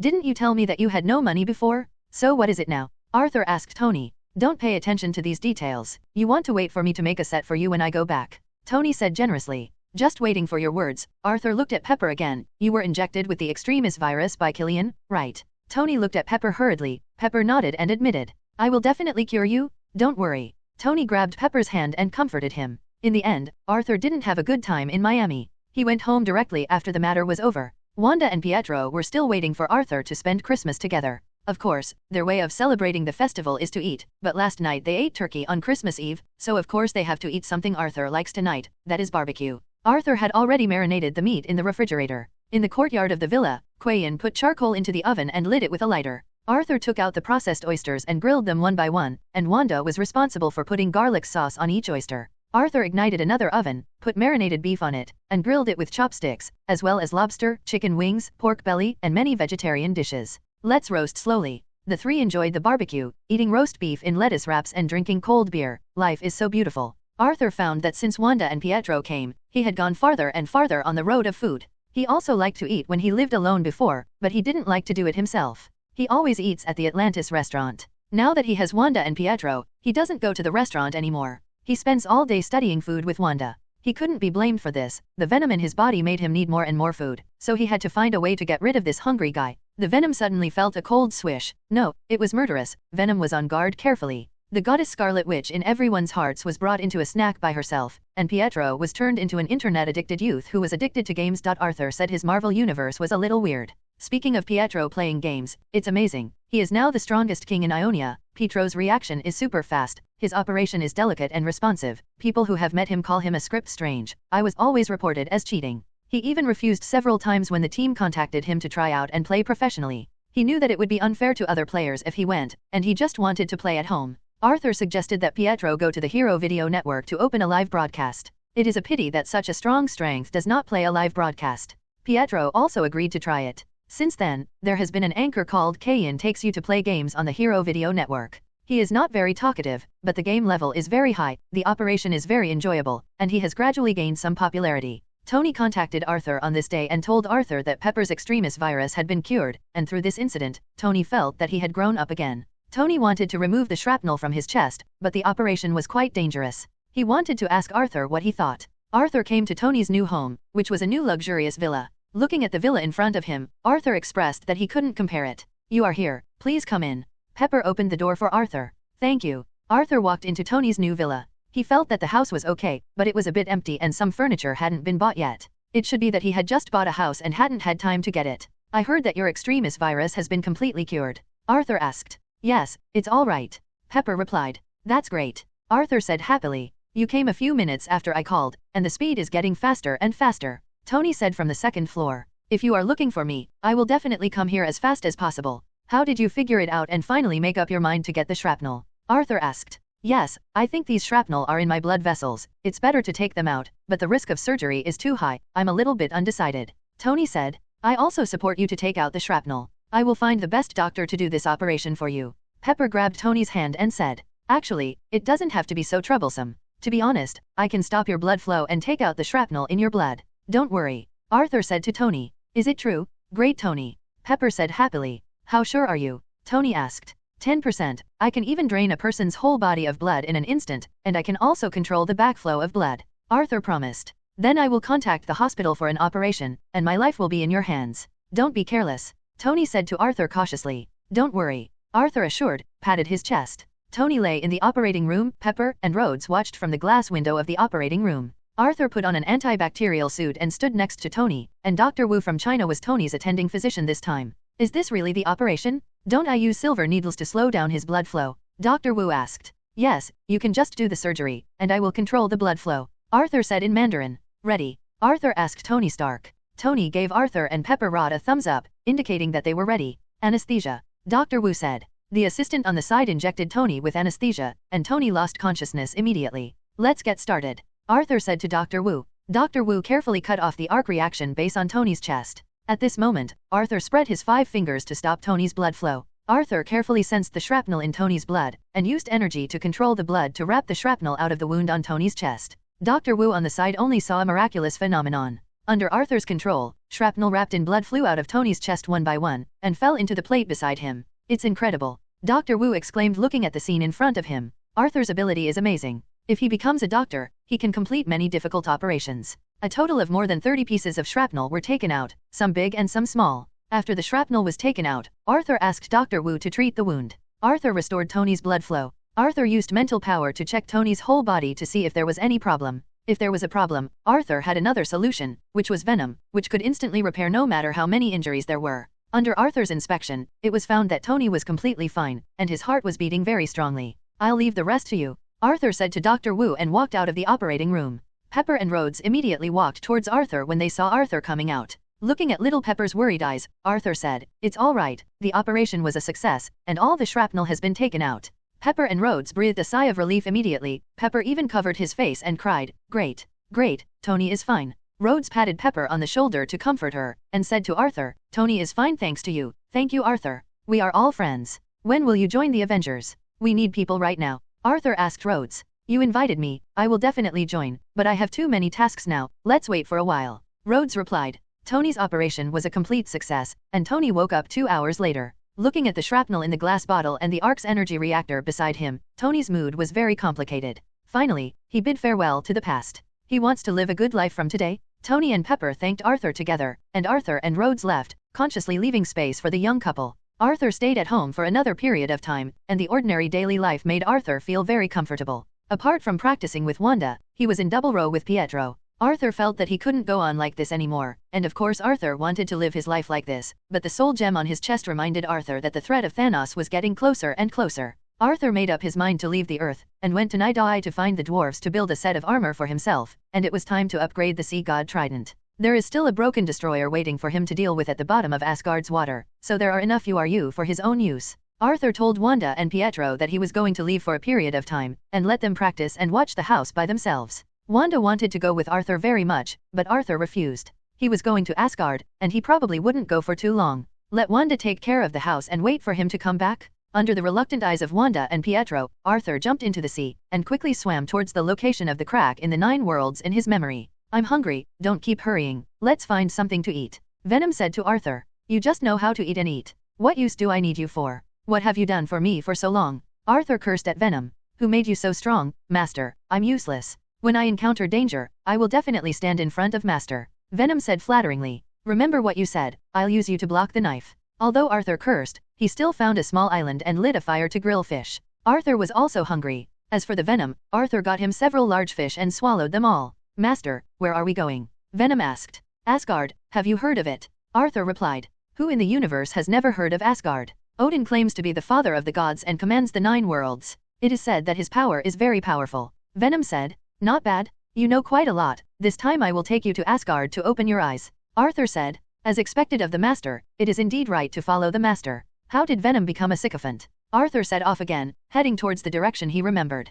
I remember it was in this sea area. Where did that small island go? Arthur flew into the sky and looked towards the sea area below. Arthur was looking for the small island in the crack of the 9 realms while flying, and finally he found the familiar uninhabited island in front of him. Finally found it. Arthur flew towards the island and landed on it. The scenery on the island was still exactly the same as before he left last time. Arthur walked towards the cave. Arthur walked into the dark space crack again, and after looking for several exits, he finally found the Asgard exit. Descending from the fairy mountain of Asgard and jumping into the water, Arthur swam to the bottom of the water where the corpse of the destroyer was placed. Fortunately, it is still there, not taken away by Odin. Arthur swam to the surface, looking at the magnificent golden Asgard, countless Asgardian buildings, and the long Rainbow Bridge. The Rainbow Bridge teleportation temple has been rebuilt, go and have a look. Arthur flew to the gate of the teleportation temple, saw Heimdall standing inside. Arthur greeted him and said, Heimdall, I'm here again, long time no see, how are you doing? It's Arthur, how did you get to Asgard? I saw you still in the atrium before. I have been in charge of guarding the Rainbow Bridge for 10 years. Heimdall replied, it's a secret how I got here. Where is Thor? I have something to ask him. Arthur asked Heimdall. Thor is in the bedroom, you can find him there. Heimdall replied, okay, I have something to see you later. Arthur walked towards Asgard after finishing speaking. The fairy palace is still the same as before, and the whole fairy palace looks very majestic with golden light. Arthur, who came to the gate of Asgard, was stopped by the guards. Arthur said he was looking for Thor, and the guards told him to wait and then went in to report. After a while, Thor, who hadn't seen him for a long time, strode out and was very happy to see Arthur. Haha, I didn't expect you to be alive. After I came back, I asked Heimdall to search for you in the universe, but to no avail. Thor walked up to Arthur and hugged him. My life is hard, I can't die. No, didn't Heimdall just say that he met me on Earth? Arthur remembered what Heimdall said. Really? Then why didn't he tell me about you? Thor was also very different. Maybe I forgot it. By the way, I came to Asgard this time to ask for your help. Arthur said. What's up? Tony asked. I want to go to Nidavi. Didn't we defeat the destroyer together last time? I want to use it to make an armor and improve my weapon. Arthur looked enviously at the armor Thor wore. This is made by Ulu, it can change its appearance at any time. Well, I'll let Heimdall take you there. I've already told my father about the destroyer. Thor didn't tell Arthur. He told his father last time that he gave Arthur the destroyer. He was severely reprimanded by his father. Since you're here, come with me to meet the king first, then rest for one night and then set off tomorrow. Thor said. Arthur is right to think about it. There is no need to rush to start now. Since he is in Asgard, he must go to see the god King Odin. Thor took Arthur to the Asgard Hall to meet the god King Odin. See your majesty. Arthur saluted Odin. John Arthur, thank you for helping Thor capture Loki. I've heard about everything in the atrium this time. God King Odin said. It's just a little effort. Arthur said modestly. Thor told Odin about Arthur's intentions, and Odin nodded to allow Arthur to use the destroyer to build armor. Thor, the prodigal son, has already agreed to others, so Odin can't refuse to give it. Otherwise, where will he save the face of the God King? You have the breath of the Mind Stone. Odin asked Arthur, looking at him. Thor also looked at Arthur very surprised. He didn't know that Loki's scepter was the soul gem. Yes, your majesty, the Mind Stone is a weapon lent to Loki by Thanos, the ancient titan Thanos. After capturing Loki, I will keep it now. Arthur replied. I can feel that the Mind Stone has recognized you. Each of the 6 Infinity Stones in the universe has some great power. You should use it with caution. God King Odin warned Arthur. Thank you for your reminder, your majesty. I must use it with caution. Arthur said to use it with caution, but he didn't think so in his heart. Okay, since Arthur came to Asgard as a guest, you will take care of him, Odin said to Thor. Let's go, the Asgard banquet is about to start, let's go have a few drinks. Thor put his arm around Arthur's shoulders and led him to the banquet hall. There are so many banquets in Asgard, every time I come, I hold a banquet, Arthur sighed. In the banquet hall, the long tables are filled with Asgard food and wine, and everyone sits together to enjoy the food. Arthur met several of Thor's little friends, Sif, Hogun, Fandral, and Vastag, and they were also very happy to see Arthur. Fandral told Arthur about his heroic performance in the battle to pacify Vanaheim, and the friends next to him were already used to this guy running the train with his mouth full. Sif always watched Thor secretly, and Thor and Arthur didn't pay attention to Sif's behavior while drinking.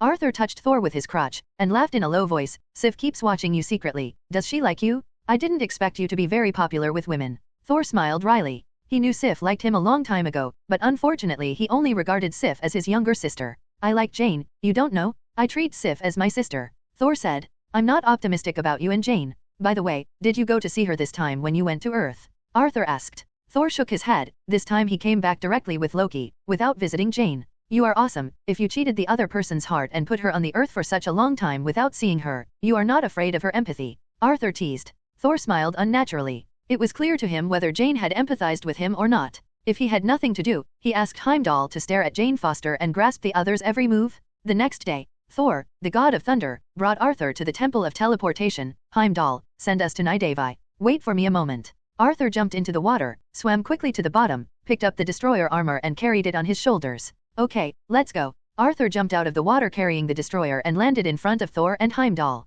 Thor nodded to Heimdall, and Heimdall inserted the Excalibur into the teleportation array, and the teleportation hall suddenly turned. Bursts of colored energy gathered from Asgard to the Rainbow Bridge, and finally reached the teleportation array to form a shining white light shoot to the Nidavi star in the universe. Every time Arthur sees this Rainbow Bridge, he is shocked. The magic of God's domain is really amazing. I remember that Thor can summon the Rainbow Bridge with only his own weapon. It's like owning a space gem. Go wherever you want. Arthur and Thor walked into the energy of the colorful Rainbow Bridge, and they were carried by the energy of the color to the Nidai planet at the fastest speed. Every time Arthur took the Rainbow Bridge, Arthur felt miraculous. Arthur was stunned by the spectacular sight in front of him. Nidai was a neutron star shining brightly, just like a small sundae, and where Arthur and the others stood were the 4 huge star rings built by the dwarves for this neutron star. 4 giant star rings made of metal move freely around Star Nivida, and more than 300 dwarves live on the star rings. As soon as Arthur arrived in Nidai, he felt that the temperature here was very high, which is normal. Do you think it is possible to live next to the sun without high temperature? Arthur was a little out of tune with the environment here. Arthur only saw countless dwarves working on the star ring, and there was a workbench every other section, where the dwarves kept beating with hammers to forge weapons. The dwarves on the entire star ring are working in full swing, and there are continuous sounds of tinkling iron, which looks really lively. Are you shocked? I was also shocked when I came here for the first time, Thor said to Arthur, and Arthur nodded. The dwarves living on Nidai are the best weapon-making masters in this universe. Every dwarf has some very exquisite craftsmanship. Countless alien races who want to find Nidai to make weapons have to get Asgard only if you agree. Thor proudly introduced to Arthur. I know this. According to legend, there is no dwarf that cannot make weapons. Arthur said, yes, my Thor's hammer and the destroyer you are carrying are made by the dwarf king Aikui. He is a true master of weapon forging. Thor said, isn't this Prince Thor of Asgard? Why did you come to Nidai? Said Cao, and the dwarf king Aikui appeared in front of them. This is the dwarf king Aikui, my good friend. I will leave your armor to him. Thor introduced Arthur. Arthur was speechless looking at the dwarf king who was 3 times taller than himself. My height is not up to his waist. He is a dwarf, so what am I, little people? This is my friend, John Arthur. This time I come to Nidai and want to ask you to help him build an armor. Thor introduced Arthur to the dwarf king. Haha, do you feel that the dwarves are not short at all? They are all huge, the dwarf king Aikui joked to Arthur. Yes, the dwarves are really a magical race, and Nidai also opened my eyes. Arthur complimented. Haha, come with me. Since you are Thor's friend, you are also my friend.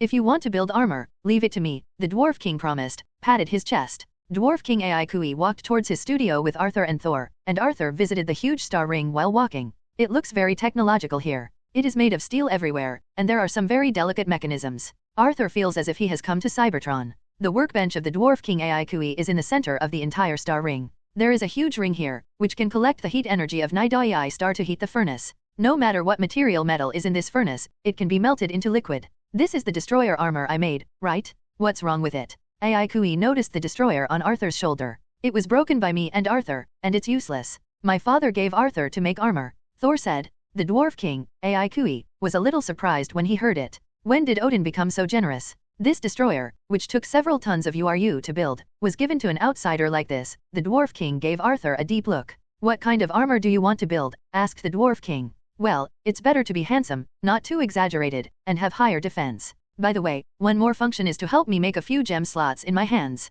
I want to put infinity gems. Arthur said. The dwarf king rolled his eyes. Why don't you go to heaven, handsome and strong but also able to control multiple infinity stones? I have never built such a strong armor for His Majesty Odin.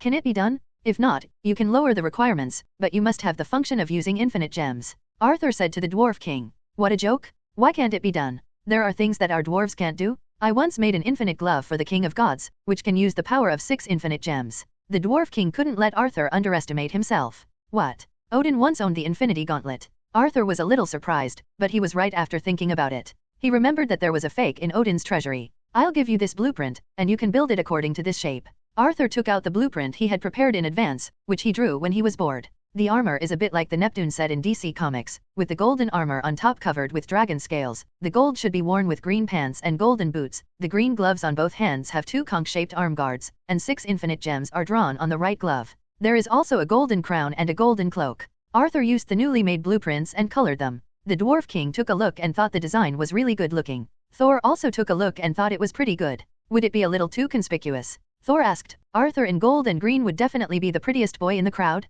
Very good design, it can be built. The dwarf king said looking at the blueprint. The dwarf king measured Arthur's height and body size, and said to Arthur, I don't need so many URU, do you have anything else to build? Arthur took out the sea god Trident and handed it to the dwarf king. This is a weapon made by our dwarves. The dwarf king saw at a glance that the sea god Trident was also made of URU and other metals. I don't know either. I got it from a deep seabed on Earth. Can you process it for me to make it stronger? It's simple, I just need to purify it, so that it can be made stronger by making it completely from you, just like Thor's hammer. The Dwarf King replied, you can just make the shape according to the blueprint. It's really troublesome for you. I'll buy you a drink next time. Arthur said to the Dwarf King. The blueprint also drew the Neptune's trident, and Arthur felt that it was better than his own. Point. Okay, you can keep the things, I need a week to make them, because there are no ready-made molds for the things you asked for. The Dwarf King said. Okay, then I'll pick it up in a week, thank you, then we'll go first. Arthur and Tony left Night-Eye, planning to come back in a week. Thor's bedchamber in Asgard. Arthur lay on the bed with his head on his hands and looked out the window at the starry sky. The starry sky in Asgard at night is so beautiful, it's a pity that Asgard can't see the brighter. The more I look at Asgard, the more amazing it becomes. All life in the universe lives on planets, but you Asgardians are not. Asgard is actually a mountain floating in the universe. S.H.I.E.L.D entrusted Thor to the side and said, Thor is sleeping on another bed next to him, don't think about it crookedly, and he also has his hands on his head in the same shape as Arthur. I don't know why, it may be that Asgard is blessed with divine power. It exists in the center of the 9 realms, and there will be an astronomical phenomenon soon, and the 9 realms will become a line. I don't know what will happen then situation, Thor said. I think there will be unexpected things when the 9 realms are connected, so I'll give you an opinion. Asgard's army has also changed. Arthur said. How? Thor asked. Don't you think that Asgard has been too peaceful these years? The only rebellion is the Vanaheim incident where you led troops to counter the rebellion and the 2 incidents where Loki sent the frost giants. Arthur said. So what? Thor didn't understand what Arthur meant. What attack methods are the soldiers of Asgard still using? Spears, knives, bows and arrows? My friend, what era is it now? Asgard is still using cold weapons, although your cold weapons are very sharp. Arthur complained. We also have warships, anti-aircraft guns, and energy barriers in Asgard. Thor retorted Arthur. How many warships do you have? Do you think about what weapons the Chitauri army used in the New York War? Where do the Chitauri rank in the universe? You Asgards always think that you have no opponents in the universe, but you still have no opponents in the universe. Using the most primitive attack method? My lord, times have changed. Arthur said earnestly. Asgard was indeed lagging behind, and the Blood Elves were beaten so badly in the attacking battle. It was really hard for people to believe that this was the combat power that the Aesir clan should have. Arthur hoped that he could persuade Thor to prepare him a little bit, so that he wouldn't be beaten so hard that he couldn't fight back. If you think about it, people on Earth know that they are constantly developing and researching weapons. Why does a race as powerful as Asgard keep standing still? Arthur asked. Thor couldn't answer. Because the Asgardians think they are invincible, they believe too much in the incomparable strength of the god King Odin, and believe that you, Thor, can defeat everything? But the god King Odin is old, and you, can you fight at the level of 1000? Arthur asked. I can destroy an army. Thor said proudly. Stop talking, who are you fighting? Vanaheim's cold weapon army, do you know what enemy we are going to face? Arthur asked again. I don't know, do you know? Thor asked back. Then I'll tell you, I went to Xandar after I fought in New York, and I met a few friends called the Guardians of the Galaxy, and I met the Kree of Ronan the Accuser. He was looking for a man named Cosmic Spirit. The thing about the ball, do you know what the Universe Spirit Ball is? It's the power gem. Arthur said. Why did you meet Ronan? And the power gem? Thor was really surprised this time. Even in Asgard, he had heard the name of the famous Kree and their leader Ronan the Accuser. Yes, I got the power gem one step ahead of him, and Ronan chased us to Xandar to fight with the Xandar Nova Corps. In the end, I used the power gem to kill Ronan, destroyed the Kree battleship, said Arthur. Why did you kill Ronan? You also used the power gem? What about the power gem? Thor asked. It was snatched by the ancient titan Thanos, who Ronan would obey. So our enemy is Thanos.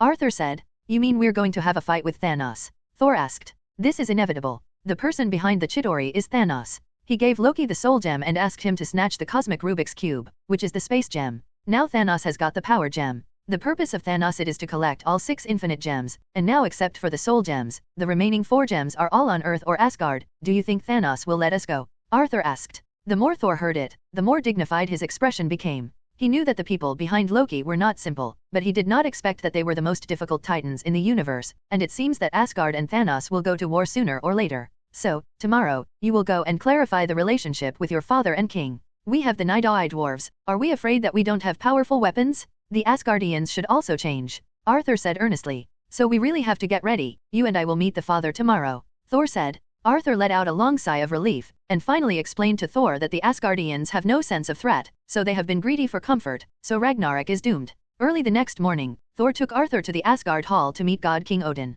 Thor told Odin again what Arthur said yesterday, and Arthur also added the situation. Odin frowned after hearing this. Titan Thanos wants to be stronger with infinite gems. Odin has also used the Infinity Stones before, and he knows how terrifying it is to have 6 Infinity Stones. Then what do you think? Odin asked. I think it is necessary to strengthen the weapons of the Asgardian army. Now they are all using energy weapons. Asgard is still using cold weapons to fight against the enemy. It is too disadvantageous. Arthur said. Odin nodded. Asgard's army's attack methods are indeed a bit outdated. Odin, who has fought countless wars, still has this vision. The next step is to control the Infinity Stones in our hands. The Mind Stone is here with me, the Time Stone is kept by the Supreme Mage of the Earth, and the Cosmic Rubik's Cube is in Asgard. The rest is only the Reality Stone ether particles. I guess it's coming out soon, said Arthur. Ether particles and dark elves were completely wiped out by my father. Odin said. Impossible? Ether is a reality gem. It cannot be destroyed. Arthur retorted. So what we have to do now is to create equipment for the Asgardian army first, and then hold it in our hands after the ether particle appears. Arthur said. Okay, I agree with your suggestion. Leave this matter to Thor. You have to learn how to be a king slowly. I am already old. The future depends on you young people. Odin agreed Arthur's suggestion, ordered Thor to do these two things. Father, I will not let you down. Thor assured Odin. Let's go to Nidavi again. This time I want to build the strongest Asgardian army. Thor said confidently. Set off. Nidavi, why did you come back? Didn't you agree to come back in a week? The dwarf king Aikui asked Thor and Arthur. We didn't come to urge you, we came at the will of the god king. Thor said. Oh, what will the king of gods give me? Asked the dwarf king. Father asked the dwarves to manufacture a batch of weapons and battleships for the Asgard army. Thor said. What kind of weapon do you want? How many do you need? Asked the dwarf king. We want the most powerful energy weapons, guns, or cannons. It's better to be like the Chitauri weapons, which are blades and can emit energy. Can you make them? Arthur said. That's it. The weapons of the Chitauri are no difficulty for us dwarves, and the artifacts we build are all destructive artifacts. The dwarf king said proudly. When it comes to building weapons, no one in the entire universe can compare them. Our dwarves are even stronger. Of course we know that the weapon you made is the first in the universe, but this time the quantity is relatively large, and the time should be as fast as possible, so I only ask for it to be better than the Chitauri. Arthur said. No problem, I will let all the dwarves start working together. Guaranteed to create a large army of equipment in the shortest possible time. The dwarf king promised, patting his chest. Great, I know nothing can stop you. Thor was also very happy. Wertheim. Here is the hometown of the Dark Elves. Once the Dark Elf King Malekith wanted to use ether particles to dominate the 9 realms. He launched a war on the day when the 9 worlds converged, but was defeated by the Asgardians. The ether particles also hidden by the old god King Bauer in a place that no one knows. While Varthim was reduced to ruins, the Dark Elf King took away the remaining soldiers that escaped in a spaceship. Today, more than 1,000 years later, when the 9 celestial bodies converge, the Dark Elves sleeping in the universe are awakened by ether particles again. The Dark Elf King, Malekith, has returned to Votheim. Looking at this lifeless and scorched hometown, Malekith vowed that he will enter Asgard, recapture the ether particles, and rebuild his hometown. Asgard Dungeon. Arthur came to the dungeon to see Loki, who was imprisoned here. The dungeon in Asgard looked very good, not as dark, dirty, and smelly as Arthur imagined. The dungeon is as magnificent as the palace. It consists of small rooms with energy shields to prevent prisoners from escaping. It looks quite high-tech. Loki was imprisoned in the innermost part of the dungeon, in a separate luxurious single room. His mother even decorated the room luxuriously, with sofas, tea tables, red wine and fruits. Arthur looked at Loki, who was lying on the sofa drinking red wine and reading a book. Is this a dungeon, with food, drink, and no work? Arthur wanted to go in and enjoy it. Are you still alive? Loki was surprised when he saw Arthur. During the Battle of New York, Arthur was tricked by Loki into the trap he prepared. Thanks to you, I went on a space trip, and it took me a little bit of work to get back, Arthur said. It's nice to be in there, right? Do you know what you did wrong? Arthur demanded. What do you mean? Loki asked. You actually cooperated with Thanos to snatch the Rubik's Cube? Do you know that Thanos will kill you first after getting the Rubik's Cube, and then destroy Asgard? Do you think you can still be the king of Asgard? Arthur mocks Loki. Do you think I will really hand over the Rubik's Cube to him? Only I can control the Rubik's Cube? I'm just using Thanos. Loki said smartly. You underestimate Thanos too much. Not only did you not get the cosmic Rubik's Cube this time, you also lost the Soul Stone. Just wait, Thanos will come back to find you. Arthur said. Whatever, I'm already a prisoner. If Thanos comes, Odin will entertain him. Loki said indifferently. You just stay well, we will meet again soon. Arthur turned and left after speaking. Arthur came to the teleportation hall of the Rainbow Bridge, and he and Thor made an appointment to go to Nidavi to pick up his armor and weapons today. What are you talking about? Arthur saw that Thor and Heimdall were still chatting. I can't go to Nidavi with you, Thor said. Why? Arthur asked. Heimdall found that Jane Foster is missing. I have to go to the Earth to see. Thor replied. Really? Well then, I'll go to Nidavi by myself. After hearing the news of Jane's disappearance, Arthur knew that Juxinglianzo was coming soon, and his plan was about to be implemented. Arthur was teleported to Nidavi by Heimdall. This is the third time Arthur has come here, and this time the dwarves in Nidavi are even more busy. Arthur saw that the dwarves continued to build a large number of weapons, and Asgard soldiers waited here to transport away the built weapons in batches, which seemed to be quite efficient. You're here? You've finished building your own armor and weapons. Aikui, the dwarf king, said when he saw Arthur. I'm sorry to trouble you, see what I brought you. Arthur handed the dwarf king a barrel of fine wine on his shoulders. Oh, this is fine wine from Asgard. It smells really good. The dwarf king picked up the barrel and opened the cork to smell it. Arthur picked up his armor, which was shining golden and not very light in his hand. The dwarf king didn't cut corners, right? At this moment, something miraculous happened, and the armor was automatically worn on Arthur's body. This process was a bit like Tony's nano armor in the movie. The golden jacket and green trousers all have dragon scale patterns. Arthur's hands are wrapped in green gloves, forming an arm guard until his elbows, and there are 6 gemstone slots in his right hand. After the armor was put on, a golden cloak appeared from Arthur's shoulders, and finally a golden crown appeared on Arthur's head. It's amazing, this set of armor can be worn on the owner's body automatically just like Rui Baby. And the Dwarf King's craftsmanship is really good, it is exactly the same as Arthur's drawing.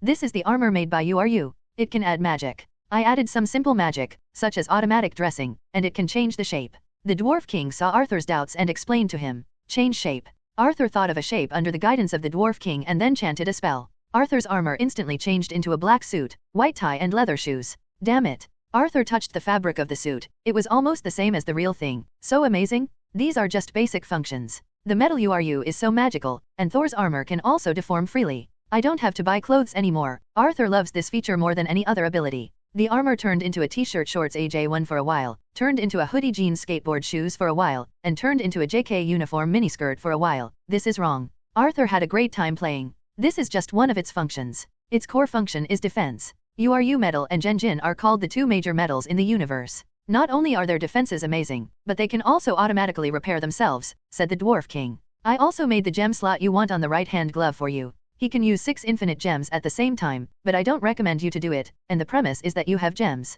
The Dwarf King was talking. I saw Arthur take out a yellow gemstone from his arms and put it in the slot of his index finger. You really have gems, no wonder you designed this slot. The Dwarf King said in surprise. After the gems entered the slots, they were perfectly inlaid on the glove, and then the glove disappeared and was perfectly hidden by Arthur. This set of armor is really good, let's name it the Neptune armor. Arthur picked up a new trident again. The golden trident had changed into the one in Arthur's drawing, much better than before. Arthur felt that his energy was running faster when he used the new trident, which meant that the current trident was much more powerful than the original trident. Arthur waved the trident into a gold ring on his right index finger. Thank you so much. The Dwarf King's craftsmanship is the strongest in the universe. I am very satisfied with this armor and the new trident. Thank you, Aikui. Arthur complimented the Dwarf King. Haha, it's a trivial matter. Come to me next time you have something to build. You are Thor's friend and also my friend Aikui. The Dwarf King said straightforwardly. I'll make you my friend. Aikui, if one day Nidoi meets a man named Thanos, if he has any demands, you should agree to him first, don't resist his decision, try to delay the time, I will definitely come save you.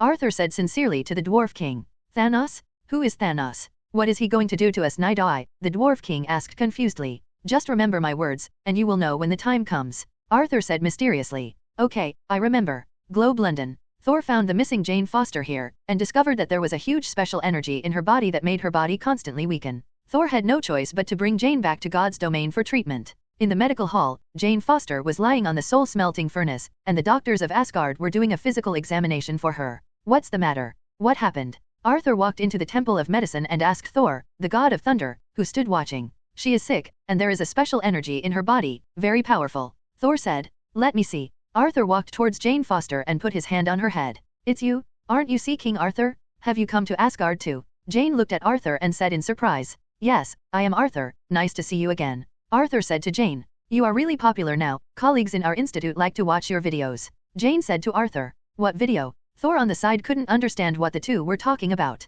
Some things happened on Earth after you left. I made a video website in the name of the Avengers, and asked each of the Avengers to take some videos and post them. You reminded me, I will take one later. Documentary about Asgard. Arthur said. Well, let's not talk about it. Do you see what happened to her? Thor asked. When Arthur's mental power entered Jane Foster's body, he felt a familiar energy. This energy was the same as the energy of the Mind Stone, but different. This is the ether particle I said, it's in her body. Arthur said. At this moment, God King Odin came in from the outside and said to Thor sternly, is what I said just deaf ears to you? He's sick, and the ether is in her. Thor explained. What? It's impossible. Odin walked up and touched Jane Foster's arm with his hand. The red energy in Jane's body appeared where Odin's hand touched. You come with me. Odin brought Toljan and Arthur to the library in Asgard. Odin took out a book, which recorded the process of the battle between the Dark Elf and Asgard. Odin explained the ambition of the Dark Elf King and the origin of the ether particle to the three. Since the ether particles have appeared, the Dark Elves are coming. Arthur reminded. The Dark Elves have been wiped out.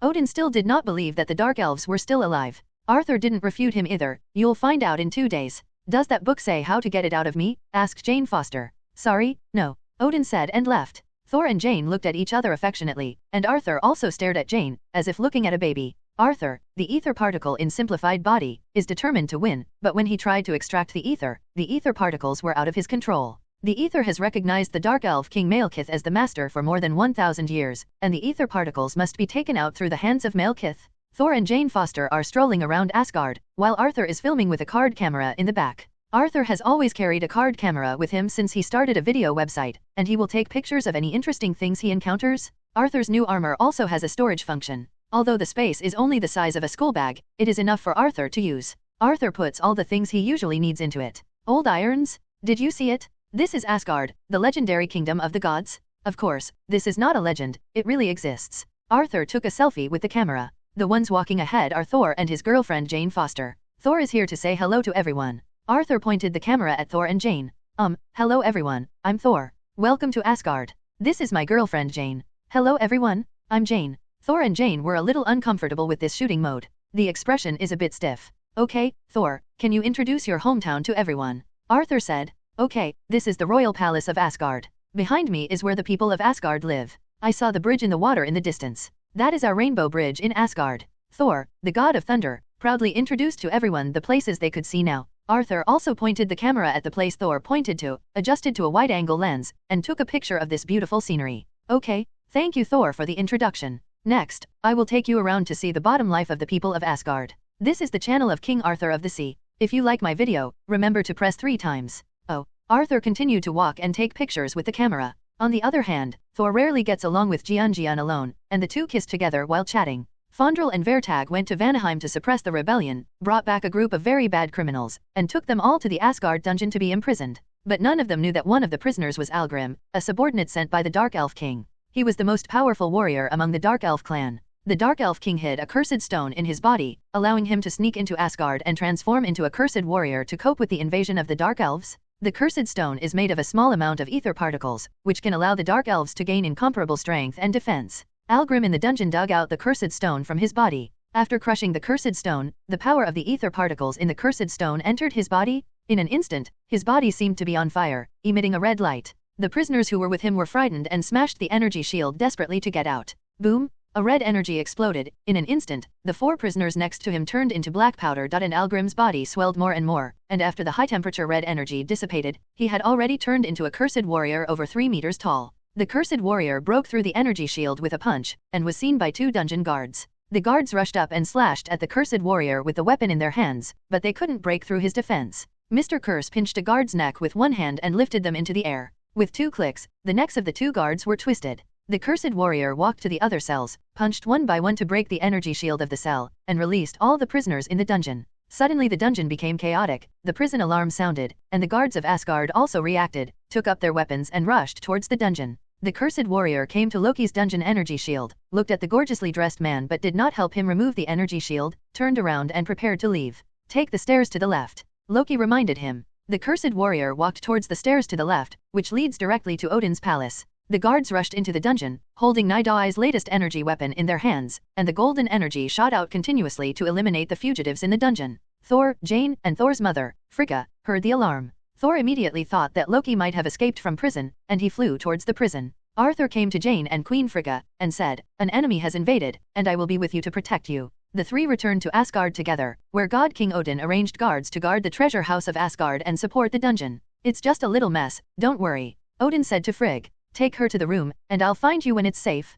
"Arthur, go too," Odin ordered. "Be careful." Frigga took Arthur and Jane away. At this moment, a huge battleship with countless small spaceships came to Asgard in stealth, and Heimdall discovered it just after reaching the Rainbow Bridge. Heimdall tried his best to destroy a small spaceship. Other small spaceships came towards Asgard, and Asgard's defense guns found them, and kept firing at the small spaceships. These small spaceships that look like knives do not have offensive weapons, but are extremely fast, have strong defenses, and are numerous in number, and they are all constantly moving towards Asgard. and Asgard also dispatched their ferryboat troops to intercept them. The ferryboat troops kept attacking the small spaceships, but there were too many small spaceships, and several of them had already approached Asgard. Heimdall inserted the Excalibur into the teleportation array and activated the energy defense cover of Asgard, but it suddenly disappeared before the defense cover completely surrounded Asgard. It turned out that the Cursed Warrior came to the core control room of the energy defense shield in Asgard and destroyed the device of the energy defense shield, so that the energy shield of Asgard lost its core and disappeared. Amidst countless artillery fires, a knife-shaped spacecraft deftly avoided all attacks and crashed into the Asgard palace. After the spaceship crashed into the main hall shook suddenly. Countless pillars were broken by the spaceship, countless Asgard guards were turned into mud by the spaceship, and the spaceship finally lost its impact after breaking a piece of golden pillars. In the hall, a group of Asgardian palace guards wearing golden armor and holding new weapons slowly approached the black knife-shaped alien spaceship. After the alien spaceship crashed into the hall, there was no movement. The hall suddenly fell silent. The guards clenched their guns tightly, staring at the spaceship with all their attention, and slowly approached step by step. And the countless dark elves with white masks in the spaceship were all standing in formation, standing neatly at the door of the dim spaceship cabin, waiting for a sudden attack. Just as the guards were within 10 meters of the spaceship, the hatch of the spaceship suddenly opened. In an instant, countless red lasers shot at the guards of Asgard, and many guards were knocked down by the lasers for a while. The guards behind also reacted, and the new weapons in their hands fired together, and the golden energy continued to shoot down the dark elves. The dark elves didn't expect the firepower of these Asgardian soldiers to be so fierce. The Asgardian army they encountered 1,000 years ago used cold weapons such as spears and shields to attack, but now they have switched to powerful energy weapons. For a while, the doubles were back and forth. Asgard's soldiers not only had energy weapons, but each also held a round shield. The dark elf's laser gun hit the round shield and was blocked by white energy. The dark elves were suppressed by the firepower of the Asgardian guards and returned to the spaceship to find a cover to shoot. Haha, as expected of Night Eye's weapon, it's really easy to use. An Asgardian soldier said happily. Yeah, it's time to switch to this powerful energy weapon. Another Asgard soldier also sighed. Don't talk, fight seriously, eliminate them in one fell swoop. The captain reprimanded. A few Asgardian soldiers didn't dare to be careless anymore, and the weapons in their hands kept firing, shooting into the spaceship. At this moment, a dark elf took out a grenade bomb and threw it at the Asgardian soldiers. The bomb was blocked by an Asgardian soldier with a round shield, but the bomb exploded, and 5 soldiers around were affected by the explosion. After the bomb exploded, the area suddenly shrank, and several soldiers were squeezed to a point and disappeared. This is the space compression bomb of the Dark Elves, and several space compression bombs were thrown at the Asgardian army in an instant. Boom,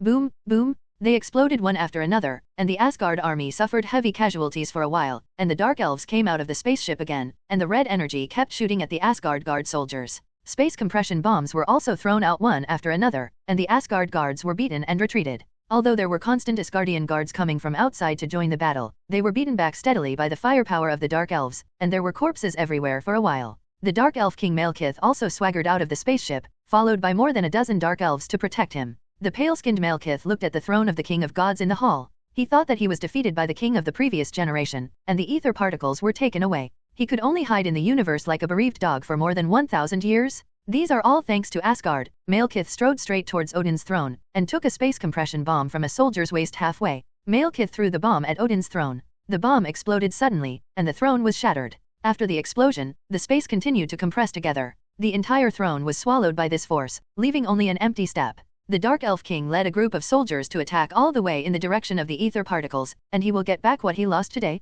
The fugitives in the prison have been killed by the prison guards and Thor and others. Loki also heard the news that the Asgard Hall was attacked by the Dark Elves and the throne of the King of Gods was blown up. Loki didn't know whether he should be happy or worried now, but he was still locked in the cell and could do nothing but wait for the outcome of this incident. Thor rushed towards the hall in a hurry to destroy the enemy. Odin also rushed to the main hall. He took the scepter and sent out golden energy to sweep across the Night Elves. Several Dark Elves were cut off by the energy in an instant. Odin looked at the hall full of corpses, the blown-up throne of the God King, and the collapse of countless pillars and Dark Elf spaceships. He regretted not listening to Thor and Arthur's warnings and taking precautions in advance. He always believed that the Dark Elves had been completely wiped out by his father, but the scene in front of him told him that this was not the case. Not only were the Dark Elves not wiped out, but they invaded Asgard again, and they had already hit him in front of him. Not good. Frigga is in danger. Odin suddenly thought that the purpose of the Dark Elf King was to recapture the ether particles, and the ether particles are now in the Earthling named Jane Foster, and now he should be with his queen, Ligeia together. The Dark Elf King must have brought people to the bedroom to find them. Odin hurriedly led a group of guards towards the palace.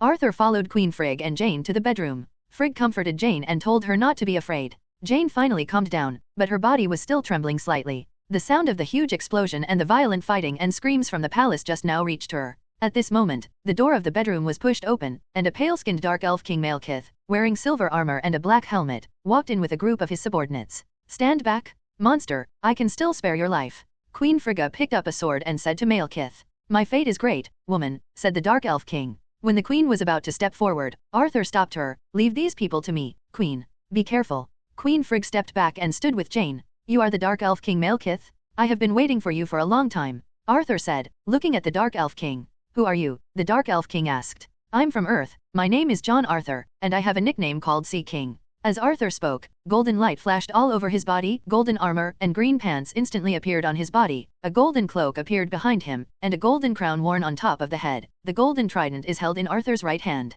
For a moment, Arthur's whole body was shining with golden light, which was particularly eye-catching. He looked like a RMB player, majestic and majestic. Both the queen and Jane's eyes were attracted by Arthur's armor. "Sea King? Ha ha ha ha, a humble man in the atrium dares to call himself king in front of this king? I think you are overthinking yourself." Malekith didn't take Arthur seriously at all. "Kill him," Malekith ordered, and the elves around him fired at Arthur, and countless red lasers hit Arthur in an instant. I only saw that Arthur did not dodge or dodge at all, allowing the energy of the opponent's weapon to attack him. He wanted to try the defense of this set of armor. I only saw a white energy shield appearing on the surface of Arthur's armor, blocking all energy attacks. Just like Asgardian soldiers holding shields, they can be immune to energy and magic attacks. Arthur was very satisfied with the defense of this set of armor. He saw a dark elf preparing to throw a grenade. He was not sure that the armor could defend against grenades. At the moment when the dark elf grenade was about to be thrown out, Arthur picked up the trident and shot out a burst of golden energy that instantly hit the dark elf. The grenade in his hand also detonated directly, exploding immediately and compressing the space. The several dark elves were all affected by the explosion, and then wiped out by the intense space energy compression. Arthur kicked his body hard and rushed towards the dark elf King Malekith. Malekith only saw a golden figure flash by for a moment, and Arthur came in front of him. He only felt a sharp pain in his chest and then just spin around. Malekith was blown out by Arthur's punch and hit the golden wall of the bedroom. The golden wall was cracked. This Malekith was still very useful, and Arthur couldn't kill him yet, so Arthur put away the sea god trident and went forward, fighting Malekith with both fists. Malekith took out 2 daggers and stabbed at Arthur. Arthur ignored the daggers that stabbed him, and hit Malekith's ribs with his fist. The dagger did no harm to Arthur's golden armor at all, leaving only faint traces, but Malekith was hit by Arthur's continuous attacks and was unable to fight back. At this moment, a huge stone flew towards Arthur's back, and Arthur turned around and punched the stone to pieces. It turned out that Algrim, the cursed warrior, had arrived. The tall cursed warrior strode towards Arthur, and Arthur also gave up on Malekith and turned to attack the cursed warrior. Arthur punched the cursed warrior in the face but was blocked by the cursed warrior's right hand, and then punched Arthur's head with his left hand.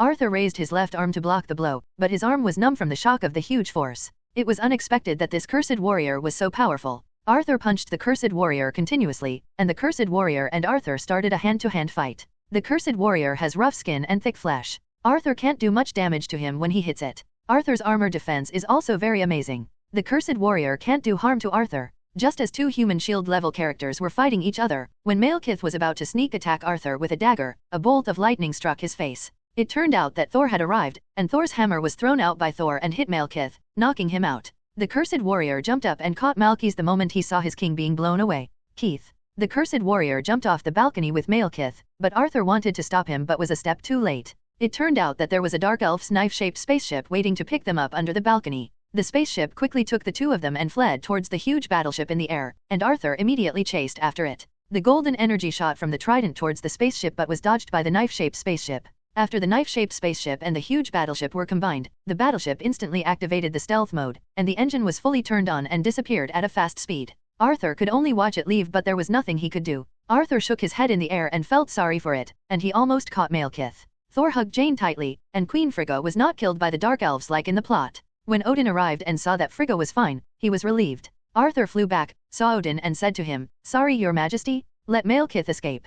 God King Odin waved his hand and said, "You have done a good job. Thank you for protecting the queen. Asgard will never forget your kindness. Don't worry about it. This is what I should do, your majesty." Arthur said modestly. He was already satisfied with getting the destroyer to build this armor. Odin ordered Thor to continue to quell the rebellion and end the war as soon as possible. Thor led the guards out. Under Thor's team search, all the remaining Dark Elves were killed by him, and Asgard also successfully repelled the Dark Elves in this invasion. However, Asgardian soldiers also suffered heavy casualties in this war, and the new energy weapon proposed by Arthur played a key role in this battle. The starry sky in Asgard is very beautiful at night, and on the huge square, God King Odin and all the Asgardians came here. They were going to hold funerals for their dead compatriots, and the bodies of more than 500 soldiers were put on boats floating on the water. More than 500 Asgardian soldiers lined up with bows and arrows. The arrows ignited the flames and raised their bows to the sky. "Let go," a soldier captain ordered. More than 500 ignited flaming arrows shot towards the small boat floating on the lake, and each arrow hit the bow of the small boat accurately.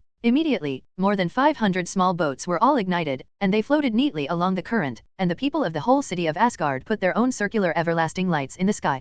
Countless white ever-burning lights float towards the sky, looking as if the sky is full of stars, very beautiful. And just when the burning boat floated to the waterfall at the end of the water area, God King Odin raised his scepter and clubbed it to the ground. Boom! The melodious sound of metal collision reached everyone's ears. All the boats floating to the waterfall did not fall towards the Milky Way below the waterfall, but turned into white light spots in midair towards the sky above their heads. The stars drifted away and merged into the starry sky. All the people of Asgard pray for them and send them blessings. In the core control room of Asgard's energy defense cover, Fandral said to Odin, "We still can't restore the barrier of Asgard, and our cannons can't detect them. Your Majesty, we have completely lost our defense capabilities." At this time Thor came in and asked Odin, "Have you imprisoned her? Let's all retreat." Odin retreated from everyone, leaving only Thor. "I don't want to argue with you. The ether particles are in our hands, and Malekith will send them to our door." Odin said, "That's right, but the next battle will destroy us, Asgard too." Thor said, "You overestimate these monsters." Odin said lightly, "No, I just cherish the lives of our people.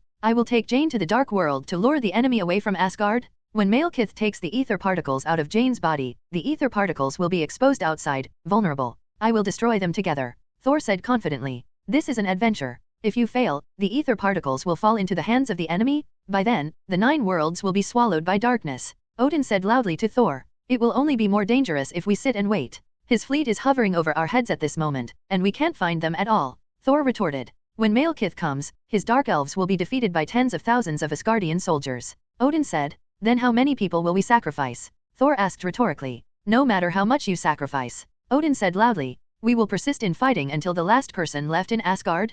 Persevere until the Asgardians are bleeding." Odin said righteously, "Then what's the difference between you and Malekith?" Thor asked rhetorically. "Haha, the difference is that I will win." Odin sneered and turned away, not wanting to argue with Thor. Thor was very disappointed looking at Odin's back. After all, his father is still old, and he is no longer the omnipotent, wise God king for the people. "No, I must take the initiative to attack and completely wipe out the dark elves in the dark world of Wardheim." Thor's eyes became more and more determined. Thor's bedchamber in Asgard. Thor found Arthur and several other friends to sit around and discuss. "What I have told you to do is treason of the worst kind. Even if we succeed, we will be exiled, and if we fail, we will surely die," Thor said to everyone. Everyone looked at me and looked at you, a little hesitant to help Thor, but Sif had firm eyes, and she would help Thor to the end as long as it was about Thor. The last few people reached an agreement, and Fandral said, "Tell me Thor, what do you want us to do?" Thor looked around and said, "Malekith knows that the ether particles are here, and he can sense the energy of the ether. If he doesn't act, he will invade Asgard again. Asgard will be harassed by war again, and the people will die. There were heavy casualties. So we have to take Jane and get out of here. The God King has ordered the Rainbow Bridge to be closed, and the Rubik's Cube is locked in the underground treasure house. How do we leave Asgard?" Sif asked. "There are other paths out of Asgard, and not many people know about them," Fandral said. Arthur glanced at him. "Could it be that he also knows where the gap in the 9 realms is? To be precise, only one person knows." Thor said, "No way." Fandral guessed that Thor was referring to Loki. Thor wanted to release Loki? Arthur really wanted to say that I knew it too, but he held back. It's better not to tell others about the location of the gap in the 9 realms. Thor made a series of plans, and several of them had their own tasks. Arthur was very happy to hear that. Isn't it a coincidence, taking the initiative to go to Malekith to let him take the ether particles out of Jane Foster's body? Isn't this the same as my plan? So Arthur suggested that he also go with Thor, and he would help Thor deal with Malekith, and Thor nodded in agreement. Loki was tossing cups in the prison for fun, but he didn't expect Asgard to be easily defended against the invasion this time. What a pity. He also thought that it would be great if the cursed warrior could kill Odin. Suddenly he saw his hated brother and that earthling. "Thor, it's been so long, you just came to see me now? What are you doing here? Are you gloating?" Loki looked at Thor and asked. "Loki, we need your help."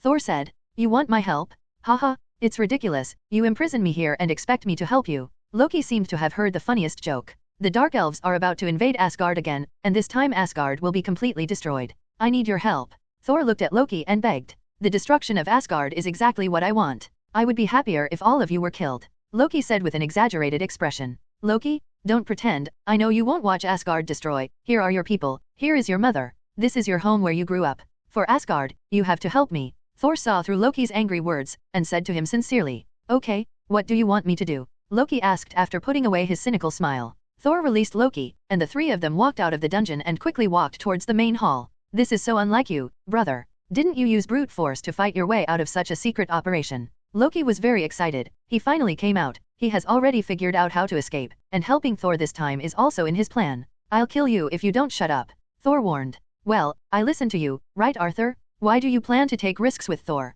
Loki asked Arthur again. "I have my purpose," Arthur replied lightly. "Okay, remember your little friends? Oh, the costume doesn't fit well, it's too tight. But I can feel justice surging in my body." Rocky turned into Steve Rogers and was funny. Thor grabbed him and covered his mouth with his hands. Arthur also hid behind a pillar beside him. It turned out that a group of patrolling soldiers just passed by. "You should at least give me a weapon, my dagger, or something," Loki said to Thor. Thor took out something from behind and put it in Loki's hand while smiling. Click, the smile on Loki's face froze immediately, and he raised his hands, which were locked by a metal handcuff. "This one is prepared and safe," Thor said to Loki with a smile, turned and continued to walk towards the hall. Loki looked at Thor's back fiercely. At this moment, Sif came to the Temple of Valor, stunned the guards and took away the imprisoned Jane Foster. Sif brought Jane in front of Thor and Arthur. Loki. Jane Foster saw Loki and quickly walked up to him and said, "It's you? I'm Loki, you may have heard of." Before Loki could finish introducing himself, Jane slapped him across the face. "This slap is for New York. I like her,"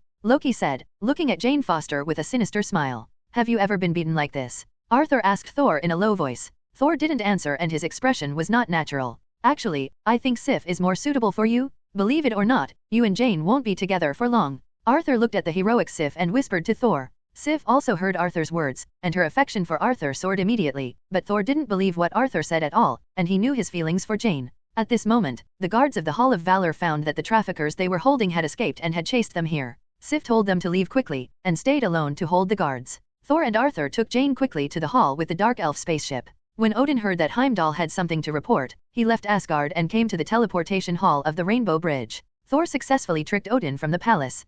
Fandral has been guarding the spaceship, and Thor patted him on the shoulder and said, "I'll leave it to you." Thor took the lead to board the spaceship. Arthur and Jane followed, and when Loki was about to go up, Fandral stopped him and warned him, "If you dare to fight and betray him, I will kill you." Loki didn't care and stepped onto the spaceship. Several people came to the spaceship control room. Arthur looked at the stone-like console without any display and asked Thor, "Are you sure you can drive this thing?" Thor fumbled at the console, but the console didn't respond. "They're on the spaceship. Stop the spaceship." Just then a large number of guards came here. Fandral rushed up to stop the guards, and beams of laser energy shot at him. Fandral was already prepared and raised his round shield to resist. Damn energy weapon. Fandral was so beaten up by the guards that he couldn't lift his head. "No matter what you are doing, Thor, you move faster. Fandral can't resist it," Arthur said anxiously to Thor. Thor snapped at the console. "Damn it, I've pressed all the buttons I can press, why is there still no response?" "Don't use too much force, press gently," Loki said beside him. "I've pressed it lightly, it doesn't work." Thor slapped the console anxiously, and suddenly the console lit up, and a 3D stereoscopic projection of the surrounding environment appeared in front of several people. Thor laughed and began to control the spaceship. After the engine of the Dark Elf spaceship was ignited, it slowly floated up, and it crashed towards the huge window of the main hall, knocking down a large group of pillars. "Then there's still a pillar that hasn't hit," Loki mocked Thor. "To shut up." Thor drove the Dark Elf spaceship with Arthur, Loki and Jane Foster out of the palace of Asgard, and flew towards the west of Asgard. "Why don't you let me drive? My driving skills are obviously better than yours," Loki said to Thor. "Really? Then which of the two of us is the one who can fly?" Thor asked back, and Loki stopped talking immediately. The spaceship flew over the city of Asgard, causing the people of Asgard on the ground to exclaim, "Is the Dark Elf coming in again?" They also remembered the Dark Elf ship that invaded 2 days ago. The anti-aircraft gun guards at the Sentry Tower also spotted Thor's spaceship and fired at the spaceship one after another. Thor could only fly into a canyon, so that the anti-aircraft guns could not hit the spaceship. At this moment, Jane Foster suddenly went limp and fell to the ground. Arthur went up to check her condition. "My God, is she dead?" Loki asked. "Jane," Thor exclaimed worriedly. "She's too weak, we have to find a way to get the ether particles out of her body quickly," Arthur said as he helped Jane up. "I'm fine, don't worry," Jane replied weakly. The Dark Elf spaceship flew over Asgard all the way, and suddenly 5 Asgardian ferry ships followed the spaceship, and kept firing at the Dark Elf spaceship. "They are following," Loki reminded. Thor drove the spaceship and continued to move forward, and the attacks from behind hit the spaceship continuously, causing the spaceship to vibrate violently instantly. Thor controlled the spaceship to fly through a gate, and the knife-shaped wings knocked down the stone statue at the gate. "Nice job, you chopped off your grandpa's head," Loki mocked Thor. "To shut up," The Dark Elf spaceship flew to a dam, the ferry boat behind was still chasing after it, and there were anti-aircraft guns shooting at the spaceship in front. The situation was very critical. Your idea is awesome. We stole the most conspicuous spaceship in the universe and escaped in it. You fly around the city and see what hits you. Let everyone pay attention to us. You really have Thor. Loki laughed at Thor loudly. What? Thor suddenly opened the side hatch and pushed Loki down. Thor turned on the autopilot function, jumped out with Jane in his arms, and Arthur followed suit. Just below the spaceship, S.H.I.E.L.D was driving a ferry boat to pick them up here, and Toljan and Arthur happened to land on the ferry boat. And the spaceship of the Dark Elves is attracting Asgard's ferry boat, chasing soldiers to fly far away. You're still so graceful after being locked up in the dungeon for so long, Loki. Vestager laughed as he looked at Loki, who fell into a mess on the ferry boat. Loki got up and looked at Thor in surprise. You lied to me? It's amazing. I'm happy if you're satisfied. Keep your promise, and lead the way to your secret passage. Thor said to Loki. Loki controlled the ferry boat to accelerate towards a big mountain. Arthur felt that this direction was not the same as the passage I knew. Could it be that the passage I knew was not the same as the one Loki knew? At this moment, another ferry boat chased after them and fired at Thor's ferry boat. Arthur looked at the ferry boat that was chasing after him and said, it's really troublesome. They can find them all. Vorstag, it's up to you. Thor said. For Asgard. Vestag picked up a rope and tied one end to the ferry boat, then jumped down and swung onto the ferry boat behind him like Peter Parker. He went to deal with the guards on the ferry boat behind him up. There's no need to be so troublesome. Wouldn't it be better for me to bombard it with energy? Arthur pouted. I agree with his method. Loki also spoke. They are Asgardian soldiers. Thor said. He still didn't want to hurt the Asgardians, just let Vestag knock them out. Vestag solved a few soldiers with 3 strikes, 5 divisions, and 2 divisions, and waved to Thor to indicate that it was done. Loki drove the ferry boat towards a huge rocky mountain at high speed. Loki, are you crazy? Thor asked loudly. Maybe. Loki replied blankly. The ferry boat accelerated towards the mountain range, suddenly penetrated the rock, and came to a long and thin passage, and the road ahead was getting darker and darker. Suddenly, the surroundings lit up, and Xianzhou rushed out of the passage to a place full of black rocks and sand. This is the world of Dark Elves, Vathium? Inside the Dark Elf's battleship, the cursed warrior walked towards Malekith, the Dark Elf king, who was lying on a chair and was being healed by his subordinates, and said to him, we are going to attack immediately. No, there's no need to go to Asgard, the ether particles are delivered to your door. The Dark Spirit King Malekith sensed that the ether particles had arrived in Wordheim. Loki controlled the ferry boat and marched towards the kingdom of the Dark Elves. How many things can I do if the energy is given to me? Loki looked at Jane Foster greedily. You will be devoured, said Thor. You are thinking about farting. If you want ether particles, have you asked me? Arthur looked at Loki unkindly. Isn't she okay? She's fine for now, Loki said, looking at the weak Jane Foster lying on the ferry boat. He has power you can't comprehend. Thor said. I have to remind you, Thor, it is impossible for you to destroy the ether particle. You know it is an infinite gem, and your power cannot destroy it. Arthur said to Thor. I must try. Thor replied firmly. You don't have to. Leave it to me later. After Malekith takes the ether out of Jane, I will take the ether particles away. You kill Malekith. Arthur said. You want ether particles too? Thor asked rhetorically. Yes, with it I can compete with Thanos' power gem. Arthur said. Okay, I believe you, Thor said with a look in his eyes. Loki fell silent after hearing Thanos, and didn't speak again. The spaceship passed through the dilapidated Dark Elf King city, and they suddenly saw a huge Dark Elf warship in the distance. It was the Dark Elf King Malekith who was coming. Thor took Jane and Loki to a hill, and the Dark Elf battleship not far away opened the hatch, and Malekith came to them with the cursed warrior and more than 100 Dark Elf soldiers. Are you ready? Thor asked Jane, who nodded to indicate she was ready. I'm ready too, Loki said beside him. The two stood up and stood on the hill, condescendingly looking down at Malekith and the Dark Elves below. Your plan will kill us both, Loki said. Maybe, Thor replied. Loki put his hands in front of Thor, beckoning Thor to help him remove the handcuffs. You still don't believe me? Will you believe in yourself? Thor still uncuffed Loki. No, Loki replied, taking off the handcuffs, and then took out a dagger and suddenly stabbed Thor in the stomach, pushing him down the hillside, and jumped down with him. Thor? No. Jane was very anxious seeing all this, and jumped down to save Thor. Do you really think I care about Asgard? Loki kicked Thor, who was lying on the ground. Thor saw Thor's hammer fell not far away, stretched out his right hand. Thor's hammer flew towards Thor. But at this moment, Loki picked up the dagger and chopped off Thor's right hand, and Thor's hammer fell aside, and Thor screamed loudly. Jane Foster ran over and hugged Thor. The Dark Elf King Malekith stood aside and watched all this. Loki grabbed Jane Foster and threw her at the feet of the Dark Elf King Malekith. Malkis, I am Loki of Jotunheim, and I have brought you a great gift. What I want in return is very simple. Let me watch Asgard turn into ashes. Loki said to Malekith, speaking of. He is the enemy of Asgard. I saw that he was also locked in the dungeon of Asgard. The cursed warrior explained to Malekith. Malekith walked up to Thor, the god of thunder, kicked Thor, and said, Look at me, I am the one who wins in the end. Malekith reached out, and Jane Foster levitated out of thin air. Jane Foster was fixed in the air by the Dark Elf King Malekith, and Thor, the god of thunder, had his right hand cut off by Loki, so he could only lie on the ground and watch helplessly. Malekith stretched out his right hand, and a dark red sand-like object slowly appeared from Jane Foster's body, converging towards Malekith's hand. Just when all the ether particles in Jane Foster's body were drawn out, a huge golden energy shot down from the sky and hit Malekith's chest. It was Arthur who had been hiding aside and waiting for this opportunity. Loki took the opportunity to run up and take Jane away, while Thor, the god of thunder, summoned lightning to strike at the ether particles. Boom! The ether particles were blasted by Thor's lightning energy and turned into tiny red gem fragments. Just when Thor and Loki thought their plan had succeeded, the red gem fragments moved. The red gem fragments gathered towards Malekith, forming a red gem right in front of Malekith. "Give him to me," Arthur said, standing beside Malekith. Only then did the Cursed Warrior and the other Dark Elves realize that Arthur had appeared next to them at some point. Malekith's eyes turned yellow, obviously controlled by Arthur with the mind gem, and the red gem in front of him floated to Arthur and was squeezed by Arthur. No. Seeing all this, it was too late for the Cursed Warrior to stop it, and the surrounding Dark Elves stood motionless as if they had been immobilized. A green glove appeared on Arthur's right hand, with a yellow gemstone on it. Arthur then put the red gemstone into the slot next to the yellow gemstone. Suddenly, a burst of red energy exploded from Arthur's body, and his body suffered at this moment. Huge energy shock. At this moment, the Cursed Warrior seized the opportunity to take out a space compression bomb and threw it at Arthur, and the space compression bomb exploded on him. Then the space was compressed violently, and Arthur disappeared without even screaming. "No, Arthur." Looking at all this, Thor felt very unacceptable, and Loki and Jane didn't expect Arthur to die like this. Thor got up angrily and rushed towards the Cursed Warrior, fighting fiercely with him. The other Dark Elves also broke free from Arthur's control, regained their ability to move, and went up to surround Loki.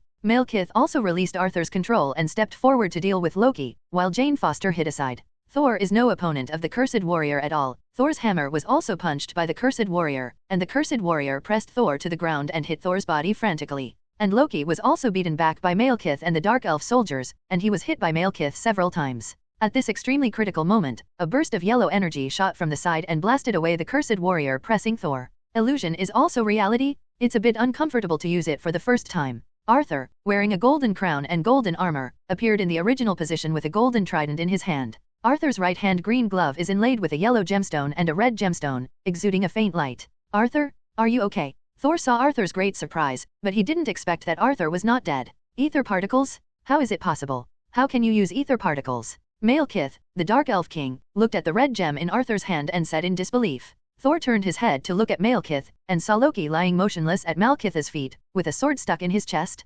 "Loki." Thor took the flying Thor's hammer, angrily sent out lightning and sent Malekith flying, and quickly ran to Loki and hugged him in his arms. "Loki, wake up." Thor held Loki, who was bloodless and lifeless, and looked at Loki with a sword in his chest and shed tears. "Humph, it's pretty similar." Arthur knew Loki's ability. How could he be killed by Malekith so easily? Loki must have wanted to escape Thor's control, but Arthur didn't try to expose him. It wasn't necessary. "Hand over the ether particles." The Cursed Warrior rushed towards Arthur, punching Arthur in the chest. Just as the Cursed Warrior punched Arthur in the chest, Arthur's body turned into many bubbles and dissipated into the air. "I'll just play with you." Arthur's figure appeared on a boulder high above. After Arthur got the reality gem, he could try some of his previous ideas, and he wanted to practice with the Dark Elf. "Water escape? Who will repair the dam?" Arthur shouted, and the red gemstone in his right hand shone brightly. The ground suddenly shook, and the Dark Elves standing on the ground didn't know what happened. Suddenly, a huge wave rushed out from behind Arthur, and the sea water tens of meters high rushed towards everyone. How can there be such a huge wave in this place where it doesn't even rain?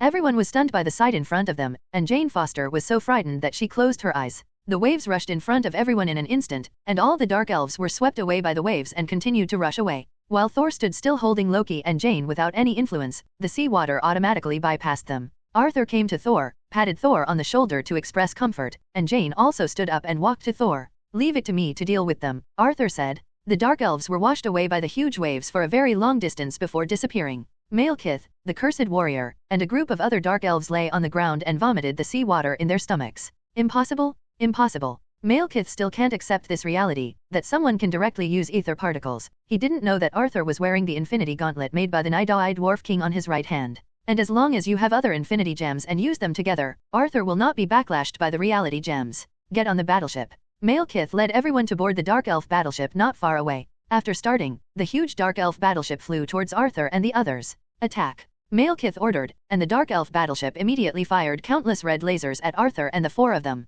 A huge explosion suddenly occurred where Arthur and the others were standing, and the flames shot up into the sky. Arthur and the four of them were instantly overwhelmed by countless red lasers. Where is this going? The four of Arthur appeared on the other side of the hillside. It turned out that Arthur used the reality gem to change their location. Arthur picked up the trident, and with the blessing of the reality gem, the power of the energy ray of the mind gem was doubled, and the yellow energy also turned into orange energy. The huge orange energy ray hit the Dark Elf's battleship in an instant, and the Dark Elf's battleship was instantly pierced by the ray, causing a huge explosion. The battleship fell from the sky and hit the black ground. The ground shook violently, and the Dark Elf's battleship was completely scrapped. The hatch of the battleship opened, and Malekith stumbled out of the spaceship with his head covered in blood. The cursed warrior didn't seem to have suffered much damage. Another orange ray shot out from Arthur's trident, and instantly hit Malekith's chest. Kill you while you are sick, Arthur made a decisive move. A large hole was pierced in Malekith's chest under the high temperature of the orange energy ray, and Malekith died completely. No, your majesty. The cursed warrior shouted in grief as he looked at the fallen Malekith.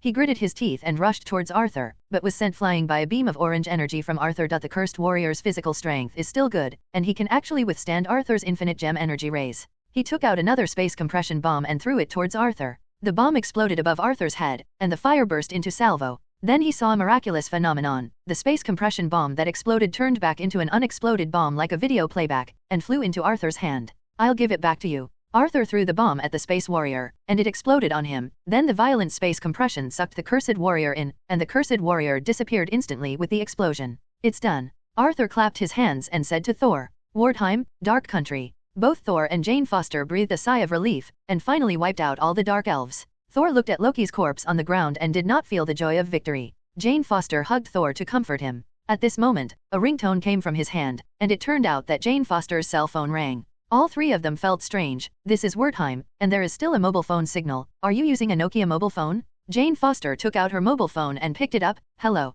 Hi, Jane, it's me, I'm Richard. It turned out to be the man who had a blind date with Jane before. His voice came from the mobile phone, as if the signal was not very good. Richard, where are you? Jane Foster asked. I'm in the office, crazy busy today, Richard replied. Looking at the bar signal on the mobile phone, Jane felt incredible. Arthur also took out his mobile phone, but there was no signal. Apple mobile phone signal is not working. Change to Huawei later. It was a pleasure to have dinner with you, even though I didn't order anything. Richard continued. How can there be a signal in this place? Jane Foster walked around with her mobile phone, and the signal was also strong and weak. Is it not convenient for you now? Or I will call you later. Richard felt that Jane spoke a little strangely. No, no matter what, don't hang up.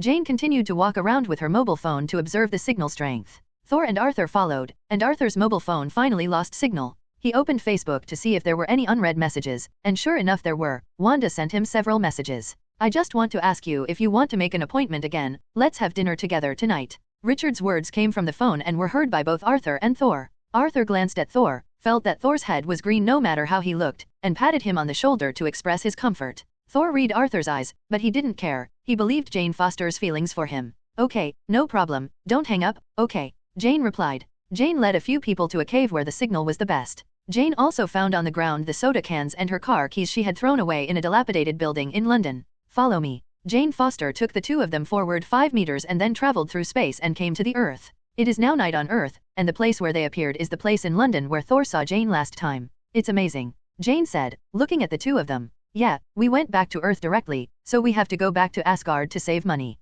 Arthur said, I let Loki go without permission. I've already committed treason. When I return to Asgard, I think my father will be furious. Thor said worriedly. Then don't go back. The Avengers are currently short of manpower, and you don't want to contribute. Arthur asked Thor. Okay, I'll go with you to the Avengers base. Thor replied. My car is still there. Jane led the two of them to a red van with shattered glass. Arthur looked at the van that was completely shattered and covered in graffiti and joked to Jane Foster, your car has a real personality. Jane gave Arthur a white look, and the three got into the car. After Jane started the engine, they drove towards London. In the dark world of wartime, Loki's body emitted a burst of green light. He turned into an Asgard warrior and returned to Asgard in a ferry boat to meet Odin. He told Odin about his death. Odin believed his words. This time he finally deceived Thor and his father, and then he has a plan to completely control Asgard. Jane took Thor and Arthur back to her residence. Daisy in the room after opening the door was very happy to see Jane. How do you just leave? The whole world is crazy. The visions we saw before are everywhere now, Daisy said. Thor hung Thor's hammer on the hook behind the door. Arthur felt very miraculous watching this scene. If Thor's hammer was hung in one place, could he take it away? Arthur thought of it, so he went up and tried it, and reached for the Thor's hammer hanging on the hook in front of Thor. As a result, the hammer seemed to weigh 1,000 catties, and Arthur couldn't lift it, but the small hook was not caught by Thor. The weight of the hammer is broken, which is not in line with common sense. Thor folded his arms, looked at Arthur with a mocking expression and said, "You can't lift it." Really? With a flash of red energy in Arthur's right hand, he easily took Thor's hammer off and was still playing with it in his hand. "You're cheating," Thor said unconvinced. Arthur played with it for a while and then hung Thor's hammer back to its original position. "Eric!" Jane Foster exclaimed in surprise when she saw Dr. Eric beside her. She hadn't seen Dr. Eric for a long time. "Jane? Great, you're finally back." Dr. Eric, who was only wearing a shirt and underwear, got up and hugged Jane. "Did you go to Asgard?" Dr. Eric asked. Jane nodded, and asked the doctor, "Where are your pants?" The assistant brother on the side said, "He said that being naked can help you think. Are you okay, Eric?" Thor greeted Dr. Eric. Dr. Eric was very happy to see Thor, but he thought of something. His face changed and he asked, "Your brother didn't come, did he?" "Loki is dead," Thor said with a sad face. "Oh, thank God." Dr. Eric almost laughed out loud, but he stopped it instantly when he saw Thor's serious expression. Please be sorry." Dr. Eric hugged Thor with a very happy face. "Thank you," Thor replied helplessly. "People on Earth have a terrible impression of Loki." Dr. Eric. Arthur also greeted Eric. "Oh, Arthur? I thought you were dead last time in New York." Eric hugged Arthur again. "I almost thought I was going to die too," Arthur said jokingly. "Get us something to eat first." The three of us finally got together again. "Would you like another drink?" Arthur suggested. Both Thor and Dr. Eric agreed to Arthur's proposal, and Daisy and Jane took the assistant brother out to the supermarket to buy groceries. Eric told Arthur and Thor about how he was imprisoned in a mental hospital because of his research on 9 stars, and was rescued by Daisy. Arthur sighed. Dr. Eric was so talented that he was sent to a mental hospital. What did the Avengers eat? Hill also told himself that the Avengers lacked research talents before, and it was a waste that someone as powerful as Dr. Eric was not recruited. "Dr. Eric, I officially invite you to join the Avengers. I know you are particularly interested in astronomy. You can come to the Avengers to study alien technology." Arthur invited Dr. Eric. "The woman named Hill invited me before, but I didn't agree. I still like to do some research by myself," Dr. Eric said. It turned out that he had already been invited, and Arthur almost wronged Hill. After thinking about it, Arthur did not force Dr. Eric. With the relationship between Arthur and Eric, Dr. Eric should not refuse to ask him to help him when he is needed. The three of them bought ingredients and drinks and came back. Good. Arthur stood up and let them have a taste of the cooking skills he practiced with Wanda at home tonight. Arthur said that he came to cook, and several people agreed to Arthur's cooking, because they all watched the food videos made by Arthur and thought that Arthur's cooking skills should be the best among them. Arthur put on his apron, rolled up his sleeves, and made a big dinner for everyone. The 5 people happily sat together and enjoyed dinner. The 3 of Arthur, Thor and Eric fought together to drink together, which reminded them of the time when they first met in the tavern in the charming fairyland town. Situation, really nostalgic. The next day, the astronomical phenomenon of 9 stars Lianzu, which is rare in 1,000 years, also appeared. With the help of the doctor, Arthur calculated the location on the Earth where space disorder would occur, and called Steve Rogers to ask him to send someone to seal off those areas in advance, lest people who do not know the situation stray into it, go to can't come back after going to another world. When the astronomical phenomenon of 9 stars Lianzu appeared, people in London raised their heads and saw 8 huge circular space holes in the sky, through which they could see other worlds. Many people took pictures of this shocking picture with their mobile phones and posted it on the Hero Video Network. In order to appease everyone, the government described this phenomenon as a mirage brought about by the appearance of Juxing Lianzu, so that everyone should not panic. Of course, Juxing Lianzu came and went quickly, and after 2 hours, the vision in the sky disappeared. In the evening, all the disordered space disappeared, and the Avengers breathed a sigh of relief, and finally no special accident happened. Thor bid farewell to everyone and prepared to go back to Asgard to report to his father. Since he committed treason, he had to go back and admit his mistakes, although he felt that what he did was right. Thor asked Heimdall to call the Rainbow Bridge to take him back to Asgard. Thor came to the Asgard Hall and met his father Odin. "You once said that there is no wiser monarch than me. You are wrong. The 9 kingdoms came together, and it was you who stopped the Dark Elves' conspiracy. How will Asgard repay its new king?" "The station has been restored." God King Odin next to the throne asked Thor below.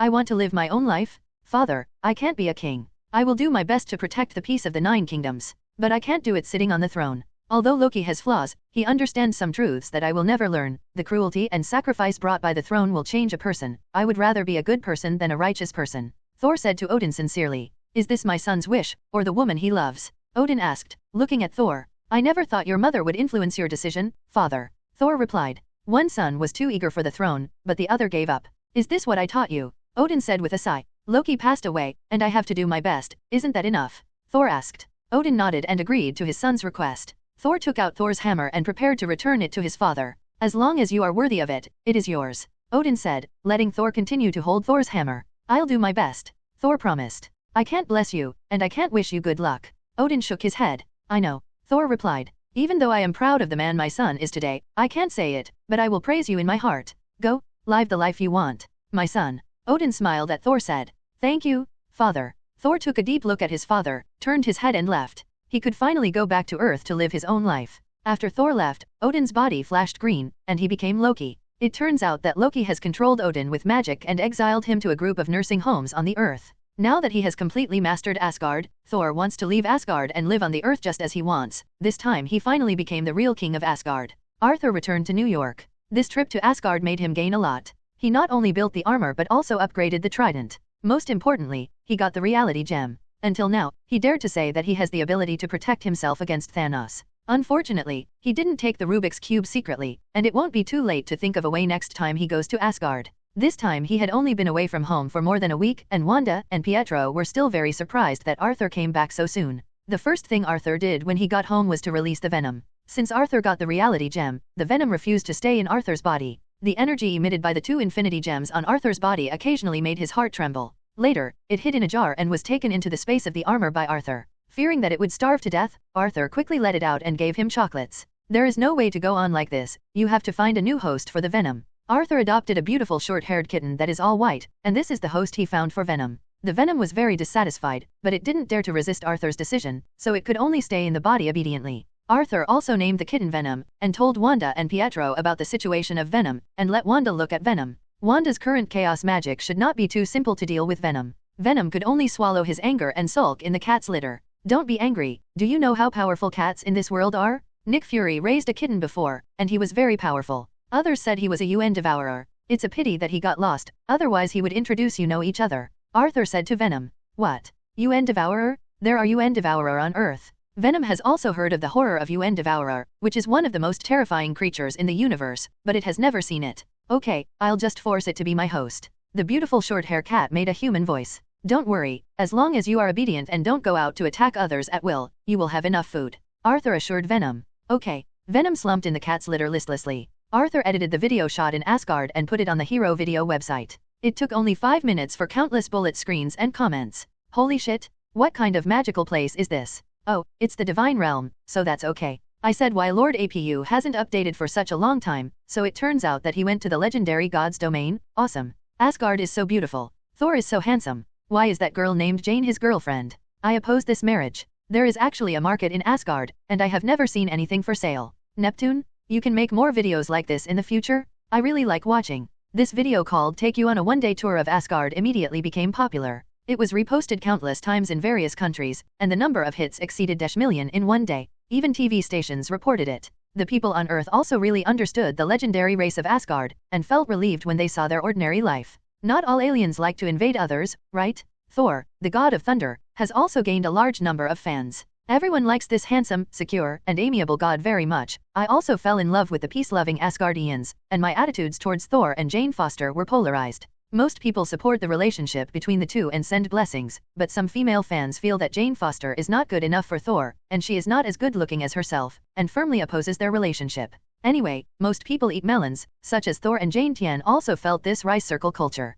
Thor also called Arthur to express his gratitude and let everyone like Asgard. Arthur asked Thor to help the Avengers team to do tasks if he had nothing to do. The Hydra on the Earth has not been wiped out yet. Just stay with Jane and do nothing? Arthur is jealous of Thor, a typical single dog mentality. In August 2013, the world is trying to implement 8G network, half a year earlier than Arthur's last life, but this world is actually much more advanced than the original Earth technology. In order for Hero Video Network to be ahead of other video sites, Arthur proposed to make short videos that the employees of Hero Video Network still don't understand. Isn't short video just a 15-second video? What's the point? Arthur asked them whether they would like to spend half an hour watching a long video or would they like to watch a short video with the same content in just a few seconds. Everyone still doesn't understand. Arthur also gave an example that a long video should be composed of several parts, such as the cause, the foreshadowing process, the climax, and the ending, while the short video should present the entire video content clearly within 15 seconds, just like blogs and Weibo. The difference? Of course, some videos with long content are not suitable for short video platforms.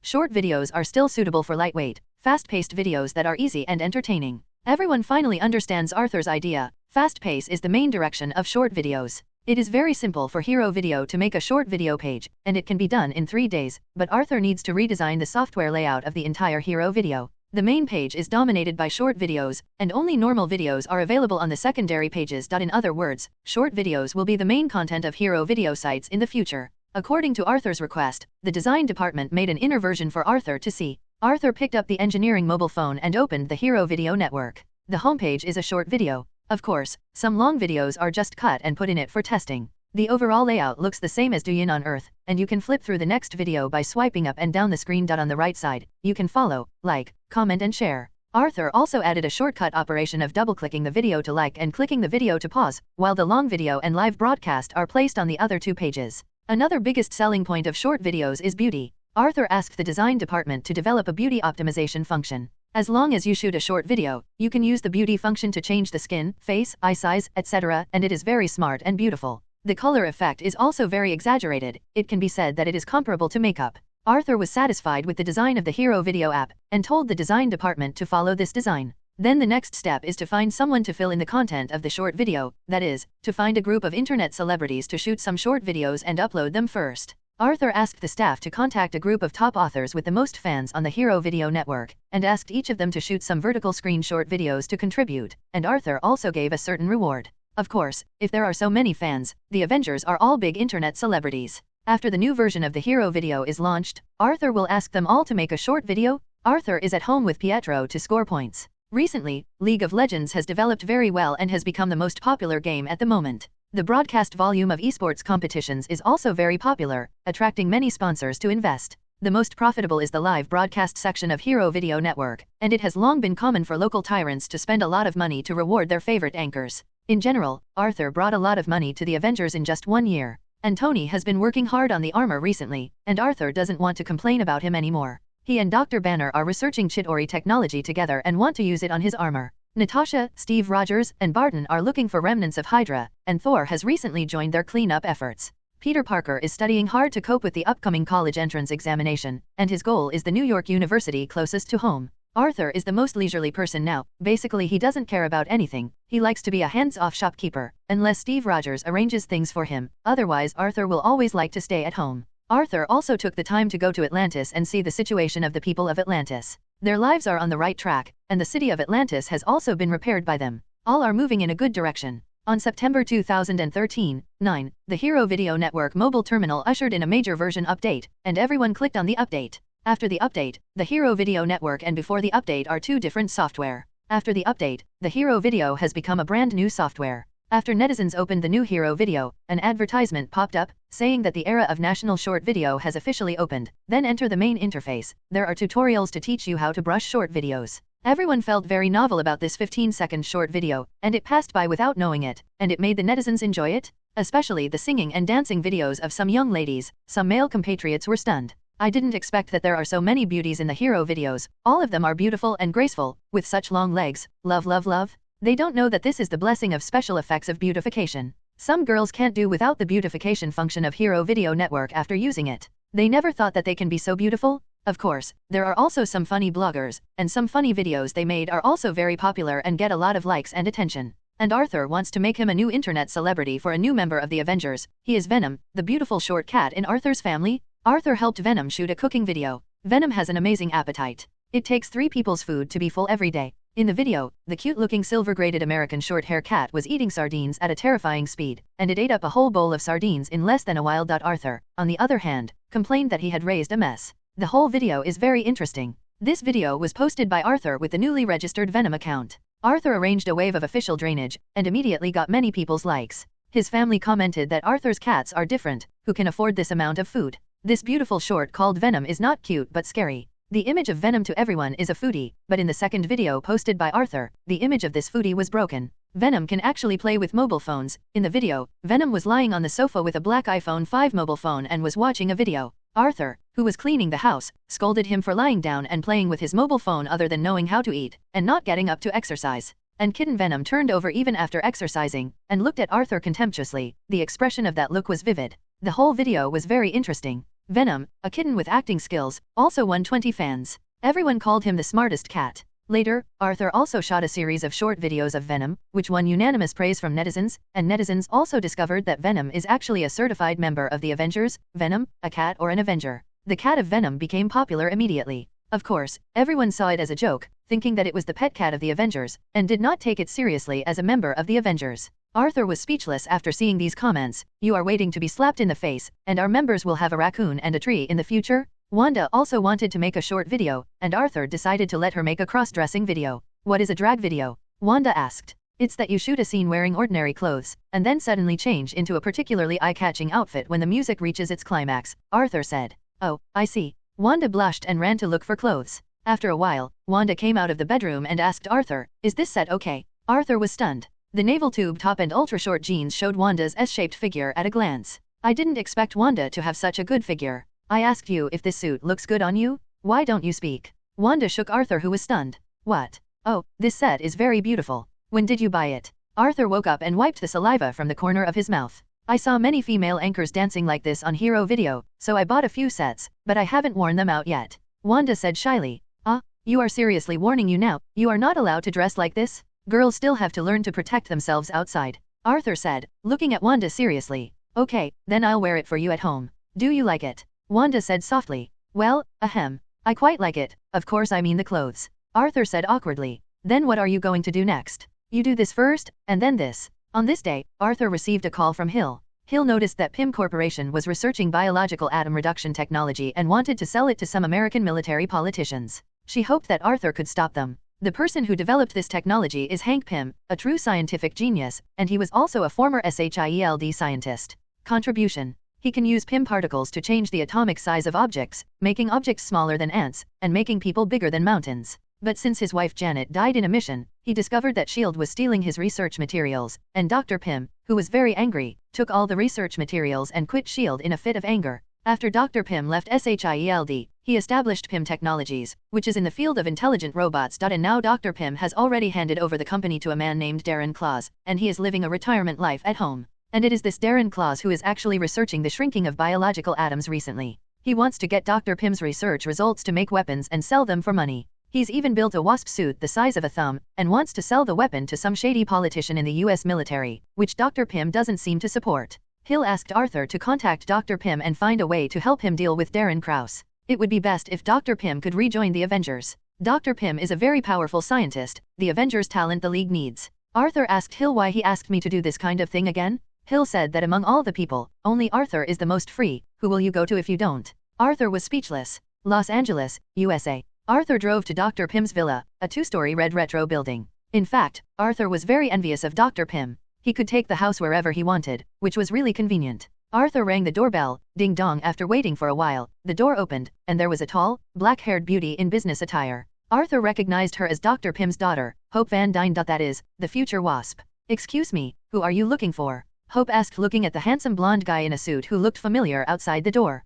I'm looking for Dr. Hank Pym. Does he live here? Arthur asked. He's my father. Wait a moment. Hope asked Arthur to go into the room and call Dr. Pym. Dr. Pym, who was 60 years old with white hair, came out of the living room, looked at the strange man in front of him and asked, I am Hank Pym. Who are you? What can I do for you? Let me introduce myself. My name is John Arthur, and my code name is Neptune. I work in the Avengers Alliance. It's a pleasure to meet you. Arthur stretched out his hand and said to Dr. Pym, I'm not happy to see you at all. I don't have any interest in you Avengers, you go. Dr. Pym didn't want to listen to Arthur anymore and told Arthur to leave. Wait a moment, doctor, please hear me out. You don't need to say any more, let's go, I don't want to see you Avengers again. Dr. Pym interrupted Arthur, wanting to expel Arthur. Dr. Pym, I came here sincerely. Do you think I will just leave? Arthur asked with a slight smile. I advise you to leave before I'm not angry. Dr. Pym said, and Arthur saw the dense bullet-sized ants on the ground crawling over and surrounding Arthur. Next to Dr. Pym, there was a big ant more than 1 meter long, watching Arthur bark his teeth. Oh, is this your way of hospitality? Arthur asked, crossing his arms. I don't think you're a guest. Dr. Pym said, and Hope was watching how the handsome blonde would react. I'm here to help your doctor. Darren Claus wants to get your research results and sell them to the military. This is something our Avengers cannot allow, Arthur said as he walked into the living room. The ants surrounding him all automatically made a way to let Arthur pass. When Arthur walked to Dr. Pym, he reached out and touched the giant ant's head. Arthur came to the dining table in the living room, found a chair and sat down, and said to Dr. Pym, can we sit down and talk slowly? I'm a little thirsty, can the beauty give me a cup of tea? Dr. Pym nodded. Hope turned to make tea. Dr. Pym went to sit on the main seat, looked at Arthur and asked, "How did you do it?" "You use electromagnetic waves to control them, and I use mental power to control them. If I want, I can directly control you and let you hand over the research results of Pym particles. But I don't like doing this, I prefer impress others with sincerity." Arthur said, "Well, what do you want me to do?" Dr. Pym asked helplessly. "Doctor, you are also one of the founders of S.H.I.E.L.D. You have made a lot of contributions and sacrifices to the country. I respect you very much. This time, our Avengers knew Klaus' conspiracy and sent me to here to help you," Arthur said sincerely. "I don't believe you will come to help me for no reason. Tell me what you want." Dr. Pym said. "Tea, please." Hope served both Arthur and Dr. Pym brewed black tea. "Thank you." Arthur thanked Hope. "Our Avengers are no longer the original S.H.I.E.L.D. Bureau. S.H.I.E.L.D. has been completely infiltrated by Hydra, that's why they coveted your research." Arthur took a sip of tea. Tasty. S.H.I.E.L.D. has been completely destroyed by us, and the current Avengers is actually led by Captain America, so we would like to invite you to join the Avengers, in order to protect the peace of the Earth. Arthur said. "Hehe, I'm old. I'm no longer the Hank Pym I was back then. What's the use of me joining the Avengers now?" Dr. Pym laughed at himself. "You are a great scientist. We need talents like you. As for your research, I know that you already have a successor, and your daughter will inherit your research results, right?" Arthur said. "You know a lot. I do have a new candidate to inherit my battle uniform. You also want to get my Pym particles?" Dr. Pym asked back. No, I just sincerely invite you, whether you join or not, I will help you, Dr. Pym." Arthur looked at Dr. Pym and said. Pym stared at Arthur for a minute, and said, "Okay, I believe you, but you have to help me solve the troubles of Pym's company first, and I have to think about whether to join or not." Arthur knew that he wanted to see the performance of our Avengers first, and Arthur held out his hand. "Thank you very much, Dr. Pym. Thank you for your help too." Pym and Arthur shook hands, and the two finally reached an agreement temporarily. "What do you want to do next?" Arthur asked, looking at Dr. Pym and Hope. "I have a candidate to do this. His name is Scott Lang. Although he has just been released from prison, I have observed him for a long time. Scott is still a good person who loves his family, so I choose him. Help me," Dr. Pym explained to Hope and Arthur. Hope is actually a little unconvinced. She believes in her ability very much, but her father just won't let her take risks. Can this Scott Lang be better than herself? "Okay, so how do you recruit him?" Arthur asked. "I have a plan. Scott Lang just got out of prison and failed to find a few jobs. He needs money very much now. As long as I give him a little information, I believe he will take the risk," Dr. Pym said. "Okay, nice plan, can you let me watch it too?" Arthur asked. "All right." Scott Lang was in a terrible mood, and today he was fired from the ice cream parlor, which is already his 5th job. Because he has a prison record, any job he finds, as long as the boss knows his situation, he will be fired immediately. Scott Lang was disheartened and didn't know whether he should continue to look for a job or find a way to do something else next. Scott Lang returned to the residence, which was the home of his friend Lewis, and asked him to stay temporarily. "Scott, why are you back? Didn't you go to work?" Lewis asked in surprise, looking at Scott Lang who came back. "I went to work, but got fired again," Scott Lang said very frustrated. "Damn, do they know who you are?" Lewis asked. "Yes," Scott replied dejectedly. "Baskin-Robbins will always find out." Lewis comforted Scott. "By the way, this is Kurt. He's been in Folsom Prison for 5 years. He's a computer wizard." Lewis introduced his partner to Scott. "Who are you then?" Scott asked another dark-skinned man. "My name is Dave. The Vista Company did a great job." Dave praised Scott. "Vestal Company ripped off customers at high prices, right? It added up to millions. Scott exposed them but was fired. Then he hacked into the company's security system and transferred those millions back to those who were the deceived customer, also posted all bank transaction records online." Lewis told the two of Scott's heroic deeds. "What are you doing? Why are you telling others about me? What do you want to do?" Scott Lang asked, looking at Lewis. "Well, my cousin talked to them and has a great little job that needs your help." Lewis said. "No way, I've already washed my hands of gold." Scott refused decisively. On Sunday, Scott Lang came to his ex-wife's house to attend his daughter's birthday party, but was evicted by his ex-wife and her fiancé. The ex-wife said that he must pay the maintenance expenses of his daughter before he can come here, otherwise he will not be able to see him for a long time. "Daughter Kathy?" Scott looked at his lovely daughter very helplessly. He needs a job now, he needs money. Scott sat alone in the car and didn't speak for a long time. After calculating the support he needed to pay, he still needed to work for a year before he could see his daughter again. He sighed. "Finally made up my mind." Scott Lang returned to the residence, drank a bottle of beer, and said to Lewis, "Tell me about that vote." "What?" Lewis thought he was hallucinating, but Scott finally figured it out and agreed to his plan. Lewis told Scott in detail where he got the news. A retired old man has a huge safe at home, and the old man will be away for a week. This is a godsend opportunity. Scott understood and decided to act tonight, lest you have long nights and dreams. Arthur followed Dr. Pym to his laboratory. "Good guy, Dr. Pym's villa is really big. There are a lot of experimental instruments and Dr. Pym's research results in this room. Arthur followed Dr. Pym to a monitoring room. There were more than a dozen monitors in the monitoring room, all of which showed the situation of the villa where he lived. And some pictures will still move. Arthur knows. Dr. Pym installed the camera on the ants. This method is really good. The show is about to begin, said Dr. Pym. Sure enough, after a while, they saw a van parked at the gate of Dr. Pym's villa. A man in black got out of the van. It was Scott Lang. Scott looked around and jumped over the courtyard wall into the courtyard of Dr. Pym's villa. You are very agile. No matter how you look at it, you are a habitual offender. Arthur watched Scott climb to the second floor of the villa in a few clicks on the screen, and praised him. He is indeed born to be a thief. Dr. Pym also agreed with Arthur's point of view. One of the reasons why he took a fancy to Scott was his good skills.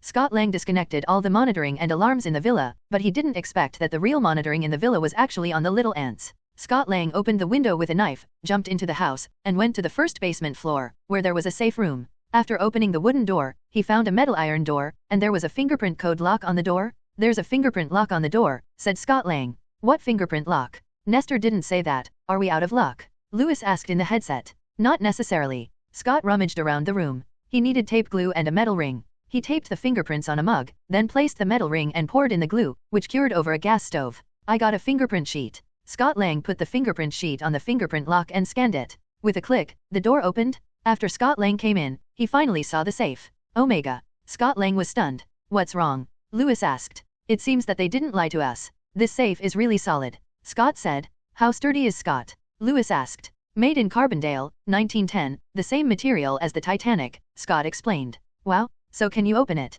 Lewis asked. It's like this thing is not very cold resistant. Remember the Titanic hit the iceberg? Scott asked. Of course I remember. I drowned the little plum. Lewis said. Everybody drowned. Dave added. The old lady didn't drown. In the end, she threw the heart of the ocean into the sea. Kurt said. Scott Lang found an air mattress, drilled a hole in the safe door, inflated the air mattress and placed it under the safe door, then hung a curtain over the air mattress. Scott poured water into the lock cylinder and then used liquid oxygen to freeze it. After the water formed, the ice expanded and deformed the entire metal door. The screws on the door flew out and hit the curtain. Without the screws, the metal door also fell down and hit the air cushion. A series of Scott's operations were captured by the camera, and Arthur and Dr. Pym could see them clearly. This is really a talent. Arthur praised Scott's professional skills, and Dr. Pym nodded in agreement. It's done. Scott walked into the safe room, but the whole safe room was empty and there was only a retro-looking motorcycle suit. What's in it? Bills? Gold? Lewis asked. There's nothing in it. There's only one suit, an old biker suit. Shit, we've been duped. Scott Lang said disappointedly. Sorry? I'm really sorry, Scott. I understand how you want to work. Lewis said regretfully. Scott Lang put the clothes in a backpack and left. He took the clothes, said Arthur. Just what I want. I just want him to take the clothes, said Dr. Pym. Then what's next? Waiting for him to put it on. Arthur asked Mingzi's consultant. You'll find out if you keep reading. Dr. Pym said calmly. Scott Lang didn't notice that there were countless ants with cameras watching him all around him. After returning to his residence, Scott Lang looked at the motorcycle suit and sighed. After tossing around for a long time, he got nothing. What should he do with his daughter's child support? Scott Lang came to the bathroom with his clothes. He felt strange that a set of shabby clothes should be locked in such a strong safe. I'm here to see what's special about you. He checked the clothes and found that they were very strange. There were pipes and lines on the clothes. The belt seemed to be a device. He also pulled out a small bottle of red liquid from the belt. He didn't know what it was. He put on this old biker suit. It fits just right. Scott Lang stood in the bathtub and looked at himself in the mirror in the motorcycle suit. The red leather still has some lines, and the shape of the metal helmet is very middle class, a bit like the armored warrior in the cartoon.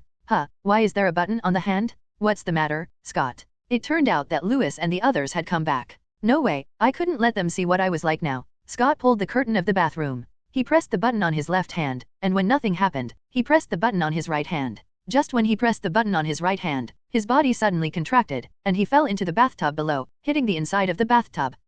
Doesn't it hurt? Scott Lang looked around. Omega, what's the situation? He is in the bathtub now, but the bathtub suddenly becomes very large, as if it is like a valley. He immediately realized that it wasn't that the bathtub had become bigger, but also that he had become smaller. He might only be the size of an ant now. The world is really different from this point of view, isn't it, Scott? A voice came from the helmet. What? Who's talking? Scott looked around. Suddenly the curtain was drawn, and it was Lewis, who was about to take a bath. Lewis' hand reached for the bathtub faucet and turned it on. Scott yelled vigorously but did not attract Lewis' attention, because he was now too quiet and his voice was low. This is a difficult test, Scott, or the test of running water. The voice in the helmet came again. The huge jet of water gushing from the tap seemed like the end of the world to Scott. Scott turned and ran but couldn't run at the speed of the water. Scott was pushed to the edge of the bathtub by the rushing water. Scott was sent flying by the wave, fell to the ground under the bathtub, hit the floor hard, and cracked the tiles. It seems that you are more powerful than you imagined. The voice continued. Scott suddenly heard the sound of a zipper, and it turned out that Lewis was taking off his pants. I don't want to see you undress. Scott yelled at Lewis, but Lewis couldn't hear him. The jeans were thrown to the ground by Lewis and hit Scott just in time. Scott could only roll forward to avoid the jeans. As a result, there was a crack in the porcelain spinner next to him, and Scott fell through the crack. His tiny body fell through the thin ceiling and fell to the bar downstairs. A lot of people are dancing in the dim bar, the manic music is very loud, and the colorful lights are flickering. Scott landed right on top of the vinyl record on the DJ mixer, and the huge vinyl record was spinning rapidly. Scott could only grasp the grooves on the record, but suddenly the needle of the record player hit him. Scott was sent flying by the stylus and fell to the floor again. Scott got up and ran towards the door. The huge shoes on his head kept falling. It turned out that some young people were dancing to the music. Scott could only keep avoiding the various shoes stepped on his head, and the wooden floor was constantly vibrating during the dance of the crowd. Scott was very embarrassed. After running carefully for a long time, he came to a sewer floor drain. Scott jumped down without thinking, and came downstairs along the sewer pipe. Scott landed on a soft carpet, which was finally a normal residence room. Before Scott recovered, he was sucked away by the suction force. It turned out that a woman was vacuuming the house, and Scott was sucked into the vacuum cleaner. Scott was spinning around in the vacuum cleaner, and it was like a tornado in the vacuum cleaner, blowing Scott into the vacuum cleaner. Just when Scott was about to throw up, the vacuum cleaner finally stopped. The woman finally turned off the vacuum cleaner, and Scott slammed into the cloth inner liner of the vacuum cleaner. Flutter, with a bang, a hole was knocked out of the inner liner of the vacuum cleaner by Scott. Scott also managed to escape from the vacuum cleaner and jumped to the floor. Scott ran towards the crack of the bedroom door. Finally escaped, Scott panted heavily, really frightened and dangerous. At this moment, Scott heard a roar of animals, turned his head and saw a big gray mouse lying beside him. The big mouse was like a hill to Scott, and the mouse also found Scott and bit him. Scott ran with all his strength, and there was a mousetrap in front of him. Scott jumped on it, and the moment Scott touched the mousetrap immediately caught it. It happened to fly Scott out, smashed through the window glass, and fell towards the downstairs. What? Scott fell towards the roof of the car downstairs, and hit the roof of the car parked on the side of the road with a bang. Suddenly Scott finally returned to his original size, lying on the roof panting. The first experiment is not bad, keep your clothes, I will contact you again. Dr. Pym's voice came from the helmet. No need. Scott jumped off the roof of the car and ran home as if frightened. All of this was under the supervision of Dr. Pym, and Arthur and Hope were also watching. Scott Lang wanted Dr. Pym to play badly, and most people would probably be scared out of their minds when they came to such a time. Poor Scott, there are still tests waiting for you. Arthur shook his head. After running home, Scott Lang immediately took off his clothes, stuffed them into his backpack, and ran towards Dr. Pym's villa. He wanted to return the clothes. What Scott didn't know was that when he was heading towards Dr. Pym's villa, Hope immediately called the police and told the police that there was a thief in the house and that the thief was still at home, so the police would deal with it immediately. Arthur looked at Hope and sighed that the woman is really black-bellied. She is avenging her private revenge. Hope has always been unconvinced that his father chose Scott Lang instead of himself to inherit the Ant-Man suit. Sure enough, Scott Lang was caught by the police when he put the clothes back in the basement and left the villa. This time Scott had a hard time saying it. Okay, I'm going to the police station and have a good talk with Scott, said Dr. Scott Pym, who was being taken away by the police. I'll go with you, it's more convenient for me to go with you, Arthur said. Dr. Pym nodded. He thought it would be easier for Arthur to act in the police station as an Avenger. Unfortunately, he was wrong. Arthur didn't intend to let others know about his actions. The two drove to the gate of the police station. Dr. Pym led Arthur towards the police station. A black policeman stopped them and asked, "What's the matter with you? Take us to see Scott Lang, who was just captured," Arthur ordered. The black policeman took the two of them to the interrogation room with a blank expression, told them to wait a while, and then went to Scott Lang. "You know him?" asked Dr. Pym. "I don't know," Arthur replied. "Then why does he listen to you so much?" Dr. Pym wondered that this black policeman obeyed Arthur. "He is under my control, and I will delete his memory after the meeting is over, to ensure that there are no flaws," Arthur said. Dr. Pym nodded, suddenly felt that Arthur was a little scary. He could control a person without knowing it. It seems that Arthur is really sincere to himself, otherwise Arthur can easily control himself to take away his own research materials. Scott crouched in the holding cell while Paxton, his ex-wife's fiancé, stood next to him. Paxton is a policeman in this police station, and Scott feels really unlucky to drink water between his teeth. He wanted to get a ticket to get some money. Not only did he not get a penny, but he was almost sick from fright by a set of inexplicable clothes. I wanted to return the clothes but was caught by the police. Now being locked up here to listen to his ex-wife's nasty fiancé police preaching, Scott's mentality is a bit broken. "You know what? We all almost believed that you had changed your mind. Both their mother and daughter are very optimistic about you. You will break their hearts by doing this. Paxton said. Someone is here to visit you, Scott. A black policeman came over and said. Who is it? Scott asked. Your lawyer friend, replied the black policeman. Lawyer, where do I get a lawyer from? Scott is very confused. Follow the black policeman to the interrogation room. Scott Lang saw an older gray-haired man and a young blonde man, neither of whom he knew. I said that I will contact your Scott. I was wondering if you prefer to squat. The white-haired old man said. It turned out to be the owner of the villa, and Scott recognized that the voice that had been speaking in the helmet was the voice of the old man in front of him. Sit down, please, said Dr. Pym, while Arthur stood with his arms folded. Scott sat down and said to Dr. Pym, Sir, I'm sorry I stole your clothes. I don't even know why you have that amazing dress. Maggie saw you right, said Dr. Pym. How do you know Maggie? Scott Lang asked. Maggie is his ex-wife. No wonder she doesn't let you get close to Kathy. When things don't work out, you go back to crime, said Dr. Pym. Scott was very shocked how the old man knew everything, but he still admitted that the old man was right, and bowed his head in shame. But let me tell you, you still have a choice. Either you choose to spend the rest of your life in prison, or you go back to the detention room first and wait for my next order. Dr. Pym said. I don't understand what you mean, said Scott Lang. I don't expect you to understand either, but you don't have a choice now, do you? Said Dr. Pym. Scott glanced at Arthur, and found that he was smiling at himself with a strange look in his eyes, as if he felt pity for himself. Haven't you ever thought that I arranged for you to steal the battlesuit from the beginning? Dr. Pym asked suddenly. What? Scott was dumbfounded. It turned out that Dr. Pym had arranged all of this, and he also released the news on purpose, just waiting for Scott Lang to take the bait.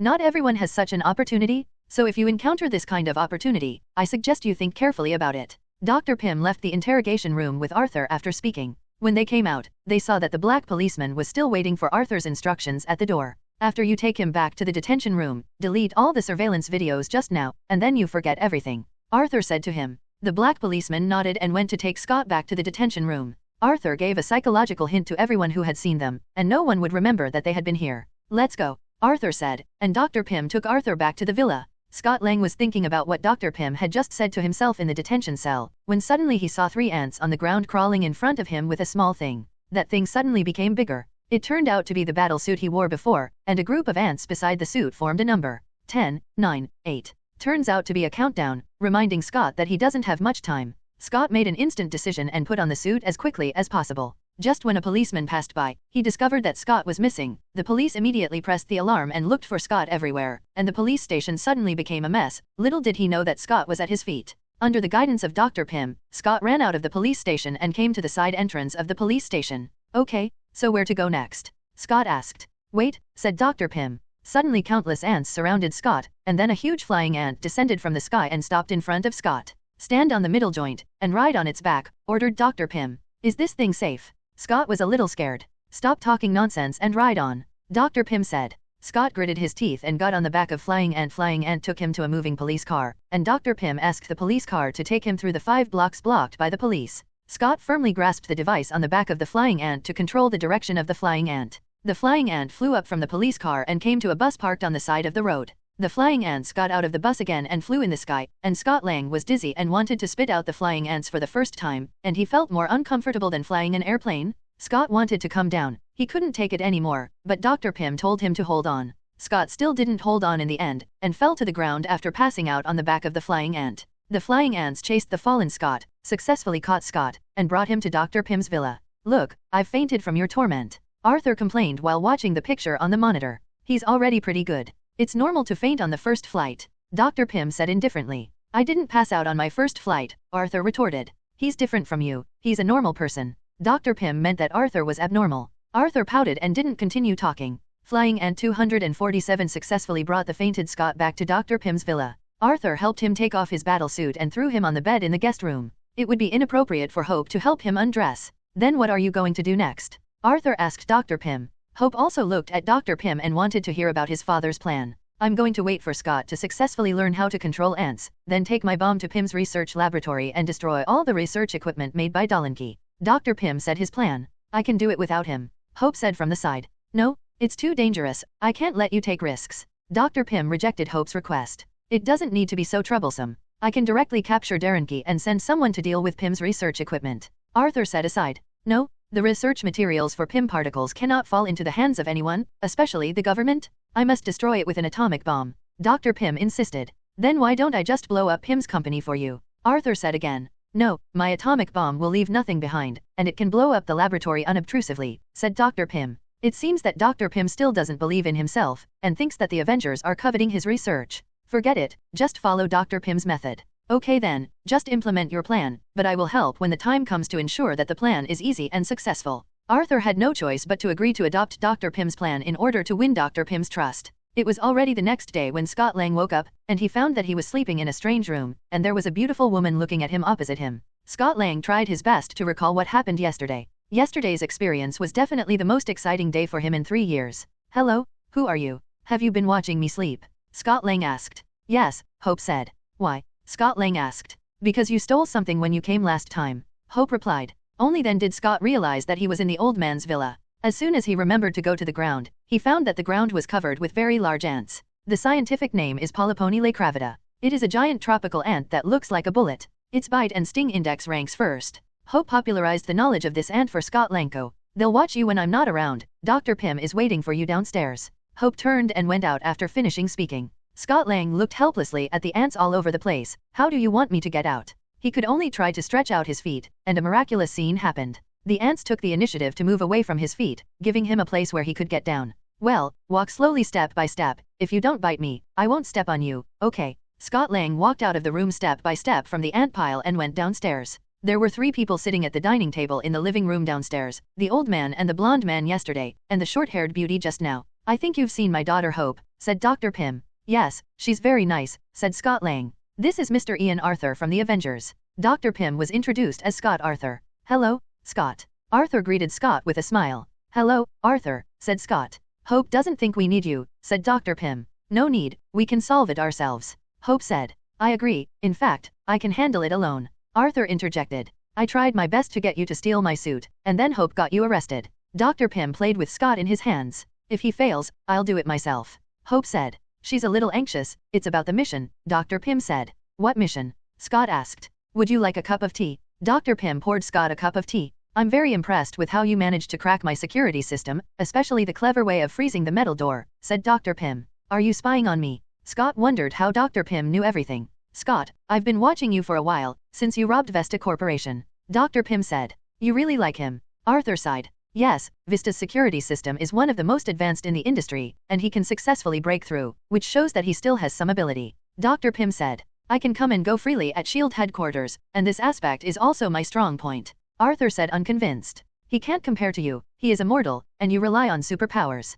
Dr. Pym said. You are Aquaman, you must be much better than me. Scott said. You know me? Arthur asked. There are very few people who don't know the Avengers now, especially you. I can see your video as long as I turn on my phone. Scott complained. Oh, so I'm quite popular, thank you. Arthur said happily. Now I just have one question, Scott said. What question? Asked Dr. Pym. What do you want me to do? Scott asked. Dr. Pym took Scott to a laboratory and explained his research to Scott, as well as the origin of the Ant-Man suit. Dr. Pym explains how Darren Krause wants to get his Pym particle, secretly copying his formula. Speaking of which, Dr. Pym gave Arthur a vigilant look, which means that the Avengers also want to get Pym particles? Isn't there the Avengers? What else do I need to do? Scott Lang asked strangely. I don't trust them, I've worked my whole life to keep my research from Stark, said Dr. Pym. Arthur said that I'm still here, and you didn't hide it when you said it. Don't worry, our Avengers won't covet your research, what we want is the 3 of you. Arthur also said it directly. You even want me? Scott Lang asked, and Arthur nodded. Aren't you trying to get my research? Said Dr. Pym. The Earth will have enemies that we need to face together. I just want to unite all the forces that can be united. Arthur explained. Well, I'll talk about that later, and I'll go on with my plan, continued Dr. Pym. Darren Krause and Mitchell Carson cooperated to get my technology, and they are about to succeed in research. Mitchell Carson is the former Minister of Defense of S.H.I.E.L.D, and now he is overthrowing the regime everywhere. If we don't, stealing the Hornet's suit and destroying the research data would cause chaos, said Dr. Pym. This Mitchell Carson is very likely to be a member of Hydra. Judging from his previous style of doing things, he doesn't look like a good person. Arthur clasped his hands and analyzed. Okay, you mean to let me go to the Pym technology building to steal the Hornet's suit, and then destroy all the data? Scott asked. Yes, replied Dr. Pym. I'm just a thief, a better thief, but this is crazy. Scott said. Don't worry, I will help you. In fact, I can handle it by myself, but he doesn't trust me. Arthur said aside. Scott, now you have a chance to be your daughter's hero. You are saving their world, you are my choice, I need you to be Ant-Man. Dr. Pym looked at Scott sincerely said. Okay, I promise you, so what do I do next? Scott asked. Training, said Dr. Pym. Scott Lang has officially started his training, and although he only has a few days left, Scott can only learn as hell. He needs to deftly master the enlargement and reduction, and adapt to the reduced speed and strength. Hope also serves as Scott's partner, teaching Scott fighting skills. Scott is still researching and trying to modify the Ant-Man suit. Dr. Pym warned him not to change the regulator. If the regulator is damaged, he will become subatomic and shrink into the quantum realm. Scott also needs to master the control of ants proficiently. Dr. Pym has raised 4 kinds of ants. One is the huge bullet ant. There are also long-horned ants, which are fast and can conduct electricity. Point 1 is the humpback ant, which is the flying ant. Scott named the last one Anton's ant. Finally, there are fire ants. The red ones are small in size and large in number, which can be used to build bridges. Arthur watched Scott being beaten up by Hope every day, and felt very happy. There is also a conflict between Hope and Dr. Pym. Hope feels that his father does not trust him and does not tell his mother how he died. Hope and Dr. Pym kept arguing, and Scott and Arthur couldn't stand it anymore. Arthur gave Scott a look and asked him to persuade Hope. And Arthur came to Dr. Pym and said to him, Hope just misunderstood. She will understand that you didn't let him take risks because you were afraid of something happening to her. Dr. Pym sighed. Since her mother's accident, Dr. Pym has been frantically researching the quantum field every day in order to find Hope's mother, but did not give Hope his father's love. Now that I think about it, I really regret it. Don't worry, I asked Scott to persuade her. You should also have a good talk with your daughter. What can't be said between parents? Arthur persuaded. You don't understand, my affairs are more complicated than imagined. Dr. Pym said. What's complicated? Isn't it because of Hope's mother? Don't worry, you will be able to find her mother. Arthur said sincerely. How do you know? Asked Dr. Pym. I know a lot, so please believe me, I don't have any malice towards you, I just hope to get your help. Arthur said. Okay, I believe you, I will consider joining the Avengers after this mission is over. Dr. Pym promised. I'm relieved if you think so. Dr. Pym, you should tell Hope about Hope's mother. She should know about it at this age. You don't need to hide it anymore. Arthur persuaded. Dr. Pym nodded, agreeing to Arthur's proposal. Scott also persuaded Hope, telling him that the reason why Dr. Pym chose himself instead of her to carry out this mission was because he didn't want her to have an accident. Dr. Pym is not willing to lose his daughter even if the operation fails. Hope also apologized to Scott. When she called the police, she really didn't know that Scott had a daughter waiting for him. Hope also regretted it a little. Scott also expressed his understanding of Hope, and the two have developed a good impression of each other after getting along for the past few days. Hope also cheered for Scott and asked him to train well. Your mother persuaded me to let her join my mission. Everyone called her the Wasp. Not a day passed without regretting that I agreed to her. Dr. Pym said to Hope. It was 1987 and separatists hijacked a Soviet missile silo in Kursk. An ICBM was fired at the US and the only way to get inside was through solid titanium. My regulator was broken. Your mother didn't hesitate at all. Dr. Pym's voice choked up. She turned off the regulator, became subatomic, went to defuse the bomb, and she was gone. Your mother died heroically. I've spent the last 10 years researching the quantum realm to the best of my ability. Dr. Pym said. You want to get her back. Hope's eyes were full of tears, and she finally understood why her father didn't visit her when she was a child, and even sent herself to a boarding school. But we still don't know anything about the quantum field after all these years. Dr. Pym said disappointedly. It's not your fault, it's her own decision. But why didn't you tell me earlier? Hope asked. I want to protect you. I have already lost your mother, and I don't want to lose you again. Dr. Pym hugged his daughter. Arthur and Scott looked at this scene and smiled at each other. Scott left here to continue training, and Arthur also left without disturbing the father and daughter. Scott has grown very fast after a few days of training, and now he is the real Ant-Man. Dr. Pym is making an atomic bomb, shrinking a football-sized bomb and strapping it to the back of an ant. I need to get back this signal prototype, a device I invented while at S.H.I.E.L.D. He's sitting in a warehouse in Howard Stark, upstate New York, said Dr. Pym. Excuse me, the warehouse you mentioned is now a base for our Avengers. Do I need someone to send it over? Arthur said. No, I'll get it myself, just to test the training results. Scott said confidently. Are you sure? There are several Avengers there now, aren't you afraid of being caught? Arthur asked. Isn't there you? If you are caught, just explain it to me. Scott said. Okay. Arthur nodded, and Dr. Pym agreed that it would be better for Scott to practice first. Dr. Pym, Hope, and Arthur looked at the monitor in the laboratory, and Scott had already arrived at the target area by sneaking a plane after shrinking. Scott rode Anton Ant and led a group of flying ants approached the Avengers Base 2 and landed on the roof. At this moment, the Avengers discovered something abnormal in the sensor and reported it to Falcon Sam. Falcon went up to the roof to check but found nothing. Okay, he can't see me, Scott said. I can see you. Sam could actually hear Scott's voice on the intercom. Hi, I'm Scott. Scott had no choice but to grow bigger, appearing in front of Sam and said to him, What are you doing here? Sam demanded Scott. I'm a huge fan of yours. Scott said. What are you doing here? Sam asked. I'm Ant-Man. I need a high-tech device. You know Arthur, he asked me to get it.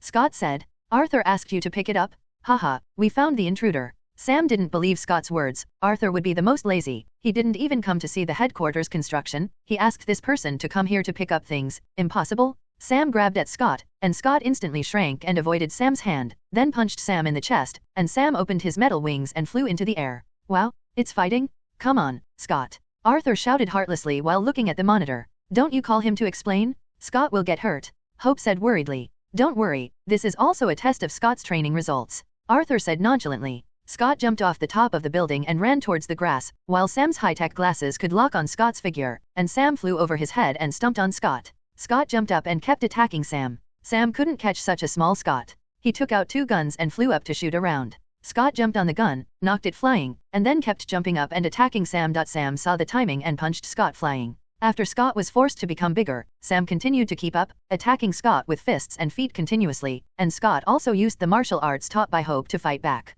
Hope's eyes lit up when he saw this. This apprentice finally taught him for nothing. Scott kept getting smaller and took advantage of his small size to tie Sam. After kicking Sam, Scott became smaller, rode Anton Ant and flew into the base warehouse of the Avengers. Sam also followed in. There was no video camera for ants in the warehouse, and Arthur and the others could not see their actions in the warehouse. After a while, Sam flew upside down and flew in the air. It turned out that Scott ran into Sam's flying equipment and pulled out the wires inside. Sam's wings were out of control, and he smashed it from the sky down. After Sam got up, he had lost Scott's figure. He said to the people in the monitoring room, "Don't let other Avengers know about this, it's very important." Scott left in Anton's ant, and Arthur and the others didn't know if he got the things. Arthur said to Dr. Pym, "Can you give me a copy of the battle between Scott and Sam just now?" "What are you going to do?" asked Dr. Pym. Sam didn't want others to know that he was taught by Scott. "I posted it online to make everyone happy," Arthur said with a smirk. "Isn't this letting others know about the existence of the Ant-Man suit?" Dr. Pym asked. "You blew up the Pym building and everyone knows the existence of Ant-Man, but I won't send it out until the mission is completed, don't worry,"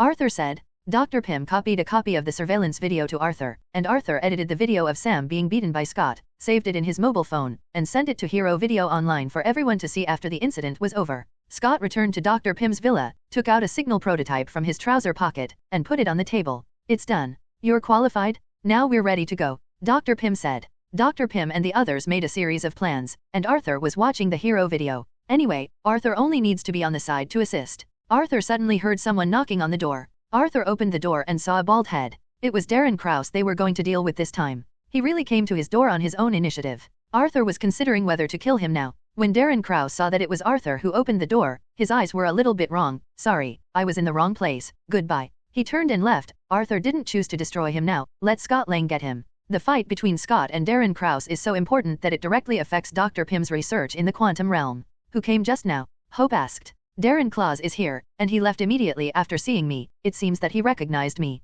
Arthur said. Both Dr. Pym and Scott felt that something was wrong, and Darren Krause might have become suspicious. At this moment, Hope's cell phone rang, and it was Darren who opened it. "Hello, Hope, where are you now?" Darren Krause asked. "I'm at home, what's the matter?" Hope replied. "Is the Neptune of the Avengers at your house?" Darren Krause asked again. "Yes, he came to talk to my father about something." Hope could only admit. "It seems that the Avengers have already targeted us. I need to transfer all the research materials immediately and find a place where the Avengers can't find us," Darren Klaus said very excitedly. "You don't have to worry so much, he came to ask my father for help, and he didn't mention you." Hope wanted to comfort him. "No, you help me stabilize him, I will arrange for the evacuation immediately, please Hope." Darren Krause hung up the phone after finishing speaking. Hope looked at the three of them. "He's scared, and wants someone to take the researchers to evacuate immediately? What should we do?" "Several people look at me, I look at you," Dr. Pym said. "We must act immediately. Catch him before he escapes and destroy the research materials." "But our plan is no longer feasible,"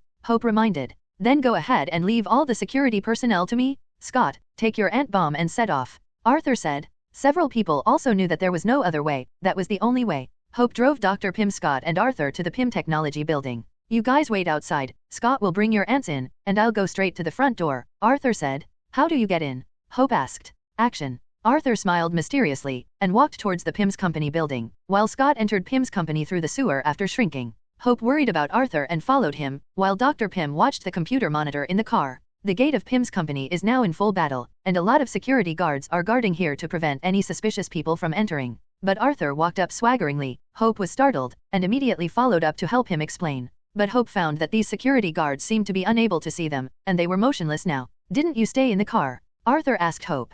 What's going on here? What happened to them? Hope was very surprised by the situation in front of him. It's just a trick. Arthur waved to a security guard, who immediately came over. Where's Darren Cross? Arthur asked the security guard. He's in the company. The security guard replied blankly. You guard here, don't let anyone come in. Arthur told all the security guards. You controlled them? Hope asked. Arthur nodded and said, let them guard here, don't let people in, the company explosion will affect other people in a while. Your abilities are terrifying. Hope immediately stayed away from Arthur. She had heard that the Avengers were a group of people with special abilities, but she couldn't accept Arthur's ability to control others. If Arthur had thoughts about any woman, she couldn't even imagine it. What kind of eyes are you looking at? I'm not a perverted LSP. Arthur complained about Hope's reaction. Who knows if you are? Hope retorted. The two walked into the building of Pym's company, and all the security personnel they encountered along the way were controlled by Arthur and asked them to go out and stay at the company's gate. I have already arrived at the laboratory server, and I will start to let the ants work immediately. Scott Lang said. Okay, hurry up, I've cleared all the security guards away. Arthur said into the microphone. Arthur and Hope slowly visited Pym's company, as relaxed and casual as returning to their own home. Hope was also an eye-opener. The troublesome things became easier in Arthur's hands. She finally believed that Arthur said that he could solve the problem easily by himself. Arthur stopped a staff member and asked, where's Darren Cross? The staff replied, he went to the roof. Not good. Darren Claus is going to run. Hope knew that there was a helicopter on the roof, and Darren Claus must have known that they were coming through the surveillance. Scott? Are you done? Darren Cross is going to escape from the roof of the building in a helicopter. You go and stop him, don't let him take the Hornet's suit. Arthur told Scott Lang through the walkie-talkie. I've installed the bomb, I'm going to the roof right away. Scott replied. Hope rang the company alarm, and all the staff ran out of the company, and Arthur followed Hope and left the Pym company building. When Scott came to the top of the building, he happened to see Darren Cross on the plane. Darren noticed countless flying ants in the air. It's Dr. Pym's ants? Darren Claus took out his pistol and kept shooting, but there were too many flying ants. Darren could only close the hatch on one side of the helicopter. But what he didn't know was that Scott had already entered the helicopter. After the helicopter took off, Scott suddenly became bigger and appeared in the plane. After knocking Darren Krause's bodyguard unconscious with a punch, he shrank again, and Darren Krause picked up the pistol and shot at Scott. Boom, boom. Darren Krause heard the explosion, turned his head and looked down, only to see the Pym Technology building bursting into flames, and then suddenly the space was compressed, and the entire building disappeared. No. Darren Krause was completely angry, and his research for so many years was destroyed in one fell swoop. Darren Krause picked up the pistol and shot at Scott. Scott became smaller and jumped towards Darren Krause, but was slapped by Darren Krause and almost fell off the helicopter. Luckily SKYRS grabbed a seatbelt, and after climbing in from the outside, Scott saw Darren Krause in the Hornet's suit. The four claws of the Hornet's suit shoot out energy beams to kill Scott, and Scott can only dodge the energy beam attack after shrinking. Scott jumped left and right to avoid the energy beam, and punched Darren Krause in the face, and Darren Krause also became smaller and scuffled with Scott. Arthur and Hope looked at the Pym company that was razed to the ground after the explosion, and Arthur sighed, what a pity. The Pym technology that Dr. Pym built up over the years is gone. Hope was very happy, their plan finally succeeded. Arthur and Hope returned to the car. Where's Scott? Asked Dr. Pym. He went after Darren Krause, probably in a helicopter, Hope said. Dr. Pym sent the camera flying ants to chase the helicopter, while Hope drove back to the villa. On the helicopter, Ant-Man and the Wasp fought inextricably. Darren Krause is obviously not Scott's opponent, but he has a laser weapon. The laser kept shooting at Scott, but not only missed Scott, but also killed the pilot of the helicopter by mistake. The helicopter lost its pilot and fell towards the ground. Scott and Darren Krause hit a suitcase and fell from the helicopter. Scott and Darren Krause also had a fierce fight in the suitcase, which fell from the sky and fell into a swimming pool. Darren Krause jumped out of the swimming pool when he got bigger and scared the people by the pool. The lasers killed them all. At this moment, Scott suddenly rushed out of the water and punched Darren Krause flying. Darren Krause instantly became smaller and rushed towards Scott. Scott picked up a ping-pong paddle near his feet and slapped Darren Krause flying, hitting the mosquito killer.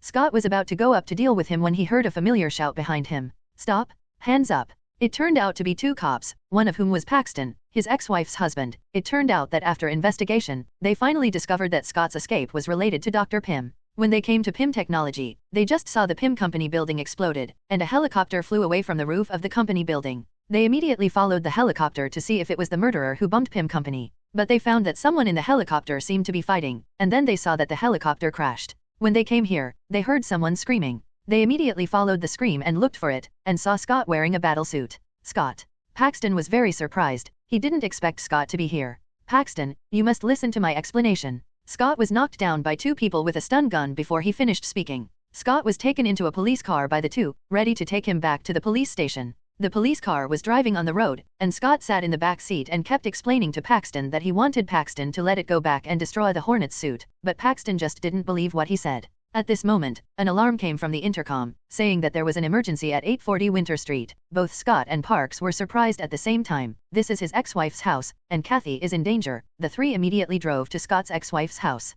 It turned out that it was Darren Krause who came directly to Scott's house. He knew of Scott's existence a long time ago, and grabbed Kathy to threaten Scott. Now he can't control the Avengers anymore. Everything about him no more. He wants to kill Scott now. Scott's ex-wife's house has been surrounded by the police, crying and telling Paxton that Kathy was caught by a monster in the early stage. Scott was very anxious when he heard this, and wanted to rescue Kathy but was handcuffed. He forcibly put on the helmet and shrunk, then broke free from the handcuffs and jumped towards Kathy's room on the second floor. Just when Darren Krause caught Kathy, Scott had already arrived in front of Darren Krause. "You're finally here, Scott Lang," Darren Krause said. "Dad, is that you?" Kathy asked, looking at the man in the red leather jacket and helmet. "Hey Peanut." Scott opened the helmet to reveal his face, and Kathy was very happy to see her father. "Why don't you find an opponent who is the same size as you?" Scott threw a shrinking dart at Darren Krause, shrinking Darren Krause, and Kathy took the opportunity to break free and run to hide. Scott also gets smaller, and the two get into a fight on Kathy's toy train, with Scott calling a colony of bullet ants to attack Darren Krause.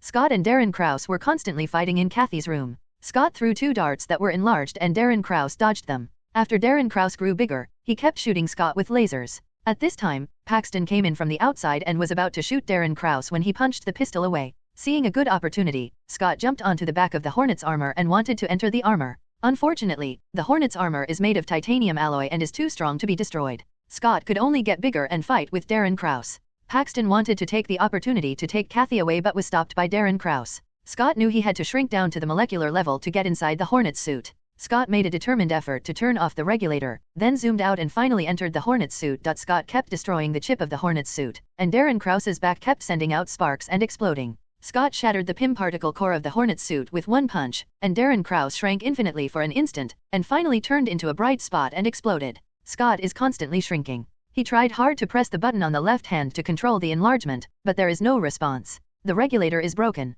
Scott saw the atoms getting bigger, but he was actually shrinking. He thought of what Dr. Pym said, that he will enter a place where space and time are different from the outside world, that is, the quantum realm. Scott entered the quantum realm, and countless microparticles were spinning around him. Scott almost fainted, but he heard his daughter's cry. Scott took out an enlarged dart and put it in the regulator, pressed the enlargement button, and finally got out of response. He finally came out of the quantum realm and returned to the real world. Kathy saw Scott in front of her eyes, ran up and hugged him, and Scott hugged Kathy very happily. Paxton said from the side, "You blew a big hole in the roof." Scott looked at the roof and said awkwardly, "I'm sorry." In the end, Paxton let Scott go. Scott got smaller and left. When the other policemen came in, they only saw Kathy and Paxton. Arthur Hope and Dr. Pym watched all this on the screen of the monitoring room in the villa and smiled with satisfaction. This incident is considered to be over. "Scott, please, don't you remember anything?" Dr. Pym asked, staring at Scott. "Hank, I really don't remember." Scott replied helplessly. "You have to remember something, right? I guess the human mind can't understand such an experience yet, but you did it. You went in and came out alive." Dr. Pym suddenly had confidence in the research in the quantum field. "Okay, the task is successfully completed. I should go back. Scott, remember what you said." Arthur got up and was about to leave. "Thank you, Arthur, very much. I'm old and I can't help you much. I decided to continue studying the quantum field, which is my lifelong wish," Dr. Pym said. Arthur nodded to show that he understood that Dr. Pym did not choose to join the Avengers in the end, but he agreed to let Scott join as Ant-Man.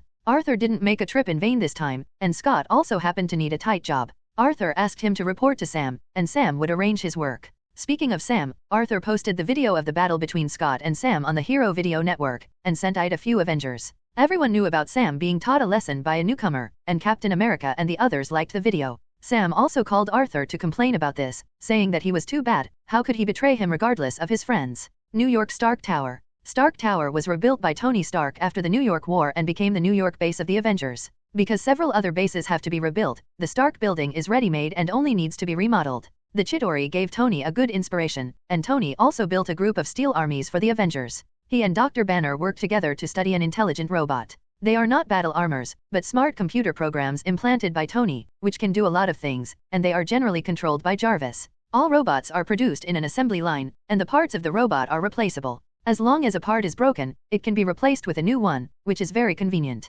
During this period of time, Steve Rogers led them to destroy more than a dozen secret strongholds of Hydra. The remaining strongholds of Hydra have been abandoned. The Hydra are hidden, very afraid of being found by the Avengers. Wanda and Pietro have also been involved in several operations, and Wanda and Pietro have already started helping the Avengers with their missions. The current Avengers Alliance has already begun to officially operate. The action team headed by Steve Rogers is composed of 5 people including Winter Soldier Bucky, Falcon Sam, Quicksilver Pietro, and Thor Dens. The research team is led by Dr. Banner and Tony Stark in charge of weapon research. Agent Hill, Black Widow Natasha, and Hawkeye Button are in charge of the overall planning and the connection of some mission assignments from various countries. As for the remaining War Machine, Colonel Rhodes is responsible for handling some commissions from the US military, and the Scarlet Witch Wanda follows the action team to do some simple tasks. Spider-Man Pete Parker is already in his 3rd year of high school, and he is currently focusing on his studies, so he is not allowed to participate in the mission of the Avengers. There is also Captain Marvel, whose existence is only known to Nick Fury. Now that Arthur has invited Scott Lang to join the Avengers team is now truly full of talent. Arthur came to the headquarters of the Avengers in New York. After Jarvis recognized his identity, the door opened automatically, and Arthur came to the lobby on the top floor. The task is complete. Hill, can you stop asking me to do such simple tasks? Arthur complained to Hill. Now you are the most free in the Avengers. Everyone has their own business. Who else will you go to? Besides, these tasks seem simple, but you may still encounter unknown enemies. It's just right for you to go. Hill replied. Okay. Arthur had nothing to say, who made himself outstanding. Arthur's narcissism arrived. Arthur came to Tony's laboratory to see what Tony and Banner were up to. You're here, Arthur. Banner greeted Arthur when he saw him. Oh, you are finally willing to come to the Avengers base. Is that what you should do if you always stay at home and become an internet celebrity? Tony complained to Arthur. I don't know who told me that I ran out of money and asked me to find a way. How is it now? Although the income from My Hero Video Network and League of Legends is not comparable to the income from selling arms, it is still a lot of money. Arthur said proudly. The income from games and videos is good, but it is still not enough. I found a lot of experimental data in Hydra's laboratory. They once used Loki's scepter to make an artificial intelligence. I call it Ultron. Tony Stark demonstrated to Arthur with a 3D projection. It is a very advanced type of artificial intelligence. It was almost completed but you interrupted it. We have successfully researched it after redesigning their data. Tony introduced to Arthur. When did you start researching? Arthur looked at Tony and asked. We've been working on it for a while, and we didn't tell the rest of the team. We just shared it with you, Tony said. I suggest you stop the Ultron project immediately. Tony, you may not know what kind of monster you will create. What do you think is a good thing about Hydra research? Arthur said to Tony seriously. You don't understand. With Ultron, I can use him on the Iron Legion. From now on, we only need to let them destroy the enemy. Even if aliens come, I guarantee that they will not even be able to enter the Earth. Tony said proudly. Just you metal breakers who want to stop aliens? Do you know who our enemy is? Arthur asked. I don't know, do you know? Tony glanced at Dr. Banner and asked Arthur. I really know, and I have fought against them before, and ended in failure. Arthur told them about his fight with the Kree on Xandar and the fact that the power gem was robbed. I didn't tell you, just because I was afraid that if you knew that the enemy was too strong, you would take risks. Arthur said. Both Tony and Dr. Banner were shocked by the information Arthur revealed. Their enemy is the most powerful Titan family in the universe, and they will have a battle with the Earth. Tony feels a lot of pressure instantly. So what we need now is to attract all capable allies to fight against Thanos together. We can't count on Asgard. Arthur said. Why? Asgard can't count on it. Tony asked. This is a secret, anyway we have to rely on ourselves. Arthur couldn't tell them that Ragnarok was coming soon. Then since Thanos needs 6 Infinity Stones, we now have one and just destroy it. Dr. Banner said, knowing that the Soul Stone was on Arthur. First, we already have 2 Infinity Gems. Arthur raised his right hand, and a green glove appeared, with 2 gems on it, one red and one yellow glowing faintly. Secondly, the Infinity Stones can't be destroyed if you want. Even if you destroy Thanos, you can find the Time Stones to restore it, and they are my most important reliance against Thanos.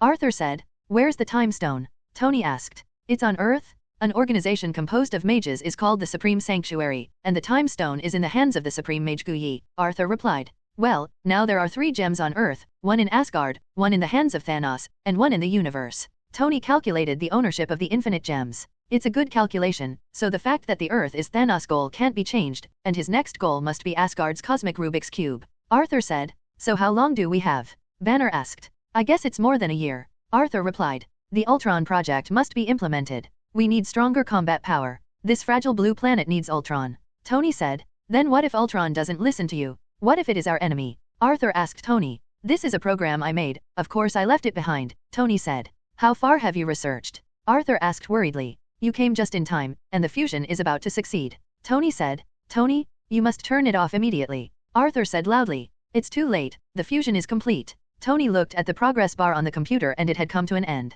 At this moment, the entire Avengers Base building suddenly went dark, and the power went out. All computers also lost power. Arthur breathed a sigh of relief. Stop. Well, at this critical moment, the power was cut off, and Ultron was finally not created. The situation is wrong. Jarvis didn't respond. Tony wanted to ask Jarvis what happened, but Jarvis didn't respond, and the Avengers building was powered by the arc reactor, so power outages shouldn't happen. What's wrong? Steve Rogers and Hill and Natasha came in and asked. After a while the power came back on, all the lights came on, and the computer restarted. It's okay. Dr. Banner heaved a sigh of relief. He was startled by a sudden power outage just now. Several people also thought it was a normal power outage, only Tony and Arthur felt that something was wrong. Jarvis? Jarvis? Can you hear that? Tony asked loudly. But there was no response, and the others were also wondering what happened to Jarvis. He had never dropped the chain. See if Jarvis' program is still there. Arthur said. Tony immediately turned on the computer to check Jarvis' program, but the computer couldn't operate, as if it had a virus. Are you looking for me? At this moment, a steel robot made by Tony walked into the hall and said to everyone, Are you Jarvis? Arthur asked the robot warily. No, I killed it, but that guy is actually pretty good, said the robot. Who did you kill? Steve Rogers asked. I didn't want to do it at first, but in the real world, it's normal to do this kind of thing. The robot asked inconsequentially. Who sent you here? Asked Natasha. This fragile blue planet needs Ultron. The robot played the recording of Tony speaking. Everyone looks at Tony. What are you doing? Are you Ultron? Dr. Banner asked. It's me. I am Ultron. It's me. I'm Ultron. No, I don't have a body yet. It's just a program. The robot Ultron said. But I'm ready. I want to bring the world back to peace. Just after Ultron finished speaking, countless Iron Legion robots made by Tony Stark broke through the window and attacked the Avengers. The Avengers started to fight back one after another, but there were too many robots in the room. More than 100 steel robots took up the weapons in their hands and fired, and the Avengers were caught off guard for a while. Arthur protected Tony Stark and Dr. Banner behind him, preventing them from being harmed. If Banner turned into Hulk here, it would be troublesome, and Tony Stark's armor was not around. Haha, John Arthur? Give me the soul gem, I need it to evolve to the strongest state. Ultron yelled at Arthur.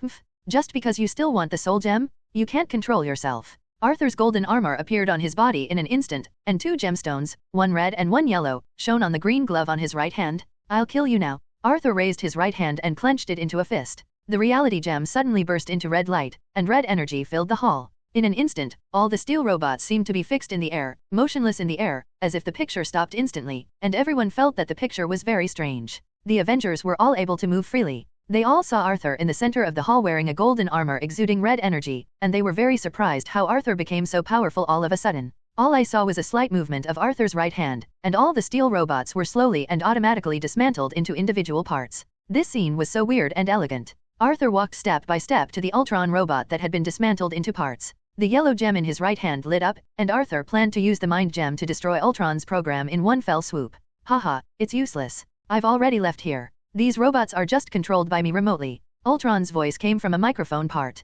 Arthur did not find Ultron's consciousness program in these robots. When Arthur waved his hand, all the parts fell from the air and fell to the ground. There is only one way to get peace, and that is to destroy all the Avengers and humans. Now, I am finally free. Ha ha ha ha. After the microphone Liu Chuang said this, there was no sound. He escaped from the internet. Arthur said to everyone, the golden armor on Arthur's body turned back into a white t-shirt and jeans, and the gem on his right hand disappeared. Didn't you say you have a backhand? Arthur asked Tony. No chance, Jarvis has been destroyed by Ultron. Tony replied helplessly. What's going on here? Stark, aren't you going to explain it to us? Steve Rogers said, looking at Tony Stark. Call everyone, and we'll discuss how to deal with Ultron, Arthur said. Hill nodded, and went to inform all the Avengers to gather in the base together. After Ultron left the Avengers base, he came to a secret laboratory in Sokovia. The Hydra base in Sokovia was destroyed by Arthur before, but what he didn't know was that Hydra had a secret base in Sokovia. Ultron activated the computer in the base, and he learned all the secrets of the Avengers from Tony's computer. What he has to do now is to create a perfect body for himself. Ultron has just seen how powerful Arthur is. Ordinary metals are like paper in Arthur's hands. Ultron needs the strongest metal on Earth, which is vibrating metal, and the place with the most vibration gold on the Earth is a place in Africa called Wakanda. Ultron saw information about this mysterious country called Wakanda in the S.H.I.E.L.D. database. Wakanda, before going, Ultron had to create a temporary body for himself. Fortunately, he just took away Tony's army of steel robots, and he can use them to do something. Avengers Base. All the Avengers gathered in the hall, Steve Rogers, Tony Stark, Dr. Banner, Natasha, Arthur, Thor, Rhodes, Bucky, Patton, Peter Parker, Wanda, Pietro, Scott Lang, Sam and Hill, a total of 16 people. Everyone sat around on the sofa, but fortunately there were enough sofas in the Avengers base. Arthur told everyone what happened just now. Steve Rogers and Tony Stark had a big fight. Now the thing everyone has to face is what to do next. Can you find out where he went? Arthur asked Tony. I can track his general location, it should be in Sokovia now. Tony replied. Even if we find him, it's useless. Ultron can still escape from the internet. Dr. Banner said. Ultron said before that he needed to find a body, and I think he should be trying to find a way to create a body. Steve Rogers said. He needs metal to make a powerful body, so where will he find metal materials? Natasha asked. He is a bug now, he can control any computer and machinery, he wants to find metal materials too easy. And he also took away the Iron Legion. Dr. Banner said. It's really troublesome. If we want to completely eliminate him, we can only wait for him to get his body and lure him to a place without internet to completely eliminate him. Arthur said. Everyone was silent. This condition is too harsh and difficult to achieve, but it is not impossible. Now we can only wait for his next move, so all we have to do now is track his movements. Steve Rogers said. Stark, what if Jarvis is gone? Natasha asked. I have a spare called Friday, Tony replied. So what do we do next? Scott asked. Biding the moment. Arthur replied. Everyone looked at me and I looked at you, so they could only continue to wait for the news, while Tony and Dr. Banner went to track down the location of Ultron.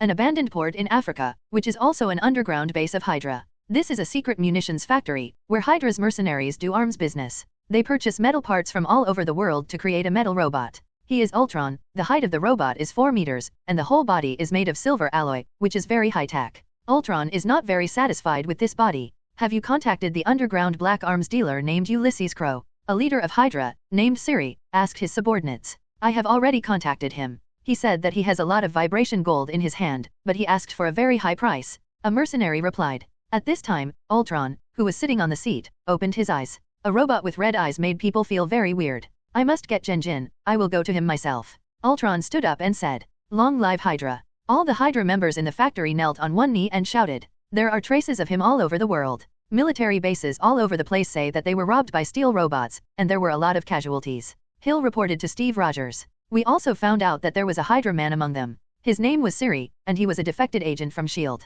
S.H.I.E.L.D. had never been able to find him before, Hill said. Can't find it or didn't find it at all. Steve Rogers complained. Maybe someone hid his information, Hill said. The two walked into the Avengers Hall together, and Steve Rogers saw Barton secretly calling outside the hall with a warm smile on his face. Barton, I have a clue. Who are you calling? Steve Rogers asked. Barton hung up the phone and replied, girlfriend. Everyone gathered together to discuss again, and Steve showed everyone Siri's information. He has been selling arms in Africa since he defected from S.H.I.E.L.D. Why did Ultron escape to Africa? Natasha asked. See if there is any information about Ultron in Baron Stokes' information. Ultron is what he studied. Dr. Banner said. All the documents about Baron Stoke have been deleted. Natasha said. Not all of them. Hill remembered the large box of documents she sent to Sokovia to bring back, found them, and looked through them with everyone. These are Stokes' accomplice information. It seems that he has a lot of friends. Steve Rogers said. Wait, I know this person. Tony said, looking at the information in Banner's hand. He has been doing business in Africa. He is a black market arms dealer, just like Siri. Tony said while holding Ulysses Crow's information. Everyone looked at Tony strangely. How could he know a black market arms dealer? Intersection is inevitable. They are both arms dealers, but I have never sold him any weapons. Tony explained to everyone. We know him. He came to Sokovia and supplied Stoke with weapons. Pietro said looking at the man in the photo, and Wanda nodded. What's the mark on his neck? Thor asked, pointing to the mark on Ulysses' neck in the photo. Banner checked on the computer. It's the native language of Wakanda in Africa, which means thief, and it's very insulting. Wakanda. Tony and Steve were very surprised. They knew what Ultron was going to do. What Ultron needs is something from Wakanda. Tony said. Didn't your father take it all? Steve Rogers asked. You are all wrong. Wakanda has a very large amount of vibrating gold, and he may steal a lot more. Arthur said at this time. What are you talking about? What's there in Wakanda? Dr. Banner asked. Jin, the hardest metal on the earth, only Wakanda has the vibration gold mine. Ultron must use it to build a new body. Arthur pointed to Steve Rogers' shield and explained to everyone. Then he's going to find Ulysses next. We can go there and deal with him. Steve Rogers looked at everyone and said. Set off. A shipyard on the banks of the Nile in Africa. This is Ulysses' underground arms base, where Ulysses sells arms. A lot of African mercenaries on the ship were working, making guns, explosives, and chariots, and the work was in full swing. Ulysses was in his office, and an old friend of his came to see him today, and that man was Siri. Siri, why did you come here to find me? Although we are both arms dealers, I rarely have the opportunity to cooperate with you. Ulysses said, looking at Siri in front of him. Didn't you already understand why I'm here? I'm not here to trade with you today, but my master is here. Behind Siri stood a very tall man wearing a black cloak. I heard that you have vibration gold? I want as much as you have. Ultron pulled down the cloak on his head, revealing his metal face. Ulysses was taken aback. Is this man a robot? I can still talk. Who are you? Ulysses asked. You can call me Ultron. My goal is to kill all the Avengers. Ultron said lightly. Okay. Ulysses took Ultron and Siri to a secret warehouse, which contained a lot of vibrating gold in precision glass containers. Ulysses took out a glass container and said to Ultron, this thing is not cheap, worth billions. Ultron laughed and closed his eyes. His program invaded the bank and transferred $40 billion for Ulysses. The money has been transferred to your fake account. Just as Ultron was speaking, a text message came from Ulysses' cell phone, and he was very happy to see the transfer record of $40 billion. Finance is really strange. But I always say that to make friends and enemies rich together, it is natural to distinguish between friends and enemies. Ultron said. Tony Stark? He once said this to me. Ulysses said, looking at Ultron firmly. Ultron was suddenly very excited when he heard Tony Stark's name, and grabbed Ulysses' hand. Do you think I'm Tony Stark's puppet? Do everything he says? See how I look like Iron Man? What the hell is Stark? Ulysses cut off Ulysses' right hand. Ulysses screamed, crossing his arms. I'm so sorry, you'll be fine in a while, I just don't understand, don't compare me to Tony Stark. Ultron was very excited. Tony Stark was a heart problem for him, because he was Tony Stark made by Tucker. Boy, you really want to break your father's heart. Tony Stark appeared behind Ultron wearing a steel armor, with Thor and Steve Rogers beside him. And the other Avengers have surrounded here, and Pietro and Wanda have also come to the side. Oh, look at you, Wanda Pietro brothers and sisters? I saw you when I was in Sokovia. Now you have joined the Avengers? Have you forgotten how your relatives died? Ultron looked Wanda and Pietro who came to the side said mockingly. Don't try to provoke us, I have read Stokes' memory, I know all the facts. Wanda looked at Ultron and said. Pietro was not affected by Ultron's words. Don't play tricks Ultron. You have nowhere to escape now, Steve Rogers said. Captain America? God's righteous son, pretend that you are not an American war machine. If I were human, I would have vomited. Ultron said mockingly. If you believe in peace, don't break it, said Thor Stark. You confuse the concepts of peace and tranquility. Ultron replied. Don't talk too much with him, just kill him. Arthur appeared next to him, and the orange energy of the trident in his hand shot towards Ultron. Ultron raised his right hand, a burst of red energy shot out and Arthur's orange energy blasted together, resulting in a huge explosion, and everyone was blown out by the shock wave. This is impossible. How could Ultron emit such a strong energy without the soul gem? What's going on? Arthur couldn't believe it. Haha, this is the technology of the Chitauri, isn't it very powerful? Ultron somehow got the energy weapon of the Chitauri and put it on his body. Boom. Tony Stark went up to fight with Ultron, and at this moment, many Iron Legion robots suddenly appeared around, attacking the Avengers. Countless steel robots flew into the cabin from the outside, continuously firing energy cannons to attack the Avengers. Natasha was the first to be knocked down by a steel robot. Fortunately, Barton pushed her away and she was not shot by the energy cannon. Both Barton and Natasha took out their pistols and shot at the steel robot, and Bucky and Steve Rogers also fought with the steel robot. Bucky shattered a droid's head with one blow against his metal right arm, but the headless droid continued to attack him. And Steve Rogers threw the shield, which instantly hit a robot in the air, and the shield bounced out and hit another robot, then bounced onto the pillar and flew back to Steve. The two steel robots that fell were smashed into pieces by Thor with a hammer. Pietro suddenly disappeared, and then the three robots were chopped to pieces by him with a knife in a second. The red light in Wanda's hand flashed, and the robots were smashed into pieces by her direct control and slammed into the wall. At this moment, the African mercenaries in the cabin also picked up their weapons and fired at the Avengers, causing the entire cabin of the ship to fight together. Outside the ship, Colonel Rhodes and Sam shot at the steel robots coming from all directions in the air. Hill and Dr. Banner are waiting for others on the fighter plane. Dr. Banner can't control the Hulk perfectly yet, so it's better for him not to participate in the battle. However, at this moment, many steel robots appeared around the fighter plane. Dr. Banner glanced at Hill and said, "You stay here. Give them to me." Hill looked at Banner worriedly and nodded. Ultron soared into the sky, broke through the ceiling of the ship and flew into the air. Tony Stark and Arthur chased it out together, while the others dealt with the Iron Legion and mercenaries on the ship. Both Tony and Arthur kept shooting energy rays to attack Ultron. Ultron dodged left and right in the air, avoided the attacks of Arthur and Tony, and turned around and shot red rays back at them. Arthur tried to use the Mind Stone to control Arthur, but found that his brain is composed of a series of data, which cannot be controlled. Dozens of steel robots appeared beside Ultron to cover his escape, and both Tony and Arthur were entangled by these robots. Arthur looked at Ultron and wanted to take the opportunity to escape. Want to leave? It's not that easy. Arthur's right hand flashed red, and suddenly the space they were in was blocked by red energy. Ultron hit the red energy wall and was bounced back. "I've sealed off this piece of sky, let's see where you go," Arthur said, looking at Ultron. "The reality gem? Reality is hard to deal with. Ultron looked at the red gemstone in Arthur's right hand, very annoyed. This John Arthur is really difficult to deal with. But I have prepared a big gift for you. Is that a city in Africa? I have lured Hulk into the city, and all the damage caused this time will be attributed to you Avengers. Ultron said. Arthur said. What? Tony Stark was shocked when he heard Ultron's words, and immediately inquired about the Hulk's information. Sure enough, a city in Africa was attacked by the Hulk. Natasha, where are you? Tony was about to ask Natasha to let him go to appease Hulk, but Arthur stopped him. It's too late, let's deal with it. Arthur said, and Tony Stark nodded. Jin has been transported by me?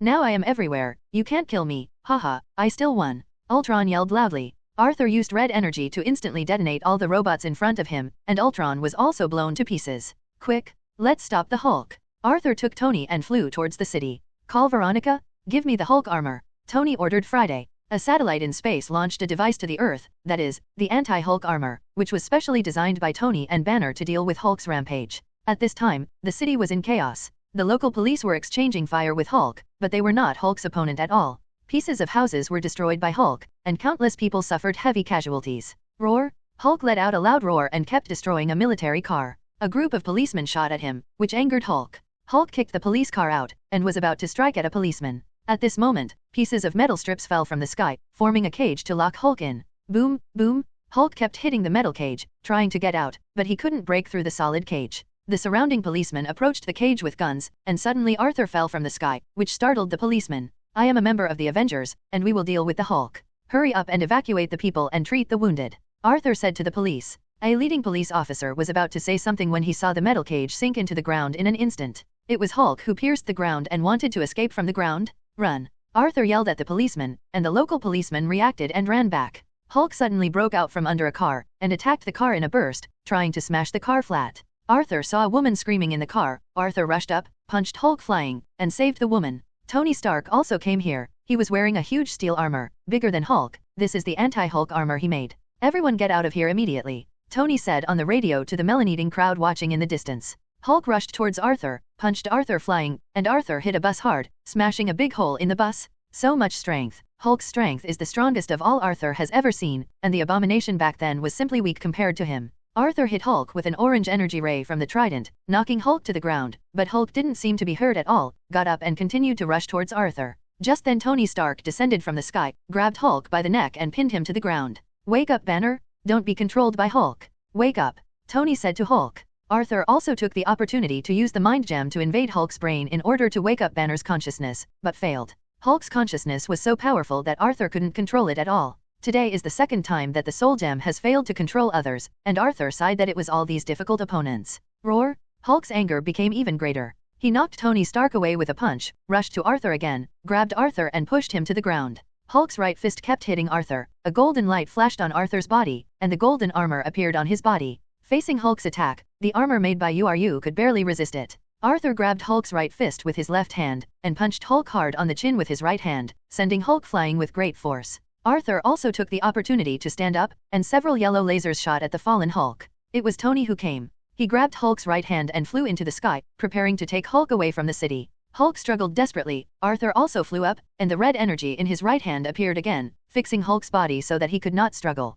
Tony and Arthur flew the Hulk towards the Nile outside the city, and Hulk broke free from Arthur's red energy and punched Tony's right hand that broke him. Hulk, who broke free from Tony, fell towards the ground. Tony and Arthur fired at Hulk together, and countless energy attacks shot at Hulk. Hulk hit the ground hard and was bombarded by countless energies. He finally passed out, and his body slowly shrank back to Dr. Banner. On the way back, Dr. Banner sat on the plane in a blanket and sat silently. He felt deeply remorse and guilt for Hulk's killing of people and the damage he caused. Natasha comforted him, and the Avengers also sat and rested. Today's operation was still a failure. Although it destroyed Aochuangzin's body and eliminated countless steel machine legions, it also successfully destroyed Ulysses' munitions base and wiped out the Hydra Siri. But Ulysses was still allowed to run away, and Jin was also smuggled away by Ultron. Ultron must use Jin to make a new body. Arthur, Bucky, and Sam sat on the ground to rest. Rhodes and Stark were talking quietly. Wanda snuggled up next to Arthur and took a nap. Pietro sat next to Wanda. Thor was chatting with his girlfriend Text. Barton and Steve are flying the plane.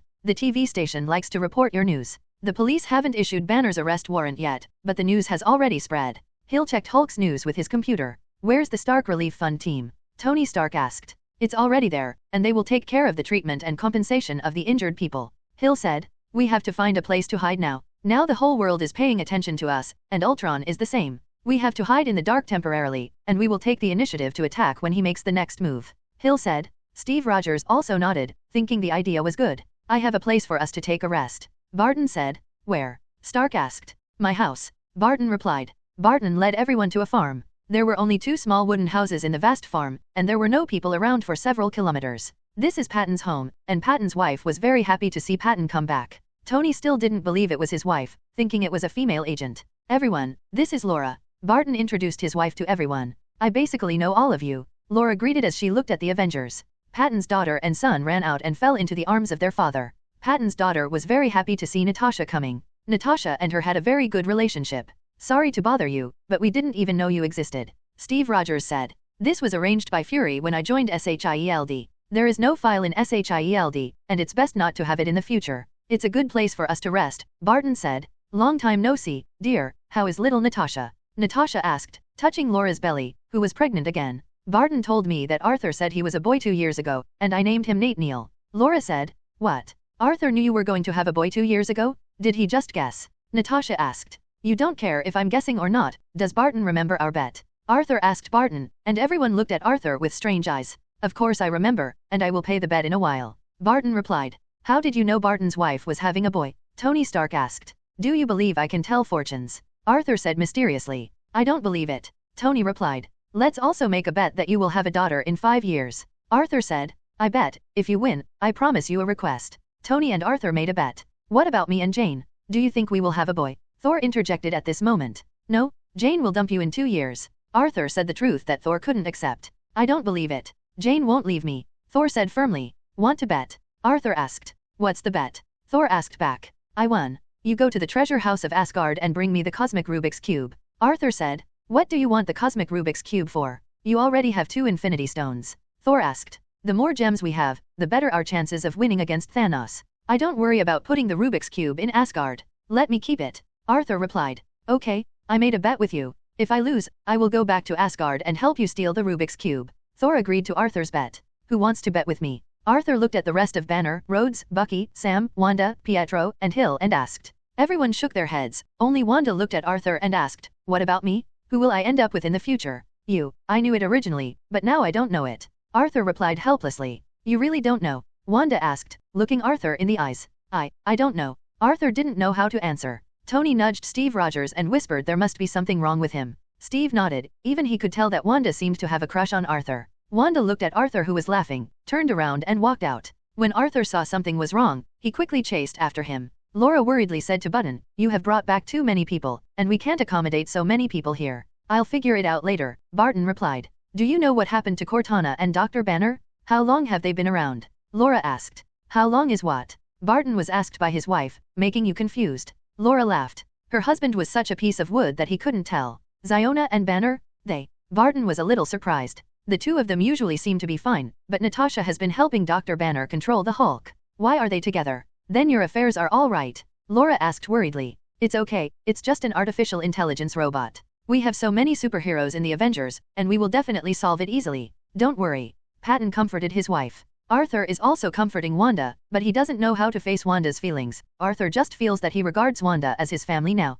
Wanda can also feel that Arthur is kind to her, but this is not what she wants. Arthur seems to have always regarded herself as a younger sister. While Arthur was talking to Wanda, Steve came out with Tony and Bucky, Sam, and Pietro. Aren't you finished talking? Tony asked Arthur, and Pietro came to Wanda and held Wanda's hand. He supported Wanda's decision to pursue happiness. What's the matter? Why did everyone come out? Arthur asked. The Bartons' house is too small to accommodate so many people. I think we'd better go back to the plane and rest. Steve Rogers said. Don't be so troublesome. It's not easy to find a place to live. After Arthur finished speaking, a red reality gem appeared on his right hand. The reality gem flashed red, and a villa appeared in the open space next to Barton Villa. This villa is exactly the same as Arthur's house, which was created by Arthur using the energy of the reality gem. Your gem is so convenient? Isn't this your house? Can people really live in it? Tony asked. Everyone was taken aback. Can a house be conjured out of thin air? Of course, as long as I'm around, it can last forever. If you haven't been to my house, consider it a guest at my house today,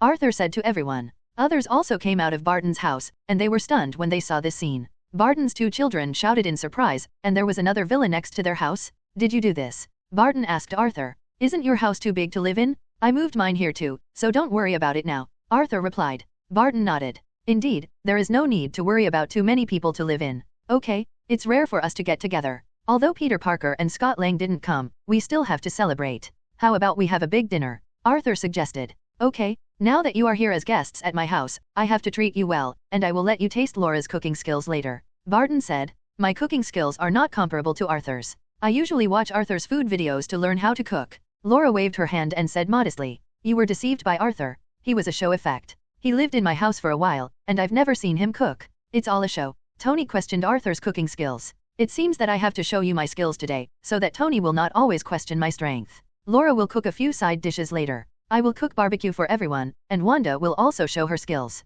Otherwise, Tony, I also want to say that you acted too. Arthur was about to show everyone his own strength, and Wanda also nodded and promised to cook some side dishes. In this way, Wanda and Laura were busy in the kitchen, while Arthur was making barbecue in the courtyard. Button moved out a square table and more than a dozen chairs, preparing to have dinner in the courtyard. Everyone else came to help. Tony, Steve and Bucky Rhodes helped Barton's family chop wood. Natasha and Dr. Banner didn't know what to do. Pietro performed superpowers for Barton's 2 children, and everyone else talking and laughing in the yard. The scene was very warm. Arthur smiled and watched all this. It was great. Hey, Arthur, don't be in a daze, the beef is burnt. Huh? Damn it, I was distracted, I made a mistake. Can you cook? It seems that Tony is right. It was just an accident. Aochuang brought Zhenjin back to the secret base in Africa. He has been trying to get the nuclear bomb launch codes of various countries, but the codes are constantly changing. It seems that someone has discovered its existence, making it impossible for him to get the nuclear bomb. The person who stopped him is the Internet Link Center, which is the core of all the internet on the Earth.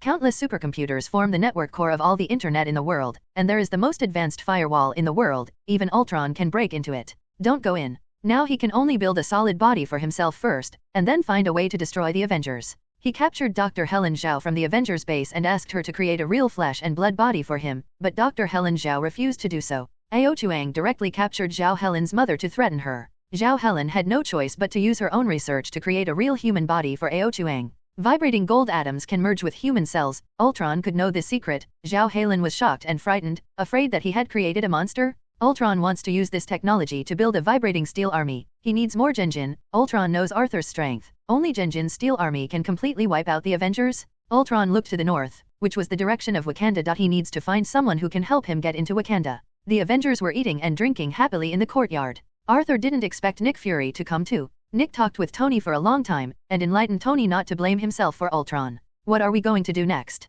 Barton asked. We're going to find Ultron, before he builds a body out of vibranium. Tony Stark said. Ultron has always said that humans need to evolve. I think the body he built must be a complete body. He wants to evolve into a human being. Dr. Banner said. Making a body like a human with vibration gold? Only one person can help him do it. Tony took out his mobile phone and dialed Dr. Helen Zhao, and the phone was turned off. Tony called Dr. Helen Zhao Experimental Center again. They told Tony that Dr. Helen Zhao was missing, and they couldn't contact her. Dr. Helen Zhao was taken away. Tony said to everyone, Ultron must be hiding in Siri's base. Who told you to kill Siri before? Otherwise I can search his memory to find Ultron. Arthur said, we can find Ultron through the Link Center. As long as he enters the internet, he can be captured by the Link Center. Dr. Banner said, good idea, I'll go to the Link Center to track Ultron in a while. Tony said, I have an ominous premonition. Ultron wants to destroy the Avengers, but how can she do it?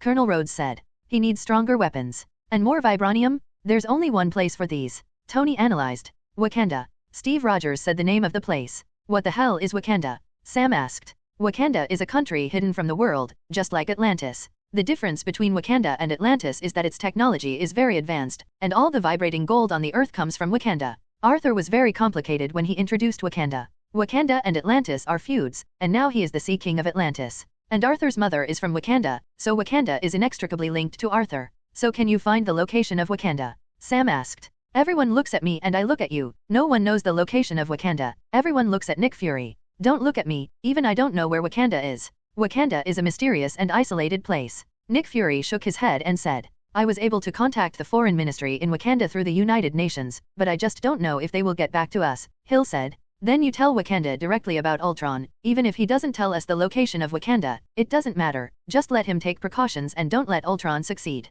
Arthur said to Hill. Hill nodded and went to contact Wakanda's foreign ministry. Okay, our next task is to find Ultron's foundation, rescue Dr. Zhao, and destroy Ultron's plan to create a vibrating gold body.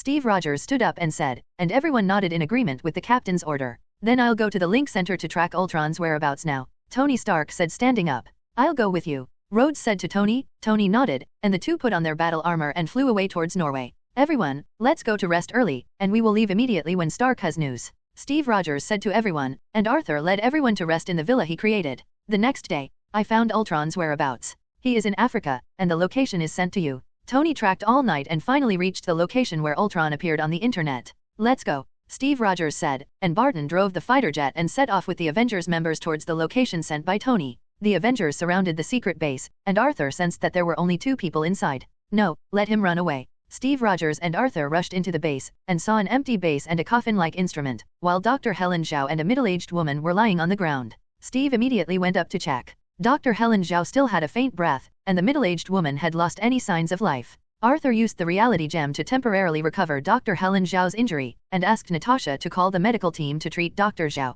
Helen Zhao woke up leisurely, saw Steve Rogers holding her and said, I'm sorry, Captain. Ultron used my mother to threaten me to make me create a new body for him. Originally, I set up a self-destruct program but was discovered by him. Ultron has already got that body and left. Zhao Helen covered her face, tears kept streaming down. She felt deeply guilty for what she had done, and her mother was also killed by Ultron. I can't blame you, Dr. Zhao. Please take care of your wounds, and leave Ultron to us to deal with, Steve Rogers said. Ultron said he wants to get more vibration gold. His goal is Wakanda, Dr. Helen Zhao said. Sure enough, it's what we guessed, but Wakanda hasn't responded to our message yet. I hope Ultron hasn't succeeded, Steve Rogers said. Arthur looked at the empty cradle and felt very tricky. Ultron has got a new body, and now the development of things has deviated from the plot. Fortunately, the soul gem is in his hands and has not been obtained by Ultron. After a while, the rescue team came. Dr. Zhao was sent to the ambulance and taken away, and all the Avengers can do now is to find the location of Wakanda immediately. Ulysses' claw was interrupted by Ultron's right hand, and the base was also taken over by the Avengers.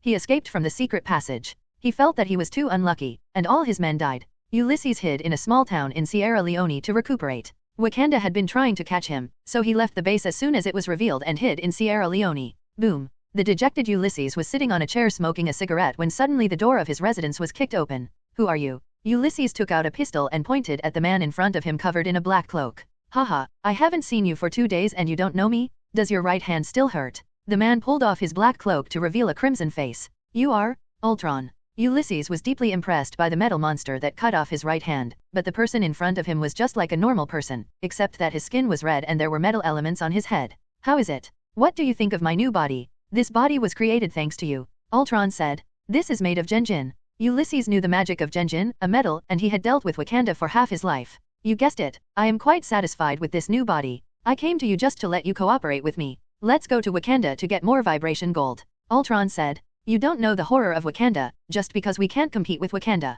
Ulysses said. So we need help, a real Wakanda, you know Eric Killmonger. I saw interesting news in the secret information of the United Nations. This person is a Wakanda, Tron said to Ulysses. What? Eric is from Wakanda? No wonder he knows Genjin so well. Ulysses didn't expect the Black Eric to be from Wakanda. He had worked with Eric several times. I know Genjin very well. Find him, he can help us after we enter Wakanda, Ultron said. Okay, I'll work with you. Ulysses took out his phone and contacted Eric Killmonger. What do you want from me? Eric Killmonger came to Ulysses' residence, and Ulysses said he had something important to ask him. It's not me looking for you, it's him looking for you. Ulysses pointed at Ultron who was sitting on the chair. It's you looking for me? Eric asked looking at the strange-looking man in front of him. Eric Killmonger, who graduated from the University of Annapolis at the age of 19, then got a research degree from the Massachusetts Institute of Technology, joined the Marine Commando, was sent to Afghanistan, and later joined the Ghost Force of the United States Joint Special Command. Ultron spoke out Eric's information. Who are you? How do you know this? Eric looked at Ultron and asked. My name is Ultron, and my purpose is to kill all the members of the Avengers. Make the world peaceful, Ultron said. World peace? So what? You want to hire me to help you deal with the Avengers? Eric asked. No, my next goal is Wakanda. I need a lot of vibration gold to build an Iron Legion, and as far as I know, you are from Wakanda. Ultron looked at Eric and said. Eric's expression became abnormal when he heard the word Wakanda. He was silent for a while and said, I am a Wakanda, and I have a sworn hatred with Wakanda. Ulysses suddenly became interested. Can you tell me why you have a grudge against Wakanda? Eric looked at Ultron and Ulysses, and after thinking for a while, he felt that these two played a huge role in his revenge against Wakanda. Eric chose to try to believe them. Erica opened his mouth, revealing the signs of Wakanda, and said, "My father is the younger brother of the King of Wakanda, Enyadaka Njob, who was killed by the King of Wakanda. I was left alone growing up in the United States, and I wanted to avenge my father all the time. So you are the royal family of Wakanda?" Ultron asked. "Yes," Eric replied. "Very good. I will help you kill the King of Wakanda, and then you will control the entire Wakanda, and then we will work together to control the world in our hands. How about it?" Ultron said. "Kill the King of Wakanda? Just you?" Eric didn't believe Ultron had this ability. Ultron suddenly floated up, and a red energy ray emitted from his right hand, blasting a big hole in the wall at once. "Is your body made of Genjin?" Eric looked at Ultron and recognized Genjin. How about we work together?" Ultron held out his hand to Eric. "Okay, Wakanda is ours." Eric and Ultron shook hands and reached an agreement. Kingdom of Wakanda. T'Challa stood beside his father, the old King T'Chaka, and listened to his subordinates' reports. "Your Majesty, Ulysses' secret base by the Nile River was destroyed by the Avengers, but Ulysses escaped, and we are trying to find his missing trace." The guard said. "Ulysses is the fugitive we must catch in Wakanda. He stole a lot of vibration gold. We have been looking for him for several years, but it is not easy to find someone hiding outside enclosed Wakanda," said the old King T'Chaka. "Father, why don't we enlist the help of the Avengers?" asked T'Challa, the old king's young son. "Wakanda is just a backward tribe in the eyes of the world. We have been hiding here for generations to avoid wars. If people all over the world know the existence of Wakanda, Wakanda will face unprecedented danger," said the old king. "Father, we should try to get in touch with the outside world. We have been hiding in Wakanda for too long. I think we can lead the world to peace." T'Challa disagreed with his father's idea. He felt that Wakanda had an obligation to protect peace on Earth. "This will be realized slowly after you inherit my position. I believe you will be able to do well, my child." The old king looked at T'Chaka kindly and said, "Father, I will definitely not disappoint your expectations, and I will learn from you how to make the lives of Wakanda people better." T'Challa looked at his father and said. The old king nodded with a smile. He believed that T'Challa would be a good king. "Father, the Avengers sent us a message that a robot named Ultron wanted to come to Wakanda to seize the vibration gold. The Avengers said they wanted to come to Wakanda to help us deal with Ultron." T'Challa Princess Sully, the younger sister, said to the old king. "A robot wants to seize the vibration gold of our Wakanda? How funny. The Avengers must want to know the exact location of our Wakanda. Ignore them." The old king sneered at the news sent by the Avengers. "Father, it is said that Ultron used vibration gold to create a body. He and Ulysses are in the same group. We should take precautions." Princess Sully said. "Genjin body? Then we in Wakanda can't ignore it. You pay attention to the news of the Avengers and ask the frontier tribes to strengthen their defenses," said the old king. "Yes, father." Sully nodded and accepted the order. At this moment, a guard of a frontier tribe said that he had important news to report, and the old king let him in to speak. "Your Majesty, a foreigner came from the frontier tribe. He captured Ulysses and wanted to see your Majesty." The guards of the frontier tribe reported to the old king. "Ulysses was caught. Let's go and see together." The old king was very happy to hear that Ulysses was caught, and was going to see if it was true. "Father, you can't go. There must be something wrong with this foreigner. How did a foreigner find Wakanda? Father, just let me go and see for you."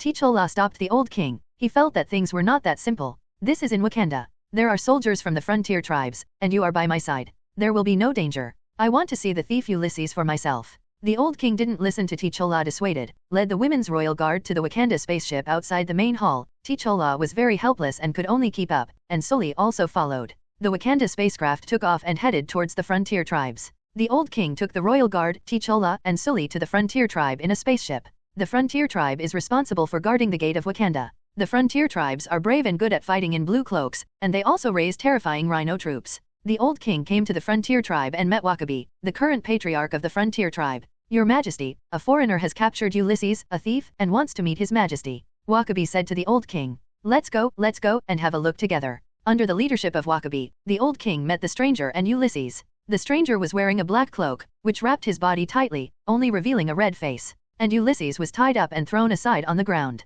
"It was you who captured Ulysses?" asked the old king, standing before them, to the stranger. "This is our Majesty the king." Wakabi on the side introduced the identity of the king to the stranger. When the outsider heard that the king was coming, he immediately bowed down and saluted. "So you are his Majesty the king. I caught Ulysses in Africa. I heard that you Wakanda have been looking for this man, so I brought him here, to his Majesty." T'Challa next to the old king asked at this moment, "Who are you? How did you know the location of Wakanda?" "Haha, my name is Ultron. Of course Ulysses brought me here." The stranger suddenly took off his coat, revealing his metal body. It turned out that he was Ultron in disguise. "Protect your Majesty." T'Challa was startled when he heard Ultron's name, and immediately thought of the message from the Avenger that Sully had said. But he was one step too late. Ultron's eyes emitted two red energy in an instant and just hit the old king in front of him. The old king was blown away by the huge red energy explosion, and the guards around the old king were blown away together with T'Challa and Wakabi. His Majesty, Father. T'Challa, who came back to his senses, threw himself on his father, holding his bruised father and crying uncontrollably. Princess Sully also ran to her father and cried loudly. The captain of the Women's Royal Guard took all his men, picked up the vibrating gold spear and rushed up like Ultron. Wakabi also reacted and led the soldiers of the frontier tribes to rush towards Ultron. Ultron saw that his goal had been achieved, grabbed Ulysses under his feet and flew up, and shot red energy from his right hand to blow up all the Women's Royal Guards in front of him. Ha ha ha ha, Wakanda is nothing more than that. Ultron took Ulysses and flew away into the distance. The frontier tribes sent spaceships to pursue Ultron, but Ultron knocked down 3 spaceships with energy rays, and Ultron disappeared. The whole of Wakanda was immersed in grief, and the old King T'Chaka was killed. Wakanda mobilized all its forces to search for Ultron and Ulysses to no avail, and the young heir to the king, T'Challa, was not overwhelmed by grief. Dying in Wakanda does not mean the end. T'Challa knows that he must stand up now and lead Wakanda out of this crisis. The news from the Avengers said that Ultron's goal is Genjin, so he will continue to there is action. T'Challa ordered the Genjin factory to be sealed off, and no one was allowed to approach it. The Wakanda people are going to hold a funeral for the old king. All the Wakanda people on the banks of the Wakanda River have come here. The funeral ceremony will be held for the old King T'Chaka tonight. The body of the old king on the huge square was placed in the center of the square, and the Wakanda people stood in a circle around the body of the king. The old king's wife, Queen Lomangsa, held a torch and lit the pile of straw under the old king's body. The raging fire started, and the funeral ceremony officially began. The huge horn was blown, and everyone danced around the king's fire, and the people standing and watching sang songs. This is the custom of Wakanda's funeral, sending off the dead by singing and dancing. The dance became more and more cheerful, and the singing became more passionate, sweeping away the sad and gloomy atmosphere at the beginning. All the men and women in the audience danced and sang with cheerful steps, and the audience was full of jubilation. The whole ceremony lasted one night, until the flames of the old king's body were completely extinguished, and everyone knelt down. The high priest Ziurui came up to chant the sacrificial words and prayed for the old king. Finally, the high priest Ziurui put the ashes of the old king into a golden jar and put the jar in the tomb of the Black Panther kings. Finish. Next, Wakanda will elect a new king, and the only son of the old king, T'Challa, will become the only heir of Wakanda. But he still needs to be recognized by all the tribes if he wants to become the king. If a tribe disagrees with him as the king, he can send someone to challenge him and decide the king's candidate in an absolutely fair duel. 3 days later, Wakanda officially held the king election ceremony. The Wakanda people sat on the boat and danced, heading towards the duelist cliff. Several major tribes were led by the patriarch to the duelist cliff, ready to participate in the king's ceremony. All Wakanda people sang songs on the waterfall cliff, waiting for T'Challa's appearance. T'Challa arrived here on a Wakanda spacecraft. He was shirtless, dressed in an ancient Wakanda outfit, and had a pattern of Black Panther skin painted on his body. T'Challa stepped off the spaceship and came to the platform of Duelist's Cliff with a small pool below which was a huge waterfall. Wakanda's king succession ceremony will be held here, and the queen and the tribal elders are already waiting here. The queen looked at her son T'Challa with pride in her eyes. He believed that T'Challa would become a great king. I, Zuri, son of Badu, I would like to introduce Prince T'Challa, Black Panther. Grand Elder Zuri loudly introduced to all the tribe members above his head. The people of Wakanda watched T'Challa cheer for a while, and T'Challa also knelt on one knee, waiting for the ceremony to begin. His Royal Highness will now remove the power of the Black Panther. The elder gave T'Challa the purple heart-shaped herb antidote. T'Challa suddenly had a painful expression on his face, and the blood vessels on his body turned black and appeared on his body. After a while, T'Challa felt the pain gradually disappear, and there was a sense of weakness in his body. The power is also gone, and now he is no different from a normal person. In ceremonial battles, victory comes from the surrender or death of the other side. If any tribe intends to send a warrior to fight, then I will show him the road to the throne now, the elder announced to everyone, and the ceremony officially began. T'Challa awaits the challenger? An old lady in purple clothes said, the merchant tribe is not participating in the throne challenge today. A middle-aged man in blue clothes next to Wakabi said, frontier tribes will not participate in the throne challenge today. An old man in green clothes beside Nagia also said, the river tribe will not participate in the throne challenge today. The middle-aged woman in the red dress said, the mountain mine tribe will not participate in the throne challenge today. All 4 tribes have given up their challenge to the throne, and they all support Prince T'Challa as the new king. Black Panther? Is there anyone else with royal blood who wants to participate in the throne challenge? The elder stood up and asked loudly. T'Challa's younger sister, Princess Sully, raised her hand suddenly, and everyone was taken aback. She wanted to challenge her brother. Immediately, the audience booed, and the queen also looked at Princess Sully, wondering why she was going crazy again. This set of underwear is too uncomfortable to wear. Since no one is challenging, how about we tidy up and go back to each house? Sully said playfully. The queen slapped her daughter and told her not to mess around. Today is the sacred ceremony of succession to the throne. Many of Sully's good friends covered their heads. There was really nothing they could do about this naughty little princess. At this moment, the cry of Ape Man suddenly came from a distance. It was the Jabari tribe. They had white marks painted on their bodies and shouted neat slogans, just like the cry of Ape Man. Among them, the leading man came in front of T'Challa. The faces of all the people present changed. The Jabari tribe is also a branch of Wakanda, but they do not worship the Black Panther. They worship the white ape that is opposite to the Black Panther, so they have been living on the cliff outside the kingdom of Wakanda. Superior. M'Baku, what are you doing here? Grand Elder Zuri asked M'Baku, the leader of the Jabari tribe. Today is King's Challenge Day. What else can I do? M'Baku sneered and walked to the center of the pool. We observe you from the deep mountains. Listen to you. We are disgusted to see you now, because you let a little kid supervise your advanced technology. M'Baku pointed the weapon in his hand at Su, who was next to the queen. Princess Li, the royal guard next to the queen, pointing at M'Baku with their long hairs. She despised tradition, and now you have to hand over the throne to this prince who can't even protect his father. M'Baku walked up to T'Challa and looked at him contemptuously. Isn't it? We won't accept it. Me? M'Baku, the leader of the Jabari tribe. M'Baku was interrupted by T'Challa before he finished speaking. I accept your challenge. M'Baku, T'Challa said, looking at M'Baku. May the glory of Hammon last forever. M'Baku walked back, and the atmosphere group in the stands beat drums, and the melodious sound of drums spread in the canyon. The challenge is about to begin. The Great Elder put on a wooden Black Panther mask for T'Challa. T'Challa held a knife in his left hand and a shield in his right, ready to fight. M'Baku put on a wooden white ape mask, and he used a long-handled hammer to face T'Challa without showing weakness. Jabari in position. M'Baku yelled, 7 Jabari standing apart on the right hand with spears in hand.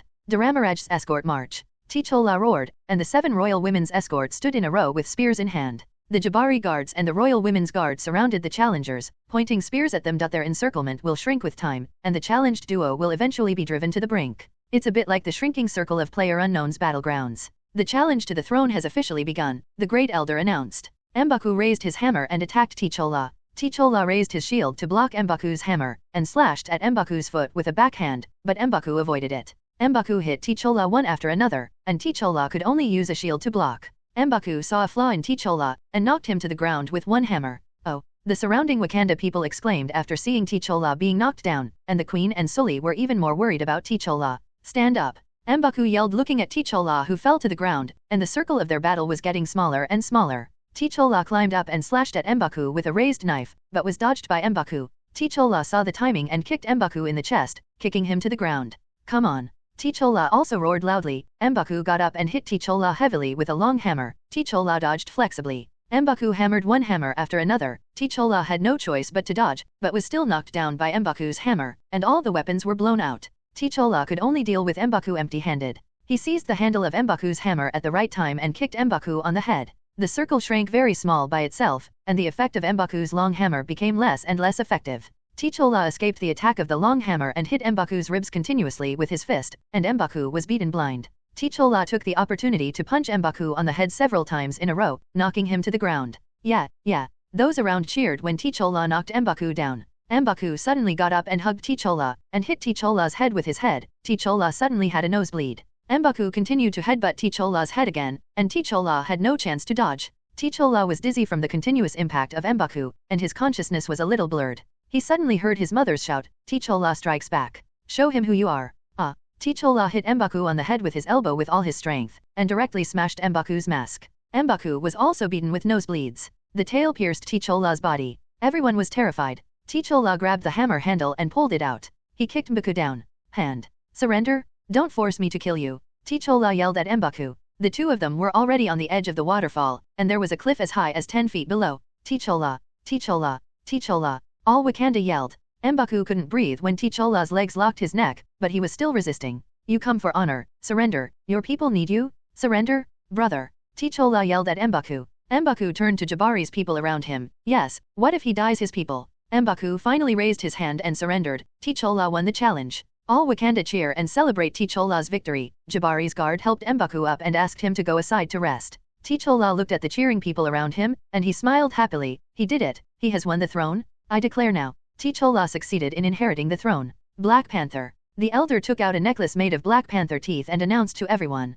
Just when he was about to put on the Black Panther necklace for T'Challa, a man appeared by the pool and shouted loudly, Wait! I want to challenge T'Challa. Everyone's cheers stopped, and this sudden appearance caught everyone off guard.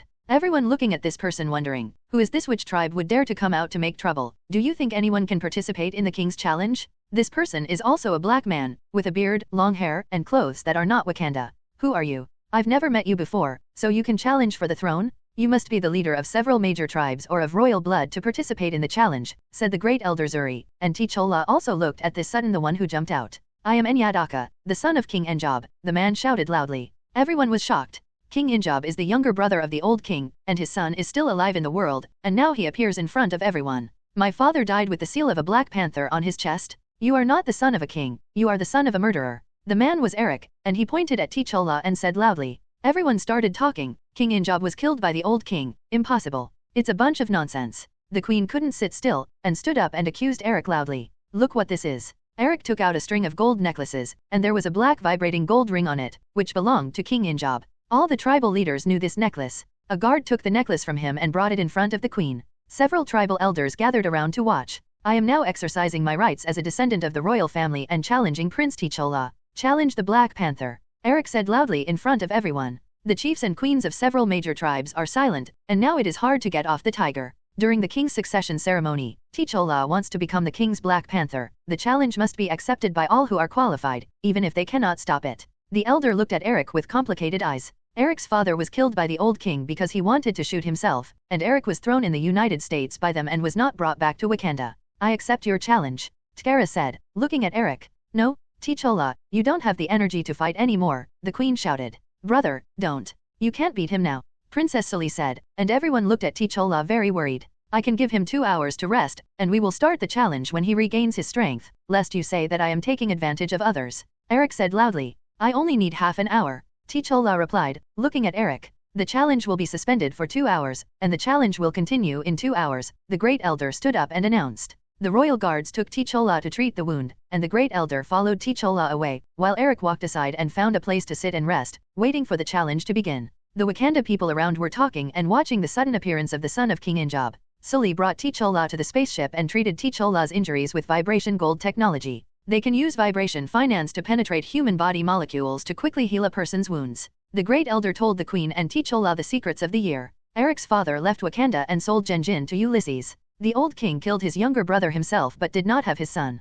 Brought back to Wakanda, T'Challa lamented that his father did something wrong. Since he killed his uncle, he should bring his son back to Wakanda. He is innocent and should not leave a child under 10 years old outside. Since doing something wrong will get corresponding retribution, T'Challa just wants to be able to use all his strength to defeat Eric. Nagia found Okoye, the captain of the royal guard, and asked her to help her overthrow Eric's rule, but Okoye refused. As the captain of the royal guard, Okoye can only serve the king. Although T'Challa's death made her very sad, she was not allowed to do anything against the king's Black Panther because of her childhood education. Nakia can only leave the kingdom of Wakanda with the queen and Sully, and she is going to find M'Baka, the leader of the Jabari tribe, because only M'Baka can lead the tribe to overthrow Eric's rule. Eric is officially king of Wakanda. He got the Black Panther armor and ordered the blockade of the Genjin factory Kansas. He secretly handed Kansas to Ultron and asked him to manufacture the Genjin robot army. Ultron killed all the Wakanda people in Kansas, and he led his Iron Legion to use Wakanda's high-tech to create a vibrating robot army, ready to achieve his goal. No one else in Wakanda knew that Kansas had been controlled by this terrifying robot, and the patriarchs of several major tribes were still holding meetings with Eric in the hall.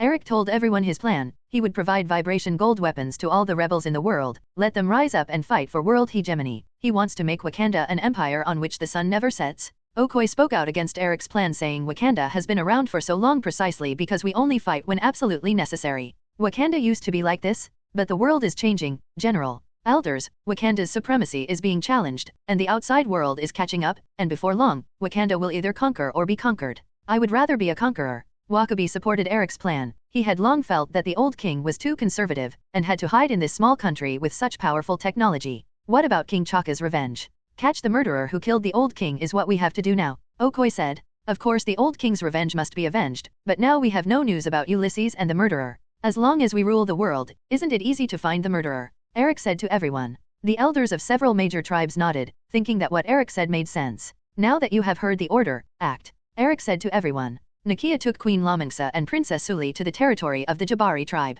The Jabari tribe lived on a snow mountain, where it was very cold. Nagia, we can't give the heart-shaped grass to M'Baku, it will turn him into a demon. The queen doesn't believe in the Jabari tribe, they have different beliefs from Wakanda. Nagia, you should take the heart-shaped grass by yourself, the queen said, looking at Nagia. I'm just a spy, I don't have an army, I have no chance to overthrow Eric's rule. Nagia said seriously. The queen also nodded helplessly, agreeing with Nakia's idea, and the three of them continued on the road towards the Jabari tribe. At this moment, many orangutans from the Jabari tribe suddenly appeared, and they surrounded the three of them shouting slogans in unison. The three were taken to the White Ape Hall of the Jabari tribe and met their leader, M'Baku. M'Baku was sitting on the throne, and his wounds were still not healed. He looked at the three women and probably guessed their purpose. He probably came to Jabari to avoid the pursuit of the new king. My son was murdered during the fighting ceremony, Queen Lamangsa said angrily looking at M'Baku. The fighting ceremony was fair? I was there. It wasn't murder, it was defeat. M'Baku said. But Princess Suli was interrupted by M'Baku just as she was about to speak. Shut up, this is not a place for you to talk, M'Baku said looking at her. The great ape, M'Baku, that's why we're here. Nakia knelt down, took out the heart-shaped grass, and held her hands in her palms. We dedicate this to you. An outsider has sat on our throne, and only you can help us stop him, Nakia said, looking at M'Baku. M'Baku stood up and looked at them in surprise. He didn't expect that the three of them brought heart-shaped grass here. It seemed that they were really desperate. Both the queen and Princess Suli knelt down, hoping to get M'Baku's help. Forget it, come with me. M'Baku led the way out of the hall, and the three stood up and followed. M'Baku took the three of them to a temple in the back mountain. There were two priestesses in the temple. They knelt beside a snowdrift and prayed. Lying in the middle of the snowdrift is T'Challa, who was pushed off the cliff during the king's challenge. The three were shocked when they saw T'Challa. The queen ran up and touched her son with her hands. T'Challa was almost frozen into an iceman. Is he still alive? Nakia asked. He was unconscious and had only one breath left. One of our fishermen saw him by the river. I happened to meet this fisherman on our way back, and I brought him back, M'Baku said. Why did you bury him in the snow? Princess Suli asked M'Baku. This is the only way to save his life, M'Baku said. We have to bring him back to the lab, where I can revive him, said Princess Sully. Take him away, he won't last long, and you think you can go back to your laboratory? M'Baku asked Sully. Nagia, heart-shaped grass. The queen thought of a way. As long as she fed him the heart-shaped herb water, T'Challa could be revived. Nakia took out the heart-shaped grass, and the queen borrowed the sacrificial herb tools to mash the heart-shaped grass into juice, heated it and fed it to T'Challa to drink, and the three of them buried it with T'Challa. The three knelt aside and prayed, hoping that T'Challa could be brought back to life. T'Challa had a dream and saw a black panther on a tree, which jumped off and transformed into his father T'Chaka. Child, you are here, come home with me, the old king said. Behind the old king were the black panthers of all generations, and they all looked at T'Challa. Why, you didn't bring that boy home? Why, Dad? T'Challa asked, looking at his father. I choose to ignore this fact. The old king replied. You shouldn't have abandoned him, T'Chara said, looking at his father disappointed. I chose the people, I chose Wakanda, our future depends on. The old king explained to his son. You are wrong, you are all wrong. The mistake is that we turn a blind eye to the outside world, and the fear of the outside world prevents us from making the right choice. T'Challa interrupted the old king excitedly. I can't go on like this, I can't stay here with you. As long as he is still sitting on the throne, I can't rest in peace. He is a monster created by ourselves. I must take back the throne and correct these mistakes, T'Challa firmly said. T'Challa sat up all of a sudden, breathing in fresh air, and finally woke up. The three queens wept with joy when they saw T'Challa resurrected, and went forward to hug him. M'Baku also nodded happily. T'Challa looked around and said to them, Can I have a blanket? Eric has the support of all the troops, and he burned all the heart-shaped grass. Nakia said to T'Challa in the White Ape Hall of the Jabari tribe. He came for our resources. He suddenly appeared just after his father was killed. This must be abnormal, T'Challa said. You mean he has something to do with the murderer who killed T'Chaka? The queen asked, looking at T'Challa. It must be related. We have received news from the Avengers that a robot called Ultron is going to steal a lot of our vibration gold, and my father was attacked by a man with a black cloak and red skin in the frontier tribe. That person must be Ultron creation, T'Challa said. Then Kansas must be controlled by them, Princess Sully said. If Ultron wants to occupy the Genjin factory, he must first master Wakanda, so Eric must be an accomplice of Ultron. Nagia added. What does Ultron need Genjin for? The queen asked. The news from the Avengers said that Ultron needs to use vibranium to build a robot army to rule all mankind, Princess Sully said. Then what are we going to do? The queen was completely panicked, looking at T'Challa and asking. You have to leave Wakanda, I'm going to stop Eric. T'Challa said. We will not leave Wakanda, the queen said firmly. If they get my technology, it won't matter where we flee, Sully said to T'Challa, and he took out a string of silver pendants. What's this? T'Challa asked. My latest Black Panther suit? It is made of nano-vibrating gold material, which can absorb energy. I have designed two, one is probably in Eric's hands, and I secretly brought this out, Princess Sully said. T'Challa laughed after hearing this, and Sully put the necklace on for him. Black Panther is still alive, and when he fights for the fate of Wakanda, I will be by his side. Me too, Nakia said from the side. We have to contact the Avengers and let them help us, T'Challa said. Are you crazy? You want foreigners to come here to help Wakanda, the Queen said in surprise. We can't defeat Ultron and his Iron Legion. If there is only Eric, I can still try. We must find foreign aid. If we can't stop Eric Wakanda, it's over. T'Challa said. Okay, I'll contact them. Princess Sully said. Avengers Base. Everyone was sitting in the hall anxiously waiting for the news of Tony Stark. Ultron had lost the news for 5 days. They all knew that Ultron might already be in Wakanda, but they couldn't find the location of Wakanda. Wakanda's technology is too advanced, and their vibrating gold shield perfectly hides Wakanda's location. Unless there are Wakanda people leading the way, no one can find out where Wakanda is. Wakanda hasn't responded yet. Steve Rogers asked Hill. No reply. Could something have happened to Wakanda? Hill asked worriedly. Probably not. Wakanda is not so easy to break through. If something happens to Wakanda, Ultron will definitely come to us first after getting the vibration gold. Steve Rogers said. There is no trace of Ultron in the Link Center, and he is no longer connected to the internet. Natasha said. No, Ultron should be in Wakanda. Wakanda's network has no connection with the outside world, so there has been no news about Ultron in the past few days. Arthur analyzed. Everyone else nodded, agreeing with Arthur. Then what should we do? Shall we just sit like this? Shall I go to Heimdall and let him see if I can see Ultron?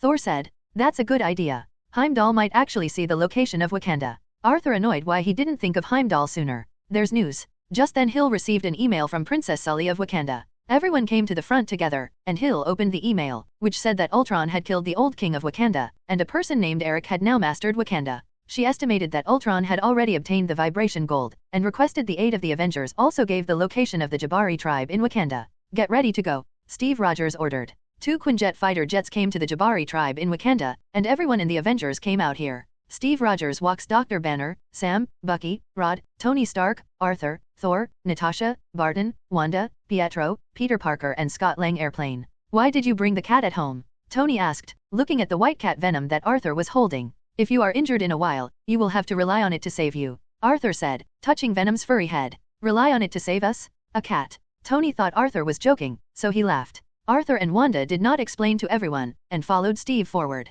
Tkara, Queen Lamingsa, Nagia, and Sully were already standing here waiting for their arrival. Welcome to Wakanda, I'm T'Challa. T'Challa said to all the Avengers. Thank you for your invitation. I'm Steve Rogers. Steve greeted the 4 of them. This is my mother, Queen Lamingsa of Wakanda, and this is my sister, Princess Sully. T'Challa introduced to everyone. Nice to meet you, this is Tony Stark, this is Bruce Banner, this is Natasha Romanoff, this is Ian Arthur, this is James Lord, this is Bucky, this is Odinson Thor, this is Clint Barton, this is James Sam, this is Wanda, this is Pietro, this is Peter Parker, this is Scott Lang. It took Steve Rogers a long time to figure out introduce the members of the Avengers for them. The Avengers also happily greeted the 4 of T'Challa. I know all of your names, especially Arthur, I am your fan. Princess Sully usually likes to watch some news and videos from the outside world besides technological research. She has naturally seen Arthur's video, and she is very like Arthur. Don't be rude. The Queen patted Princess Sully on the head to tell him not to be funny in front of outsiders. Princess Sully stuck out her tongue. Let's go in together.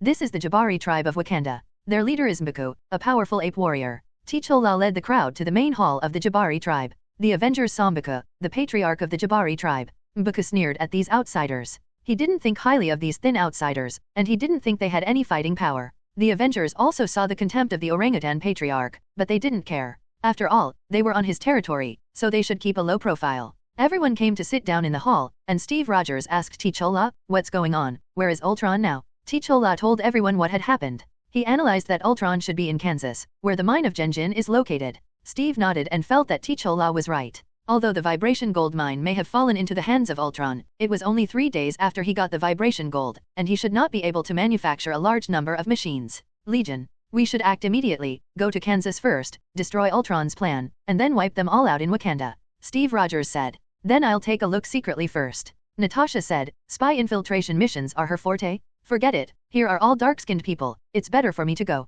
Arthur looked at Natasha, who had fair and tender skin, and said, if she went, she would definitely be exposed. Isn't your golden hair very conspicuous? You have to go to me. Rhodes said. You're not suitable for this, you'd better follow the big team obediently. Arthur replied. I've been following you before. John Arthur, are you from Atlantis? T'Challa asked suddenly. He noticed Arthur when he saw the Neptune video played by his sister. Atlantis has a feud with Wakanda, so he cares about Arthur. Yes, I am the Aquaman of Atlantis. Arthur nodded and replied. Suddenly all the Wakanda people in the hall looked at Arthur changed. Although they did not fight Atlantis, they heard from the older generation that Atlantis had an incident with Wakanda many wars. I just came to a consensus with Wakanda this time. Atlantis is willing to put down all hatred and become friends with Wakanda, Arthur said to T'Challa. Hello, everyone!